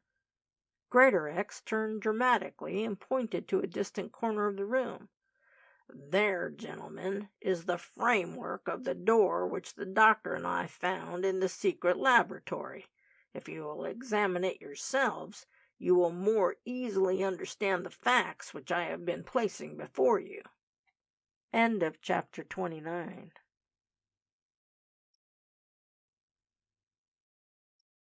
Chapter 30.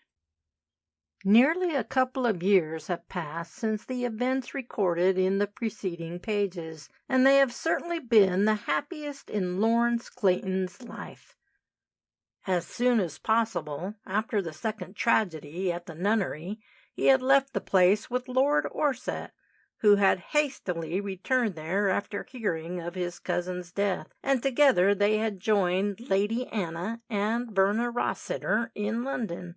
By a strange sequence of circumstances already known to the reader, the huge fortune bequeathed by Miles Rossiter to Christopher Morland had, upon the death of the latter, reverted to Lord Orsett, who, in the absence of any will, became possessed of the millionaire's wealth as the nearest relative of the deceased. Early in the following year, he married one of the best known and most popular of London hostesses. As a widow, she was still the love of his early manhood, and the same lady of whom he had spoken to Clayton during the early days of their acquaintance at the nunnery. In addition to her rank and beauty, she possessed every charm which was requisite for presiding over the great social and political functions which took place in her husband's homes, both in London and in the country. It was a sore trial to Lady Anna to be separated from her brother, but she accepted the new order of things with philosophic calm, and devoted herself more than ever to those philanthropic institutions with which she so long had been associated. She made her home in London, and Verna Rossiter was very thankful for the offer of her kind friend that she should consider it her own home as well. As Lord Orsett was able to make a very generous allowance to his sister out of his newly acquired wealth, her ladyship's house in Prince's Gate soon became one of the most popular centres of charitable activity.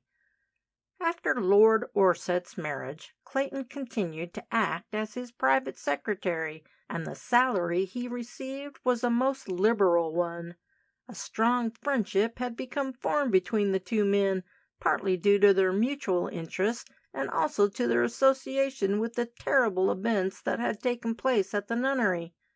Clayton also found that his former legal training stood him in good stead in dealing with many of the business transactions in connection with his employer's estates. During the autumn, a by-election suddenly occurred in the Midland County, where Lord Orsett owned much property, and where he was justly regarded as a most popular landlord. His lordship insisted upon Clayton contesting the division, and he supplied all the necessary expenses. When he was returned at the head of the poll with a substantial majority, Lord Orsett's delight was unbounded. He expressed his gratification in a princely form, and upon the day when Lawrence Clayton first took his seat in the House of Commons, he presented his secretary with a cheque for £10,000. During the year which followed the death of her father, Verna Rossiter lived a very quiet life with Lady Anna Morland. She met Clayton many times during those dreary months of mourning, though not as often as either of them could have wished. The girl did not go out into society, while a good deal of Clayton's time was spent over his secretarial work for Lord Orsett and, later on, with his own political duties. So it was not till nearly 2 years had passed that the lovers found themselves together once again in a close and unrestrained companionship. Lady Anna had brought Verna to join Lord Orsett's party upon his yacht in the Mediterranean, and to avoid the London fogs of a severe winter. The brother and sister had long ago guessed the secret which Clayton and Verna believed to be known only to themselves, and they both highly approved of the match as being in every way suitable. It was a perfect night, and the evening primrose was anchored in the exquisite bay of Naples. Far away from the dim horizon, where the blue of sky and water melted into each other, rose the faint outline of Capri, while upon the shore the lights were beginning to flicker from many a window. Downstairs in the saloon there was a party of bridge players lingering over their game, though the first gong had already sounded, summoning them to their cabins to prepare for dinner. Upon deck, in an opaline glow of the dying day, walked 2 figures, and the only sound beside their voices was the soft splash of the ripples that played against the dark hulk of the boat. Clayton felt for the hand of the woman beside him and pressed it into his palm. "Verna," he whispered, "you will marry me as soon as we get back to England. I cannot wait for you any longer." She turned and looked at him, and her fingers tightened round his. "Yes," she replied, "my life is yours now, and I will marry you as soon as we get home." He drew her close to him. Dearest, he said, you are giving everything, and I nothing. You are giving me yourself. And have you forgotten all that terrible past? She shuddered. I shall remember nothing now, except that we belong to each other. God bless you, Verna, he whispered. Then he stooped as she lifted her lips to his. My God, how I love you, sweetheart. The sound of voices floated up from downstairs. The game of bridge was finished, and the players were hurrying to their cabins. Another warning gong boomed its note across the water. And the still figures of a man and a woman stood in the half-light upon deck, locked in each other's arms. The sailor aft, whose business it was to keep a strict lookout, deserved promotion from that moment. He had fulfilled his duty most conscientiously, but now he suddenly turned to gaze at nothing at all in the opposite direction. Then he slowly winked at the rising moon and spat overboard. Lucky devil, he muttered to himself. I must tell my lass at home. End of chapter 30. End of The Hidden Mask by C. Guise Mitford. Read by Laurie Banza.